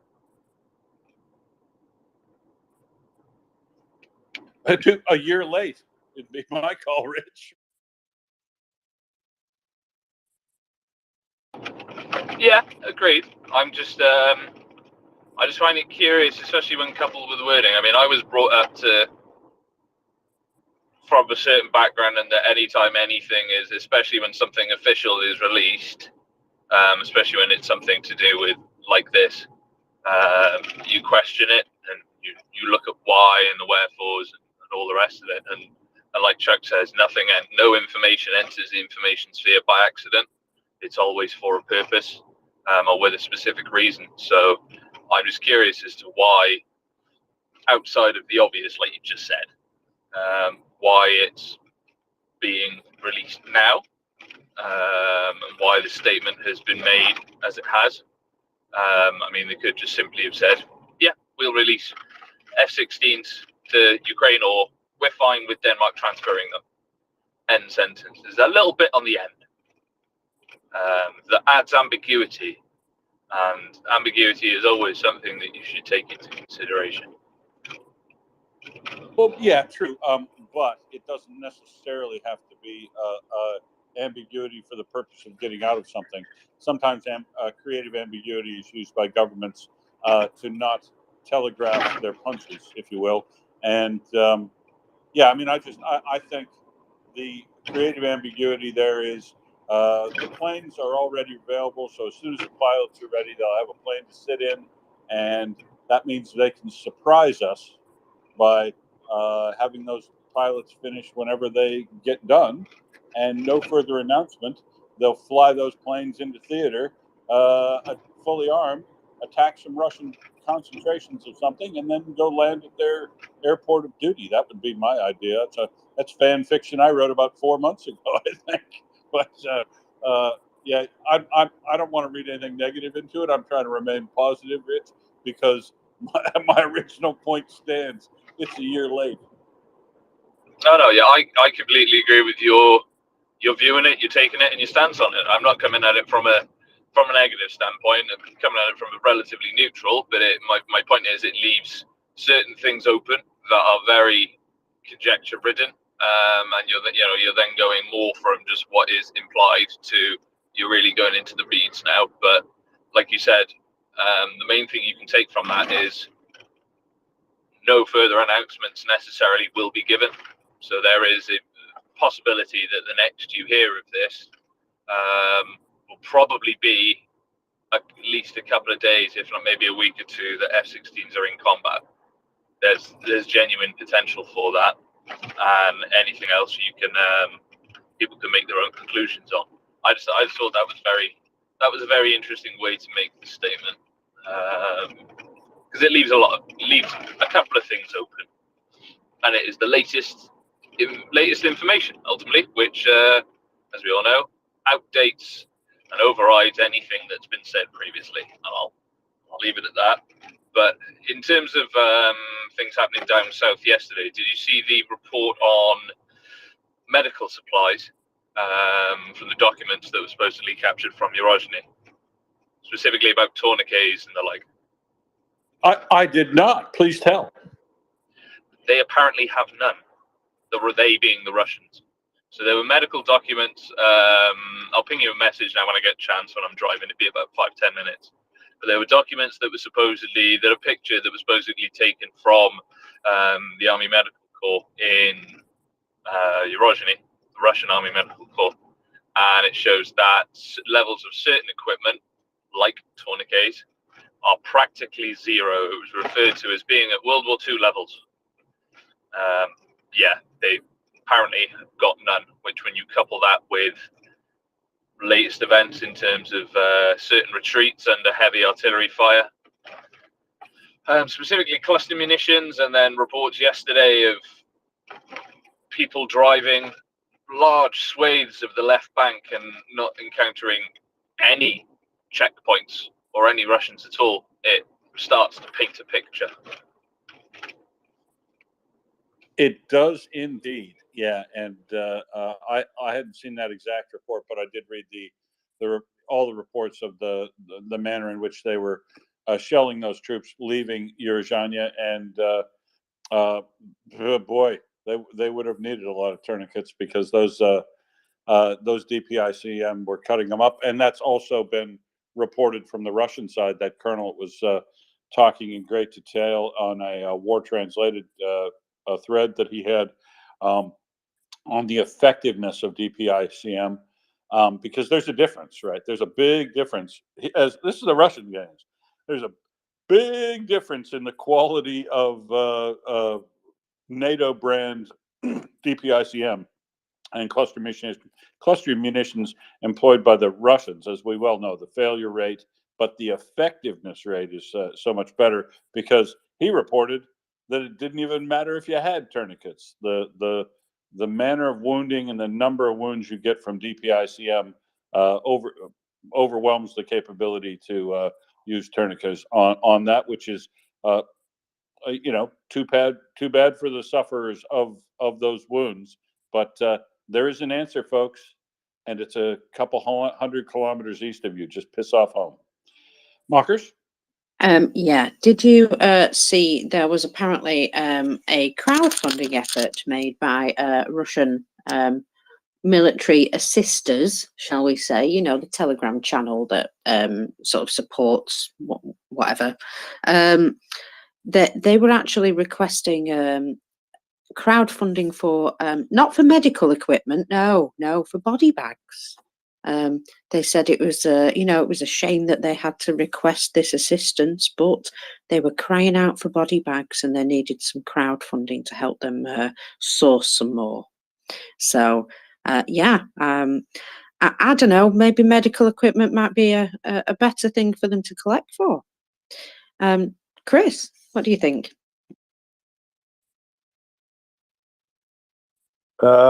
Yeah, I don't know much on that, Mockers, but what I was just a video just came up from the Sun. Massive explosion rocks Moscow. Is that a new one? Is that or is that an old one? Do you know? Oh, you've just woken up, haven't you, Chris? Yes. So last night there was a bit of a boom in Moscow, and I'm just going to go to my favourite source for fires. This is our friend Alex Summer, and if you don't follow Alex, then why not? Because yes, he's jolly good. So overnight last night there was some explosions in the centre of Moscow, and in particular, quite a large one that, well, it says here, one UAV fell on the roof of the Expo Centre in the Moscow city area and broke through the roof. An explosion was then heard preliminarily in the area of the Federation Tower. I don't know where Freedom came from. Early, obviously, need more coffee. And from the videos, in fact, I'm just going to put something in the nest that's got a couple of videos on. From the videos, you'll be able to see that it was not insignificant, that there's smoke rising quite sharply there. And then, oh, this is the better video. I'm going to put this better one in the nest, actually, instead, because it's another angle and you can see just how big that explosion is. And it's videoed by somebody from their window. And I just wonder if there was something which triggered them to have this recording going on, because don't know, it just seems as though they have a webcam set up or something ready to catch these things, just looking in the right direction. Curious, perhaps, but Well, yeah. I mean, there's not as many. There's not as much CCTV as in London, which I think is the most covered place in the world. But in Russia, you probably know this already, Mockers. Almost everybody uses a webcam at home and in their car and everything like that, because crime is so bad and so many car incidents happen that you can't get the police to attend, and so they all use a dash cam. Almost everybody I knew used a dash cam in their car if it was worth anything, so that they could capture incidents and have evidence to prove to their employer or their insurer so that they can get coverage. It's, you know, it's you got to do it yourself. Everything, do it yourself forensics in Russia as well. And so the proliferation of personally owned cameras is quite extensive, even though the CCTV coverage by the authorities isn't as extensive as some places in China. And for some reason, London's really embraced that stuff. Yeah, I wonder why, eh? But yeah, now you've had a chance to have a look at that boom, Chris. Yes, well, Mockers, if anybody's eating their breakfast, right, stop right now before I say what I'm going to say, right? But the I don't know what video you're looking at, Mockers, but I'm looking at the one that's on in the sun, and it's got that nice spirally building, and then some enormous big skyscraper building in next to it. Have you got? Is that the one you've got, or one of the ones you've got? Yep, that's the one. Yeah, check the latest one in the nest. It should be the same one. Yeah. I'll go and have a look at that in a minute. Yeah, but all I can think of when I see like a massive building like that, Mockers, all I can think of is all the shit, right, that goes down from there into the sewerage things that don't work and then shoots up in the air. That's all I can think of. Well, would you believe, you know, that is a real problem, that they've built, you know, everything on the surface. And unfortunately, like with everything, you know, it's all for show, but behind the scenes, things don't really work properly. And one of the places which has been affected the worst, you've just brought me to one of my bookmarks, by the way. Yeah, one of the things that has been affected the worst, which I'm hoping, there it is. Yeah, I was going to say, I'm hoping I didn't remove it, is Dagestan. Now, we remember Makhachkala, or that place.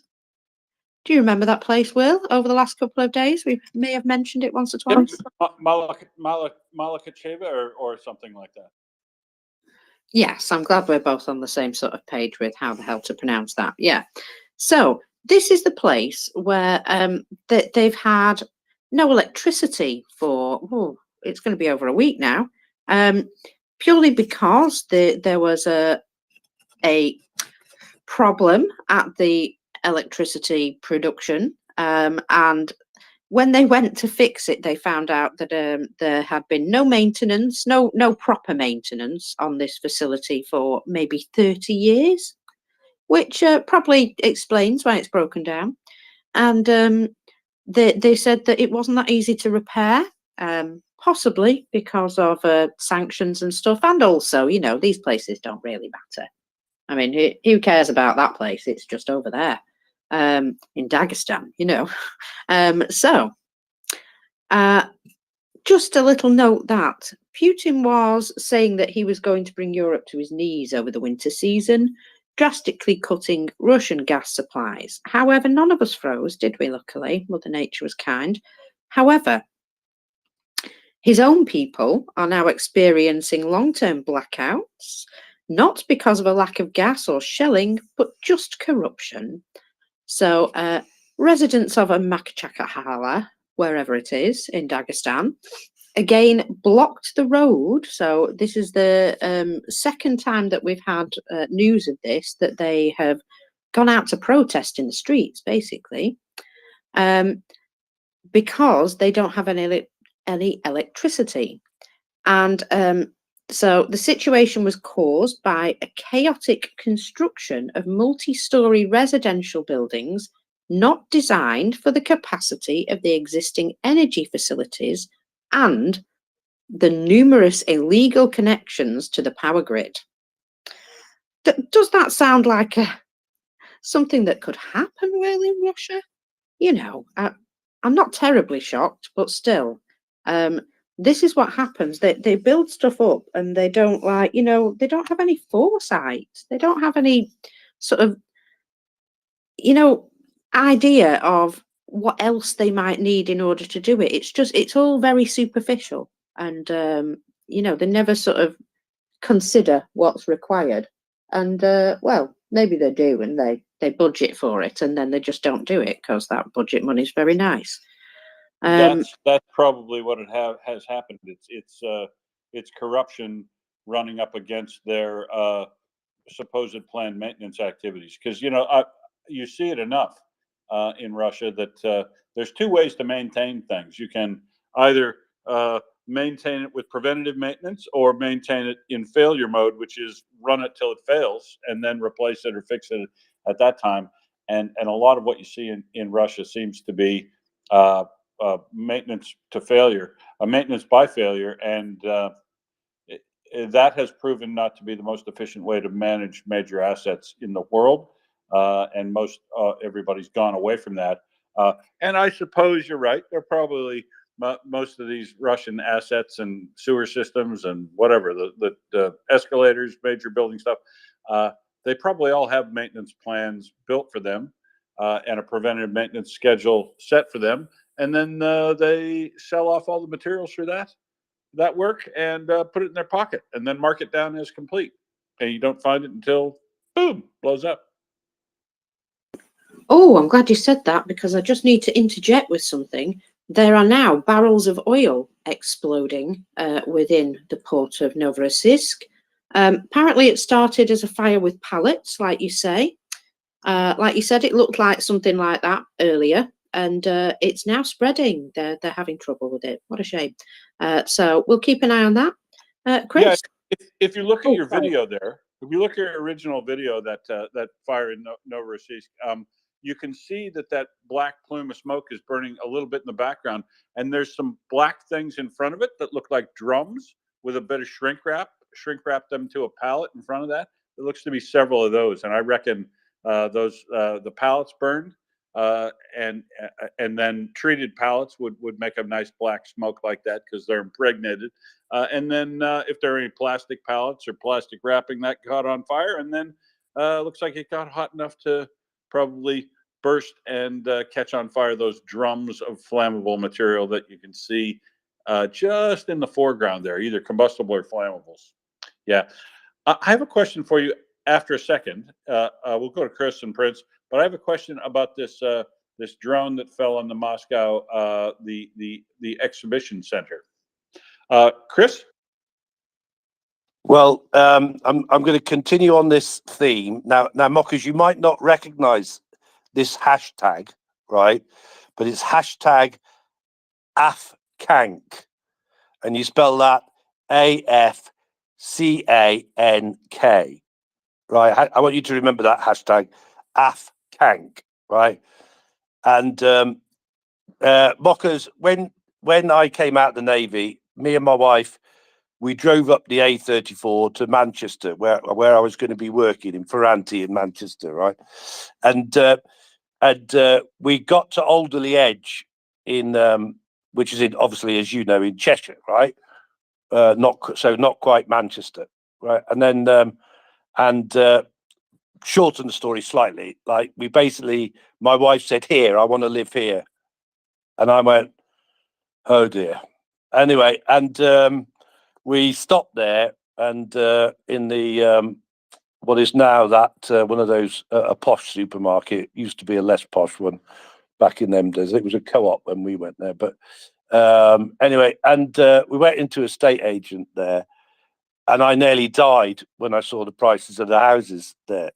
Anyway, I'll cut the story short. I can give you the longer version if you want, right? But anyway, we ended up renting a flat there for 6 months or so. First time my wife went shopping in Wilmslow, she came back, she went, "Oh my God," she said, "oh my God, they're all wearing fur coats and diamonds in the supermarket." To which my response was, "Yeah, well, AFCANK, all fur coat and no knickers."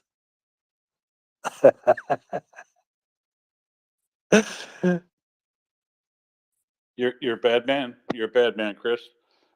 Prince. Well, I was hoping,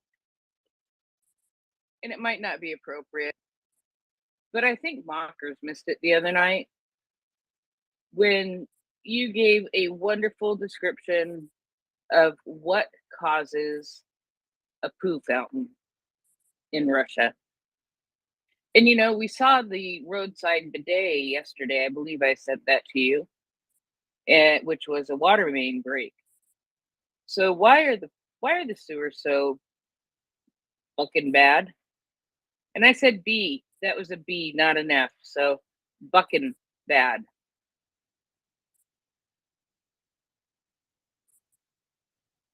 So you don't want to go to Spotify and get it. I don't think they clip anything I say on Spotify.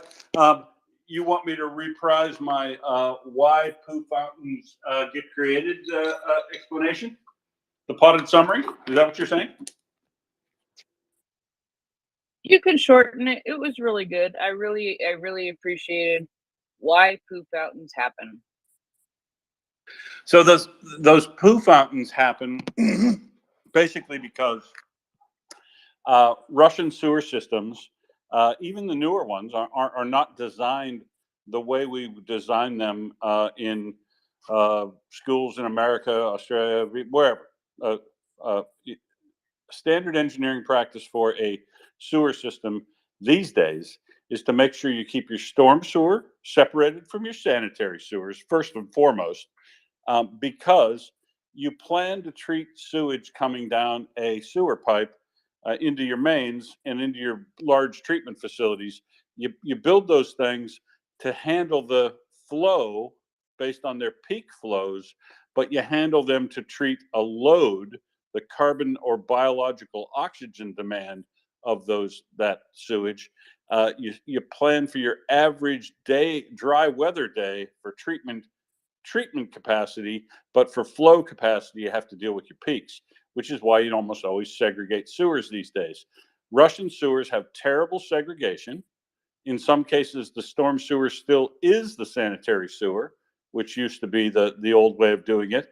And they then get full in springtime because Russian sewers also are terribly constructed and poorly maintained, and they're not sealed well. So you find times like springtime in Rasputitsa when water levels are very high in the ground. The groundwater level goes up, and infiltration to the leaky sewers then causes them to be partially full. And then all you have to get is a little additional peak, and your pipe fills up with water and starts producing. It doesn't just push air out anymore; it pushes liquid out. And sometimes, right after a storm, those flows can get high enough that it forms a fountain of whatever happens to be in the sewer at the time, and that is voila, your poo fountain. And they'll basically go down. I saw this in, I don't know, half a dozen significant sized towns and cities in the Far East where I lived, that they were all pretty bad at this. Also, their heating lines and their water lines also leak. So their common heat plants produce a form of basically low quality steam. That's steam that's just basically crossing over between being liquid and steam, and that gets pumped around all the neighborhoods. Those pipes also leak. So oftentimes in the springtime, if it's still cold enough to have snow on the ground, you get steaming poo fountains. Because you get the steam mains that also go into them. Water mains leak, as you showed yesterday, and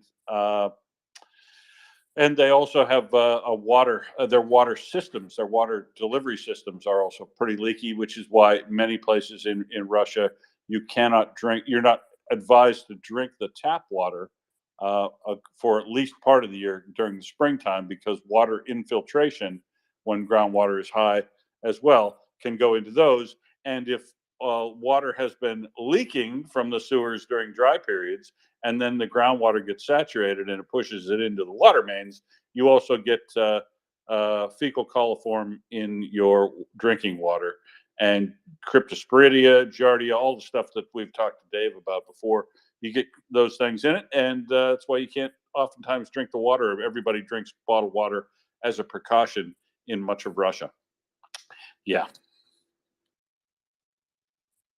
Now, Mockers, I have a question. Do you think, or did you hear, The Expo Center in Moscow that got hit by that drone, was that the same Expo Center where they've just finished up their the Russian weapons expo? This year's annual Russian weapons expo was still going on this week, because we saw Shoigu wave off a robot, because, you know, like, oh, that's idiocy, I don't want to look at that.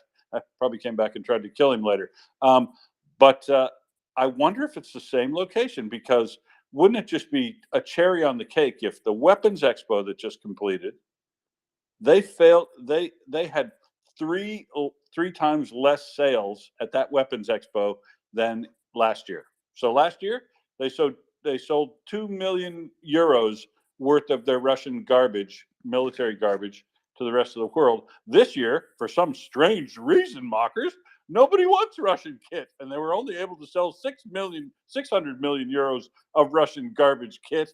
And wouldn't it also be icing on the cake if, right as they were packing up to get out of that expo, they also got hit by a drone? That would be lovely.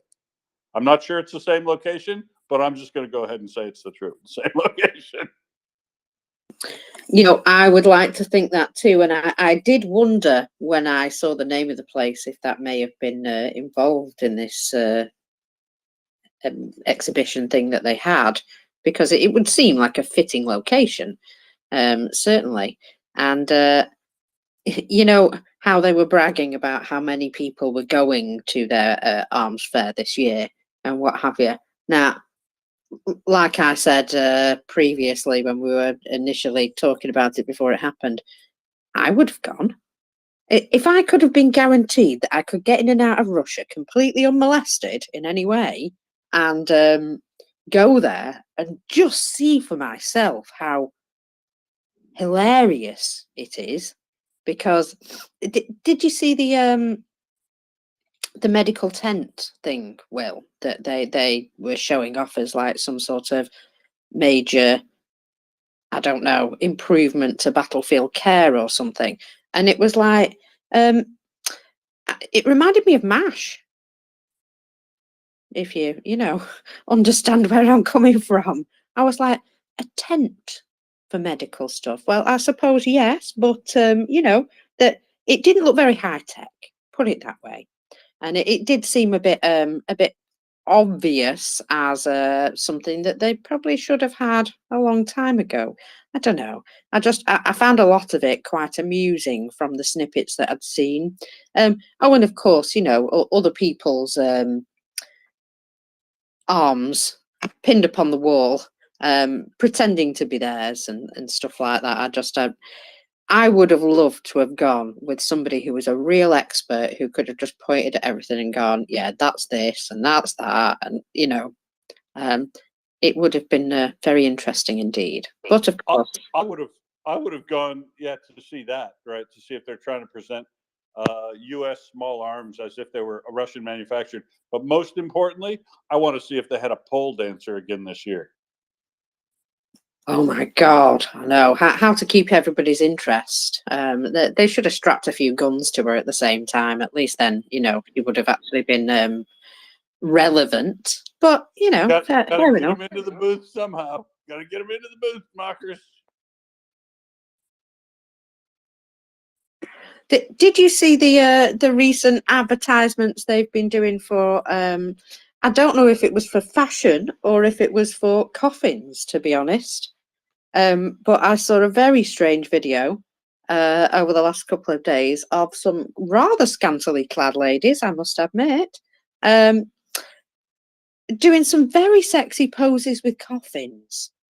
And I couldn't decide whether this was to advertise the coffins or just some very strange decision by a fashion designer to, you know, introduce the theme of death. I just couldn't decide. I was like, what the hell is this? But of course it was on point Russian, very Russian. Oh, Ming, maybe you know. I don't know, but you speaking of scantily clad ladies there, mockers, have you seen the story about Jackson Hinkle? Yes, I have. So Jackson Hinkle's always going on about how China and Russia are going to save the degenerate and, morally squalid West. And anyway, he's got this rather hot-looking Russian girlfriend. Turns out she also advertises her services, scantily clad as an escort in Dubai. I should add, allegedly, before we get the space shut down for slander. And mockers, for your sensitive ears, this isn't the kind of escort that just goes to dinner with you, if you know what I mean. I have no idea what you mean. Sorry, I'm being growled at by the cat because I dared to pick a bit of fluff out of his tail. If you've got any confusion, check the intertubes and find something for Jackson Hinkle, because the price list will leave no doubt in your mind. Well, let's just say it's amazing what you can pay for in Russia, hey? Or maybe even in Dubai. Dubai. Yeah, it's amazing what you can pay for in Dubai these days.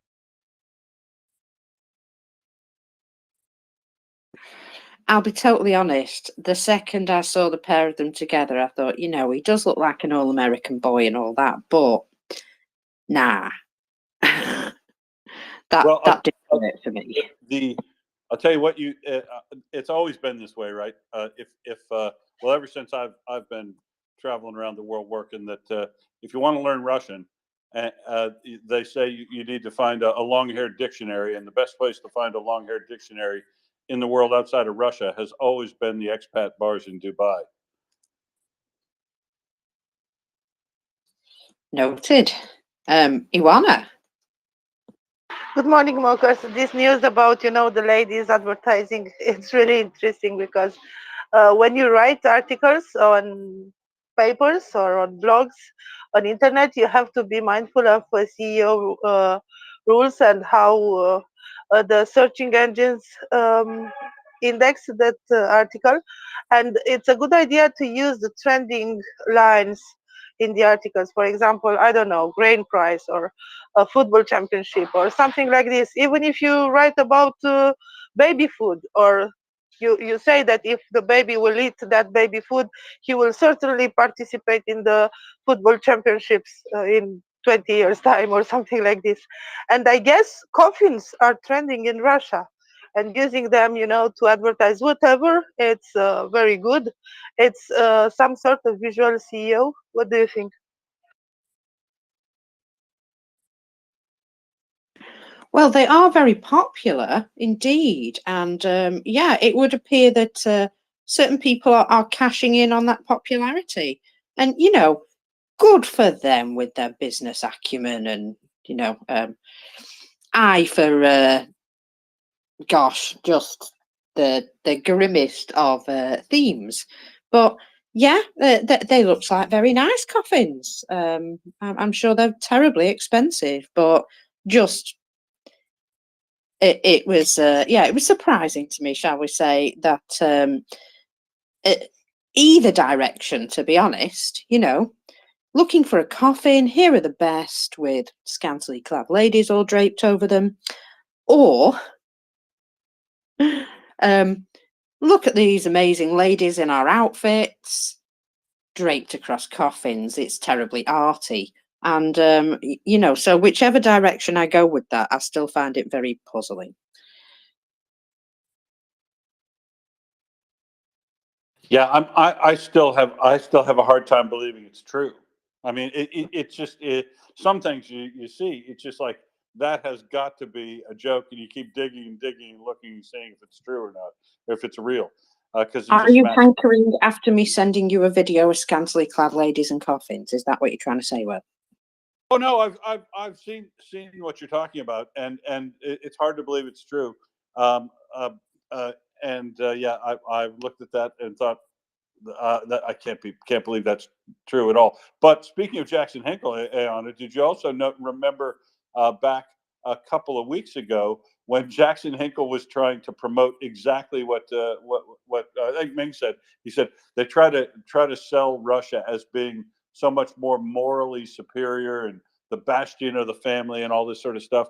And they had this woman with the traditional clothing and a cornucopia of stuff that looked like, you know, some farm girl out of some sort of Russian Tolstoy novel. But turns out you also want to vet your people you use in your advertising campaigns a little bit, because she was also a porn star. Yeah. An actress, I'll have you know. That's why she Sorry, could an also look so actress. thoroughly wholesome. So an actress in the adult film industry, I think, is the technical term these days. And she's obviously a fabulous actress because she was able to convince them that, yeah, she's also a lovely, wholesome girl. Good for her. She's going to go far in her career, I imagine. Ioana. I just wanted to say that I'm sure that it's true, because I remember that last year there was such a thing. There was like a commercial expo or something like this, and there were a lot of coffins and even people taking picture, you know, photo opportunity in the coffin. And there were like special offers for military personnel, and even mannequins put inside the coffin and dressed nicely as military people. And it's not a new thing in Russia, you know. The cause of death is one of the characteristics of the Nazi societies. They even did that in the COVID time. So expo and promoting the coffins and, you know, everything that is related to that. It's not news really in Russia. So yeah, I didn't see the video or the pictures, but I'm sure it's true. Yes, Yeah. I did not account it as a fault or anything at the time, or a cult of death or what, you know. But I'll tell you what else I saw a lot of in Russia, or a lot more than I ever do in the other countries that I've lived in, is funerals at home. People that you're walking by down the street, going to work, and walking past an apartment building, and there'll be like a phalanx of people standing outside, and they have the person's died in the house. And it's not like the emergency service. It's not the EMTs taking them away. They actually have them in the coffin in the house or the apartment, and then they take them to be buried from there. I just thought culturally peculiar, but kind of goes in line with what you're saying. See, I want to see how that coffin looks at my house before I buy it. What do you think?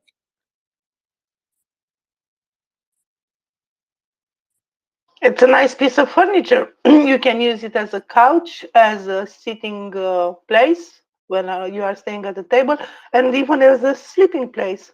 You know, I'm from Romania, so Coffee table, yeah. Yeah, it doesn't bother me, you know. When we think of all those vampires and so on, nice sleeping place.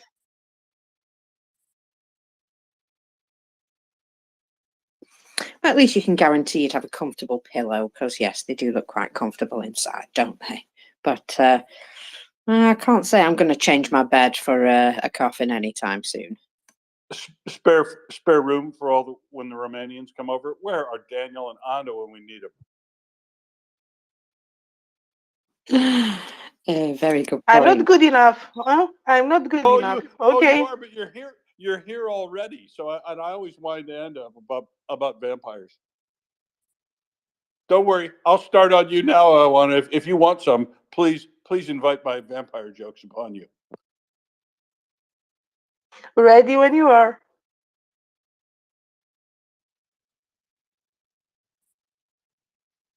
I'm just searching for the last year article because I'm sure it was one, but I don't find it right now. But it was really, well, deadly funny, let's say. Excellent, Prince. I actually have a piece of news that's sort of odd, and then I am going to go to bed because I am very tired, and I'm sure you guys can tell. Today, something amazing happened. This is where I say sure I you are. was able to give Chuck. What are you laughing at? You got a hot mic. Nothing. Bro. Go ahead. My mic got stuck. Okay. I was able to give Chuck a piece of military advice. While he was talking, he used an example of a salad bowl, and he said if he hid in the salad bowl, he would be concealed but not covered. And he went on to make his point.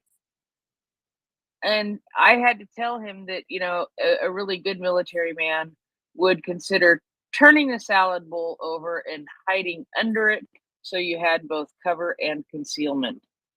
And it was much funnier when I actually said it the first time. But the fact that I was able to give Chuck military advice, very, very proud moment in my life. And with that, I'm going to say Slava Ukrainian. Good night. I will see you guys tomorrow. Right, and this is where I say, sure you are, Prince. Sure you're going to bed. Harom Slava.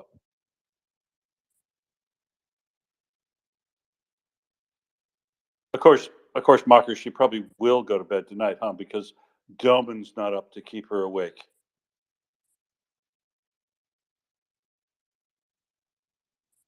Oh, good God. Aona, what did you... Aona, what on earth did I just see? It's this guy walking around wearing a freaking coffin? Yeah, it was a photo, you know, photo staging at an exposition, a commercial, you know, exposition in Russia, and they were like offering people a preview into the future or something like this. I don't know how to describe it.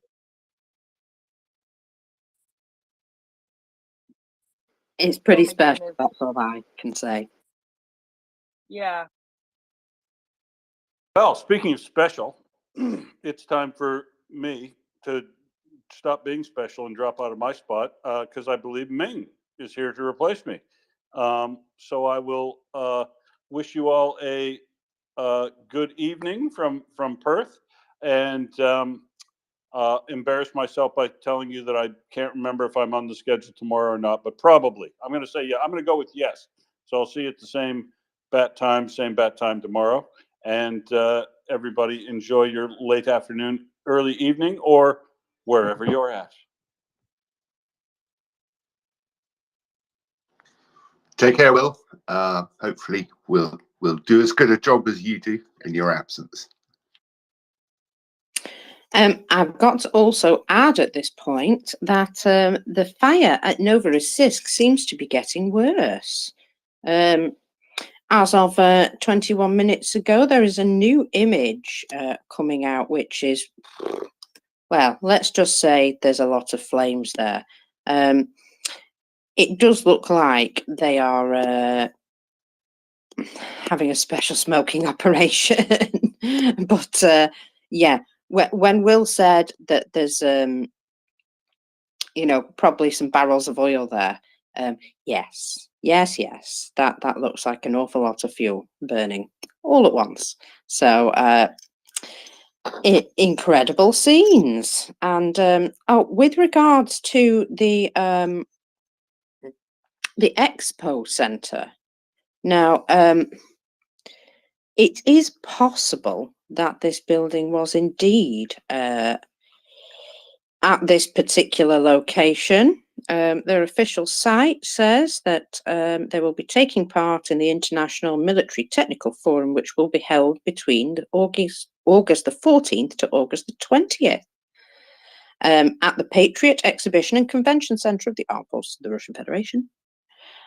So it's very possible that that is indeed part of that expo thing, and that's going to be quite funny if people are expected to be turning up today there, and big hole in the roof and big explosion. You know, I have a funny feeling that they might not be able to clean it up in time. The arrival goes, are we too late for the expo? Boom! Yeah, here's how you do drones, by the way, mate. Little example. You didn't invite us to the expo, so we've just sent some drones for you. Just to have a look at after they've exploded. Yeah, well, we shall see, because that would be just a beautiful thing if they've disrupted that situation by blowing up the building. Just, yeah, beautiful things. I do enjoy that sort of stuff. So, oh, and I'm just hearing from our friend Daniel that a new drone has just been spotted incoming towards Moscow. So if anything happens with that, beautiful. Oh, and I'm seeing what appears to be, I don't know how it's held up. I think it's on a telegraph line or something. Let me just, sorry, I had to look at the video very carefully. It seems to be a Ukrainian flag hoisted in front of the KGB building in Nizhny Novgorod. Novgorod? That place? Where's that place? Anyone? Novgorod? Nizhny Novgorod is one of the biggest cities on the Volga. It's over from Moscow. It's on the Volga, not on the river, but not on the Cow River or what, the Moscow River. And it's probably 200 kilometers. Would you say, Anna, from Moscow? I'm measuring right now. It's Novgorod. Nizhny Novgorod, yeah, it's a massive city. Ming will tell you about it. It's a massive old city. It's much older than Moscow itself. Well, in the video, this this flag is flying and said to be in front of that building, or at least, you know, either maybe not directly in front, but certainly visible from the front of that building. So it's 400 kilometers east of Moscow. So it's nice. So it's past Moscow from Ukraine. And that would suggest maybe somebody in country might have popped that up.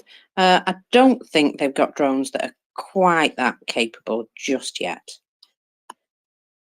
So, yeah, just, I love the cheeky trolling. Wherever it's coming from, I love it. There's quite a lot of cheeky trolling going on. Now then, I did have a little bit more to tell us about the residents of Machakala. Makachala? Oh, I don't know. There's too many K's in it for my able to get my mouth around it. So we said before that the energy facilities had not been upgraded in 30 years, even though they built more and more and more residential buildings. So now there are everyday difficulties in the area caused by the lack of power. So there is major water supply interruptions as well, because there's no pumping working because of the lack of power. And appeals to public utilities in the area, according to stories, proved to be absolutely fruitless, futile, both of those words together. So Sergei Melikov, the head of Dagestan, has now started to threaten the protesters, saying that last winter, same as in previous years, there was a difficult situation in the public utilities in Dagestan. And I think he's trying to say, just, you know, you put up with it for the last 2 years, so just put up with it. Kind of. You wanna? This is normal, folks. This is really normal. So yeah, I just wanted to add that they are without electricity since, if I'm not mistaken, the 9th of August. So basically 9 days now for those people in Makachala to be without electricity. Imagine that in any Western city, unless there was a hurricane or something like this. But there wasn't a hurricane in Dagestan.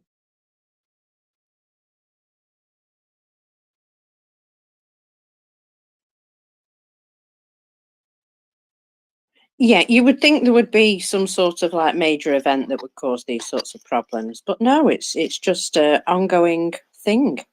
What am I getting here? Oh, right. We said we had seen more drones heading to Moscow. We now have an update that there are 5 more drones, according to online reports, heading towards Moscow. Now, we don't really know, but I'm going to say there's probably more than 1 if they're reporting 5. So we'll see what happens. Sorry, I've got a terrible tickle. Just give me a moment, Ming, if you don't mind. Can I just say, Mockers, that I'm seeing the fire in Novorossiysk, and it looks really, really awesome or awful. It depends. Choose your adjective. Because apparently there are some oil storage facilities on fire and so on. So yeah, it looks impressive, and Novorossiysk is the biggest port that Russia has at the Black Sea. It's a strategic port. We have seen that all this time there were the exports, the commercial ships continue to go to and from Novorossiysk, and I'm really looking forward to see what's happening after this big fire. Have you seen it, Ming?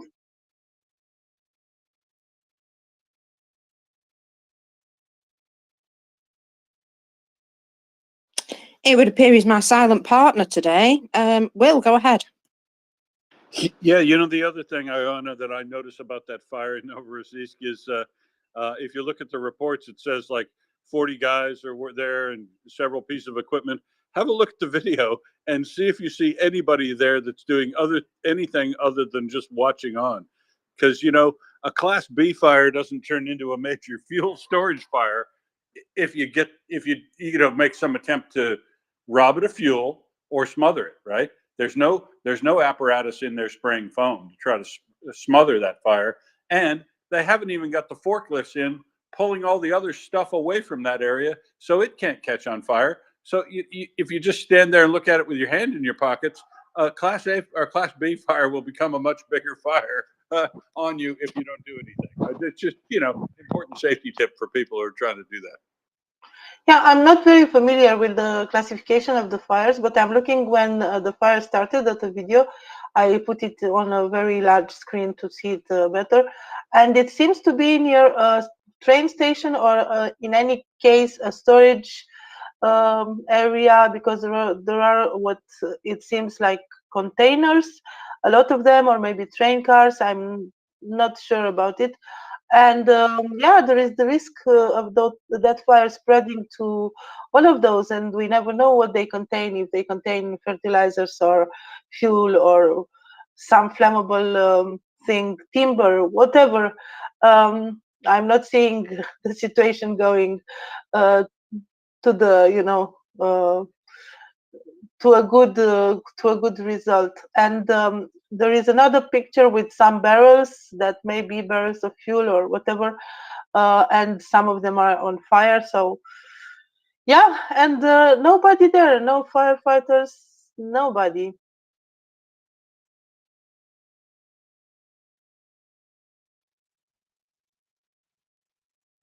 Yeah, it seems they're not in a hurry to put those things out, are they? Now, if They are anybody otherwise occupied. Yeah, indeed. Well, it's still smoking. By the way, Mockers, I must apologise. I'm desperately trying to post my thread on the WAPO piece, and Twitter's doing its best to thwart me at the moment. So that's what I'm no doing problem. in the I background. was just going to say, if anybody's requesting, they'll have to wait for you, because I can't see them. There's nobody requesting at the moment. Okay, no problem. So, oh, what was I even talking about? Right, Novorossiysk. It's well, I'm keeping an eye on what's happening on the way to Moscow, obviously. And oh, that's something that I'll just keep in my pocket for later. Sorry. So the cargo terminal in this particular location appears to have, had a lot of pallets with oil products, shall we say, stacked upon them. It seems an awful place to have a spontaneous fire, I've got to say. does seem a bit dicey, yeah. And every time I'm seeing more photos and videos, the fire's just getting bigger and bigger and bigger. I've just, in fact, tweeted another one. And the blokes are standing there like you ought to sell them a ticket. Well, did they not bring their marshmallows? Fire I think watching, it's yeah. still Smoko. Oh, Smoko. Oh, you just reminded me of that song. Brilliant. Yeah, it is indeed. Do you have that expression in English, putting oil to the fire or something like this? We have it in Romanian. Yes, yes. Well, let's hope they try and chuck some water on it next and see what happens there. I don't recommend that to anybody, by the way. Water on an oil fire. It doesn't quite work, does it? Yeah, exactly. Depending on the temperature of the fire, and some products burn with a very high temperature, water may not be advisable. May not be the best thing to use. You have to use something based on carbon dioxide powder, foam, or something like this, because water tends to decompose in its elements if the temperature is very high, and this can add to the fire instead of extinguishing it. Yeah, it sort of spreads it, doesn't it? So it causes like a reactionary explosion, which is, well, you don't want that happening in your kitchen with an oil fire, for example. So, yeah. I'm just also picking up some other information from, well, they're coming from Russian Telegram channels, but when you read between the lines, Robotny is going to be fully liberated very soon by the sounds of things. For a week, they have been denying the presence of Ukrainian forces in the north part of the settlement. And now they're not denying it anymore. In fact, they're saying they're having quite a hard time there. It's also interesting that the I think he's dead War Gonzo account mentions Ukrainian action south of Novoprovkopika, something which has yet to be even sort of hinted at on maps by, you know, all these people who watch. And if correct, it may support earlier information that Russians were trying to mount a major defensive at Solodka, Balka, and are gradually abandoning Robotny and Novoprovopika.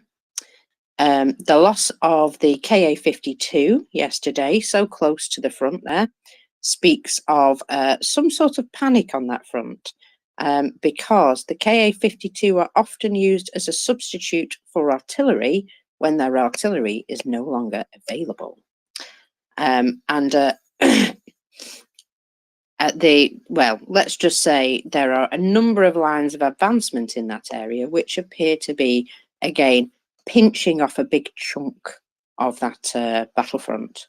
And what we're seeing and hearing from the Russians is there was an awful lot of denial, and now they're having to admit it. Along with the fact that around the left bank of the Dnipro in the occupied Kherson area, they seem to have started to abandon some of their checkpoints. It either means they're sort of making a gesture of goodwill, or they've been moved to try and assist with whatever fighting's been going on in the area. But either way, they seem to have run out of required manpower in the occupied Kherson region. And I'm going to say they're probably withdrawing these guys around the Zaporizhia region, Robotny and what have you, because they're probably going to need them.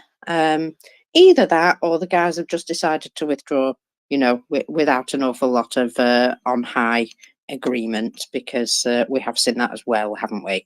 That they're getting terribly disenchanted and wandering off. That has happened. Now, just to make matters worse for my bad back, I've also got a cough today. So every time I cough, I hurt my back. That's amazing. So do feel sorry for me. Thank you. Sorry. Now then, I did put something in my pocket, but I'm just going back to this flag that was hung up in Nizhny Novgorod, that one.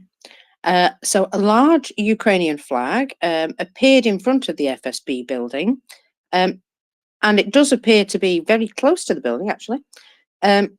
Now, locals in social networks report yesterday a large package was hung upon the wires and sort of pushed up there. Frightened officials sent firefighters now to remove the flag. So it would appear that, yes, somebody cheekily popped that up there. And I don't know if it was like a parcel that's fallen apart and then the flag's unfurled out of it, or whether they're saying that the large package was the flag itself. There's a bit of translation errors sometimes, so you can't say for sure what's happening. But we said there was large fires, didn't we, going on in Russia today, and that there's also some additional stuff. So obviously we know about the port facilities at Novorossiysk, but there was also a large supermarket fire. Now, I find this just interesting that it's always markets, construction sites, and conscription offices. Sorry, I knew there was 3. And these things seem to be just prime targets for spontaneously combusting. Certainly this one, this is the hypermarket Economy in fire in Ust-Ilimisk. The fire has already spread to 1,800 square meters. Employees reported about the fire at about 10 a.m. And the reason that they're giving is they say there was a short circuit in the warehouse. Now, again, not surprising at all that was caused by some sort of damage or short circuit, but it just goes to show, doesn't it, that none of these places are considered to be important. You know, that's probably the supermarket where everybody in that particular area eats. And well, one of the things that I've heard said is we're only so many meals away from rioting, and it's certainly, you know, borne out that hungry people are quite grumpy. We've heard of the hangry, haven't we? Yeah. So I just wonder if the loss of facilities like this, you know, I'm not saying it was arson. I'm not saying that anything untoward happened, but the loss of, you know, a lot of the local shopping areas where you might buy your food is going to lead to, people trading, bartering food on the flipping streets, like, you know, a lot of people do. But it's also, it's reducing that access to facilities and just food in general. Just think, eventually, if enough of these places burn down, that there might be a bit of a local disruption, shall we say. Ioana?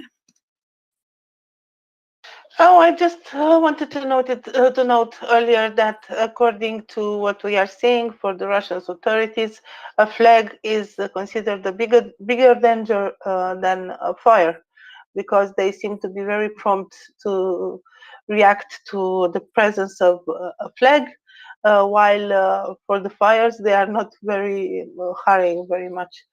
And I just the other thing is that the news finally appeared in Russian news about Novorossiysk. They said that it's not very significant, that firefighters managed to contain the fire, and basically nothing to see here. Just don't look very closely, something like this. So yeah, that's all.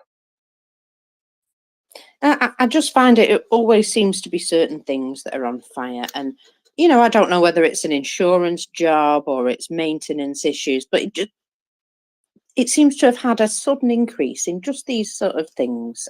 Now, obviously, we know what's happening to conscription offices, but yeah, construction sites and supermarket, the markets, that sort of thing.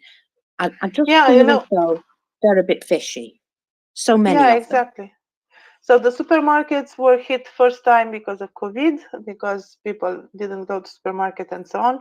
And then because of the war, a lot of foreign companies decided to leave Russia. So part of the supermarkets were not used. I'm talking about shopping malls rather than supermarkets. And probably there was a problem with money, with the financial situation of the companies owning those shopping malls or whatever. And I think there was kind of an insurance thing, because if you remember, at one moment there were like chain fires, one after the other, this type of shopping malls. Also with the construction business, because apparently the real estate market in Russia is not doing very well, at least on some segments. Some are better than others. So yeah, again, if you don't have the money to finish a construction, or if you understand that there will be no profit or something like this, maybe you decide to just cash in the insurance. So yeah, we have to take this into account too, for some of the fires that are happening. Some others may be accidents, some others may be sabotage.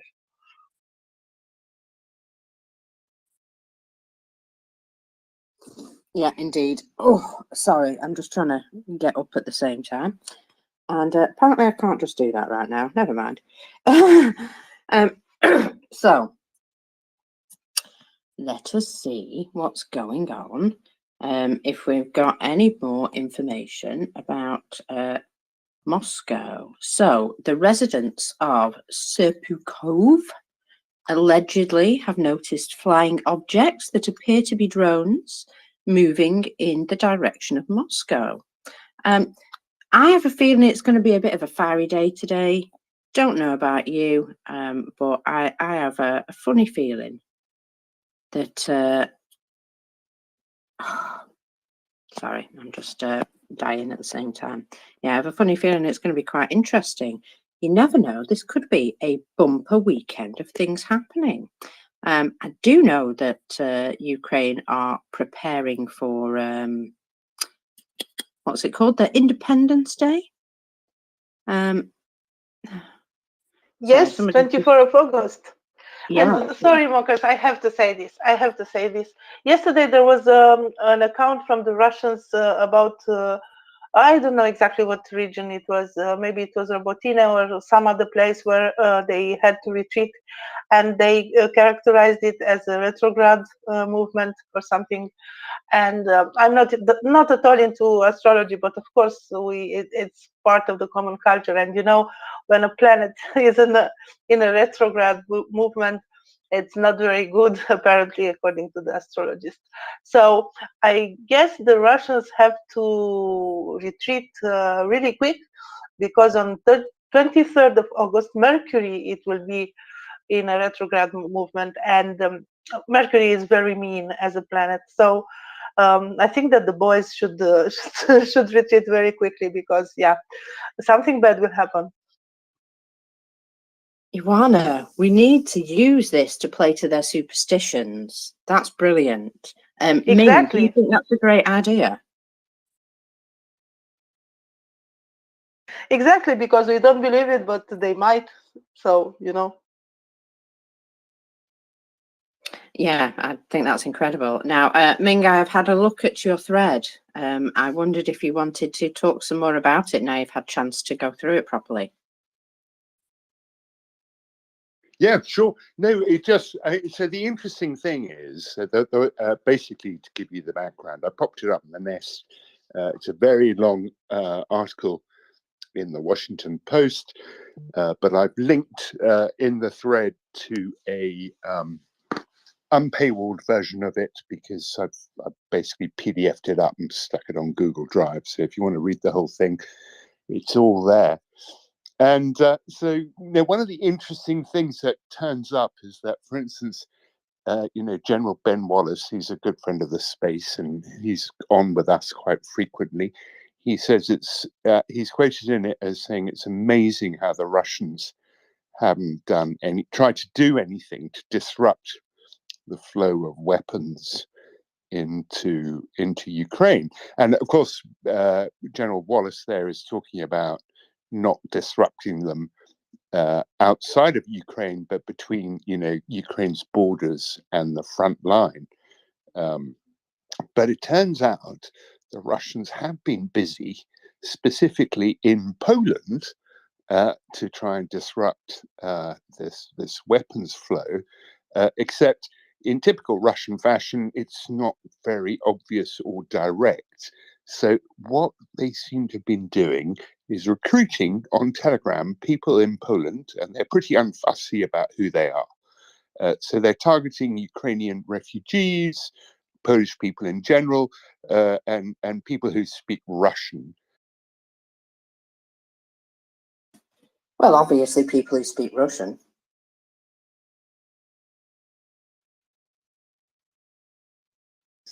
Now, the Washington Post doesn't make the direct connection between this story and the mysterious people in Poland who have been distributing Wagner recruitment posters. But it seems to me it's pretty obvious that these people are one and the same. And of course, the whole purpose isn't to recruit people to Wagner, because Poland is the most unlikely place for Wagner to go looking for recruits. I mean, if they got really lucky, they might find like 2 Vatniks who'd be up for it. But instead, the flyer campaign it seems to be the way that the Russians are using to identify people who might be kind of willing in return for cash payments and or ideologically malleable enough to do not just distribute Wagner leaflets, but later on, once they've hooked them, to do maybe a bit more, like potentially sabotage the rail links to Ukraine from, and I can't pronounce when it comes to, was it Jezhov or something? That sounds a bit like it. Yeah, I think that's roughly it, isn't it? We need Doman for those sorts of things, because I can't do Polish at all. But anyway, Polish intelligence, fortunately, have caught on to this sinister scheme and have rolled it all up. But like I said, it's a very long piece, but it's there for your reading pleasure. I popped it up in the nest, and I think you can read the whole thing in the final tweet in the thread. Thanks. Well, we have heard, however, of people being captured trying to take pictures of, the logistics and what have you. So it is possible that, there are a number of means that they're using to try and recruit people to do this, including possible infiltration or, capturing ideological idiots. But yeah, it would appear that Poland is onto them, and that's the reason why we haven't seen the disruption, because the Polish are making sure that there isn't any. And well, I can only say, Poland are really based at the moment, aren't they?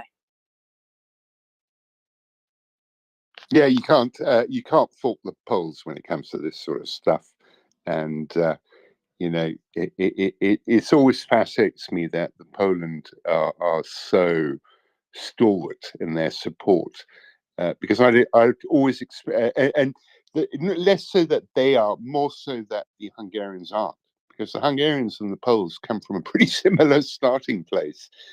both have pretty good reasons to hate the Russians historically, but somehow the Hungarians have been turned by the Russians in ways that we don't fully understand. Well, I think it's all about the depth and level of infiltration of propaganda. And, I think the Polish are just a bit more immune to it, perhaps. Maybe because of, their personal circumstances and the fact that they, they've actually made efforts to curb obvious propaganda and, deal with people who are obviously doing things that would not be good for their country or their government. And so, yeah, I think as well also, they have been sort of more overtly under attack, shall I say, with regards to public rhetoric and, Warsaw's obviously going to be nuked. That's going to happen at some point by, all accounts from what the Russians have been saying. And, it just, they have been very specifically sort of pointed at and targeted for, I would say, a number of years prior to what's been happening. I feel as though Poland may have specifically come under extra difficult or extra efforts, maybe, to propagandize them against their Ukrainian neighbours. And it would appear that none of that worked. Poland's got quite tough skin when it comes to that. And, well, apart from, the obvious few who are either bad actors or just terribly uninformed and, maybe more susceptible to propaganda, no, Poland doesn't seem to have any problem dealing with that sort of issue within their country. And they do appear to be on top of it, yeah. I'm just going to fill up a hot water bottle now for my back. Everyone feels sorry for me. Oh, I know. That's not very northern, though. Mockers, is it? Feeling sorry for people? Well, I can't take any painkillers because of my brain thingy.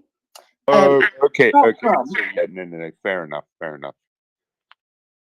Yeah, apart from one type, which, well, you'll be hosting on your own because I'll be in the world of fairies. So I better not take that one.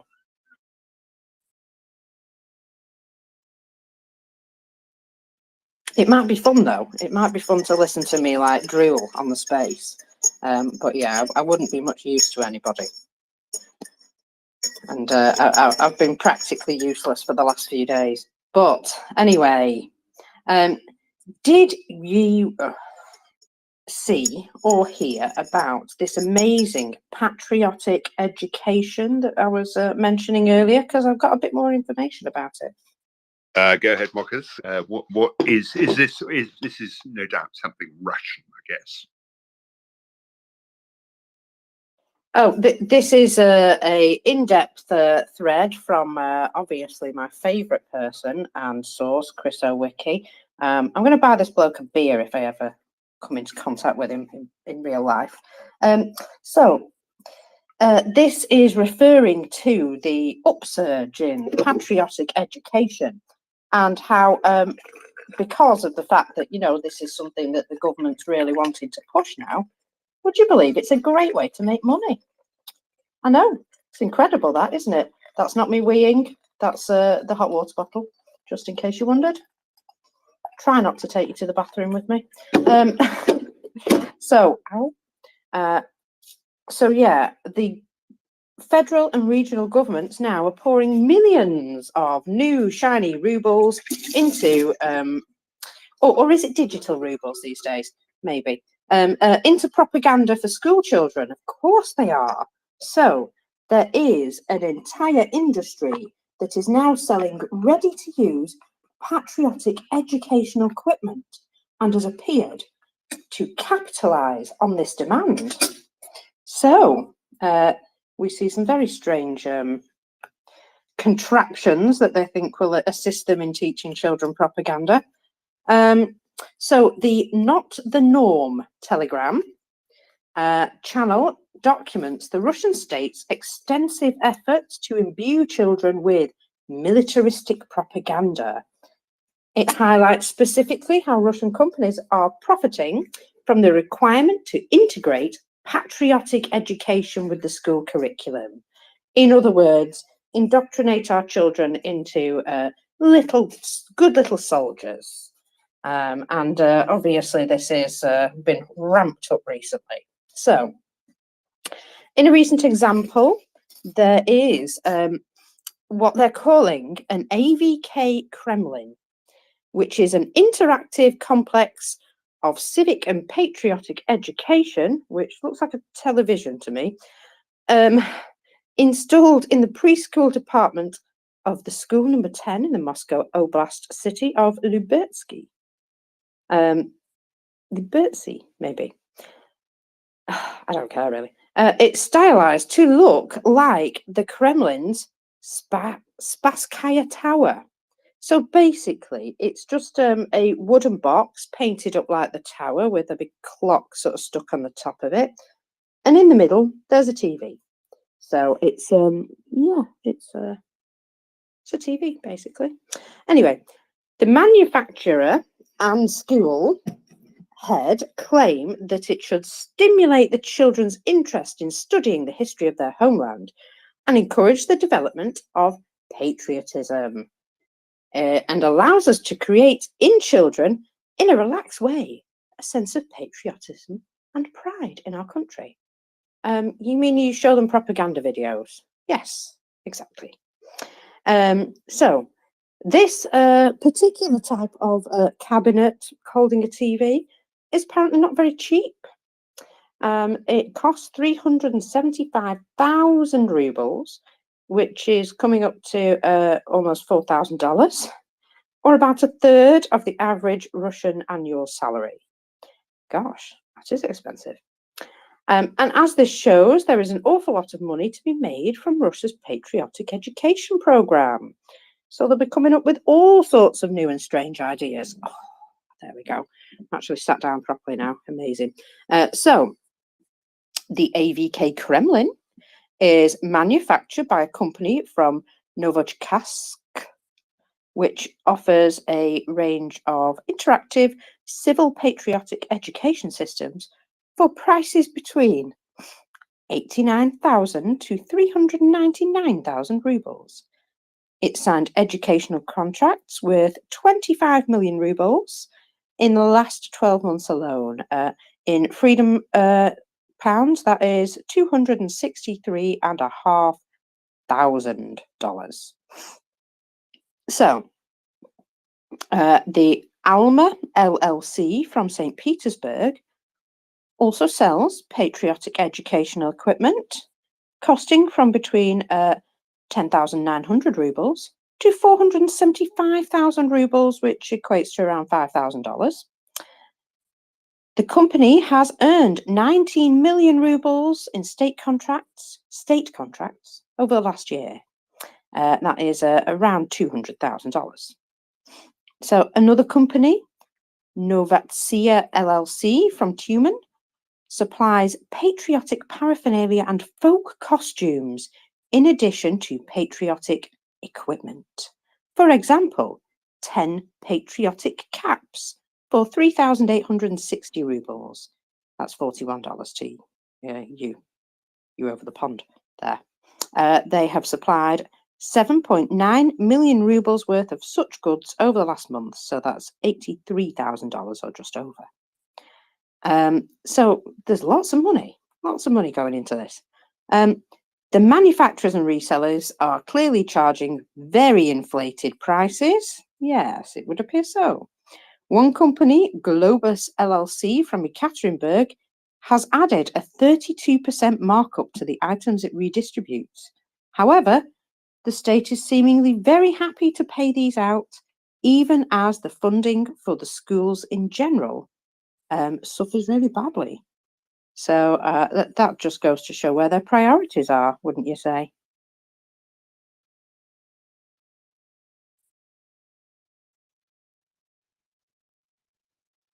I could just continue to wait.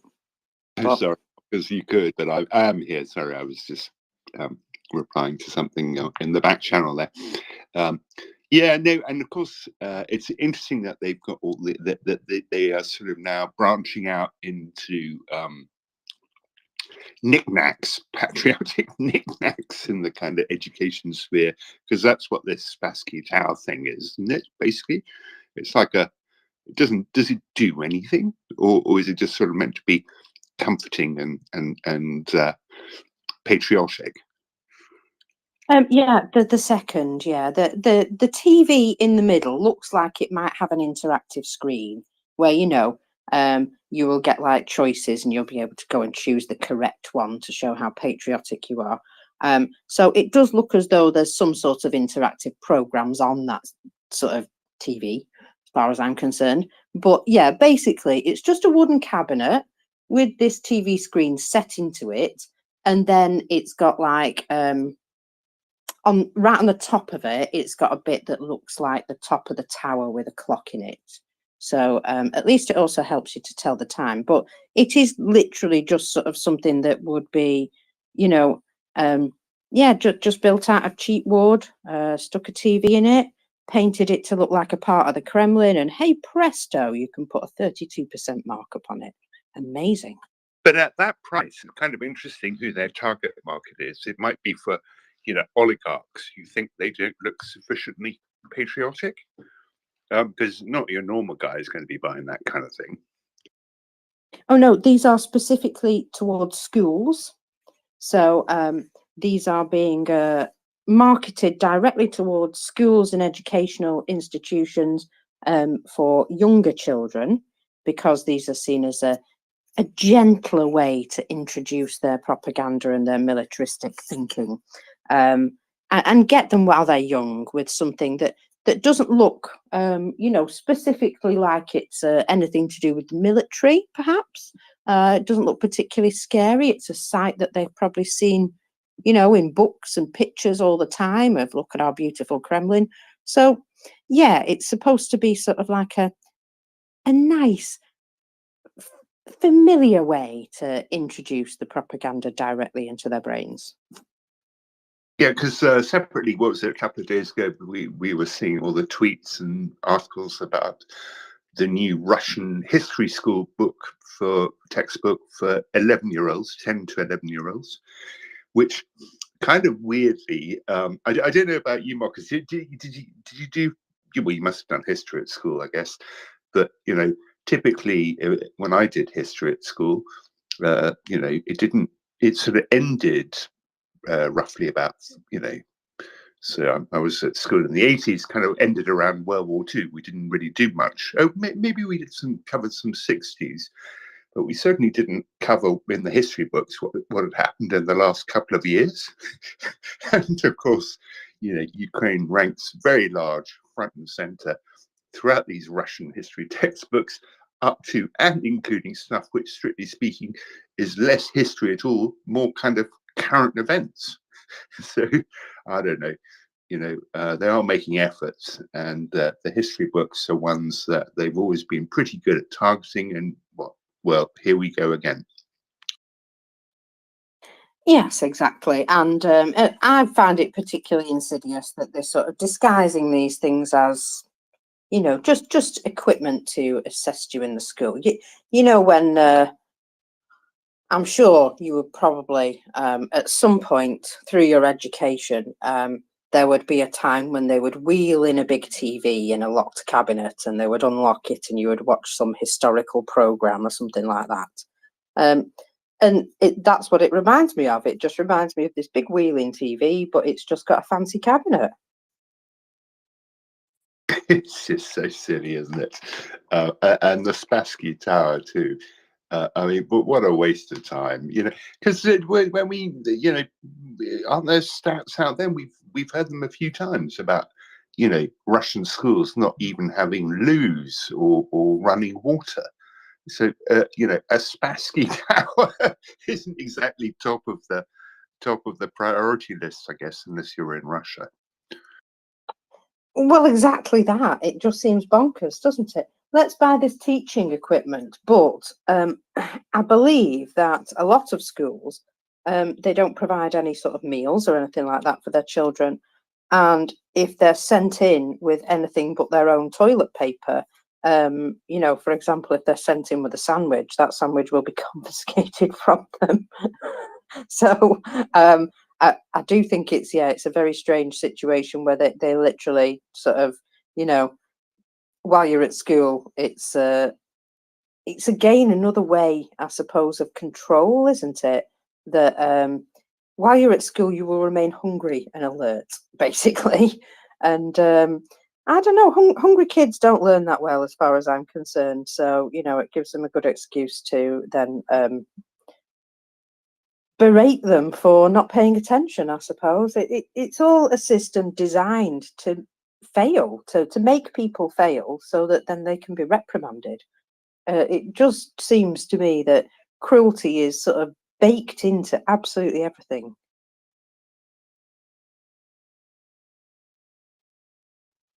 Yeah, and yeah, the cruelty, the sort of casual cruelty of life in Russia. You know, I used to see it, and just in the streets, just randomly, you'd see just altercations between people. I remember seeing some guy getting shot. It just, you know, stuff that maybe I kind of in my mind always said, well, look, it's, you know, 1990s Russia. They've just got out of communism. You know, I'll give them a pass, but, you know, turns out that that was the wrong attitude to take.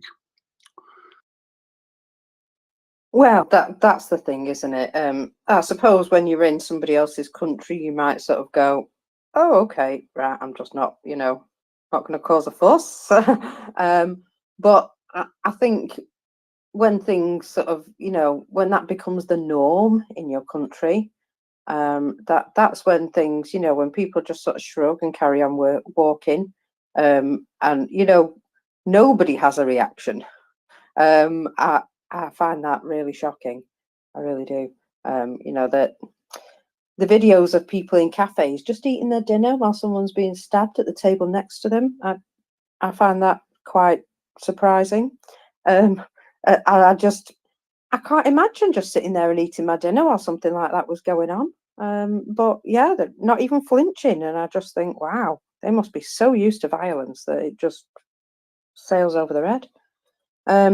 There was, I remember seeing one of the impacts Russia, so, you know, sort of being in Russia had on me was that I stopped doing two things when I got back to the UK. One was giving money to homeless people because they just didn't look poor enough. They didn't look like they qualified. And the other was buying the Big Issue, because I used to buy the Big Issue and I thought, you know, doing the right thing and all that. But again, you know, it kind of looked like, you know, that they weren't deserving enough, because in Russia it was always, you know, I remember seeing one guy who was like begging in the street, and he either had leprosy, but I think he literally had leprosy, but he was lying there in ragged trousers and with his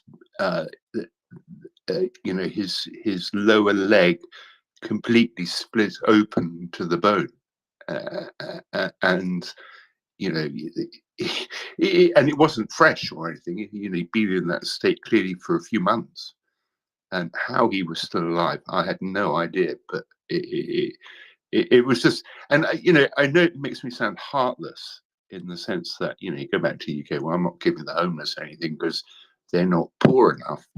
But the relative kind of, you know, the relative circumstances of what you've been exposed to in terms of abject deprivation and poverty compared to what you'd see day to day in the UK, it you know, I kind of changed my priorities, I guess. Yeah, it's all based on your own perspective, isn't it? I think it's just it's all based on where you've come from and what your experiences are. But yes, you're absolutely right. And don't get me wrong, Mockers, it's not that I gave this guy I saw in Petersburg on Nevsky any cash either, because I didn't. The reason I didn't is because I knew all he'd do would drink it. So you know, it's I don't know. It's just one of those things that, you know, I've kind of, maybe I should reevaluate all that stuff. Maybe. I mean, there's nothing wrong with giving people a helping hand by all means. But yeah, when you've sort of had that experience, I can understand how you would come to the UK and think, hey, this place is paradise. And well, I can assure you that an awful lot of people in the UK may not think it's paradise. But, you know, don't compare it to perfection. Compare it to the alternative. And then you see just how lucky you really are to have a quirk of birth that you were born in the right place. And yeah. Oh, ow. Sorry, that was my knee. I'm just deciding to hurt myself one after the other. I'm terribly clumsy. I apologise. But this is something else that I've seen from Russia. Do you remember the guy in jail who died of leukemia that was apparently undiagnosed right up until 3 days before it killed him? I'm just going to say yes, because that's what I wanted. Right, Is this the guy who was pretty high up in the defense ministry, or someone else? It is that guy, yes. General Gennady Lopriev, I believe his name is. And he worked out every day, and he did. He was known to have a bit of arrhythmia of the heart, but otherwise in pretty good health. But then things took a turn for the worse, I believe. Yes. Well, would you believe that his death has raised a few suspicions? So basically, let's start with the beginning here. So he was 69. He apparently, according to sources, knew secrets of Putin's 1 billion Black Sea palace, and he died very mysteriously, just as he was eligible for parole. Which seems very unfortunate for him, doesn't it? Terribly unfortunate timing. Yes, because he was the reason he knew the stuff about the palace, right, was because he was the guy responsible for security in the area where that Zhelendik palace is based. I think, is that right? Yes, yeah. At some point, he was quite involved with that. So you know, just as he's available for parole, it is terribly unfortunate timing, isn't it? It's funny how these things happen. So he had been sentenced to 10 years in prison by a military court in 2017 for taking bribes and illegally possessing ammunition, which are allegations which he has always vehemently denied. But of course, you know, lies and Russians, well, it's very difficult to decide whether he was actually telling the truth or not. Let's say he probably was part of it. But anyway, so he originally, either that or maybe just upset someone. You never know. Sorry. So I'll go back to it. He served in the Federal Protection Service, the FSO, personally supervised the construction of the giant Glenjig Palace on Putin's cliff, his private residence, which was reportedly built with state money. I think we can say was built with state money. He is also responsible for the summer residence of the dictator, which is Bocharov Ruchai in Sochi. So, until his imprisonment, he had been one of Putin's closest security associates and was seen in Moscow 22 with the Russian president and Prime Minister Tony Blair from Britain.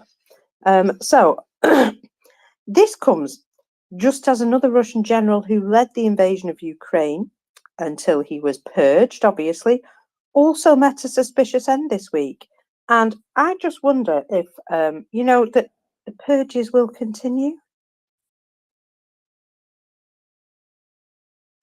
I mean, obviously that guy was put in prison for a reason, and somebody decided that it wasn't worth him coming out on parole at this point. And, you know, if there's no legal means to keep him any longer, then It's time for some tea. Yeah. So, but what I wonder about this, Mockers, if you're serving a 10-year sentence in a Russian prison, getting yourself a timely diagnosis of leukemia doesn't strike me as very likely.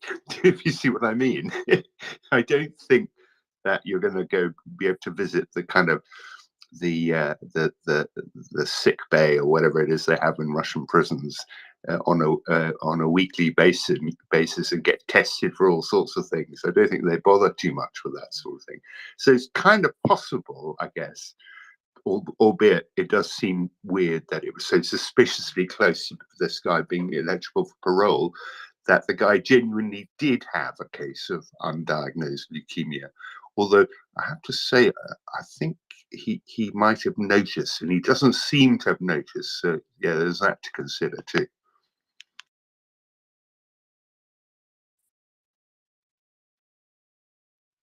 Yes, and this morning I'm getting a strange little message from one of my sources, and they always seem to do this. They seem to post something specifically about the Kyiv Zoo, just when things are getting interesting, shall we say. And I'm sure this particular piece of information is, published by the Kyiv Zoo to advertise whatever it was that they were talking about. But yeah, I only ever see these messages when stuff is going on. So I feel as though they pick them out specifically just to say, oh, by the way, there's stuff going on today. Maybe that's just another conspiracy theory, but it is every time there is something of real interest happening. So Russia have stated they have shot down a drone over Moscow. Moscow residents have posted apparently dozens of videos, but no evidence of any air defense activity. Although we did know, didn't we, Ioana, that the police were being issued with these drone guns. These ones that, it was rumoured that they might affect their potency because of the levels of radiation or whatever they carried in them, which I thought was an excellent troll. Yeah, I'm wondering if they're talking about shot it down with one of these, drone guns that might disrupt, or whether the police, who have them are only placed in certain areas, perhaps. Can't be putting them in residential areas. No, they'll only be protecting the stuff that they feel is important. But yeah, I'm going to be watching this very carefully because I have a feeling that they may not be able to actually take them all down. If there is 5 of them. I feel as though they don't always have a fabulous track record. So yeah, I'm just having a look to see if there was any more on that. No, I'm good. Right. Okay. So do have a nightly summary. Can I just just want to talk quickly about your Kyiv Zoo thing, Mockers. Now that's just a random coincidence, isn't it? Whenever something. Random coincidence, yeah. Yeah. So there's a very famous Ukrainian novel called Death and the Penguin, set in the early 90s. It's actually written in Russian, but the author, Andrei Kurkov, is in fact Ukrainian. So it's set in 1990s Kiev, and it's about a young aspiring writer who, out of pity, takes in a penguin from Kyiv Zoo, who can't anymore afford to feed their animals. And anyway, he then gets a job for some magazine and or newspaper writing obituaries, and his relationship with his penguin is like a relationship with his subconscious kind of thing. The penguin's like this this brooding presence that prods his conscience from time to time. So he's busy writing obituaries for this magazine. But it turns out the people he's writing obituaries for are still alive. And the actual purpose of the obituary is to signal to parties unknown that this person is about to well be killed. So that those parties will then have to go off and do whatever it is they need to do to bring that about. So it's kind of very dark novel, but you know, and sort of very black humor, typical of the 1990s across the former Soviet Union. So I just thought, you know, because people bring up Kiev Zoo all the time, and it always reminds me of Death and the Penguin.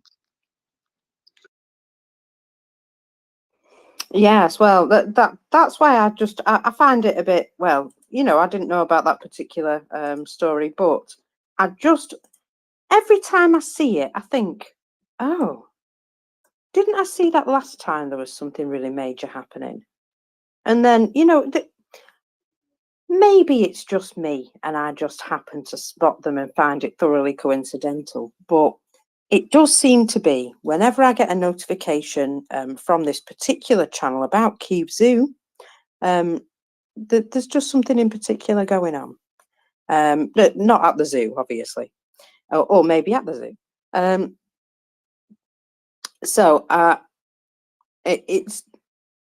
It's just curiouser and curiouser. And so just one of those things that I've noted regularly, that when I see something big happening, especially drones towards Moscow and stuff like that, I just noticed that that's also the case. Now, just having a look at some information that we're receiving, I think, from the Ministry of Foreign Affairs of Ukraine. So with regards to Turkey and shipping in the Black Sea. So according to information received here, President Erdogan's office have stated on Thursday that they have warned Moscow to avoid further escalations after the Turkish-owned cargo vessel was what they're calling attacked by a Russian Navy ship last weekend. After the Russian intervention, our interlocutors in the Russian Federation were warned appropriately to avoid such attempts. They escalate tensions in the Black Sea, the Turkish presidency said, breaking the days-long silence over the incident. So this in particular was the Sukru Okan vessel flying the flag of Palau when it was fired on, or fired near, by the Russian Navy last Sunday. The Russians then boarded the ship to conduct an inspection, basically harassed the people on board, and then decided to let it sail on towards the Ukrainian port of Izmail. But Erdogan's office, of course, came under criticism for not saying anything, not just from the wider audience, but especially from at home. Yes, that's right, Turkish people, good people. So Erdogan's office pushed back against its critics on Thursday, arguing that it was technically up to Palau to respond to the incident. Even if the owner of the Sukru Okan vessel is Turkish, the ship is not currently Turkish flagged. In international law, it is the flag state that is more important than the name of the ship or the personality of its personnel. Palau is a Pacific archipelago whose flag is often used by shipping companies to freely access international ports. I think they call that a flag of convenience, don't they? Yeah, that's right. And obviously, Palau has a really friendly tonnage tax rate, which or none at all, most likely none at all, which makes it really attractive to flag your vessel in Palau from a tax perspective. Yeah. And of course, the downside is that should this sort of incident happen, the Palau Navy isn't going to show up and save the day. Well, exactly. So I think it's a bit, what would I call it? A bit weak to say, oh, it's nothing to do with us. It's up to Palau. Yeah. All right, mate. That is such a dismissal of responsibility. Ridiculous. But anyway, the Ministry of Foreign Affairs of Ukraine have, of course, strongly condemned the provocative actions of the Russian Federation in the Black Sea. Their diplomatic agency emphasised that the Russians have grossly violated the UN Charter and the UN Convention of the Laws at Sea and other norms of international law with this particular thing that happened. And, oh, sorry, the fire at Nova Assist seems to be just getting bigger. I'm just hoping that, you know, they have to just let it burn itself out. Speaking of shipping, we've got Freight Monkey coming up, who's having a bit of a problem connecting. So Mockers, let's see what's happening. No surprise. He always has problems connecting. Yeah, he's dropped, unfortunately, but hopefully he'll try again. Yeah, it's the FSB jamming him, slowing down his interwebs. So, ooh, I'm just looking at the exact location where the video was taken with regards to the drones heading towards Moscow, and I will send you that map so you can. In fact, I'm going to put that map up in the nest so you can all see it. And just realise that this is actually very close when you look at, like, you know, relative sizes. And I do wonder where they're going to be originating from. Hey, Freight Monkey, you've made it. Hi, sorry about that. I just landed from Japan, of all places, and my Twitter has been a little bit glitchy. But now it seems to be working. I was listening to that interesting article that you were reading out, Marcus, and it is completely correct. The nationality of the ship is essentially the flag of the vessel. Doesn't matter who ultimately owns the vessel. If that ship has a Palau flag, then it's not a Turkish ship, regardless of the name or of the ownership, etc. Palau is not a very large flag state. Ming was mentioning about tonnage tax. As far as I know, Palau does not have any taxable. It's you basically.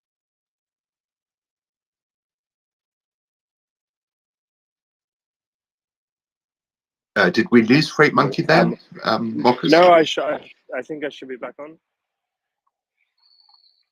Yeah, I can hear you again. Sorry about that.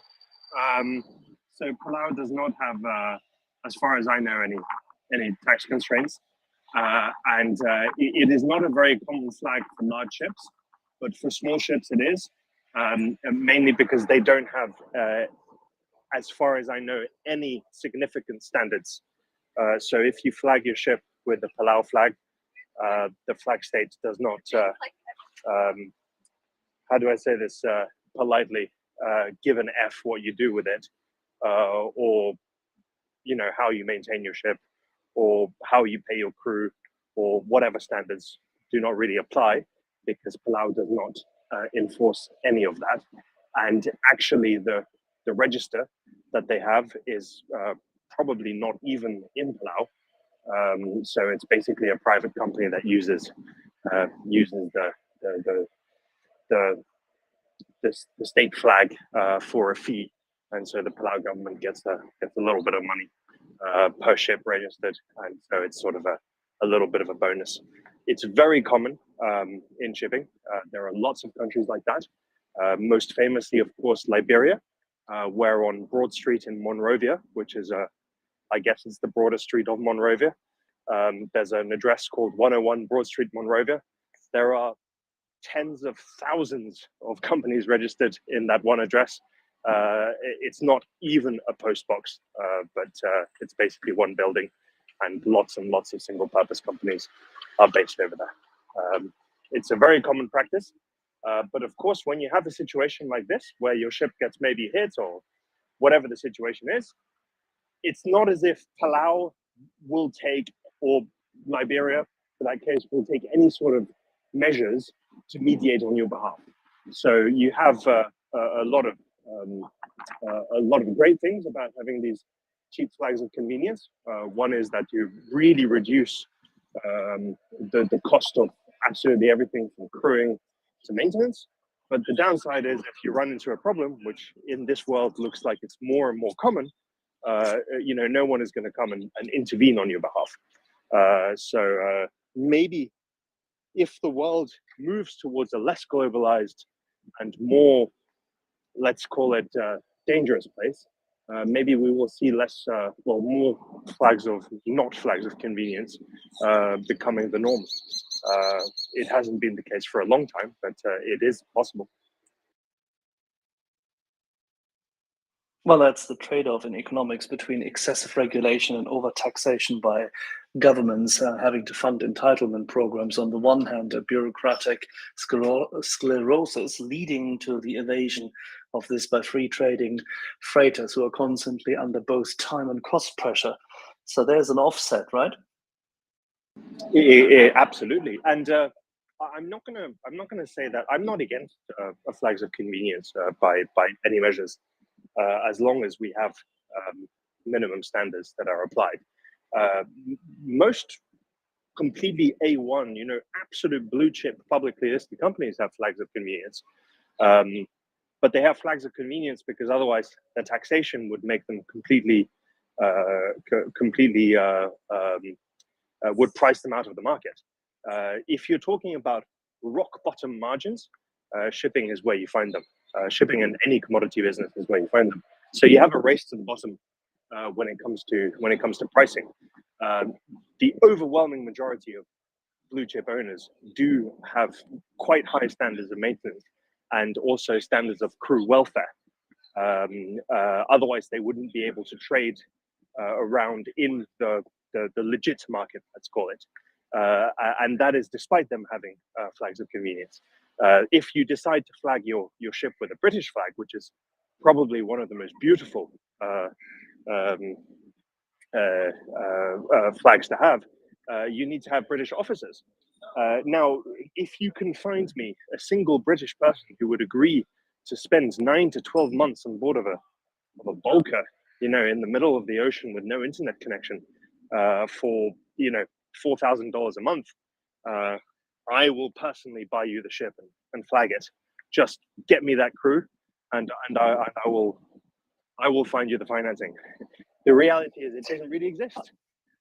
So you have to go up the chain of value add, and you do find British ships with British flags, but they're up that value chain and they're not in the lower rank of shipping, which is basically bulk carriers and to a certain extent tankers. So you'll find container ships, maybe. You'll find short sea to an extent for cabotage business, but you won't find it for the cheapest of the cheapest of the cheap of shipping, which is, putting things in bulk in a big rust bucket and moving them from point A to point B. I have yet to find a charterer who wants to pay more for a flag. Everybody is racing the prices to the bottom, and they want to have the cheapest rate. So that's one of the issues.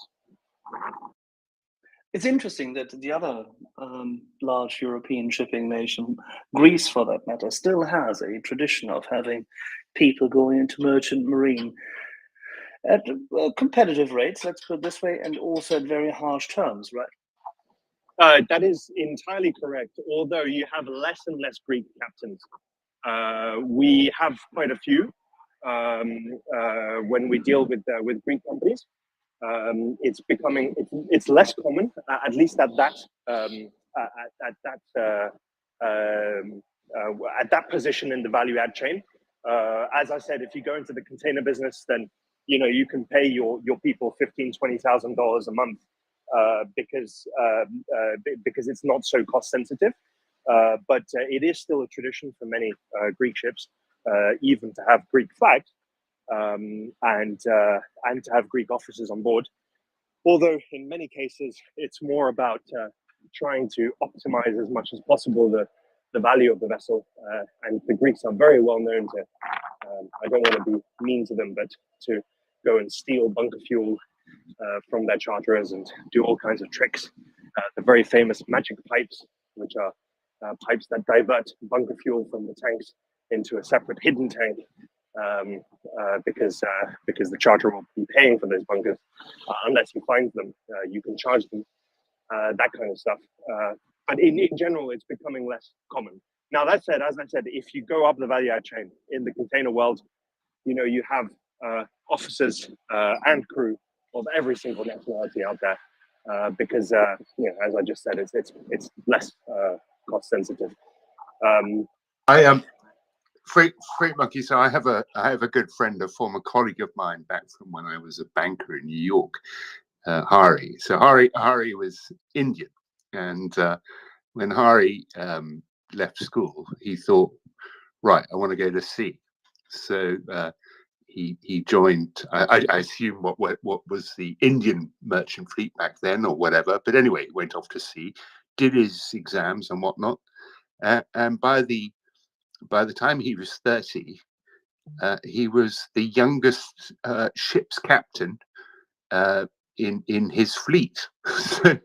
And he'd been all over the world, really big ships. And he was thinking, well, bugger this for a laugh. This is bloody boring. I'm going to go off and become an investment banker. So he went off and did a finance MBA. And that's how we ended up as colleagues.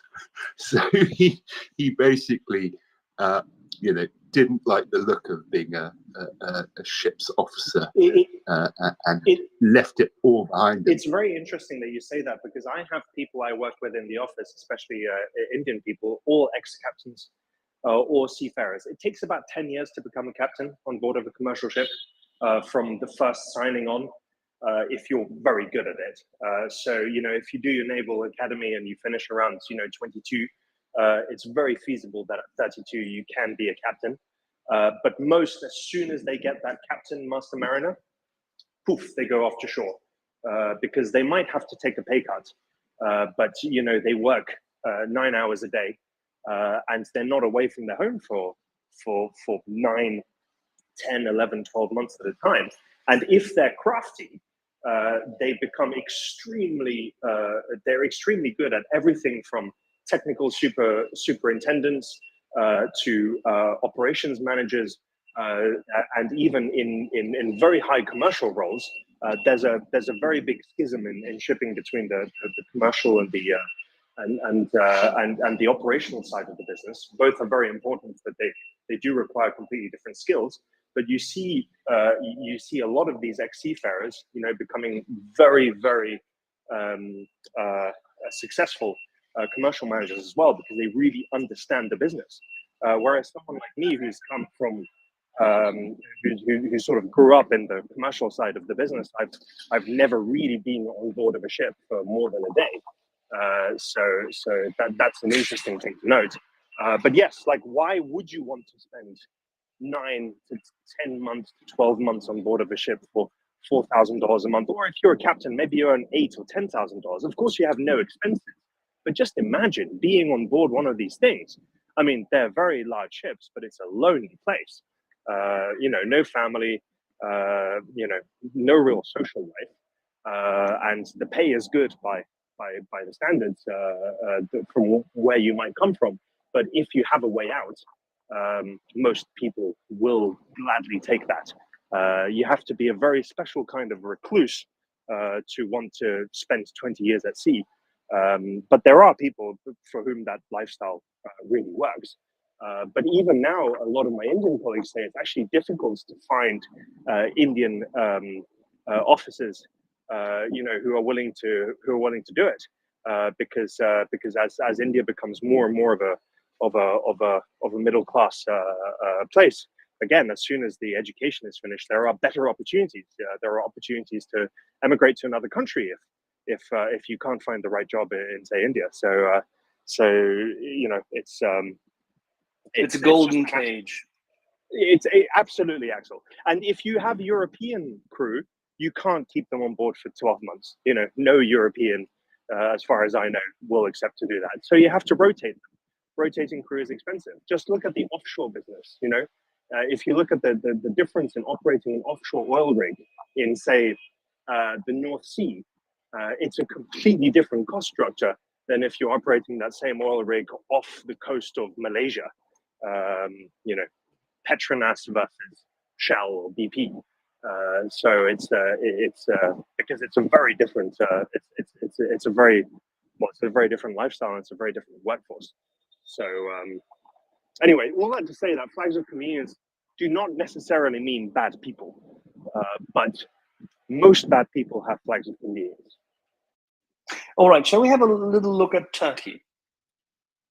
Axel, before we do that, could we just should we just, because Pierre's had his hand up for a while, we could just have Pierre, and then we can move on to the interesting things and shenanigans going on in Turkish shipping. Pierre, go ahead. All right, thank you. Can you hear me? We can indeed. Excellent. So I was going to go back to something that Mockers had been talking about, which was patriotic education.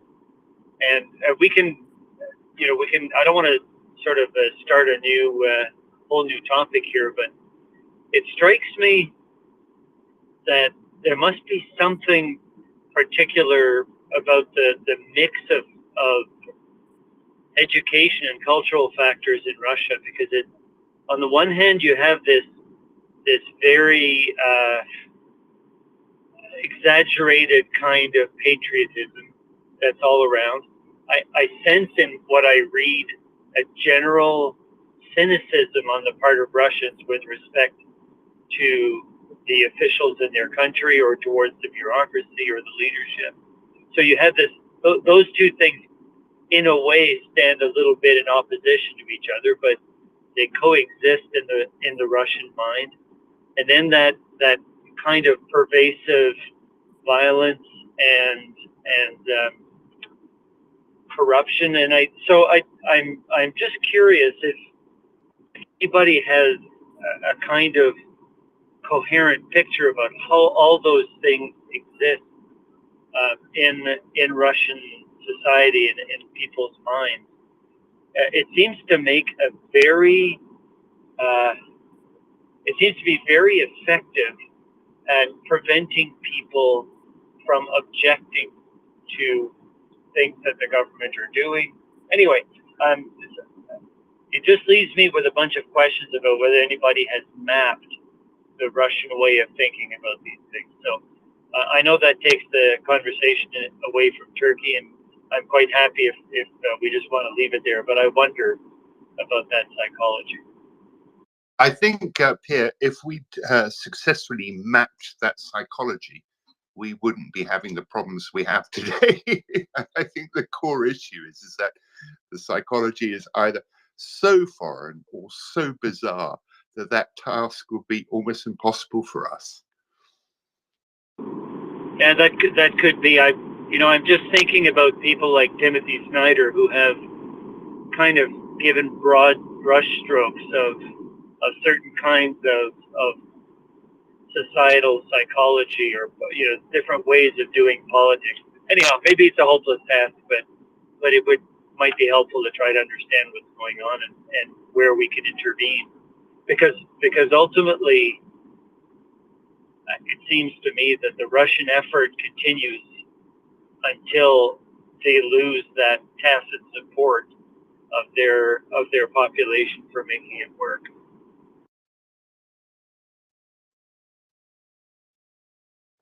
No, thank you, Pierre. So, Axel, onwards to Turkish shenanigans in the shipping world. The floor is yours. We'll do this together, I'm sure. But yes, shenanigans how would one want to start? Fred Monkey, it's not so cheap to buy a vessel, right? And a VLCC and a big tanker, that is quite an achievement, right? You need support from equity, you need to have good clients coming up, because without clients, you can't finance the vessel. And then you need to have some willing banks, right? Well, you could do it all cash. If you're trying to buy a brand new VLCC today, you're looking about $120 million to buy that vessel. But if you're looking at some overage tonnage, 15 to 20 years old, I think you could get away with something around 42 to 45 million, perhaps. Call it between 40 and 50 $million. So if you do have the capital at hand, it is entirely possible. But that wouldn't be a very efficient use of capital, as everybody who's maybe got a bit of experience in finance would probably tell you that it would be more efficient to do it with finance. But it is possible. If, say, you have a country that's at war, has a bunch of investors with a huge amount of capital and a product of high value that needs to move, you could do this all cash. But it's not for everybody, of course. But the vessels that we'll be talking about. So Frank, my question for you on that. I mean, the bank I worked for was the biggest shipping lender in the world at one point. It's now a shadow of its former self, as people who go long shipping often end up. But I hasten to add, I had nothing to do with the shipping side of the shop. I did aircraft. But no, HSH Nordbank, we had total assets of 200 billion euros, and I think about 130 billion of those were shipping loans.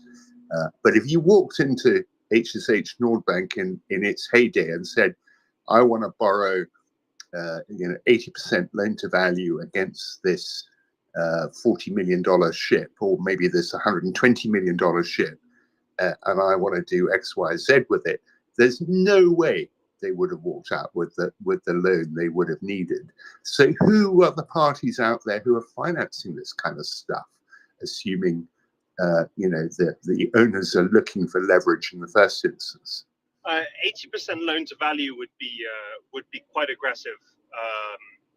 And the weirdest thing about shipping is the lower the asset price, the more difficult it is actually to attract financing, because generally the lower the market, then the lower the asset price. Everybody knows that it's a highly cyclical industry. But if you go to a bank and you say, I can buy this ship for essentially scrap value, but for the next 5 years, I'll probably be losing money, they will not want to finance you. But if you say, I want to buy this VLCC for 100 million, I don't know exactly how much you'd have to put down, but I'll earn $100,000 a day, or more like $80,000 a day net. Suddenly there's a lot of, let's say, more gambling people who will want to finance it. My mentor used to say, you have to buy ships when they look extremely expensive compared to what you can earn. Otherwise, you'll always go bankrupt. And the answer to your question for today, who will go and finance aggressively vessels? Maybe not 80% loan to value, but who will aggressively go and finance? It's the Chinese leasing banks. There are many out there who will go and do it, but they generally finance that for Chinese owners. And because of the way that China is organized as an economy, which is, from an outside perspective, we don't really see it this way, but at the end of the day, kind of everything's owned by a few people very linked to the state. It is not a feasible long-term model, but it's been possible in the past years. At the moment, in the West, we've really run out of financing, of banks willing to go and finance ships. They got way too burnt in the aftermath of the various freight recessions that we can call them recessions since 2008. Many banks were left with very expensive ships on the books, no real way to get rid of them. So that's just a reality. Today, you will not get this aggressive financing. I think your loan to value needs to be closer to, I don't know, maybe you can get 60%. I'm not really involved in these purchasing sides, so that's not something I know too much about. But you definitely need to have a strong name behind you. If you're, say, a Frontline backed by John Frederickson, one of the largest and richest ship owners in the world, you look like a very different profile of person being able to attract this kind of investment compared to if you're, Spirolaki Economou in Greece, one of the millions of different people called Economou. You won't get that trust. But in recent years, what we've especially seen, and this is very different, I think, to tradition, is we've seen the rise of private equity, and there is lots and lots of financing available in the private equity world that might not have the same risk profile as, say, a traditional shipping bank. So cash deals are still very much the case. But in general, if you're buying new ships, Euronav, the large owner, has just ordered a ship for 120 million. I am sure that they've got some good financing terms with banks there. But it is Euronav. It's not, whoever. If we're talking about these Turkish owners, the guy who produces the socks for H&M, I'm pretty sure that he's bought his ships with cash. Cold hard cash. At least the first 6 he definitely bought with absolutely. cash. Yes. Now, but the 17 since last year, that's a bit unique, isn't it? Yeah, well, that's where it gets to the point where where can you get your funds from? And luckily for that dude, there's a country at war full of deferring different levels of sanctioned individuals, more or less close to the government, who've got lots of cash on hand, no real way to spend it. So that is, if I would go and look for easy culprits, I'd maybe go and look there. It might not be his cash. That's my point. It's probably not his cash. Definitely not all of his cash.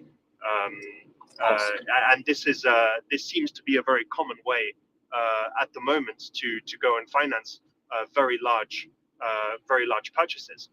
The other one to look at is the very large company Black Sands, owned by Andrei Milenchenko. Well, actually owned by his wife now because he's sanctioned. They're going around buying coal mines all across the place, especially in African countries where there's not necessarily the same due diligence, and they're buying power plants and all kinds of stuff because they have a huge amount of excess free cash that they wouldn't know how to spend otherwise. So they are vertically integrating industrial bases and say natural resource extraction points in Africa and other continents, including South America, of course, as well, on the one hand, and they're providing cash to those who are their front. Did I lose everyone? No, can you hear me? You lost everyone, mate. I can hear Axel, I can hear Mockers, and I can hear Freight Monkey. I'll send Freight Monkey a text that he needs to recycle.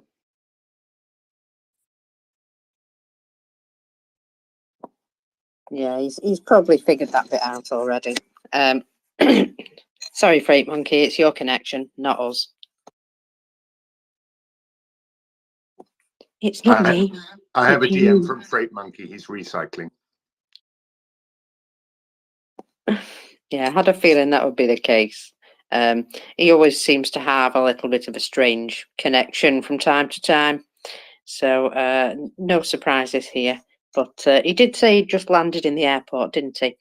I just have to add, while we're waiting for him to come back, that there is now footage of this building that was hit by the drone in Moscow. I wouldn't say it's hugely damaged, but there is indeed a big hole in the side of the building, and the roof looks as though it's probably going to need a bit of attention. And I have retweeted it. And well, if that's the first one of a number of explosions that might be today, we shall see. Now, do you mean you're going to get O'Reilly to do the job? I pass. Sorry, that one went over my head. It's the one who, misplaced the door. Oh, right. Yeah. Okay. Sorry. However, right, there is a message from today by somebody who is an ex-journalist in Russia saying, well, I'm used to Russians not reacting to anything unless it directly affects them. But it's striking to me that still nobody here in Moscow seems to give two shits about the drone strikes. And I'm the same, by the way. I feel perfectly safe in Moscow at the moment. That hasn't changed at all because of the drones. So I have a feeling that that might be a lie, Ming. You know how when Russians speak, you have to sort of think of the opposite and consider that? Vranyo, I think they call it. Everything is fine, all going according to plan. Welcome back, Freight Monkey. Sorry, I don't know if I dropped off at any point, but then I saw that someone else was talking and I could hear it. Yeah, Axel was asking you a question, so maybe we can go back to Axel's question. Sure. Let's maybe even start from a different angle. Freight Monkey. Now, this is not the only shipping company, the one which the Wall Street Journal refers to. It's not the only shipping company. It may be currently the largest in Turkey, but it's not the only shipping company where this vertical integration of free excess cash of Russians held abroad in certain locations. Let me think. If only you had landed in a location where there's many Russians with a lot of free excess cash. But this is currently happening a lot, and there's a lot of Greek and Turkish shippers who have gone to, shall we say, see the Burj Al Arab, right? Yeah, well, they go more to see Almas Tower in Jumeirah Lake Towers, which is the center of the DMCC, the Dubai Multi-Commodity Center, which has turned suspiciously Russian-speaking in the past year or so. The whole of the area is absolutely full. What we have seen is companies emerging which we had never really heard of before and have very large tanker fleets under their management. A big one was Gatic Ship Management, but after getting in some pretty serious legal trouble, Gatic itself kind of stopped existing. And a few of those ships, actually quite a few of those ships that we're talking about today with this Turkish dude, showed up under Beck's shipping management. So good old switcheroo. That is a very common thing.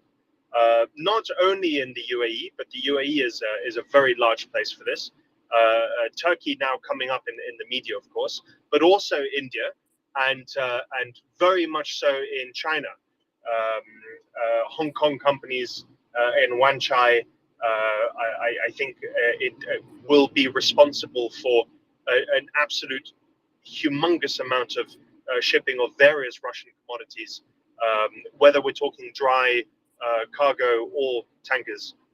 So you are absolutely right.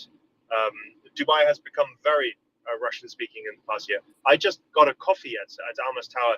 There is, for an Arabic country, Dubai has quite bad coffee. And it's sad to say that in the area where I work, the best coffee is to be found at Starbucks, which it's very shocking when you think about that. But yes, there were lots of Russian-speaking people around the place, and you know that they're all in commodities because they're in the Dubai Multi-Commodity Center. Now, so this availability of excess free cash is tolerated in the UAE. Let me think. The free Encouraged, world, Axel. The word is encouraged. yes, incentivized, encouraged, cajoled into, with open doors, intensively hosted and beloved, because they don't get much residency permits, they don't get much political rule, but they are freewheeling and can do their business, right? Yes. It's, so, it's like a casino, isn't it? So if you read the visa rules in the UAE, theoretically, you have to get employment in the UAE, and you need to get certificates, stamped and certified. If you say you want to be a general manager of a company, what you have to do is you have to prove that you have the education to be the general manager or the experience, and get everything certified above board, etc., and have an employer, etc. But in reality, you can open a company in a few minutes, but you can get your visa done in a day. When my wife resigned from her company, and she wasn't yet my wife, but she didn't want to leave the UAE, what I did is, for a fee of about $600 I opened up a company for her. I paid the $600, and she got her own visa issued. She didn't even have a company bank account or any commercial activity. That is how easy it was to do it, because you need to be linked to an employer. And as we weren't married yet, she couldn't be under my visa. So it's extremely easy to get residence, whoever you are here.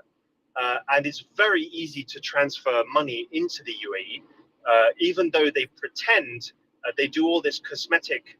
I have to be careful what I say, because there are some strict laws in the UAE when it comes to saying the wrong things.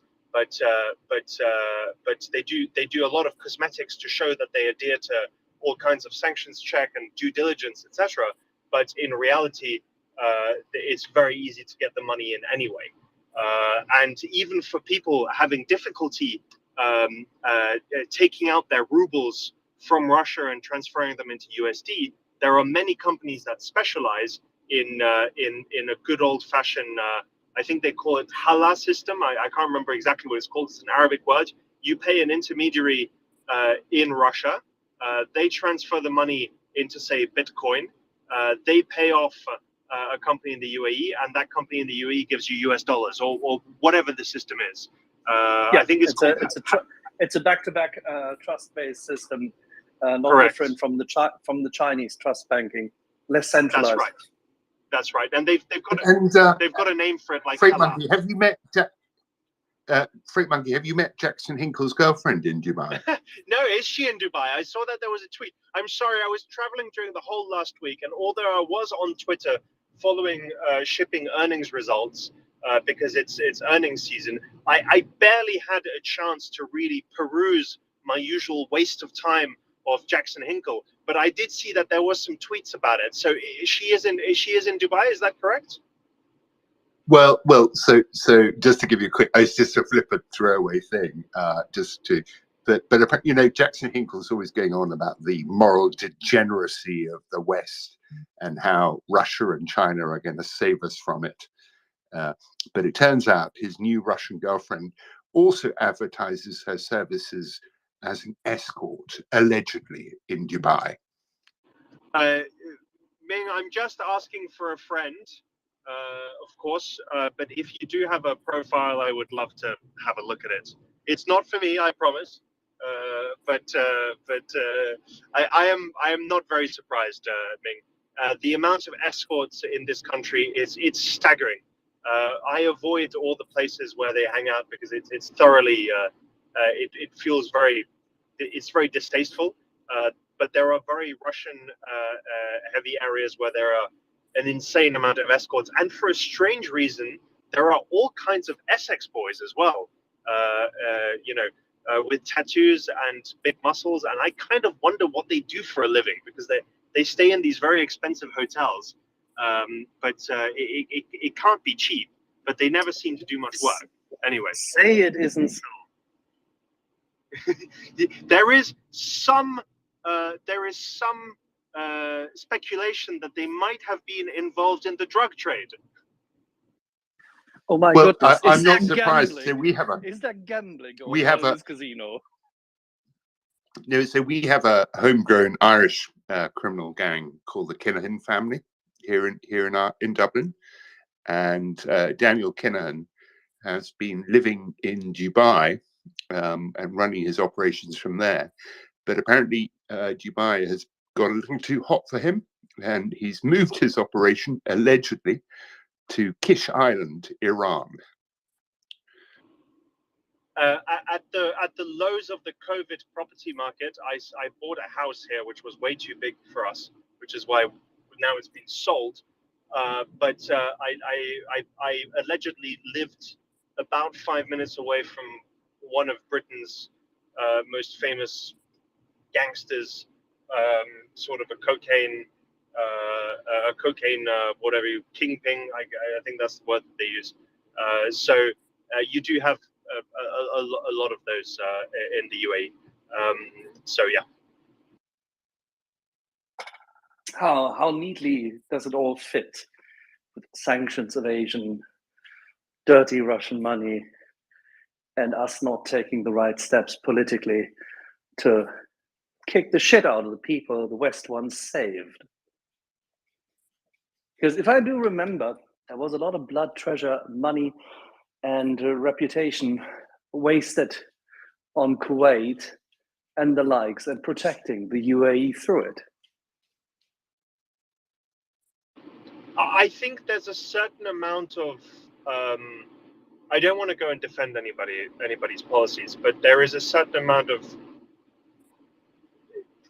the Americans know exactly what's happening, and they're sort of, you know, for lack of a better word, they are the world's policemen when it comes to these things. And I'm not going to say that I've ever had discussions with the DOJ myself, but I know people who have conversations with, you know, US officials and diplomats, and anyway, the people more in the know. It's not myself, but, you know, from what I gather, the Americans know exactly what's happening, and they feel like having a place like the UAE where they can let this happen, but also keep a very close eye on it, is more beneficial than not than doing as much cracking down as they can, and then maybe losing that oversight because this dirty business would relocate to some places where they can't have an overview. At least that's my suspicion. Now, this might be right or wrong. Yeah, it's interesting that you would say this. There's a famous notion. I don't have the full. I can't even paraphrase it perfectly. But there's a famous saying attributed to the likes of Eliot Ness and his crews and his lead prosecutor going on with him, that at some point in time, the benefit of knowing where they sleep is outweighed by the fact that they can do things whilst they sleep or have it organized whilst they sleep. And that's exactly the same thing. At some point in time, the concentration benefit and observing it in one location is outweighed by the dirty deeds and the insidious, perfidious tasks and actions they finance from such location. And then you need to simply drain that swamp. Axel, I think you're entirely correct, but that point in time where that pendulum sort of swings is not necessarily obvious, and that's why sort of a lack of action on it is, I think, the default.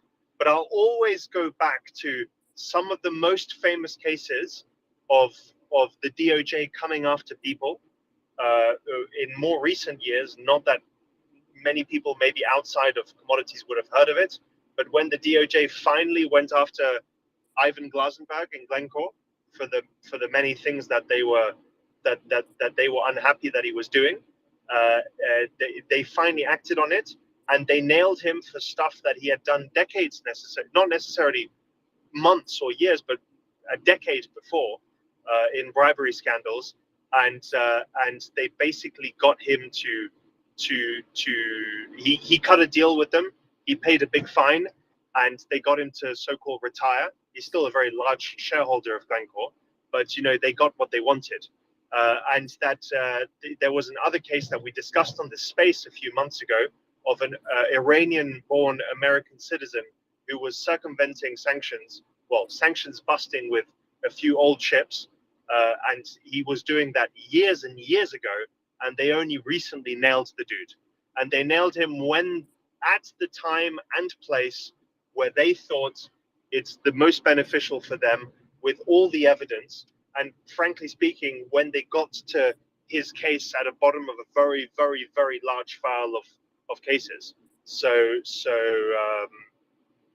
But again, I think everybody, Russians, right? I think everybody gets the benefit of building cases in such instance.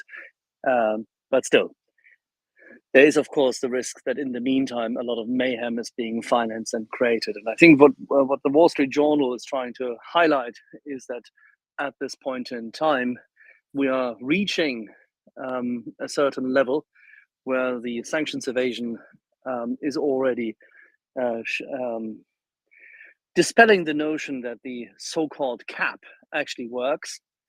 Because there's too many vessels assisting the Russians in making dirty money out of their oil extraction and exports. And so it's evident that things like that would not necessarily easily appear if it weren't for the upcoming storm riding into Turkey and into other places. So when it comes to the cap, I was originally a little bit skeptical. Then I was a very strong supporter of the cap. And now I feel like it's not working at all because of the way that the cap is implemented. It's so easy to circumvent. All you need to say is, this contract was done at that X price on a FOB basis, which is FOB, which means free on board. And then you just have to inflate the intermediary costs in the middle until you get to the CNF price, which is the cost and cost, insurance, and freight, which is the price delivered at the other end. So I think that realization that the cap doesn't really work in that sense is starting to hit home as well. I wonder what's going to happen next.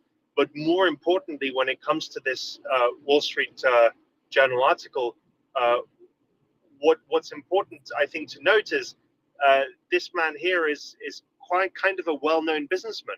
He's not insulated.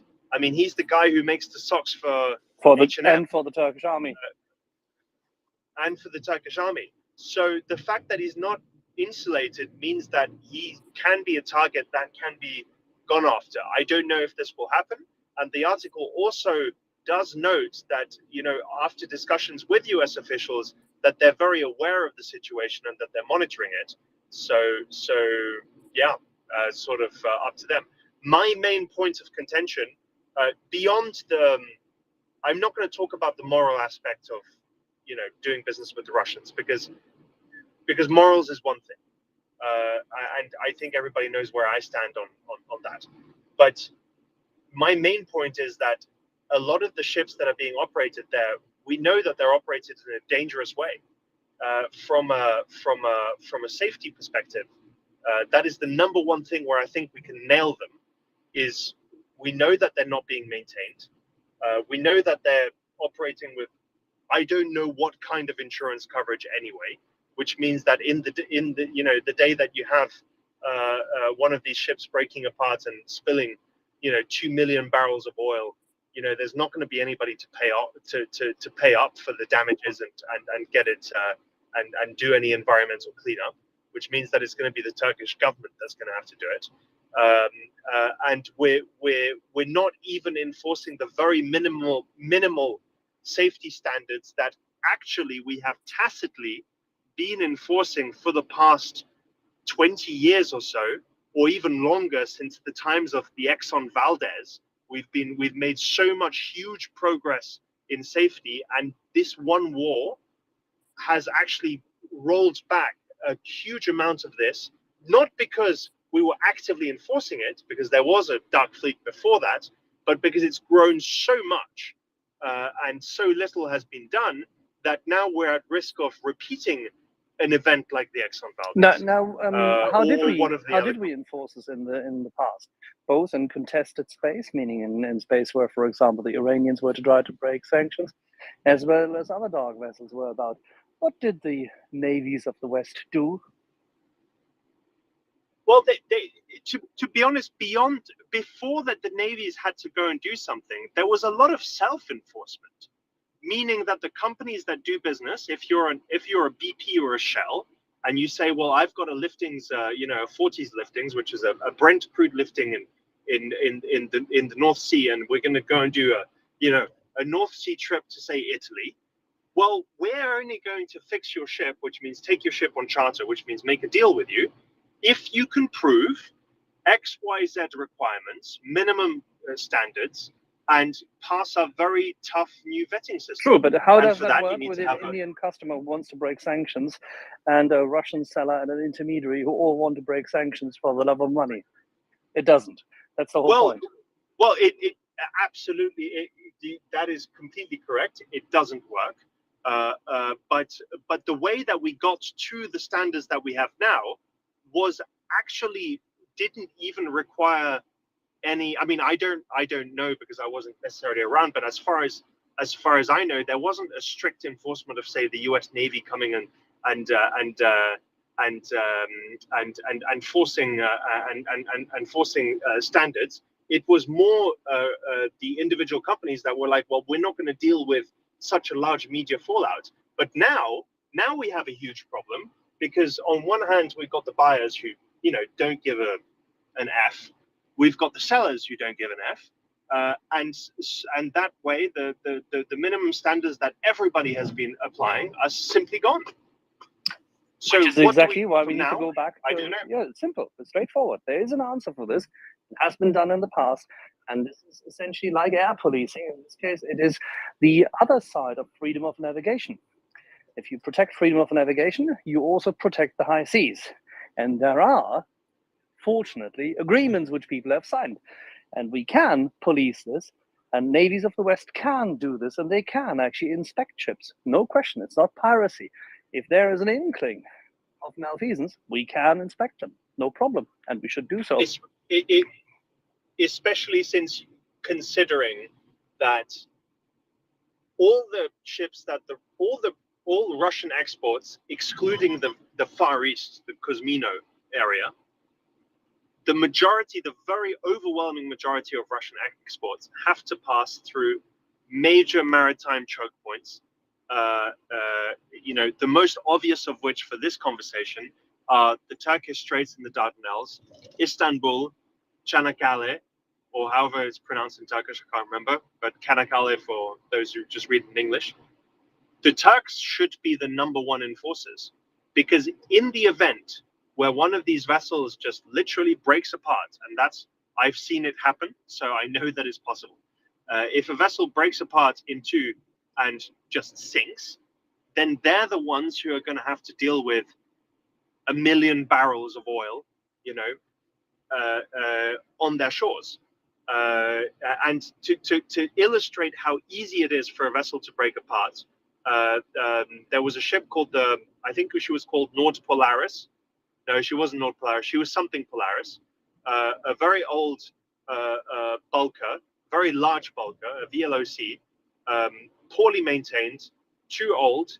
The steel had become very brittle, and she was off the coast of Brazil, fully laden with iron ore, and the ship basically broke in half because of too much pressure on the amidships at the center. The ship broke in half and sunk in something like 3 minutes. It was absolutely ridiculous. All the people in the engine room died. There were obviously also some survivors, but the engine room is so far beyond under the waterline that they all just drowned. And that was that. Now, it didn't make an international scandal for a very good reason. The ship was laden with iron ore and only had 2,000 tons of fuel on board, so it wasn't a big deal. And no one has heard of that story. But if that had been a tanker, you would have one of those, again, Exxon Valdez type disasters to clean up. I mean, imagine the effect just on your tourism industry. Let's not even go into the environmental of your marine life. So our friend Erdogan is playing with fire and he loves it. Well, I have got no evidence, but he's a back pocket for this. He's getting his cut, or people in Turkey that eventually give their cuts, part of their cuts to him, get their cuts. So that's playing with fire. Now it's still a miracle that after 500 and something days of this war, we still have not had one of those massive disasters, which also kind of makes me proud of how far along shipping has come, because it's much more difficult now to create one of these environmental disasters, because the ships that are being built are just much better built than they used to be. But eventually, if you look at the daily probability of a disaster happening, if you give it enough time, that probability just keeps on increasing, right? If every day there's a 0.001% chance that something happens, after 500 days, the chance that out of one of those days probability is going to be high. The probability does not increase. The probability does not increase, but it gives it more chances of exactly. And it's going to happen. And it's still only a 0.001% chance, or whatever it is. I don't know. I'm not an actuary, but I'm sure someone has figured it out what the probability is going to be. And the individual probability is not going to increase, but the chances that it increases over time, it's definite. One day something's going to happen. So there is a good reason, therefore, and everybody, when you are contacting your elected officials later today in the United States, consider highlighting that the US not only stands for freedom of navigation, but also for the adherence to maritime protocols and the protection of the high seas. And all you people who have so blatantly abused the aspect of plastics coming together in the Pacific in order to enforce other things and your agendas, think twice what it means if in short succession 3 large dark fleet Russian oil tankers break apart. Completely different ballgame for marine life, completely different ballgame for shipping, massive ecological impact. That bit of plastic, by comparison, is not relevant. But by the way, that plastic story, I mean, as ridiculous as the whole debate sometimes goes, there are solutions, and the solutions are being implemented. There's a brilliant initiative called I think it's called the Great Ocean Cleanup. Go and check it out if you. This is not. But these are solutions. If you want, that's the whole point. We have solutions. These are solutions for all of this, as opposed to shortening everybody's, abbreviating everybody's curve of use of plastics. There are solutions in preventing it getting into the oceans, and even if they're in the oceans, we can actually harness them. What we cannot do is we cannot reinvigorate literal coastal shorelines and the impact on deep marine life if an oil tanker breaks and burns. Just look at what happened in the Gulf of Mexico when BP had that huge disaster. The marine life has not recovered and is not going to recover still for a long while. These are entirely avoidable, and there's no excuse. There's just no excuse. But we can move beyond the environmental aspect if you wanted. No, I like this because it gives people a talking point when approaching their elected officials as to why this dark fleet used and abused by the Russians to finance genocide at the expense of Ukraine and at the expense of the free world can be targeted in so many ways, because otherwise elected officials and those who are in the executive branch often shy away and say, well, is it worth the effort? Is it worth the squeeze? And it is and there are many ways of squeezing. Maybe it's one point where I think everybody, from regardless of their views on anything economic and political, can agree on. No one wants to see it happen. So it's maybe the only point where you can get the left and the right to entirely agree on this is something that we should be paying more attention to. I agree. Alrighty, thank you for that, Fred Monkey, and that concludes the sanctions and dark fleet talk today. We will return to this on Sunday for everyone who is inclined to listen to us Sunday evening, meaning afternoon or late afternoon, US time Sunday evening, 9 o'clock Kiev time, 8 o'clock Frankfurt, 7 o'clock London for that matter, and for Fred Monkey it will be 10 in the evening. We will be having a chat with our friend Beefeater, and we'll be talking about, amongst many things, but definitely about the Grey Fleet, the Black Fleet, the sanctions regime, and what's going on. And we'll open the Pandora's box a bit wider and look a little bit deeper, because there's a lot more going on there. Thank you.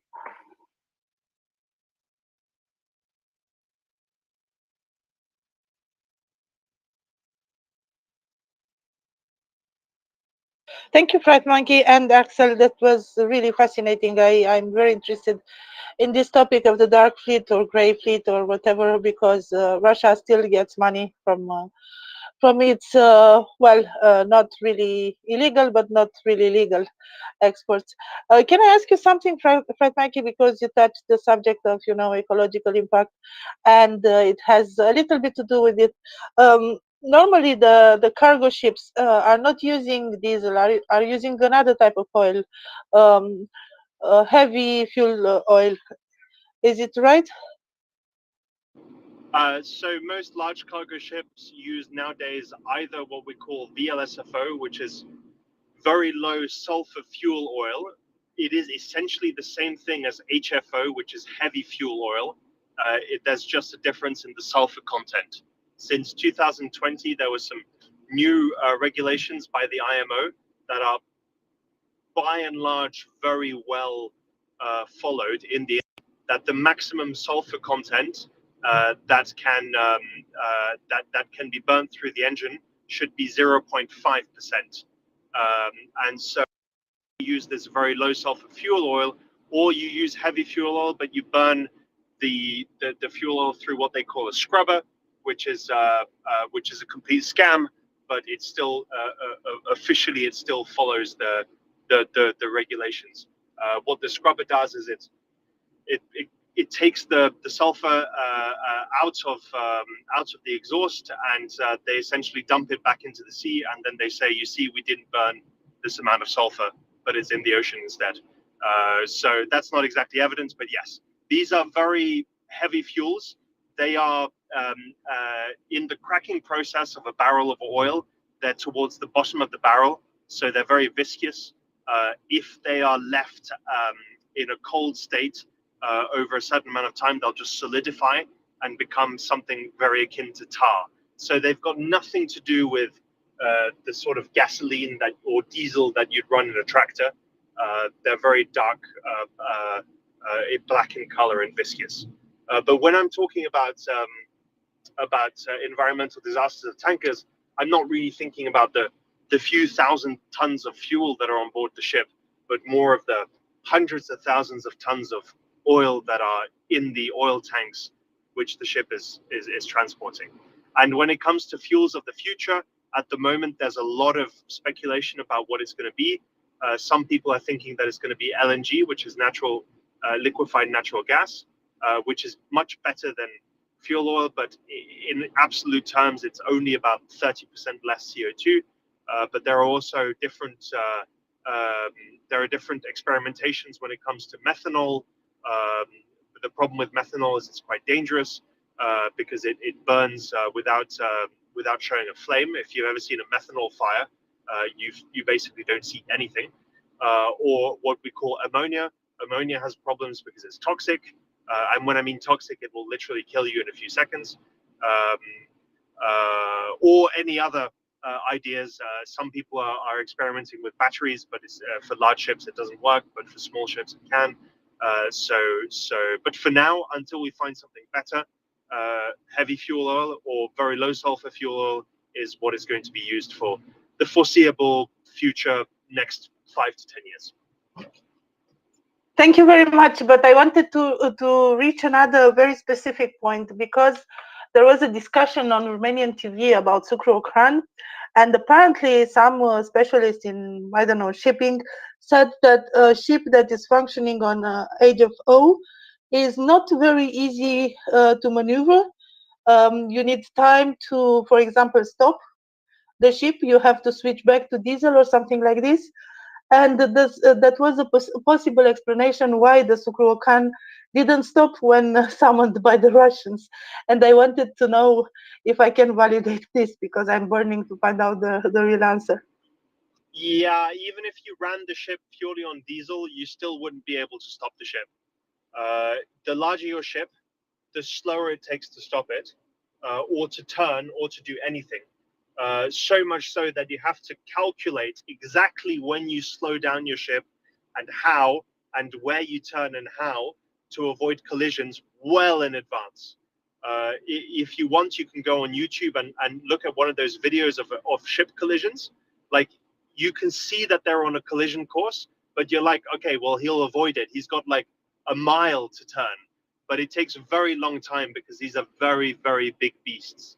Doesn't have to do only with the fuel oil. It's just the way that the engines are designed. Even if you had an electric engine, assuming that an electric engine would be able to produce enough power to run these ships, that they do take a long time to stop and to start. But it's true that if your ship is idling, i.e. she's not going anywhere, you'll be burning more diesel instead of fuel oil. But that has more to do with the fact that you're going to be running generators instead of main engines. I don't think that is an entirely correct point by the Romanian TV, but it might have been either misunderstood or miscommunicated as well. Yeah, it's possible that I misunderstood. Anyway, that was this remark related to the type of fuel, HFO versus other type of fuel. And they made also the observation that the Russians that managed to get on the ship were very angry because they were not able to make themselves understood by the captain, and they seem to be in a frantic, need to reach this understanding. And apparently that ship was about 12 kilometers from the Turkish territorial waters and turned towards them. And the supposition was that the Russians were afraid that the ship will reach into the territorial waters, and rules of the free navigation are different in international waters versus territorial waters, because in territorial waters you cannot just board the ship like this. So that was the remark, that the fact that the ship didn't stop and turned towards the territorial waters of Turkey made the Russians be kind of angry and upset. Well, I don't doubt it, because if you had Russians on board a ship in Turkish territorial waters, that would be a proper diplomatic incident. You don't joke around with territorial waters. There are rules. We discussed this on the space a few times. There is a concept and rules of innocent passage and all that, but there is no rules that say, oh, you're just allowed to come into my territorial waters and board a ship, because well, you can guess what that means. So I don't doubt that they were unhappy. This ship is rather small, so she should be able to stop a lot easier than some other ships. But just to note, when these large ships go into port, they generally don't go into port under the power of their own engine, because they're not very maneuverable. So you have these tugs that come and push and pull the ship in a certain way when you go into more tightly confined spaces, because that's the only way to get that maneuverability. This is very unlike, say, a warship. If you've got like a destroyer, You talk to people like Gunny or anybody who's been in the Navy, they'll tell you that a good captain can, essentially park a ship wherever he wants. But the cargo ships are not designed the same way. They're designed purely to transport as much of a certain product as possible. They're not designed to quickly turn, quickly maneuver, and be able to go into tight spaces. They've only got one propeller as well, everything is built for maximizing economic efficiency, and then relying on third-party help to maneuver. Freight Monkey, Thank you. Freight Monkey, really quick, it's George, really quick. Do you want to explain to people, because I think some people get confused because they've been on a cruise ship, right? And cruise ships have completely different propulsion systems than your oil tanker or freighter, right? Because cruise ships have bow thrusters, and remember, they're running off of they're running off of electric power. That's what drives the propellers. It's there's an engine that powers the generator, and so on. You want to touch on that? How big of a difference that is? Yeah. So cruise ships have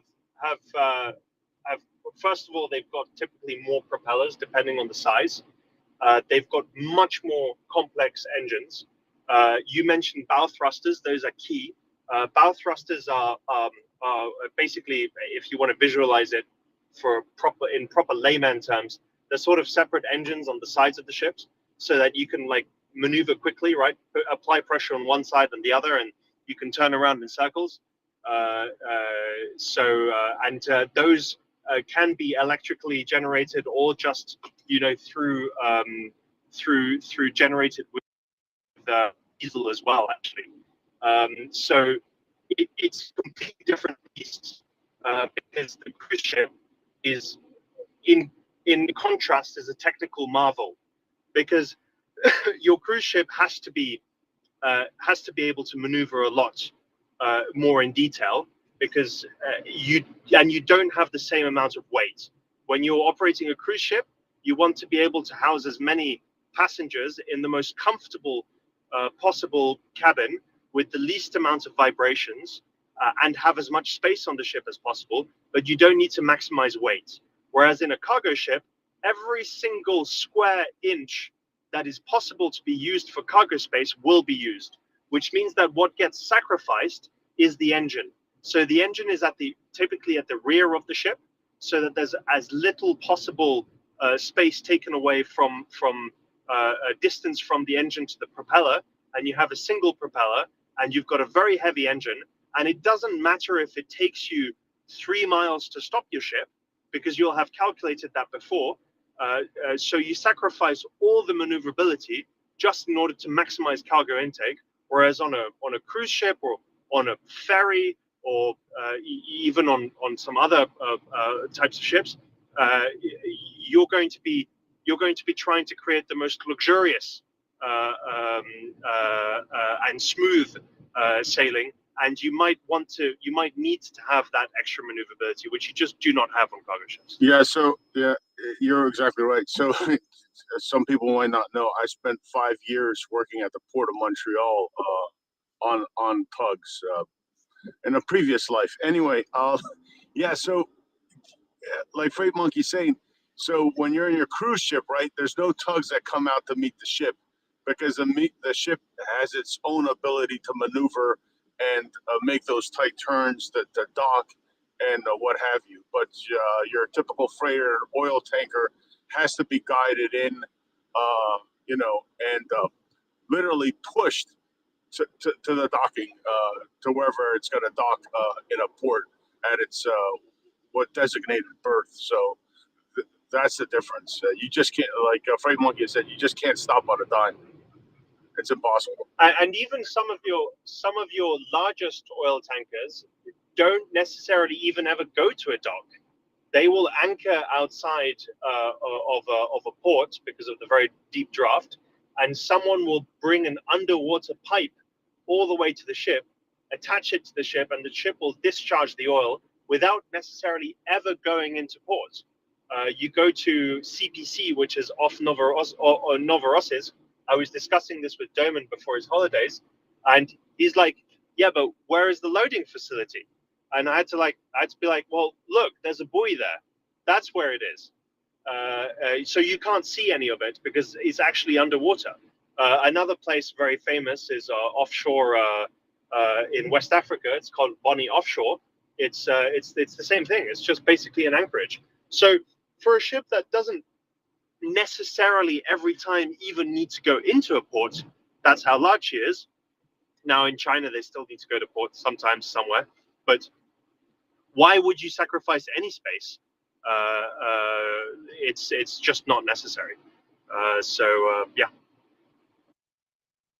Thank you, Fred Monkey and George. So yes, I have seen, the ballet of the tugboats in Constanta so many times, because in Constanta there is a falaise close to the port, and you can stay there and see how the little tugboats are are carrying big ships into the inner port of Constanta, and there is an inner port, and exactly as you said, there is an outer port area where the big cargo ships are stopped, and either they do loading and unloading on sea, or they are just waiting to enter the port, or as you said, they are loaded via pipeline, because I think we have this also in Constanta. And there is this facility is also in Odessa. You know that the Russians asked for many times for the ammonia pipeline Togliatti Odessa to be reinstated, and this allows ships to be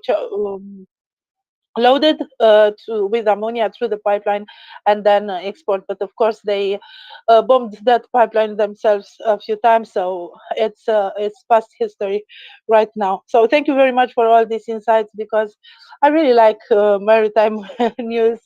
And also, I can add that the ship that left Odessa, Joseph Schulte, arrived safely in the port in Turkey.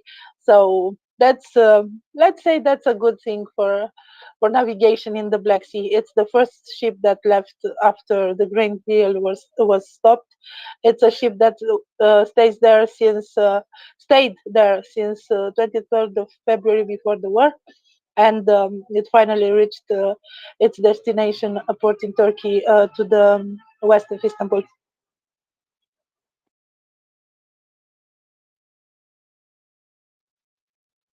Yeah, that was really good news. I was actually a little bit surprised that it happened so fast.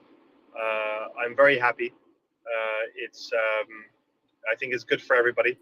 I hope that I wish a safe, fair weather and safe seas from here on. Being stuck for so long must have been a pain in the bum for quite a few people. So that's good. Of course, I was wondering what happened to the crew. Of course, maybe they managed to leave, and the ship was crewed with the. They got taken out. The crew got taken out and replaced. So yeah, I think so. That's very easy. You can just fly in a new crew. They probably did operate the ship with skeleton crew for a while, because there's no need to have a very long crew. I mean, there are cases of ships getting stranded for a lot longer. For anybody who wants to read a little really cool Wikipedia article, go and Google the Yellow Fleet.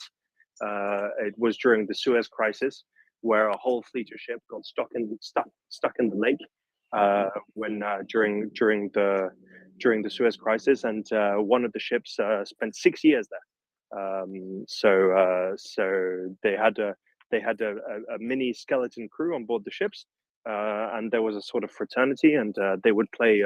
They had the Olympic Games of the Yellow Fleet, where they would play. They would do sports. Anyway, it's a little bit nearly a heartwarming story. Actually, it's worth a read. Luckily, this is not the case for this Joseph Schulte, but it doesn't change the fact that shipping is impeded, and it would be just fantastic if the use of Chronomorsk and Yuzhny would be possible. Thank you. And what is amazing about this ship also is that it didn't left empty. It went to Turkey with about 3,000 containers, so it went loaded. And this is again very good. It's not agricultural products, or maybe some of the containers, but anyway, it went fully loaded, which is of course good. And there was yesterday a reaction from the Turkish side about the interception of the ship that was flagged under the Palau flag, but it was owned by a Turkish company, and they didn't seem very happy to see the Russians boarding it. There was a short statement from Turkey about it. Yeah, pretty much the synopsis of that statement was keep effing around and you're going to find out.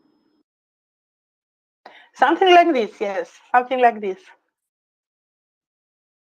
And there is apparently there is another ship in the port of Odessa that is preparing to get out. The name of the ship is Primus. Initially, it had a date of arrival in Turkey, 15th of August. Right now, I see that the date changed. It's 15th of September. So I don't know exactly what is happening, but anyway, it's not like stranded import. It has a date of arrival somewhere. So I guess it's preparing to go. I'm eager to see more ships resuming the navigation on this part, on the western part of the Black Sea. There is a lot of activity, I can say. There is a lot of activity between the Turkish Straits and the ports of Romania.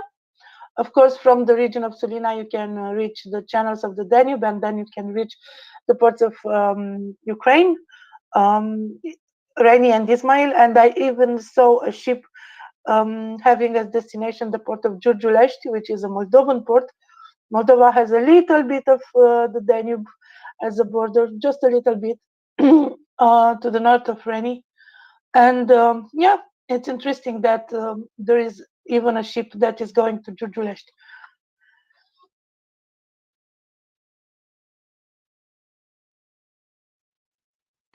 And that because, sorry, I resume my speaking, that because I have seen some news yesterday or the day before about Moldova.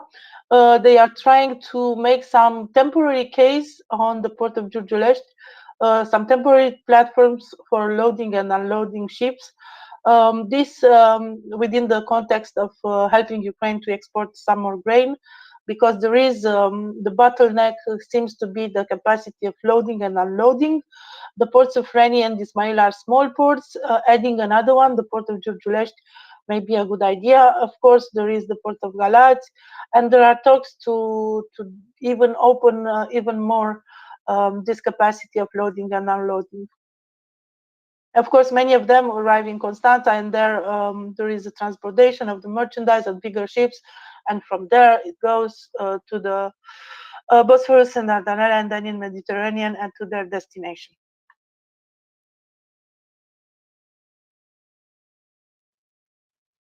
So if you don't want to listen me talking like this, just raise your hand and come up, and we'll talk about other subjects. Of course, I like Black Sea news and Maritime news, but we can always go back to other subjects. Fancy? Hello, Jana. I can't serve with Maritime news.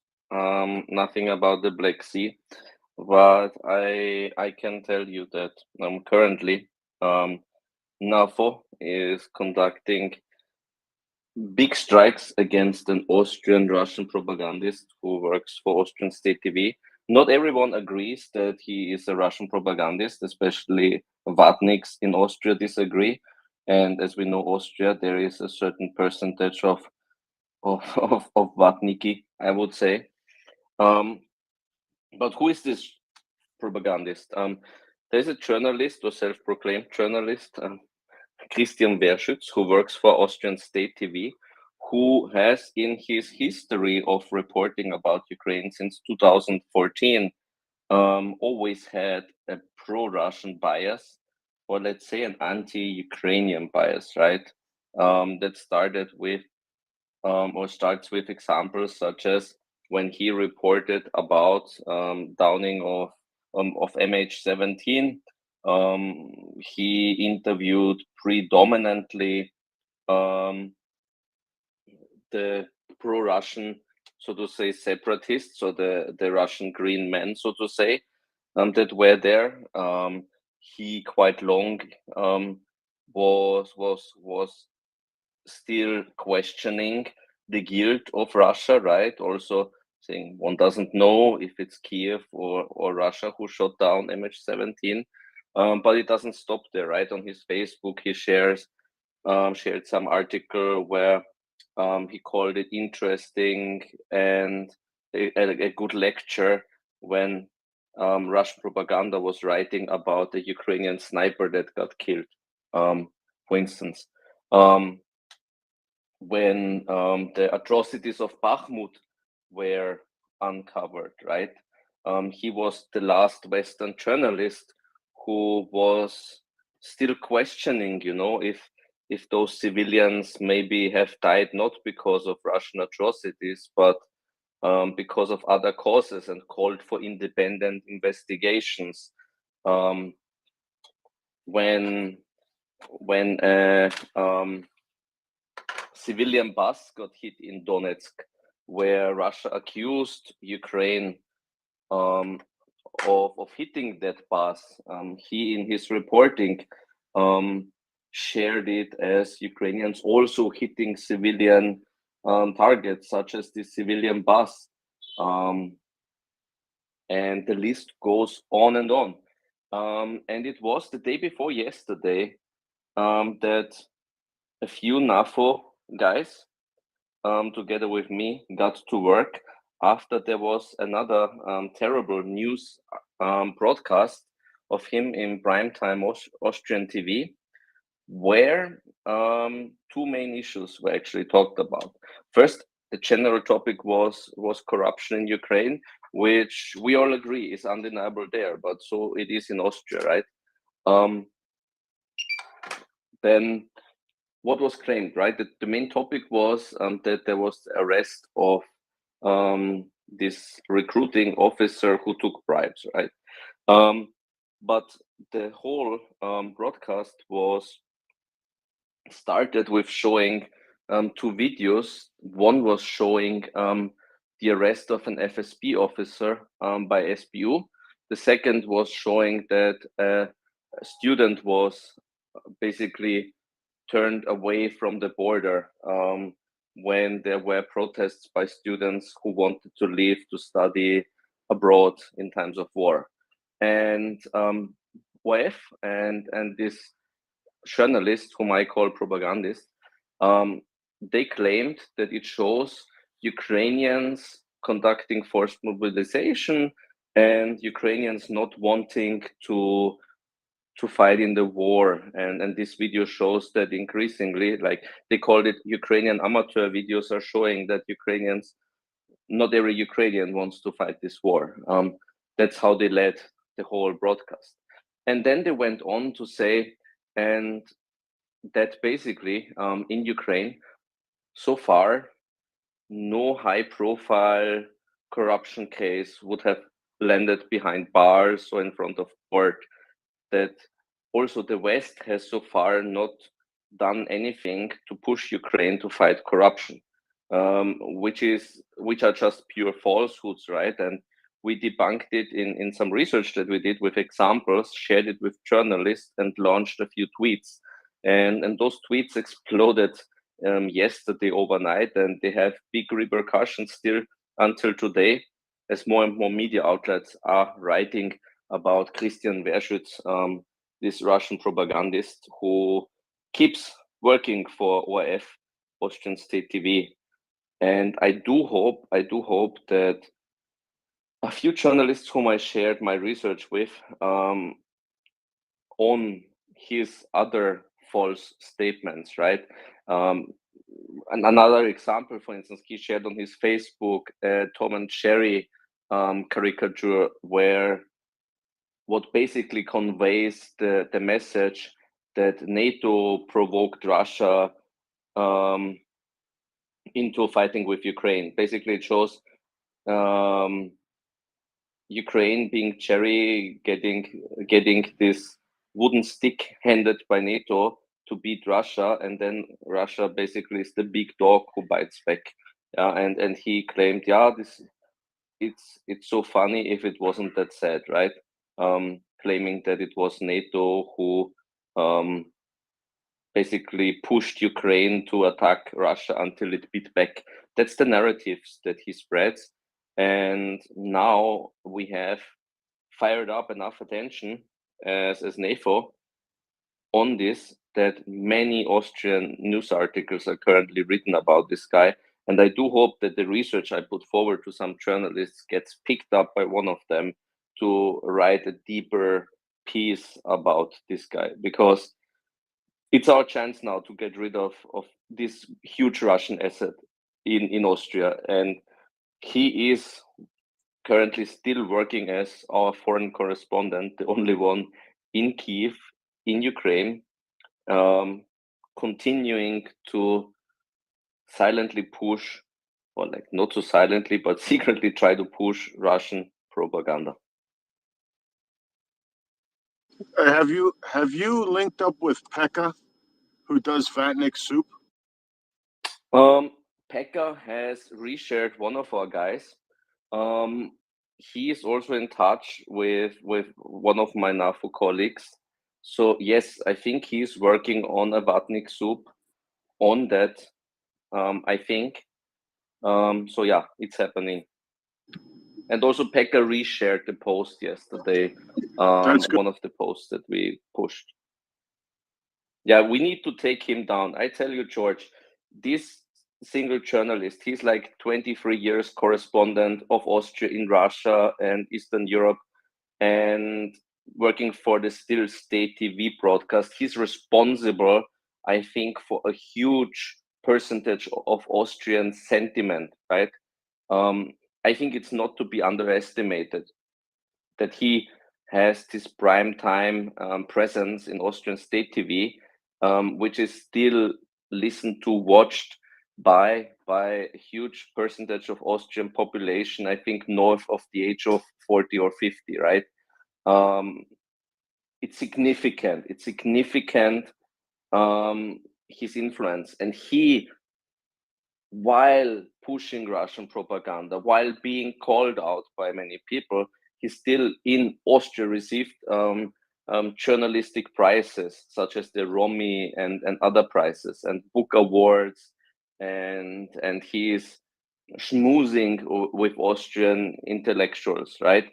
And that gotta end, that gotta stop, this Russian influence. We got him by the balls now, and I think we should not let him go until he's gone from that limelight, because I tell you, he is the one single most influential Russian propagandist in Austria. And that means a lot in a country that's, how many, 8 million people, 10 million, no? 8 million people, yes. And if you look at studies or like polls about the support for arming Ukraine, support for keeping Ukraine supplied to fight back, Austria is really, I think, among the lowest countries in the whole European Union, right? So it matters. It matters.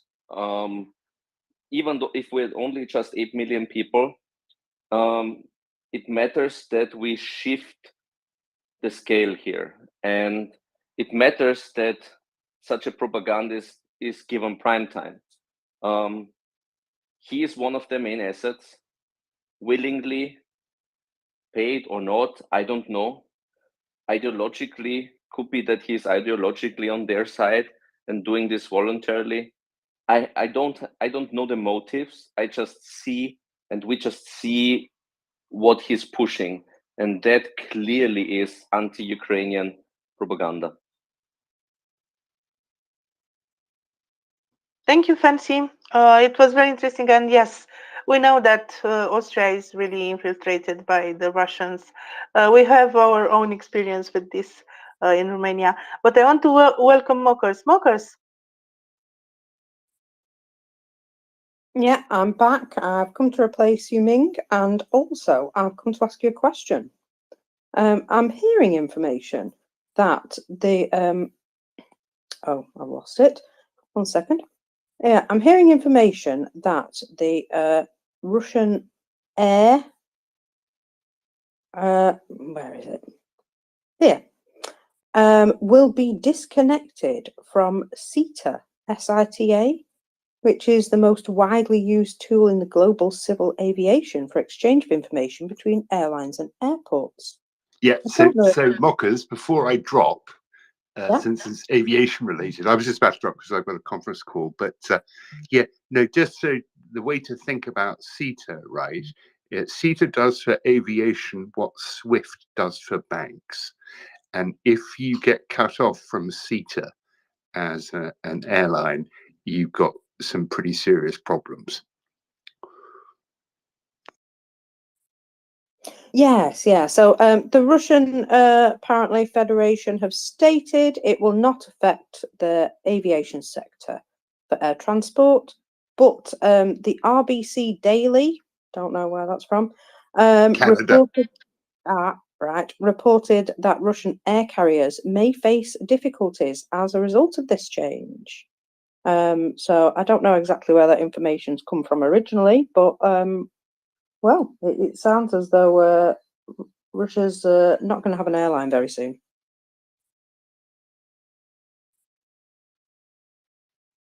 Anyway, I'll let you get off to your conference call. That sounds wonderful, Mockers. I just wanted to say that. Well, I certainly hope this is the case. Daniel, please go ahead.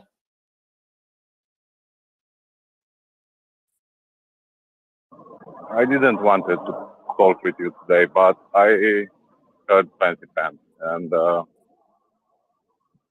he spaced about national television in Austria. Imagine my rage this morning. I watched a documentary made by Deutsche Welle, and I made my record 3 facts in 1 tweet, and I will explain why. I treat Deutsche Welle with a lot of respect. I consider Deutsche Welle international. I don't know what is in German language, but this documentary was outrageous. First of mind, keep in mind something like this. The documentary was about Moldova. Yeah? They talk, enter in Moldova, going to Chisinau, the short party ticket, all the bullshit. You know what is interesting? First quarter hour, I don't know, first part of the documentary, you know what language people talk? Russian. You know what is the official language of Moldova? Romanian, isn't it? Yep. It's not Russian. And Russian is not even, you know, used by a large part of the community. No? Yes, there are citizens of Moldova who choose Russian. Many years ago, they speak Russian, but usually when you go on the street in Chisinau, you'll not hear Russian, and especially not in the villages. I start to wonder, maybe they made the wrong choice to send the reporters who were not Romanian speakers, just Russian speakers, to make this material. And because they were asked in Russian, people answer in Russian. But, you know, to the middle of the documentary, they talk with a guy who speaks exclusively in Romanian, with his family, his mother. So was a choice, was a real choice. The beginning of the documentary is to be full Russian. I don't talk about how good or bad is the material. The material is awful. I will explain why it's awful. Moldova is a poor country. Everybody knows it. It's no invention.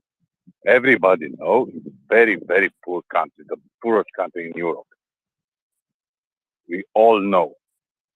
But the tone, the scenario was something, at the end of the 90s, when crews from BBC and ABC and NBC and ZDF come in countries like mine or Estonia, portray what remained after the communism.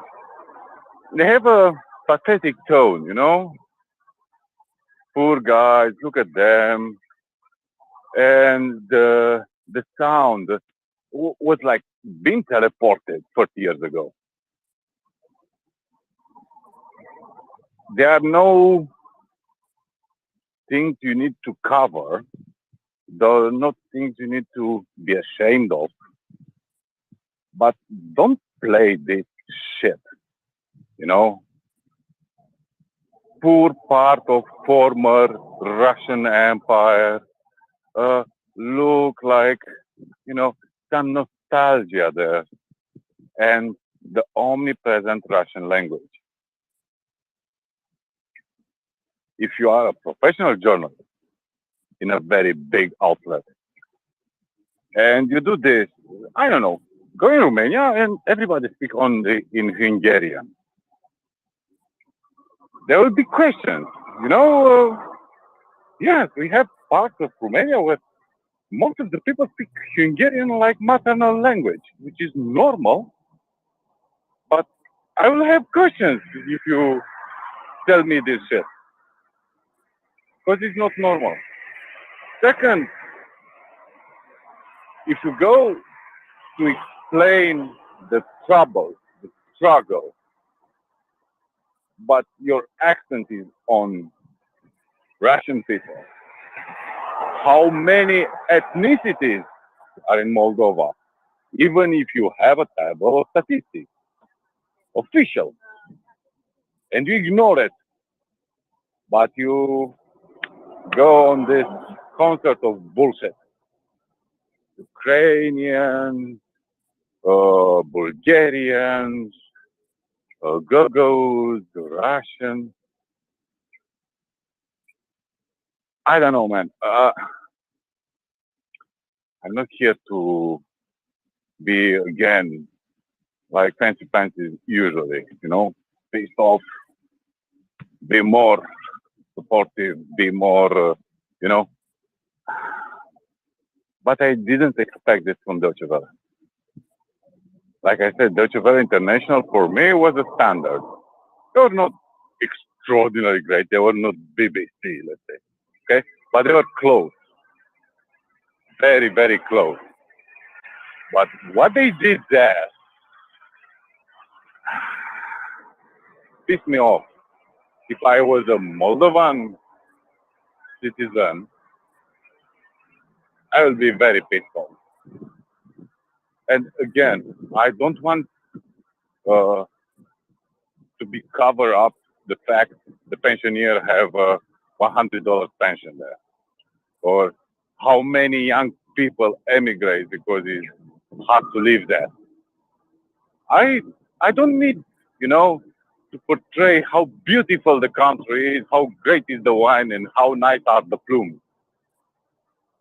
But still, and the accent, and this, I think, was their choice. The accent about opposition to my assumptions, like is something, an anomaly there.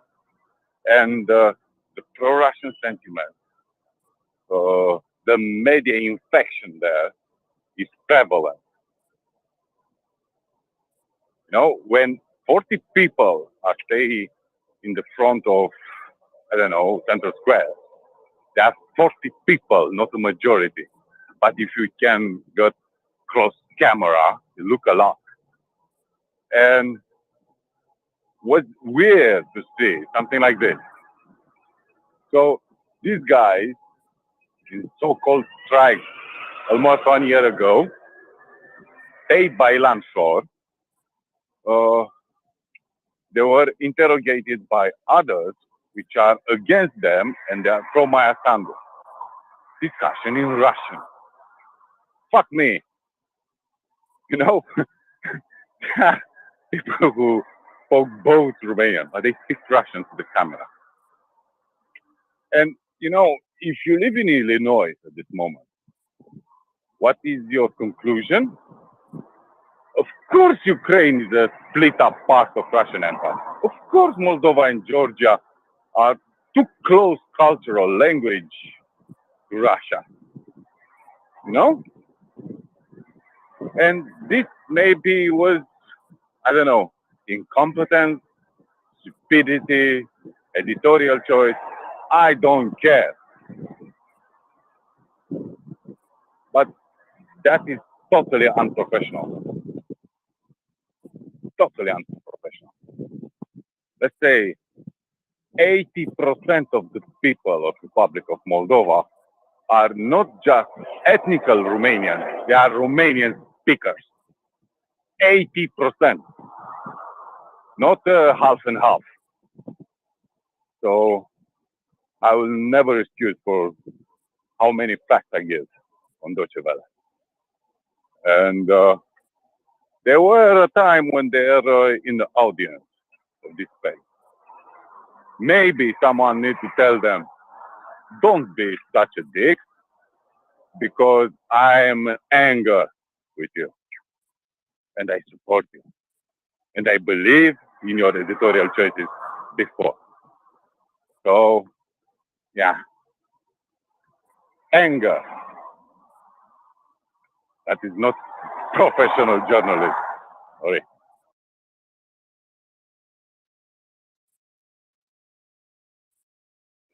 What I think of there, Daniel, is that it's very silly, really, for them to conduct this interview specifically in Russian, in a place where most people, like you say, speak Romanian. It's not going to garner the interest that they expect, really, is it? This is one of the flaws in their thinking, I think, that they're so arrogant to think people will just watch this. People will understand this. We just have to put it out there. And yet, that's not the case.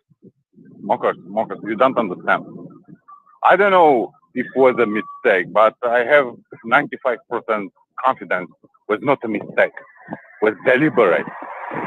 Because you ever heard about Orientalism? It was a cultural movement 100 years ago, 150 years ago. And people come from Great Britain, the great empire, and go in Egypt, in Jordan.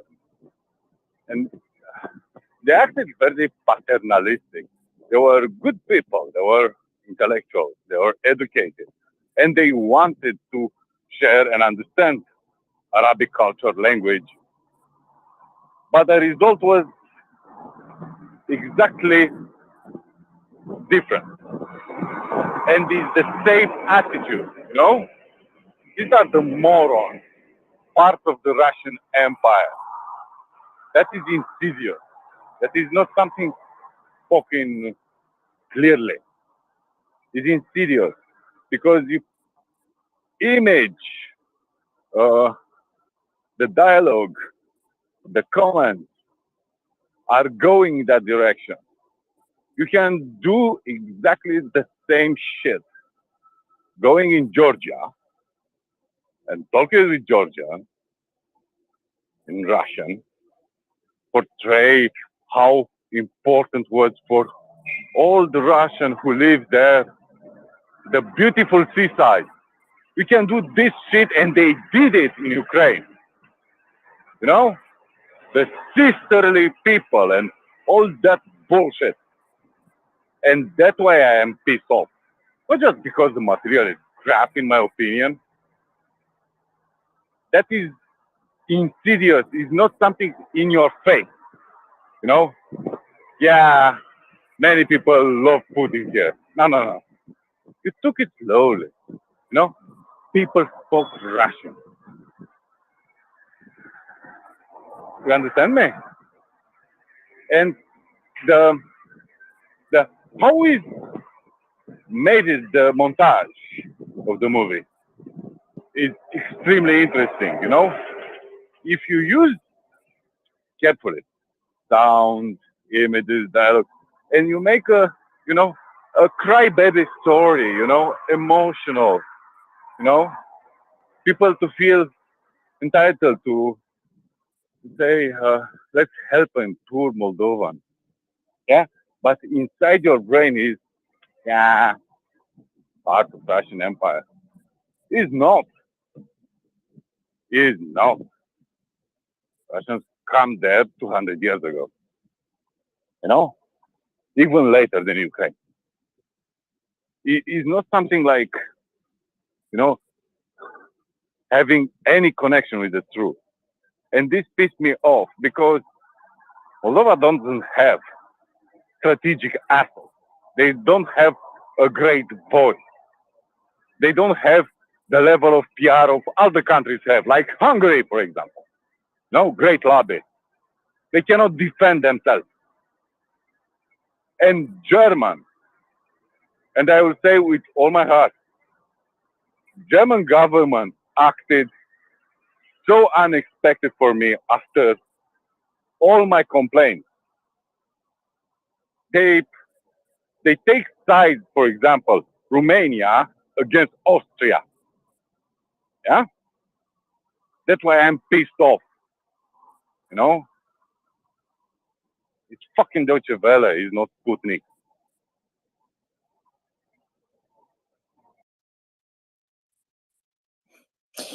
Thank you, Daniel. Tell us how you really feel. Alex, go ahead.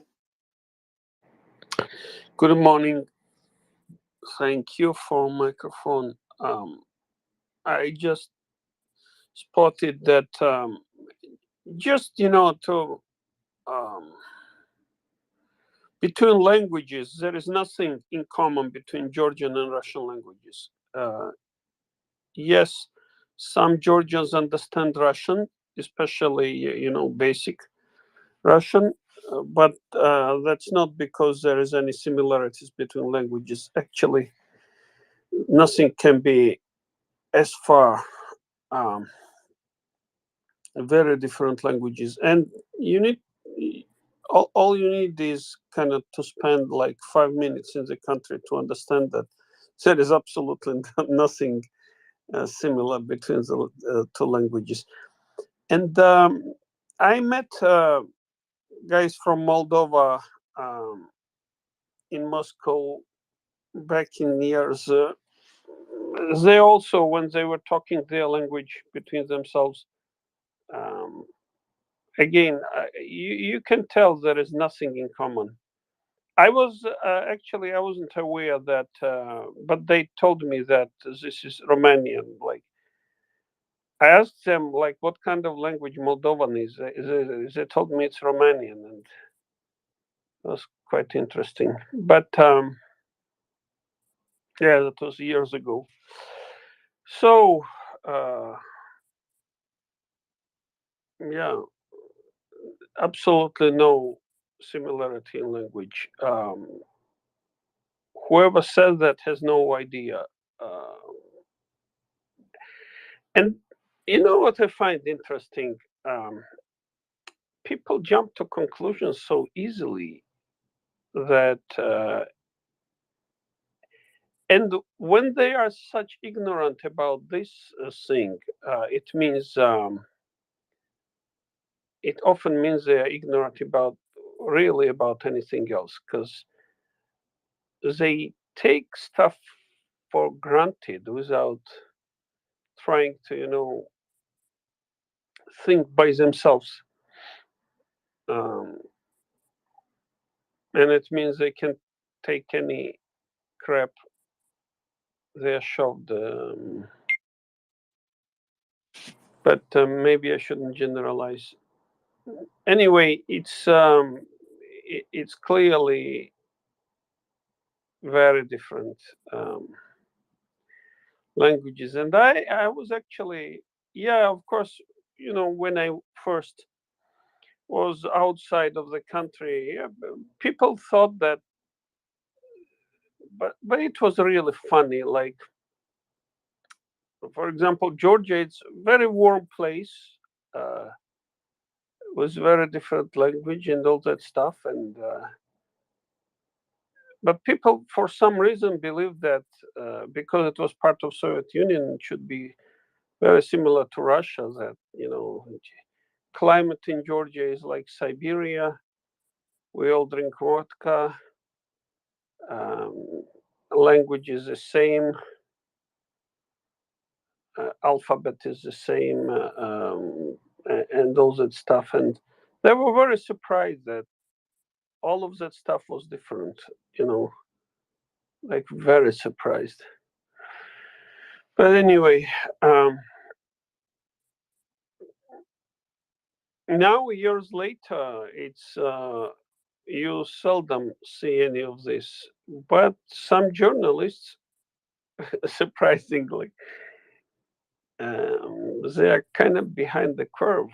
They probably, I don't know, need to have some basic test, you know, every once in a year.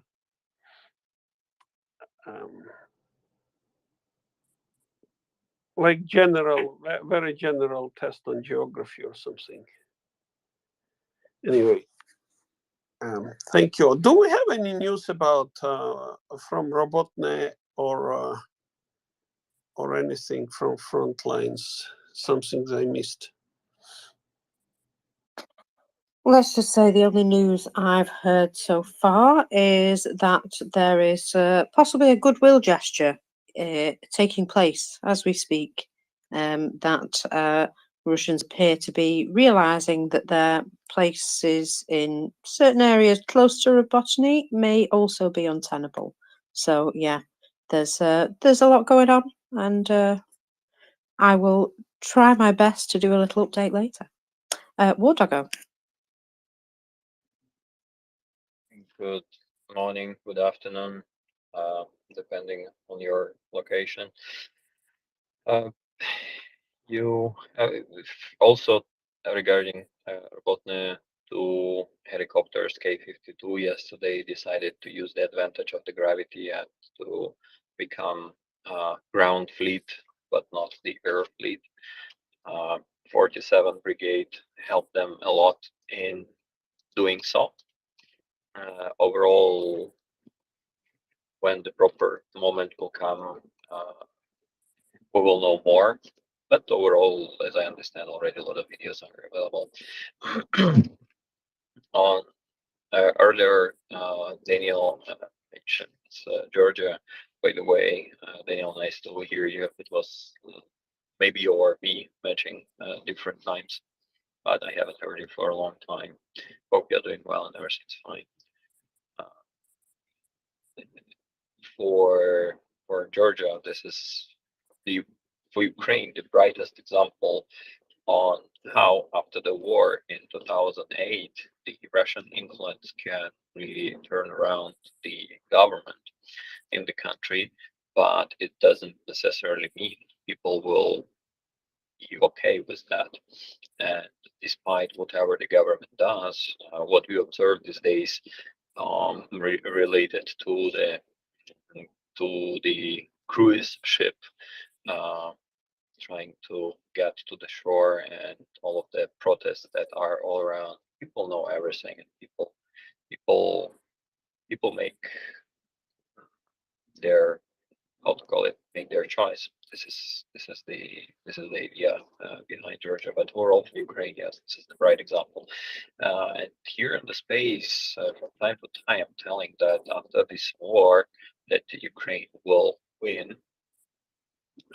The many people don't look back in the previous Ukraine, not even pre 2014, but even pre February 23rd, 2022.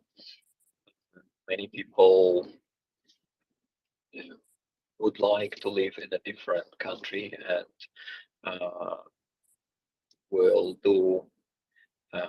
will do our best in order to make it the thing work in a different way to end this war to be totally different country and the country we will all proud and we would like to enjoy living in.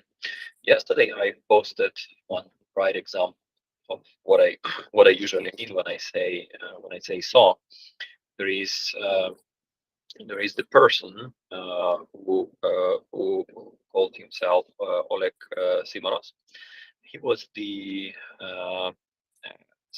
Kiev activist who was gathering the protests against the illegal building process in Kiev.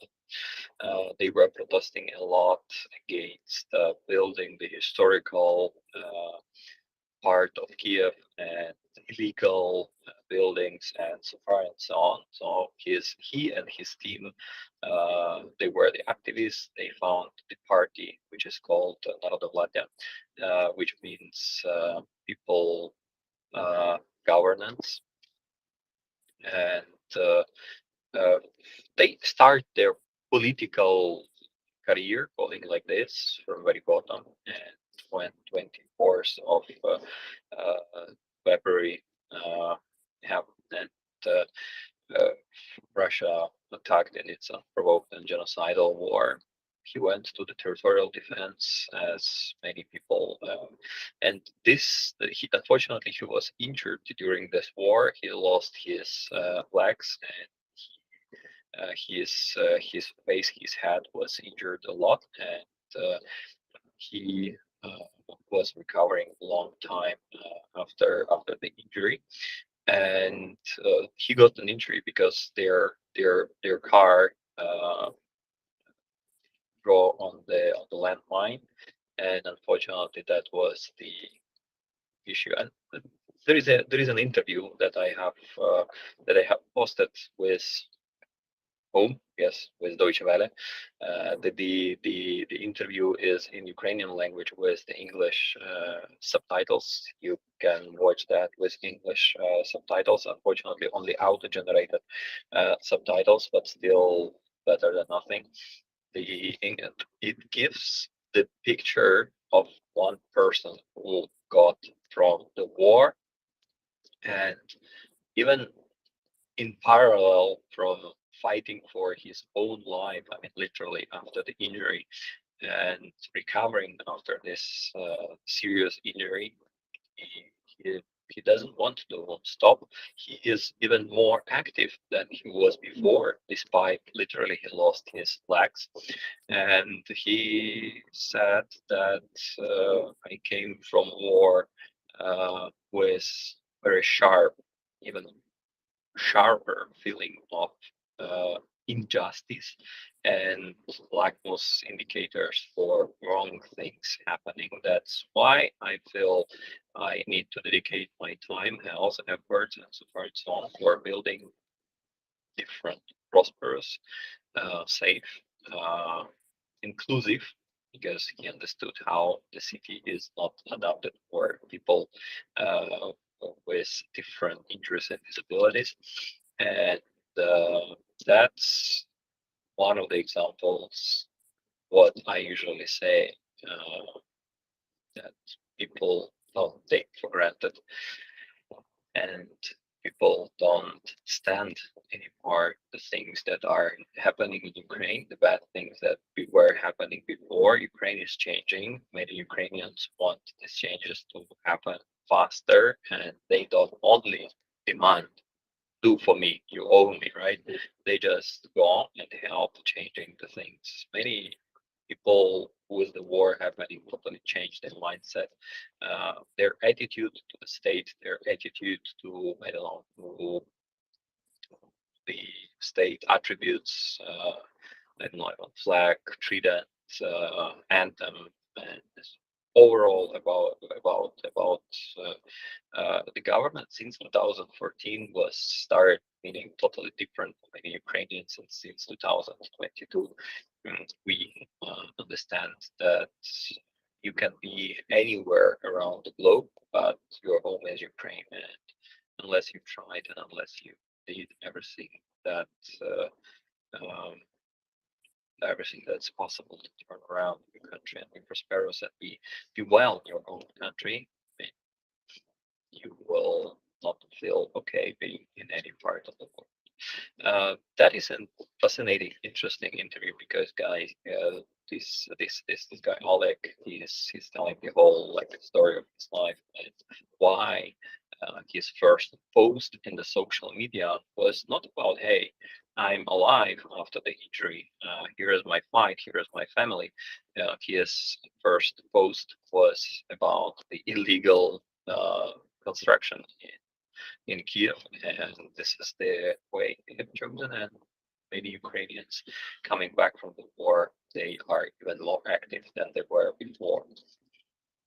That is an interesting story, and I really think that those 18 minutes of the video will give you a good view on what I mean when I say that many Ukrainians are ready and helping the state to change, and there is enormous power. Millions of people after the war will not stand the same things going as they were before. That's interesting. I really encourage when 20 minutes are available to see that, because that means a lot. And there is an interesting story about his artificial legs. His artificial legs, part of them were sponsored by the state to get back to recover, and part of that simply people crowdfunded for more sophisticated knees, electronic knees, as he said. And he said that if you think that after my injury I've lost my faith in the humanity and I'm depressed, no, I'm super powerful because I understand even more how many Ukrainians, how many good people are among Ukrainians, and how we stand for each other in this unfair and unprovoked fight against Russian Federation, and how we are able to help each other when we are united. That's really interesting, and to me, I want you to understand when I'm saying Ukraine will be different. Ukraine is changing. That's exactly what I mean. That's I hope will bring you a better understanding of that. Thank you so much. Sorry for this long monologue. Thanks a lot, Ukraine.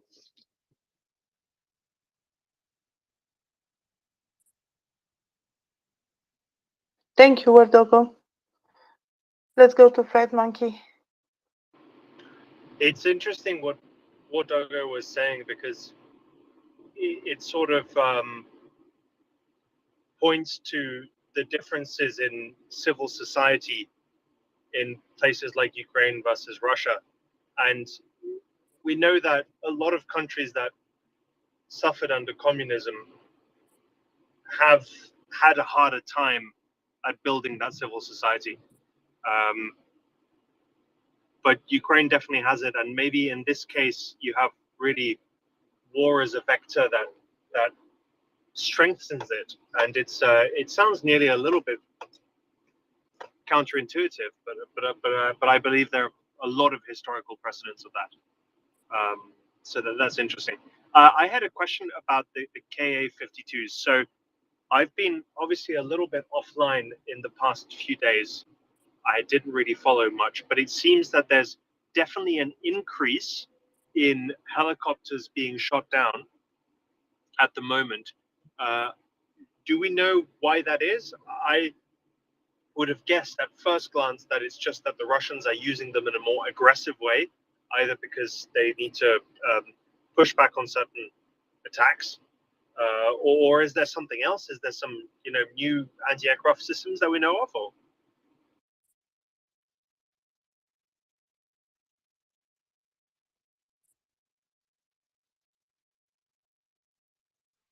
Well, we Go don't ahead, know. Bunkers. do we?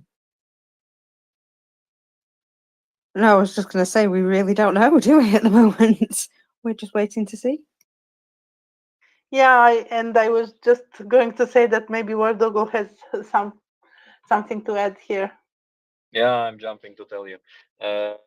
Just to say that at least one of the videos was showing that the helicopter was down from the how to call it, the air ground to air the hand carried complex. And here I would refer to what Ben Hodges yesterday wrote about it. He said, like, with Ukrainians' capabilities, if for Ukrainian capabilities are of anti-aircraft weapons availability and so far and so on, if Russia is still using that altitude of their flights, it means they're not capable to learn, or they're just arrogant, or everything together mixed. That for him is like kind of the nonsense, as I understood from his post. He was posting, you can see on his recent tweets, he was posting the video how one of the helicopters, there were two helicopters passing by, and one of them hit by the missile and going down. The other one was immediately retreating and changing the course. But what he said, that's what I just mentioned, and you can read it in his tweet. That's my take on overall what's going on over there. Thank you, Wardogo. Frag Monkey? so what you're saying, if I understood it correctly, is it's handheld weapons such as, I guess, the Stinger in that case, that are still downing helicopters. Which, if that's the case, it would be extraordinary, really. I'll go and check out Ben Hodges' tweet. I'll go and read up. I think it's cool because it kind of ties in with what Malcolm Nance was saying on this space. Was it 2 days ago? It was a bit late because I was in Asia, but I was listening to him, and he was talking about the changes in how to arm basically squads with putting anti-aircraft whatever equipment with infantry or mechanized infantry or squads and platoons. It's also interesting because I'm not a soldier, but I did my national service, and we didn't have any interaction or integration at the time with anti-aircraft weapons. And I was in a reconnaissance unit for a tank battalion. But I'm guessing, I've asked some friends of mine who are more involved in this nowadays. I've asked them, and I'm guessing that in the armies of the future, we will also see a bit more, crossover integration of anti-aircraft capacity with normal reconnaissance and infantry and mechanized infantry and motorized infantry, if there's still a difference between those two squads, because it shows how important it is to have access to these assets. Because if you have lots of Stinger assets and lots of anti-aircraft assets, but they're always at the wrong place at the wrong time, then they're kind of useless, because they'll never be where the action is. Anyway, I'll check out Ben Hodges' tweet too. But thanks, Bordogo. Okay, so let's go to Alex and then Rus. Thank you. I was just listening to one of Russian propagandons. He was very unhappy about. So here is what happened in Crimea. There was a a guy on the gas station wearing Z and stuff, and the client told him that he would burn him down with his gas station, and the gas station operator called the police, and the guy received like 15 days of administrative how they call it, administrative. Basically, it's a small fine, and I think like for 15 days.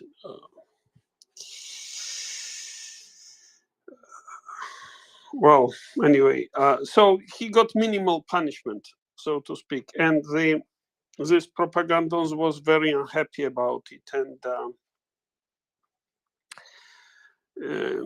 yeah, really unhappy, which made me happy, because it clearly shows that the people in Crimea understand that, like, Ukrainians are coming, and they kind of still do what the Russians tells them to do, but very, so to speak, very lazy, very yeah. The tide is changing, and they feel that, and I'm pretty sure that gas station operator will remove his Z letter, and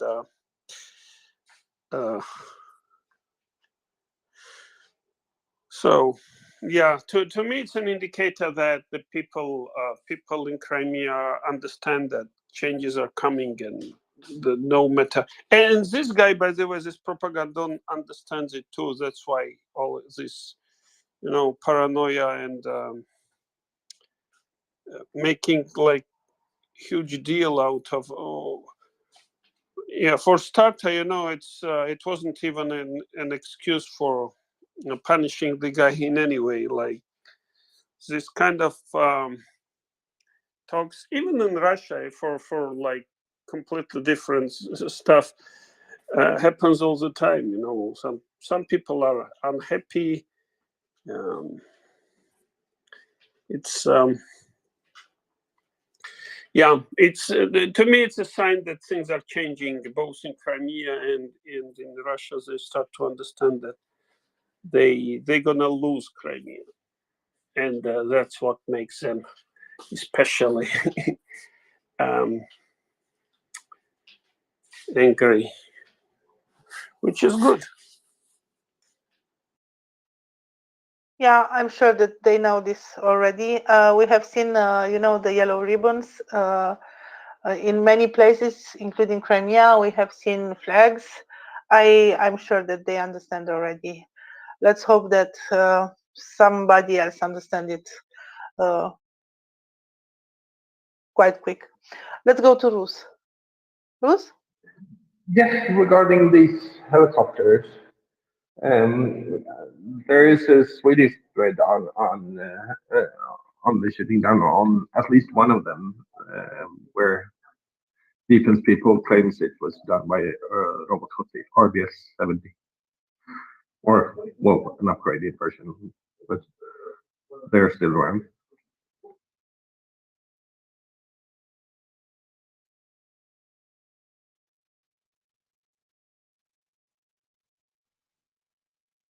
I actually didn't catch that, Ruth. I'm so sorry. About the extra. I'll say it once more. There is a Swedish thread among different defense people on Twitter that claims that at least one of the helicopters was shot down by a Robot 70. It's an RBS 70 manpad. They have been upgraded during the years and are still around and have been delivered to Ukraine. But they're quite short range. So I guess that means that the helicopters have been used closer to the Ukrainian troops than before. Yes, Yes, thanks for repeating that for me. You're absolutely right. The situation with the helicopters coming in a lot closer is, well, it's because they're struggling with artillery support, and they have been found to excuse me. Aha. Oh, sorry. They have been found to apologies to call in air support when they've basically run out of artillery support, and it's all becoming a bit of a panic. And well, as you can see, that's fared really well for them, losing 2 alligators yesterday. So yeah, it's it's interesting to see that they're getting to this stage in a number of areas. And yeah, I've seen some maps and reports of hits this morning, which suggests that in the area of Urugeni, I'm going to go with that one, they are progressing a lot quicker down that corridor than we expected. Let's just say that there's some interesting news coming out of there. So, you know, if there's other areas where they're running out of artillery and bringing in helicopters like this, then you would imagine that they're starting to get that, like what Malcolm Nance said the other day, the steel press that's pressing against every inch of their front line, basically waiting for something to crack. And we're starting to see the cracks appear because they're changing their tactics to try and, you know, stop the advance. And it doesn't appear like that's working at the moment. I would say that, you know, Ukrainian forces are very slowly but methodically making that path, carving it through. And we can see that there is the direction of Melitopol and Mariupol, that they appear to be making bigger bites out of the Russian occupied areas. And I'm very excited to see what might come of this. I see them actually picking up momentum at the moment. And once they're past the main minefields, well, they're going to have some area to free roam a little bit more. And I think that's when we're going to start seeing some increasing action. And perhaps, you know, taking up a bit more space at a time. But no, I'm not worried or about the pace or anything like that now. I've become more patient. I see what's going on, and yeah, these 2 directions, I would say, Ukraine looks to be gaining momentum, and I'm enjoying seeing them do it. Ivana, what do you think?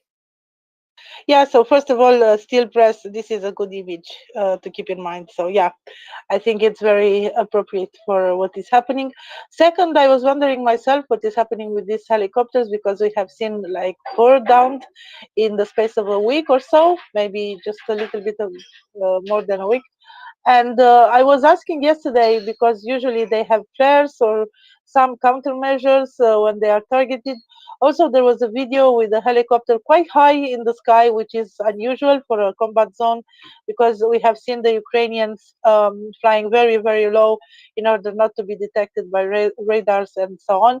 And basically, the answer was that maybe they do not have, you know, those devices that show you early warning when you have a laser lockup or something like this. I'm not a military. I'm not. I don't know this for sure. Sorry for the noise.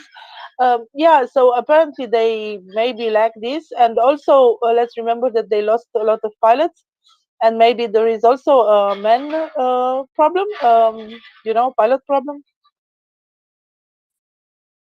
Well, I believe that, you know, you've got to be quite experienced, I would say, in order to be able to fly very low in a helicopter, like the Ukrainians have been doing.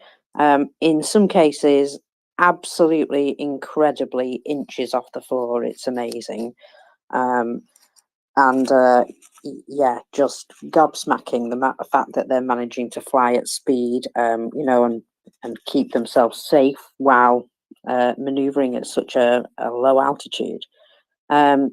And yeah, I do wonder if in some cases the Russian pilots are a bit loath to do this maneuver because it's something that they've never done before, perhaps. And so yeah, lack of experience with pilots, I think, is becoming quite the issue. Well, if they run out of pilots before they run out of aircraft, that's fine. Yes, they'll still have some aircraft. We haven't seen anything like the amount of aircraft that they're supposed to have actually being used. So yeah, it does suggest there's a shortage of something, and we don't think it's airframes. So suggests that pilots are a big problem for them at the moment, and they have been losing quite a few recently. I do know that they definitely lost a couple yesterday. So we'll keep our eyes on that and see what happens. Now, you probably realise that every time I cough, my back hurts terribly. So I'm just going to try not to cough, but I will bring you a little summary from our friend Radu Hosu, that he's done early on, and I always think he's got some good insights. So with regards to the southern front, Zaporizhia, Kharkiv, Tokmak, that axis. In the last few days, the armed forces of Ukraine have made considerable advances on this axis. Not so much in terms of area gained, but in terms of tactical objectives achieved. And this is what I'm talking about when, you know, I say I'm not bothered that they're not eating up ground like they were, you know, in the Kharkiv offensive. You've got to understand that this ground is extremely dangerous, and for every inch, they have to fight for it. So this is something that is really important that they do, that they sit back and they take out everything that could be harmful to them before they advance. I think that's quite sensible. Anyway, back to it. They have broken through the first defensive line of the Surovikin line, or Cope Pyramids, between Robotine and Verbove. The famous 82nd Parachute Brigade have now entered the fray. This is composed of at least 2,000 soldiers trained in Western countries and includes the 14 Challenger 2s, Strikers and Marders.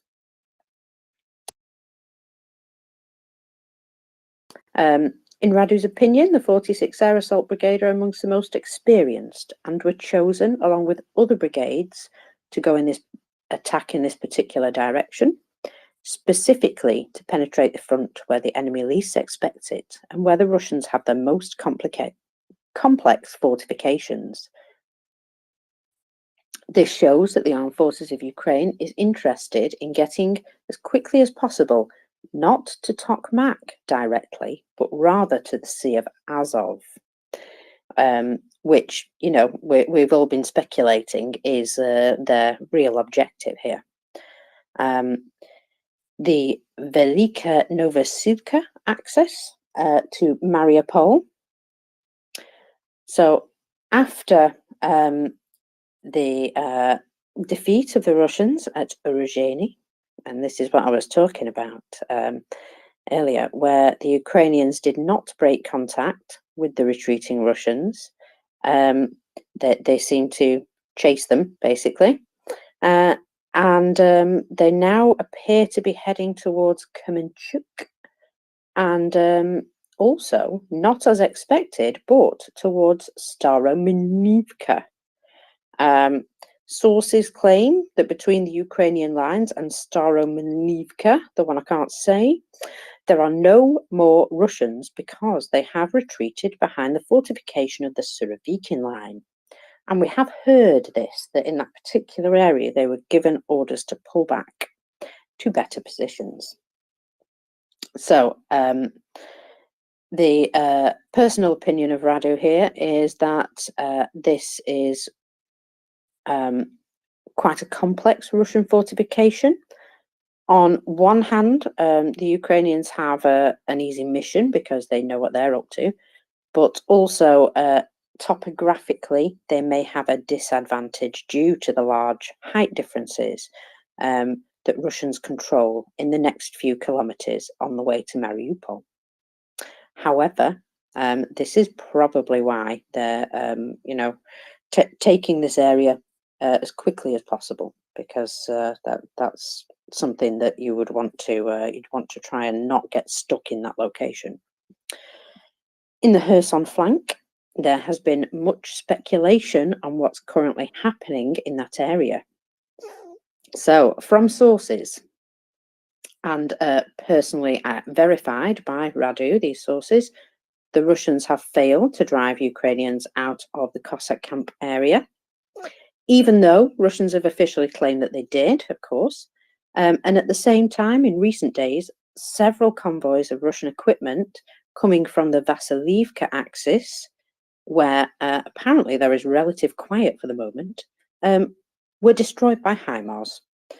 So Radu's opinion is what's happening in the Kherson area is a kind of cat and mouse in which the armed forces of Ukraine are trying to eliminate reservists and artillery from the area in order to force other Russian troops from the southern front to be diverted.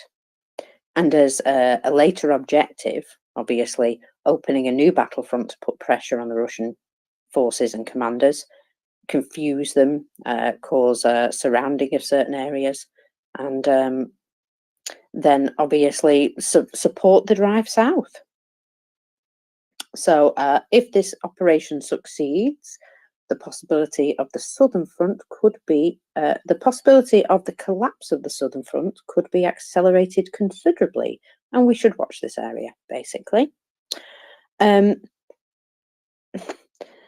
The battle for Bakhmut 2.0. Now, I'm just going to check I've not got any, no, not lots of hands waving at me, I'm afraid. Right, okay, so you're all listening intently, good. So the Battle of Bakhmut 2.0, in the Klishkiivka and Drivka axis, which is the southern axis of Bakhmut. A few days ago, Russians prepared a counteroffensive in that area and posted videos showing successfully recapturing a part of Andriivka. The next day, however, the armed forces of Ukraine released the final results of this battle. 3 Russian T-90Ms and 6 Russian BMPs were destroyed, which is almost equal to an assault phalanx of an assault battalion, which the Russians lost in a matter of hours. So it appears they may have celebrated a little quickly. And Radu says, I've said it before and I'll say it again, I don't think the armed forces of Ukraine have any real interest in recapturing the whole of Bakhmut at this point. The cost-benefit calculations point to a clear goal, fixing a lot of decent quality Russian troops, especially the Rosgardia and the Vedeve, in order to keep Bakhmut, which is a more important symbol now for Putin than Ukraine as a whole. It would appear that when the time comes, Bakhmut fortress, also known as the Wagner Cemetery, will return to Ukraine naturally. In the Kupiansk and Crimea front, north, Liman, Pereshki to Kupiansk axis. Looking at the deep state maps, and west of Liman Pereshki, the Russians have advanced 2.45 kilometers in the last 90 days, which is 27 meters per day. I think even I could manage to walk that distance, over a width of 2 kilometers. And east of Liman Pereshki, 1.41 kilometers in 90 days, which equates to 15.6 meters per day, over a width of 3 kilometers. So you can see what the Russian offensive capability towards Kupiansk is, and have a feeling that that may slow to a crawl and a stop very shortly, just because they've obviously poured loads of people into there to try and capture that land. And well, we've even heard of them being ordered to crawl through their own minefields in order to try and recapture areas, which is crazy.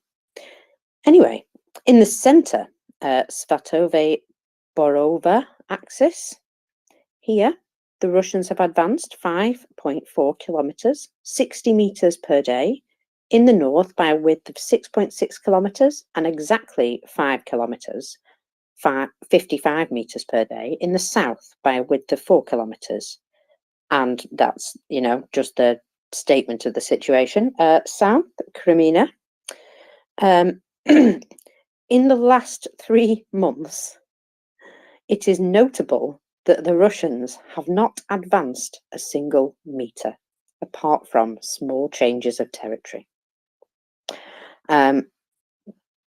So, in Radu's opinion, unlike the Ukrainians on the Velika Novosibirsk axis, who have advanced 10 kilometres in depth over a width of approximately 65 kilometres, and on the Orikhiv-Tokmak axis, 6.9 kilometres in depth over a total width of 32 kilometres, the Russians have achieved virtually nothing in countering the Kupiansk-Crimea offensive.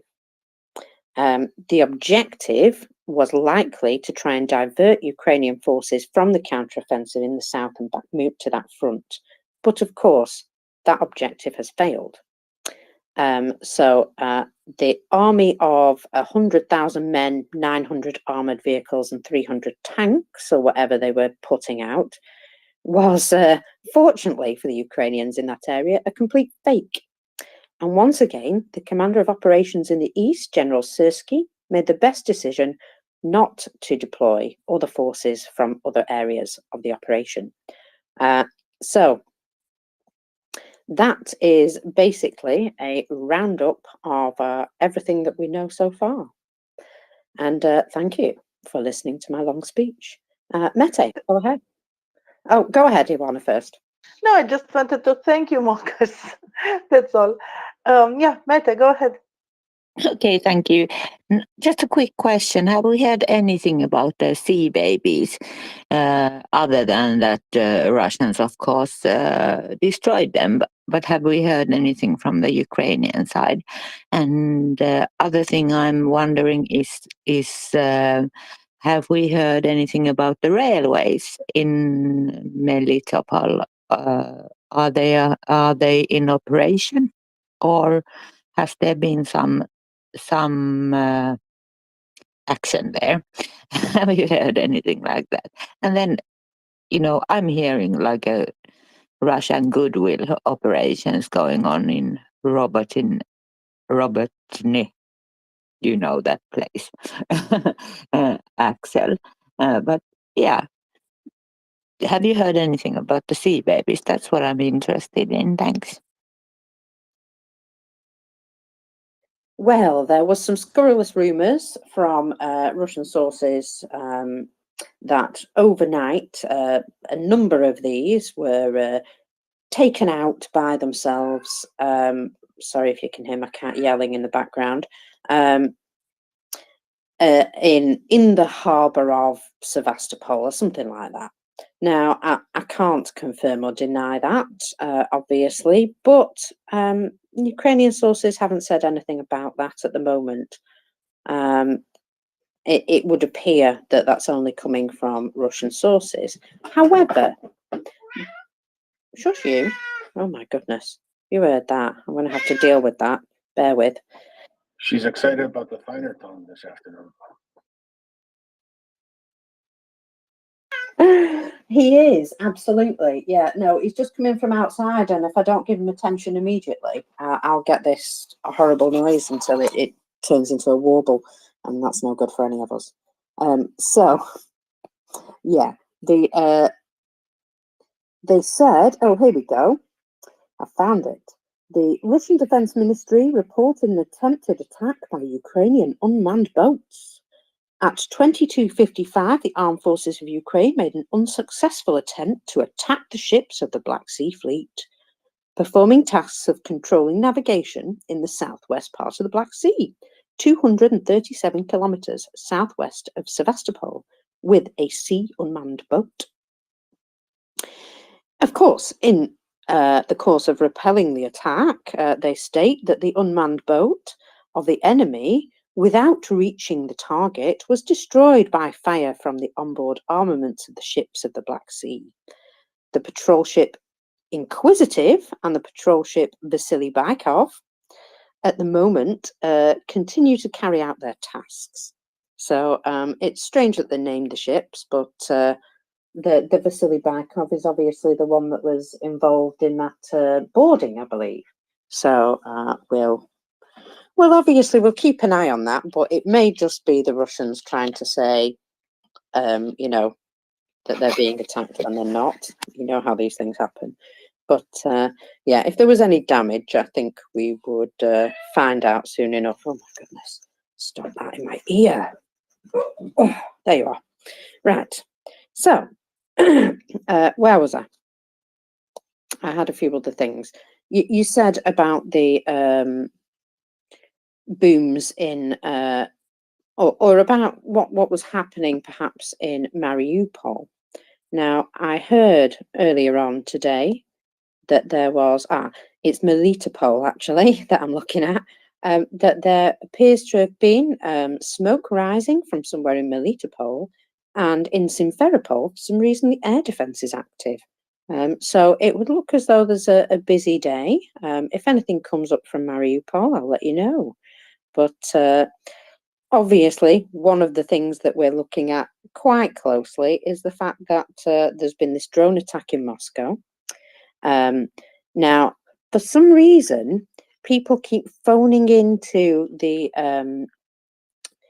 main buildings in Moscow, like big office buildings and the shopping centre, and advising that there may be bombs in the building. They refer to mining, but it's basically bombs. So there's been a number of bomb threats called in as well today, and there seems to be an awful lot of, you know, office workers and regular citizens all evacuated out onto the streets just in case. What I did want to note, though, is if these buildings were really, you know, containing a bomb, wouldn't you expect them people to not stand just right outside the doors? I don't know. If it were me, I'd be quite far away, like 2 streets away, quite happily 2 streets away. Yeah, they all just seem to be gathered just right outside, which is a bit strange. But also, if a drone attack was to be made to those buildings, it would be much better for them to be empty, evacuated, and it would also be really good for everybody who's out in the street to be able to see it happen right above their very heads. And, you know, it would be very difficult to then suppress that in the news or stop people from talking about it, because there would be so many people witnessing it. And I think that might be part of the plan, you know, make people sort of feel unsafe, because that's how Ukrainians have been feeling for a very long time. So I think it's also part of the PSYOP. And also it ensures that just in case the drones do get through and hit those buildings, that nobody's in them. It works for me. What do you think, Mette? Yeah, I was laughing my butt off, you know, when I read that, you know, there's no air alert. 4 drones are closing in Moscow center, and there's no air alert. There's only evacuation from the shopping center or something, and they're talking about bombs. It's so transparent. But yeah, that's the way. There's no panic, not at all. So we'll see what happens. But the other thing is that, like, you know, I'm really been enjoying this fire in the.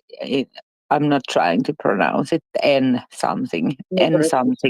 Yes, the harbor in Russia because it's their main port, and it really seems to be burning. So for Odessa, that's for Odessa in my mind. So let it burn, let it all burn. I hope it's gonna burn down, all of it. Yeah, that's good news today. Thanks. Well, it is indeed in the cargo loading area, I think, so it might cause them a problem. Go ahead, Ioana. I just wanted to mention, so there were two different events in Moscow. There was a drone attack on the Expo Center, and yeah, maybe no air alerts, but all the three big airports in Moscow were shut down during this time: Vnukovo, Domodedovo, and Sheremetyevo. Sheremetyevo, yeah, I think that's kind of how it is pronounced. So they did close the airports, and they say that no drone had a direct hit. However, some debris from a drone fell onto a building, and there is a picture with a wall that is damaged. The other thing is that bomb alert or that was done in the IQ center in Moscow. It's nice, IQ center. I believe it has 32 stories, so it's maybe this is the IQ. Anyway, so that was there was that bomb alert, and this is the center that was targeted previously twice by drones. So this is a different event. There was no drone, just a bomb alert there. And about Novorossiysk, the Russians claim that they contained the fire, that there is still some risk, but everything is going perfectly fine. Just ignore the barrels with oils that are exploding there. It's a normal activity of the port. Yeah, that's all. Excellent. So, yeah, they're obviously, yeah, having no problems at all at the port. I have just seen a funny picture of Zelensky on the telephone, and it just says in the caption, "I wonder who's calling in those bomb threats today." Yeah, that's why play with their mind, you know, play with their mind. You don't even need to send drones. You just can disrupt the activity of some ministries in Moscow, because that IQ center is the siege for some of the offices of 3 ministries, if I'm not mistaken. You can disrupt their activity just with a bomb alert, and it doesn't have to be Ukrainian. Any Russian can do this. So it's good. Play with their minds. Hopsy? Exactly. Hopsy, yeah, go ahead.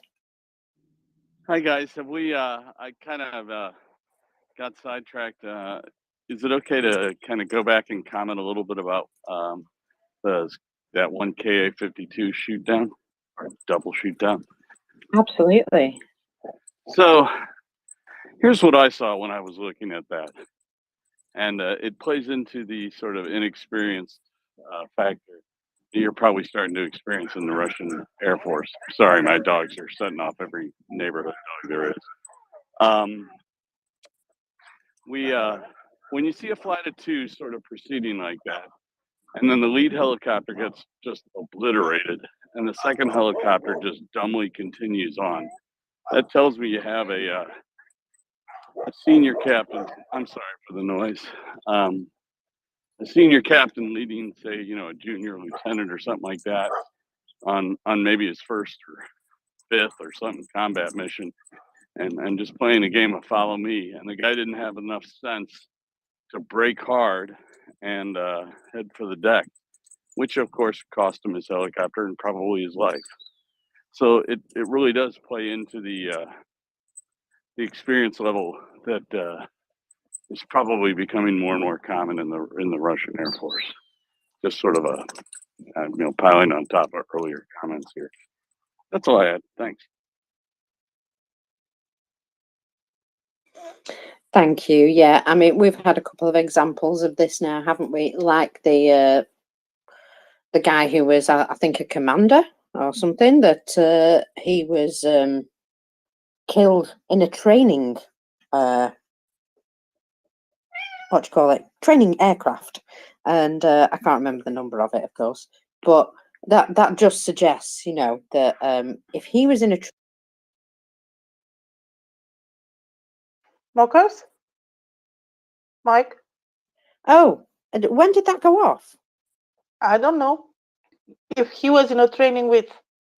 Oh, if he was in a training aircraft, yeah, that would suggest that he's trying to be brought back up to skill in order to be used in the Air Force. And obviously, he had a bit of a whoopsie. Maybe forgot his training because it's been so long ago. And yeah, it sort of speaks volumes, doesn't it, really? That they seem to be having quite a lot of aircraft accidents just at the moment.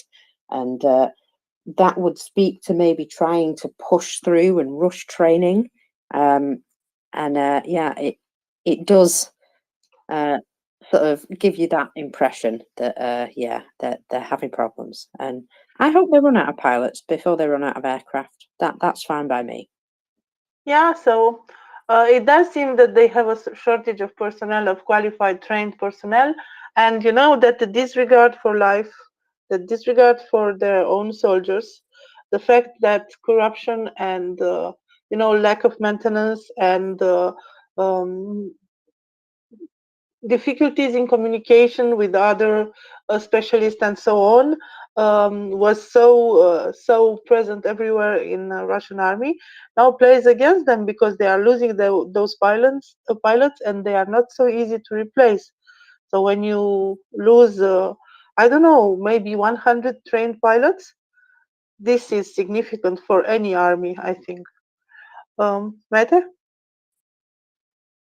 Yeah, it's been fascinating, and it really tickles my mind, you know, that they are losing their best pilots and the instructors, and you know, Wagner's did a great job in Moscow, downing all those aircraft. But I heard something today. I'm not so familiar, but it's from the commercial airlines, that Russia's going to be cut off from SWIFT system in the beginning of September, which is some kind of you know, international organized. I'm not sure what that means. PRS would know, you know, but the commercial airlines won't be having contact with other airlines or something like that. So and I know that Ming and Damon have been talking about their brake problems and other maintenance problems, even in the commercial side. So good luck to Putin traveling anywhere. So, but I don't know what this SWIFT means. In you maybe Hopsy, you know. Okay, thanks. Well, actually, I'm not FRTA. that familiar with that system. I just sort of know it exists. So Ming I know he's gone for a while, but if you see him pop back up, he's probably the right guy to ask.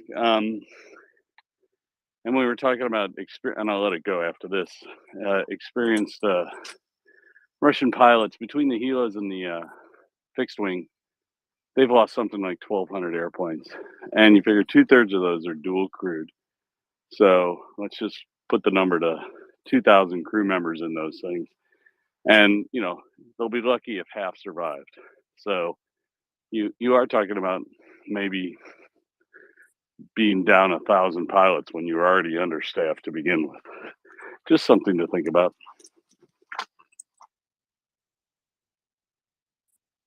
Thank you, Hope. So it's about SITA, SITA. This is the analog of the SWIFT system in interbank communication.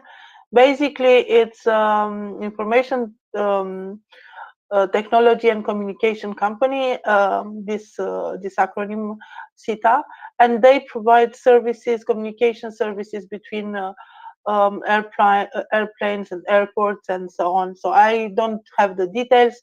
It's just what I found right now. Ming spoke a little bit earlier about this, and just hunt for Ming when he comes back and ask him.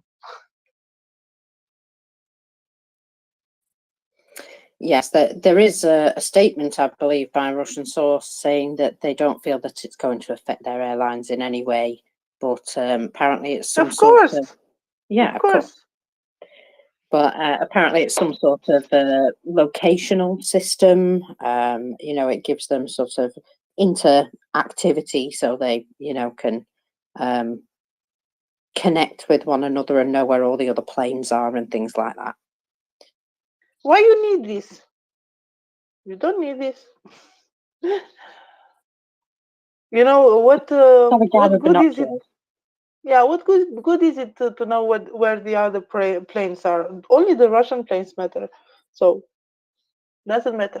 You know, it's very interesting because yesterday I have seen a news in the Russian press. So they reported this. You know that the European airspace is closed for all the Russian aircraft. But yesterday, Latvia opened the airspace for 3 Russian planes. I believe it was Latvia and Estonia, because there was a powerful storm and those planes could not go back to Russia, to the airport in St. Petersburg, through the usual flight path. And they had to pass over these countries. And because of the emergency and because of the fact that, you know, there was that storm, those countries approved and the planes were allowed to pass over this country, through the airspace of these countries. So, you know, this proves that Europe is understanding the needs of the Russians. It's not like, you know, the West is the bad wolf and they do not want to help in any way. And the Russians reported this, and I was kind of surprised that they really acknowledged the fact that they were helped. Practically, they were helped by these countries. The 3 airplanes were helped to arrive safely at the destination. Yeah, I mean that goes to show, doesn't it, that it's not it's not about causing them harm or being cruel to their citizens in you know, such a way. We're not going to allow somebody to be, you know, put into danger just because we maybe have concerns. I would imagine that they were monitored very closely while they were in somebody else's airspace, but there's no reason to, you know, create a disaster just by being awkward. It's absolutely right that they allowed them to go around the storm. Otherwise, there could have been, you know, some terrible consequences. And that in particular, I think, I've no particular issues with anybody, you know, allowing safety to be a concern. But it's the, you know, it's the more military aircraft that are just poking away at the borders. Them ones, they can get stuffed, as far as I'm concerned. Yeah, I know they've been doing it for a very long time, but every time they do it now, I think they're getting a quicker and stronger reaction, because there comes a point where you've probably had enough. And I think certainly some countries have absolutely had enough. There is some information. Would you believe Russian sources are a little bit upset at the moment? Remember that place that I can't say? Starominivka, that one. Well, according to Russian sources, the battle for Starominivka has begun. And they're having a go at Shoigu here, calling him the Tuvan degenerate, and saying that he'll probably surrender this area too, which suggests that they have already surrendered a number of areas. And says this will already be a strategic defeat which will mark the complete collapse of the front in the Zaporizhia direction. It is only possible to contain the Ukrainians with help of reserves and decisive counterattacks. Covering yourself with infantry from the DPR will not work for long. And, well, that just goes to show, doesn't it, that they're well aware of the situation they've got themselves into there. And, well, I think the surrender issue is a really, you know, it's a good choice. They should probably think about that a bit more. What say you, Mette? Yeah, I can't say it either. Stabarinska, isn't that the one that has straight line to Mariupol after that, following the river? Or am I thinking of the wrong front? Isn't it that, there's this Sabarinska and Ske or something? There's two almost same names, and they're following this river. And this Stabarinska is sort of the hub after which the Russian lines are, the trenches stop, and it's straightforward to Mariupol. Mariupol. Am I thinking of the right place? Thanks. Yeah, there's Staromayorsk and Staromlivka in that area, yes. And I'm going to really struggle to say it anytime I see it written down, and I'm going to struggle even worse when it's not. So it's just one of those things. I can't say an M and a Y and an L all together for some reason. Maybe I'll have to practice more. Anyway, in this particular area, yes, there is indeed the first line of defense, which appears to have been completely surpassed at this point, just in that particular area. And yeah, it might actually leave a bit more ground to roam, as it were. If they've actually created a corridor through there and they can hold it and keep it safe, then there's no telling what kind of stuff they could push through there. I mean, really, if they've made sort of a point into the area, what they're probably going to start doing now is building up the rear logistics to be able to feed that sharp point, but also expand that point into like an arrowhead to protect their logistics and what have you. And then, of course, the more it expands in the rear, the further forward it can go as well. So I am looking for that sort of development in that area. They're not going to continue pushing forward in just a narrow corridor. They're going to have to build up, protection for that corridor as well. So I expect to see movement sideways as well as forwards, possibly with a gap where they come in a more of a corridor through that sort of Viking line where the mines are, basically. If you've got a path through a minefield, a nice clear path through a minefield, as soon as you can get it out of range of enemy artillery, enemy fires, then you should be able to use that corridor without much problems. And yeah, I have an idea of what to expect in that area, but of course the enemy gets a vote too, so we shall see. Go ahead, Mette. Yeah, I just, my mind is failing me. Was it Robert Tinney or this front that the Marders and the Strikers and the Challenger 2s were sent to? I have a feeling it was Robert Tinney, but if it's this one, then yeah, or if they might get some. Yeah. Yeah, okay, thanks. Yeah, that particular axis is also, well, it's a particularly heavily fortified direction just there. And I suppose the thinking is that if they can break through the most heavily fortified area, then, everything else should be a little bit easier from there on in, just off the top of my head. Mao also has an opinion. I'm not sure what it is, but he's not afraid to give it. Ivana, we have had a bit of information about this ship that left Odessa harbour the other day, and it, I believe, has now successfully landed at its port in Turkey. It was met within Turkish waters by the Turkish Navy, I believe. Once it got closer to the port and escorted in. Now, I don't know if that was just so they could, show a presence or what, but they were obviously nearby keeping an eye and waiting for it coming. And yeah, so it successfully reached its port. Everybody's very happy with the outcome. And well, we'll just have to wait and see what happens next with regards to shipping on the Black Sea.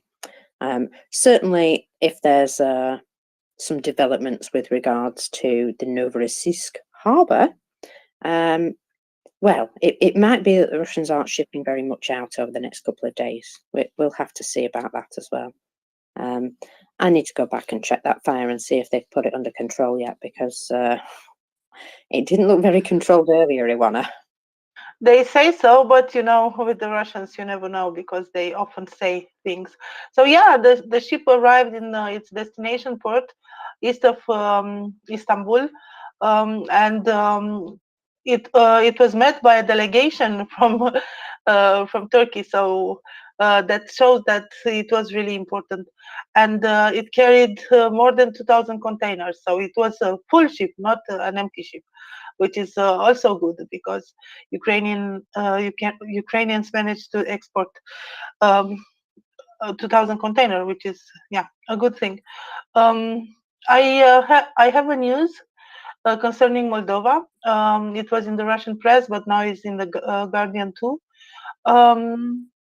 So Russia has banned a number of Moldovan officials from entering the country after Moldova's unfriendly decision to expel 22 Russian diplomats. This is in the Guardian. According to the Russians, this was due to the unfriendly actions of Moldovan officials that unfriendly expel. I don't know, the fact that expelled the Russian diplomats, 45 in total, 22 plus auxiliary personnel, show a deep crisis in the Russian-Moldovan relations, according to the Russians. So of course they are a little bit upset. They decided to block the entry in Russia for a number of Moldovan officials, and we will see what happens. Because indeed, Moldova took some steps in the last few weeks. It was this step to reduce the number of Russian diplomats. They want to do kind of a parity with the number of Moldovan diplomats in Russia, which is normal, I think, because the number of staff of the Russian embassy was really, really high, 70 people apparently in diplomatic missions for a very small country. And also Moldova took some steps to distance itself from the CIS, and they even say that this cooperation with the CIS didn't bring any benefit to Moldovan state, and they try to renounce at all the treaties of cooperation from this organism, let's say. Maybe Alex wants to comment on this. I have a comment not on CIS though. On the Black Sea situation, I don't remember if we've discussed it, but Turkey actually sent a warning to Russia with that incident on the ship when Russians boarded Turkish ship, and the ship was under Palau flag, but the crew was Turkish, and they sent a warning. And today there is a visit of United States Sixth Fleet flagship USS Mount Whitney has arrived to Istanbul. So yeah, I'm not sure for how long this visit will last, but and also it's important that the first ship that went from Odessa to Istanbul, it was not even grain; it was containers, which is clearly not grain. So it looks like Ukraine is taking steps to break the blockade. and looks like it's working. They also it's not a coincidence that Vasily Bekov was attacked. Yeah, we don't have news. Russians say that they destroyed the drones, but I'll see when I'll wait a little bit more. If there is any footage, that will be kind of better. So looks like, yeah, the blockade is kind of broken, or is on the way to be broken. I'd like to see what happens. So is this just a visit to Istanbul, or they will actually enter Black Sea? They probably won't, because it's like Montreux Convention and all that stuff. But there is another thing which is also kind of, I don't know if it's a coincidence or not, but last year in Turkey, they finished building one corvette for Ukrainian Navy. And today they launched, not launched, they started building another one. Actually, there was delegation from Ukraine in Turkey for that. Delegation from Ukrainian Navy, actually, quite high rank. I think even Minister of Navy. That's very interesting. I will search for this information because I think it's really significant. I'll search for this. Yes, I'll. I think I read it on that Israeli analyst, but he usually that information he's pretty accurate in what he posts. So thank you for that. Yep, thank you very much, Alex. So there is a story today that I have seen, Ioana, and it's a tiny bit of drama, but it just goes to show that they are still doing the cleanup job of the infiltration of Russia in Ukraine. So the deputy head of Ukraine's state tax service has survived what appears to be an assassination attempt. So Chief of the Finance and Tax Committee, Danilo Hetmantsev, says the attempt on Yevan Soker's life happened yesterday in the middle of Kyiv. But police decided not to reveal any details until today. And, well, here's a few details. So what happened was he got out of his vehicle and started heading towards the office, I believe, when I find it. Here we go. No, not that one either, this one. So, yeah, and two men with prior convictions had travelled to the capital to carry out an order to cause serious harm to him. They rented an apartment close to his home, purchased a vehicle and 2 baseball bats, and conducted surveillance on him. When they saw him leaving to go to work, they took out the baseball bats from a bag and started to run towards him. Fortunately, though, law enforcement were on them before they could even get to him. However, those guys did receive what I would call a hard landing, as they were tackled to the ground and arrested in very short notice. And there are some pictures of these 2 guys being arrested and some baseball bats.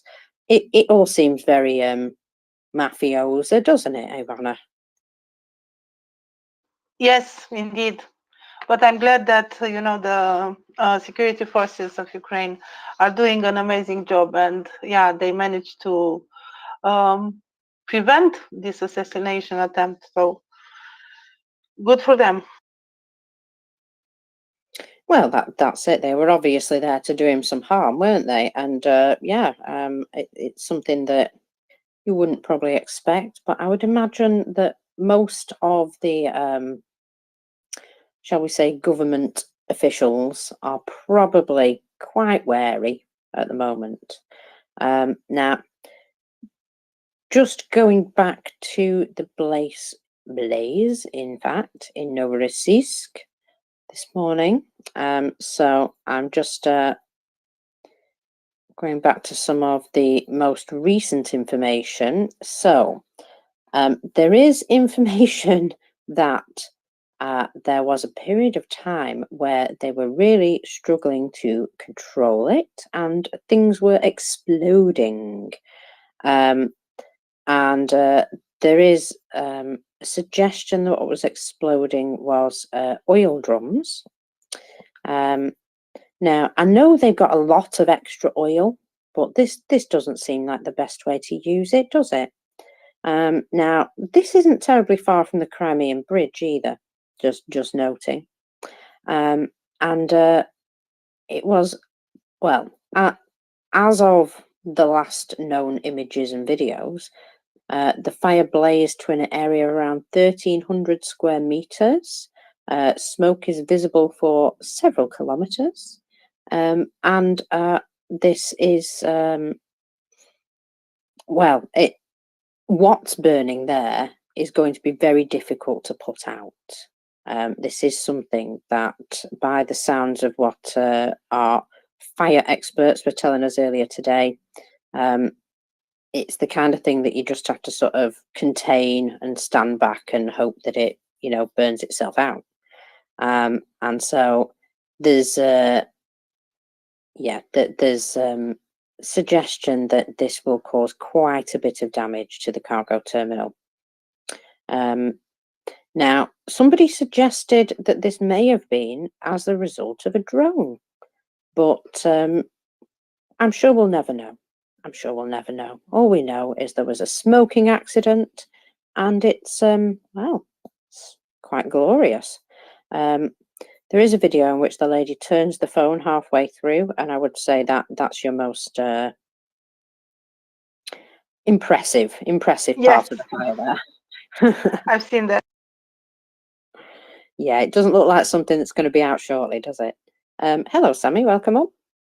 Hi, everyone.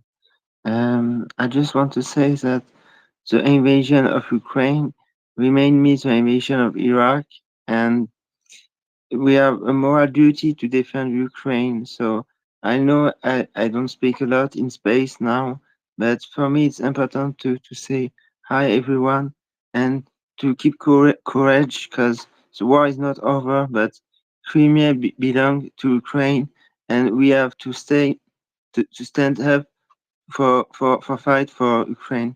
So thanks to everyone. Thank you, Sammy. Yeah, and that's what we continue to do every day as much as we can.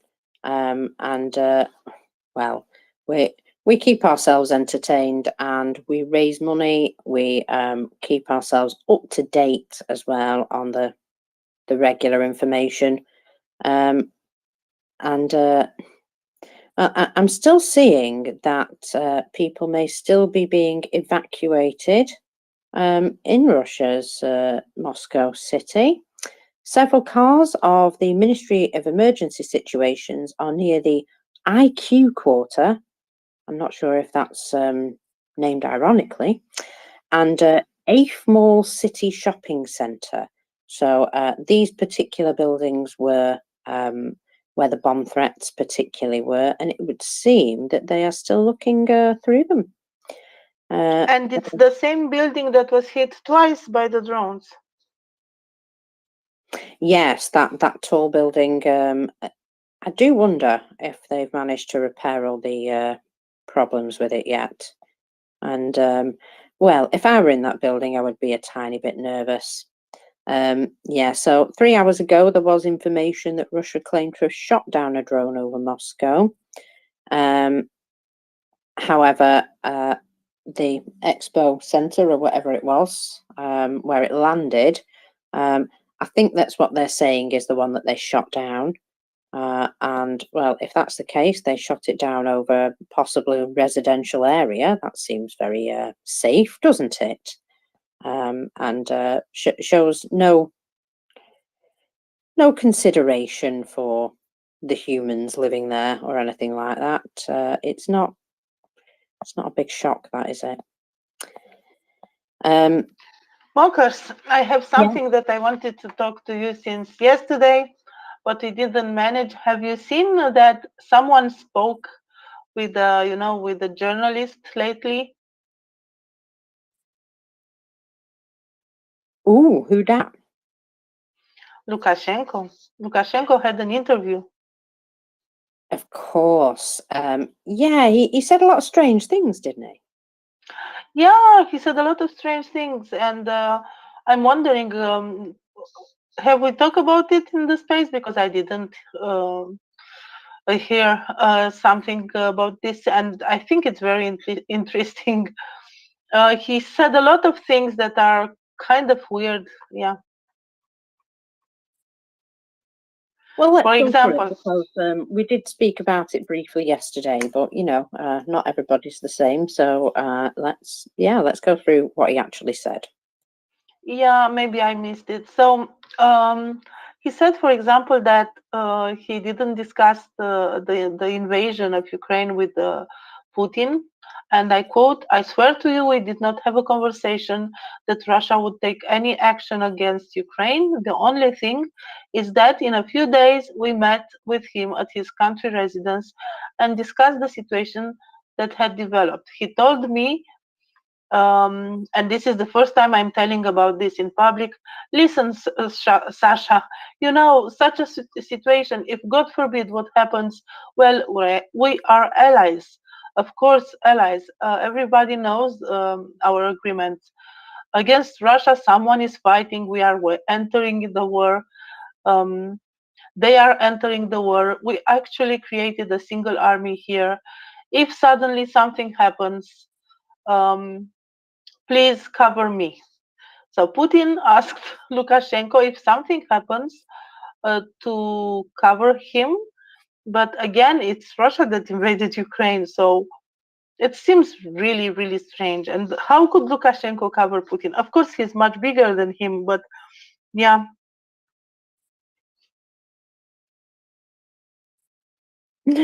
Indeed. But didn't he also say that most of the objectives of the special military operation are now achieved? And I thought, that's the message that he wants out, because that is how Russians back out of this and save face. We've achieved our military objectives. We've secured our borders, even though they're like, the original 1991 borders. Look, we've secured them. We've got no Ukrainians crossing this border. So we're all good. We're all done. Congratulations to us. Here's some medals. I just think that's the way forward. Yeah, he said the special military operation in principle has already been achieved because the future Ukraine will never be so aggressive and pro-Western. So, first of all, Ukraine was not at all aggressive towards Russia, like not at all. They didn't do anything towards Russia. And pro-Western, I don't know any moment in history when Ukraine was so pro-Western as it is today, and it will be certainly in the future. So it's like they are living in the parallel reality. I don't know. And also, they say that they expected that Ukraine would not fight. This was a mistake, they said.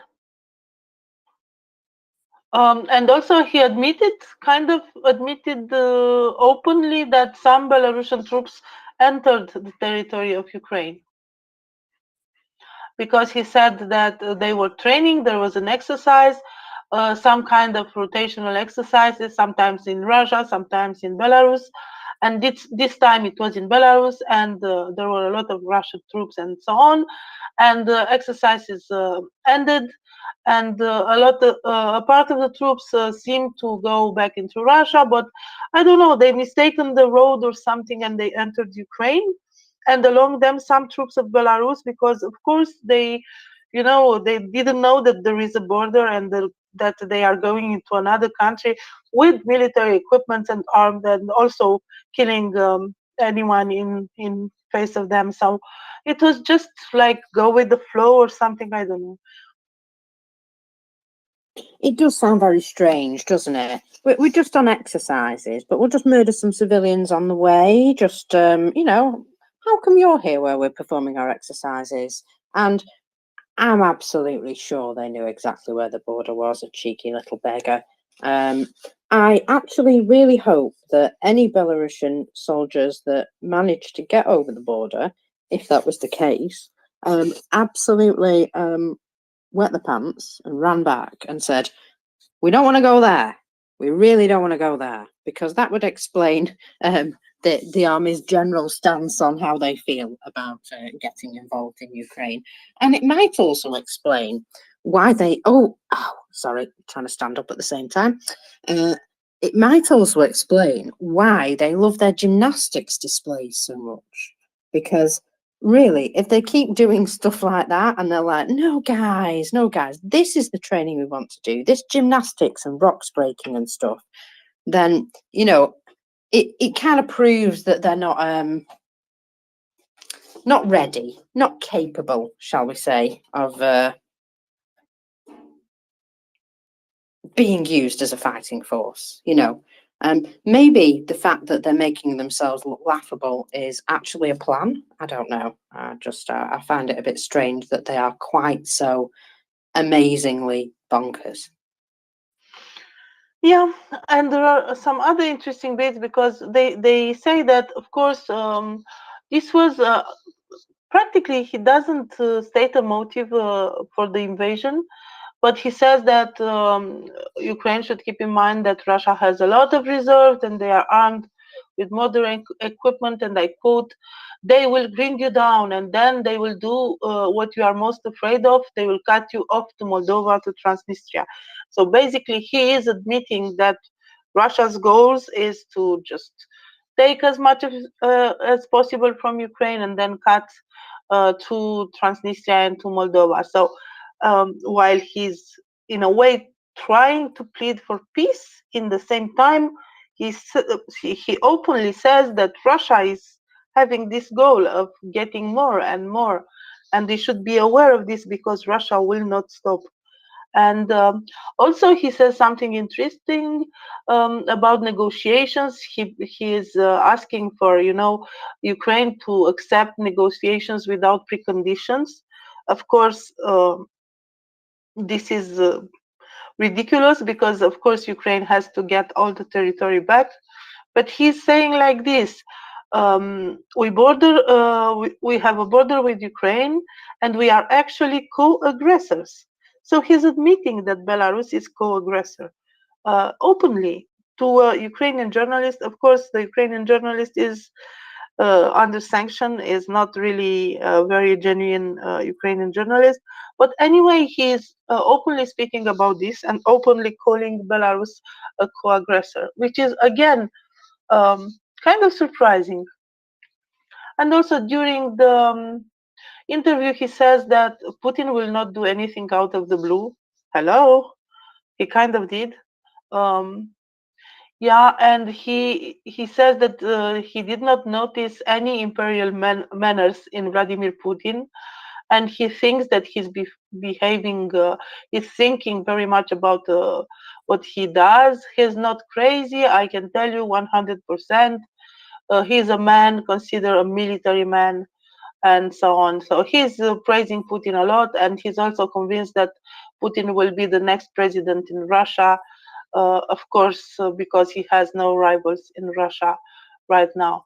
So basically, this is a very strange interview in which, just to resume it a little bit, he admits that Belarus played a role as aggressor in this conflict, and he pleads for those negotiations without preconditions, and he praises Putin. So yeah, that can be the the summary of the interview.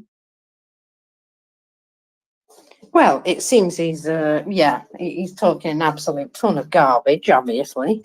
Which what do you expect? But there are little snippets in there which just make you think that maybe he's cottoned on to a few things. I mean, I don't know whether he's trying to take the heat off Russia by saying that they're co-conspirators in this. In one way, he's saying that Vladimir Putin wouldn't do anything out of the blue. He's a planner and all this, but I mean, he's obviously, there's been some very strange decisions made from on high, but yeah, he obviously meant to invade.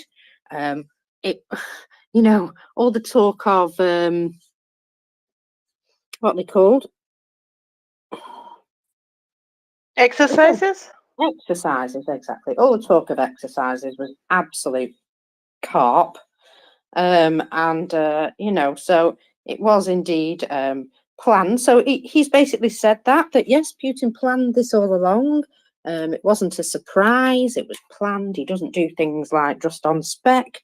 And that just, it proves to me that when Putin was saying, oh, no, we're just doing exercises, we're not planning to do anything, and everybody else was backing him up on that actually that was indeed all a big lie. And well, that comes as no surprise, really, does it, that it wasn't a snap decision. But yet they pretended it was at the time for some reason. I don't know. Just lots of contradictory information.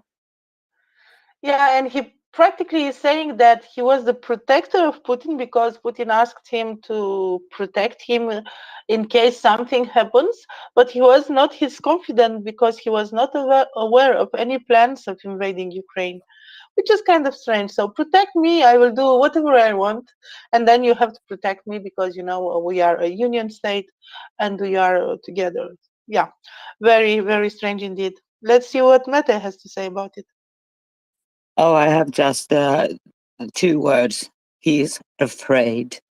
He's just so afraid. And he's trying to, sort of put his words so they won't insult Putin, but so that he would also wash his hands from the conflict towards the West. So it's just strange.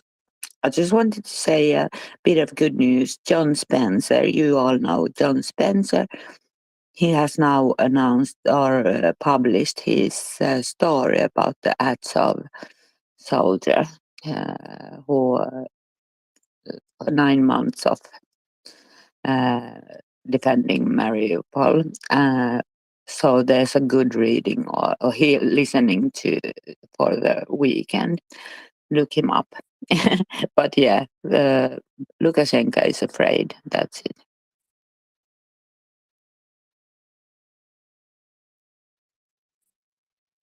Yeah, I suppose that's absolutely it. He's trying to play both sides of an argument, trying to please everybody, but also trying not to look like a weakling. And all of that seems to come across in his statements.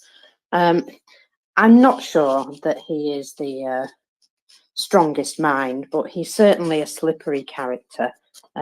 He knows how to walk across several, lines, shall we say, without actually doing anything to get himself in anything serious that he would have to deal with. Yeah, he does seem to be trying his best to hedge all sides. Very weird. Sammy? I just want to say that I want to call for liberation of Elizabeth Surkov. She is an Israeli hostage in Iraq, and I'm fighting for the media to talk about it. So I just want to say free Elizabeth Surkov. Thank you very much, Sammy. It is right that all political and prisoners and what have you should indeed, receive whatever help they require. Now, I have a fun little story. Do we remember? And I'll ask Mr. M this because I think Ioana is off in a moment. Oh, in fact, Ioana, you've got your hand up, so you go first. Oh no, she's coming back, obviously. Right, I'll ask Mr. M this then. Do we remember the tale of the problem of Mr. Cider? Now, Mr. Cider was quite a toxic drink that turned out that what had happened in Russia is people had sold some confiscated alcohol. Only it wasn't just like your regular alcohol. This stuff was seriously toxic, but it was confiscated and it was taken by the police to some lockup somewhere. And then the corruption got in the way, and that particular product ended up being sold out of the back door by some corrupt guards, not realizing how utterly toxic it was. And it killed about 30 people, I think, and made an awful lot of people very ill. And every so often it keeps popping back up in Russia as though somebody's sort of stashed some of it and tried to water it down and then tried again and ended up hurting a load more people. So even to the point where there's been like, I think a 14-year-old girl was the last person who died from this awful toxic substance. I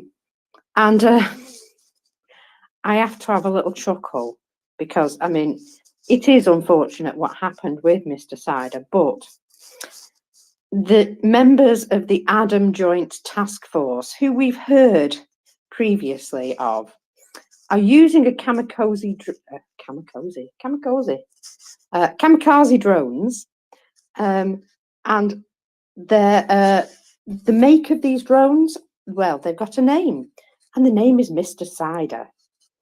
I do wonder if they're the same lovely cloudy yellowy orange colour, but it just made me chuckle because it reminds me of the story, and obviously whoever was building those drones felt that this occasion needed to be commemorated properly. Ioana, you had your hand up before you dropped, so I figure you had something to add. Yeah, just about this, they do have a sense of humor, and I remember the story with Mr. Cider. Doman commented on this extensively, so yeah, they do have a sense of humor naming those drones Mr. Cider. Yeah, I had the hand up just before leaving because Mr. M will co-host from now, because I wanted to bring a good news. According to Ursula von der Leyen, the European Union gas storage facilities are filled now at 90%, much ahead of the schedule. So this will help the EU states to be safe during the winter, and Europe is winning off Russian gas. This is good. This is a good news. Europe is prepared for the winter. Yes, and have you just mentioned this, that Ukraine themselves will not be renegotiating? I didn't mention, but yes, I have seen the news. Basically, they have to renew the contract in 2024 for the transition of gas through the Ukrainian pipelines, and Ukraine is not willing to do so. So this is very interesting. We have to check a little bit, but I think this will pose some problems to a few countries, Hungary and Austria, to name just two of them. And I remember that Orban had a statement about 2 months ago, if I'm not mistaken. he was trying to say that he is trying to find solution to diversify the import of, you know, fuel and oil and gas, but not renouncing the Russian sources, but diversifying, but not cutting the Russian imports, and still trying to diversify. It was a very confused statement because we understand nothing from it. Either you diversify or not. So yeah, I guess he will be forced to diversify now. Well, exactly. It's one of those things that we've been looking at and thinking, why is Ukraine putting up with this? And it would appear they've got a contract that they can't really forfeit because it will have an effect on others. So obviously there comes a point where you're like, well, we're not going to give you any more of our money. So yeah, there comes a point where it has to be cut off. And I'm pleased about that. Welcome back, Alex. Thank you. Did you notice Hungary and Austria follow Russian money? It will bring you to Hungary and Austria. It's like those same, basically the same pipeline trajectory, which I'm sure that under the name of Russian energy hub or whatever, they bribed quite a few politicians in both places. Of course, I'm not saying that Hungary and Austria are corrupt. It's just, how you call it, lobbying? Oh yeah, Tchaikovsky. I forgot. It's all about Russian culture. Tchaikovsky and not Prigozhin, but what's the other big Russian name? Pushkin. Yeah. Oh, Prigozhin is also, he's a chef, right? Yeah, famous Russian chef. That's what they say. Yeah, I'm not sure I'd ever eat a meal that he'd prepared for me unless I was absolutely no choice. But even then, I think I'd probably just go hungry that day. Yeah, he was a chef for the army, though, wasn't he? He took on the army sort of ration services. Yes, yes, he was. Yeah. He had exclusivity to feed all Russian armies. That's why they, you know, they are so well fed.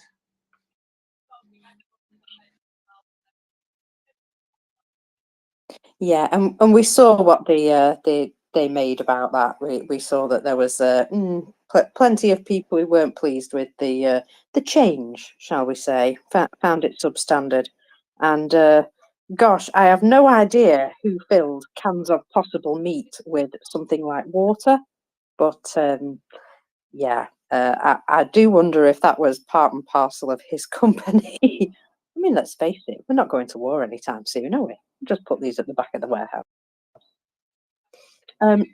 Genesis man, you have joined us. Did you want to add something?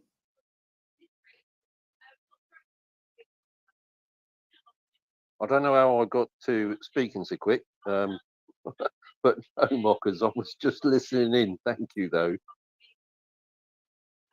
That's all right. That's what you call a butt dial. Ioana? Oh, I take advantage of Genesis Man being here, and I wanted to ask him if he saw the fire in Novorossiysk, because it looked like a nice fire. Was that the one at the port? Yes, yes, that one. Yeah, me and Mockers discussed it this morning. That was a nice one. I think it started off and recycling plastic bales. I would have thought something like that. And of course, you know what the people are like. They tend to put